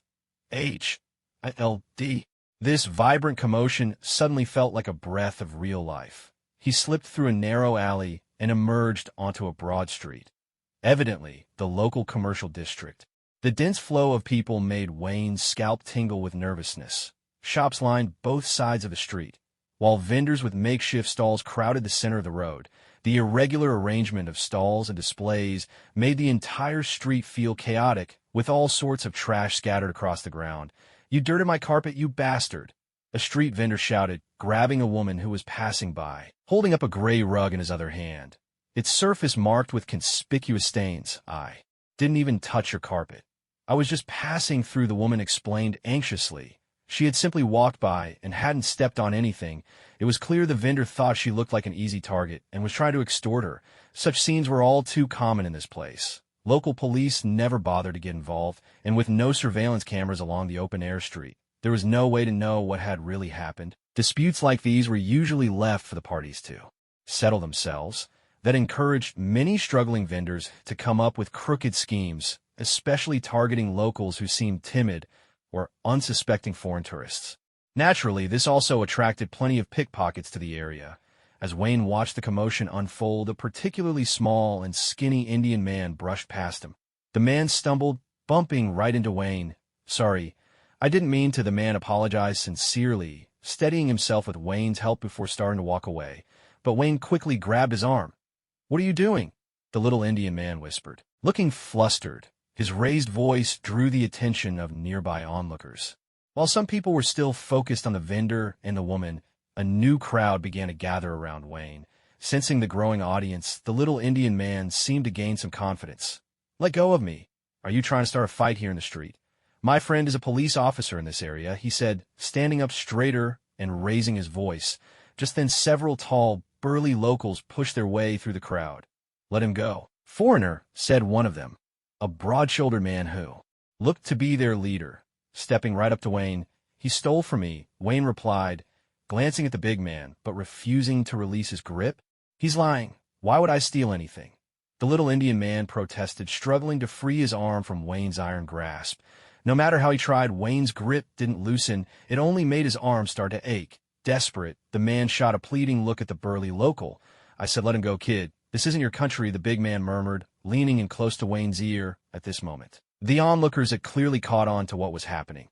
As soon as the burly man appeared, the topic of conversation shifted from speculating about what might happen to the short man to wondering what would happen to Wayne. Yet not a single person stepped forward to uphold justice. "Do you know who I am?" Wayne tilted his head to one side. As the burly man drew closer, Wayne was hit by a strong stench of sweat, as if this man hadn't bathed in weeks. "And who are you?" A subtle change flickered across the burly man's expression. They were a professional gang of thieves, seasoned veterans in this part of town. But if their chosen prey ever turned out to have a powerful background, they would usually swallow their pride and offer an apology just to avoid trouble. "My name is Nick Fury." Wayne lifted his chin slightly, gesturing at the burly man. A curious itch seemed to run through the air. "Nick Fury." The burly man was taken aback by Wayne's unyielding demeanor. He began to search his memory for anything related to that name. Judging by Wayne's attitude, the name must belong to someone influential or powerful, someone far beyond the reach of small-time crooks like them. For a moment, he hesitated, unsure of what to do. The standoff lingered tense and silent. After a long pause, the burly man seemed to recall something. A hint of fear crept into his voice as he asked Wayne, "Are you related to Director Fury?" Director Fury was the chief of the local police, a figure these small-time thugs feared more than anyone. Nick Fury wasn't Indian, but of mixed Indian and American descent. The burly man had seen him once from afar, a man in his 40s, and if he had a son, he'd probably be about the same age as the boy standing before him. Wayne was momentarily stunned by the question, and a flood of questions raced through his mind. Director Fury. How did this petty gang leader know Nick Fury's real identity? Hadn't Coulson said that all SHLD staff identities were supposed to be top secret? Was the director somehow an exception? Ahem, yes, I'm Director Fury's older brother. Although he couldn't make sense of the situation, Wayne lifted his head with an air of arrogance and nodded. "Hurry up and give me back my things. Will you?" Wayne shot a glare at the short Indian man. "Sorry," the short man said, glancing at the burly leader for direction. When he saw no objection, he quickly produced a phone from his pocket and handed it back to Wayne. A wave of disappointed sighs rippled through the crowd, as if regretting that they hadn't witnessed a real spectacle today. "Are you sure you're Director Fury's brother?" Just as Wayne was about to leave with his phone, the burly man called out, "I am. Is there a problem?" Wayne turned back, Meeting his gaze, damn brat, Director Fury is over 40. Beat him up, the burly man shouted to his lackeys behind him. Watching the gang of thugs rushing toward him, Wayne suddenly felt a pang of regret. Why did I have to say I was his brother? At that moment, Wayne recalled a rule from the D Agent Handbook. Never reveal your identity during a mission. He glanced up at the small drone hovering in the sky not far away. Since he'd used Nick Fury's name, his real identity was still safe. Still, he wondered if that little machine up there could pick up what he was saying now. Go to hell. One of the thugs charged at Wayne, wielding a steel pipe. Wayne took a slight step back, easily dodging the blow, then countered with a punch that sent the thug flying into the crowd. Immediately, a stir ran through the onlookers. An elderly Indian man, seemingly unaware of the risks of spectating, remained rooted to the spot with a foolish grin, until he was knocked down by the airborne thug. The people nearby quickly retreated a few steps, but didn't disperse. Instead, they kept watching from a safer distance, leaving Wayne and the thugs with even more space for their brawl. Realizing that Wayne was no pushover, the remaining thugs grew wary. They stopped charging one by one, and instead began to surround him in small groups. One thug swung a steel pipe at Wayne, but this time Wayne didn't even bother dodging. To be honest, with the strength these small-time thugs had, even if Wayne just stood there and let them hit him, they wouldn't do much harm. Recently, Wayne had noticed even more changes in the mysterious power within him. His muscles no longer felt sluggish.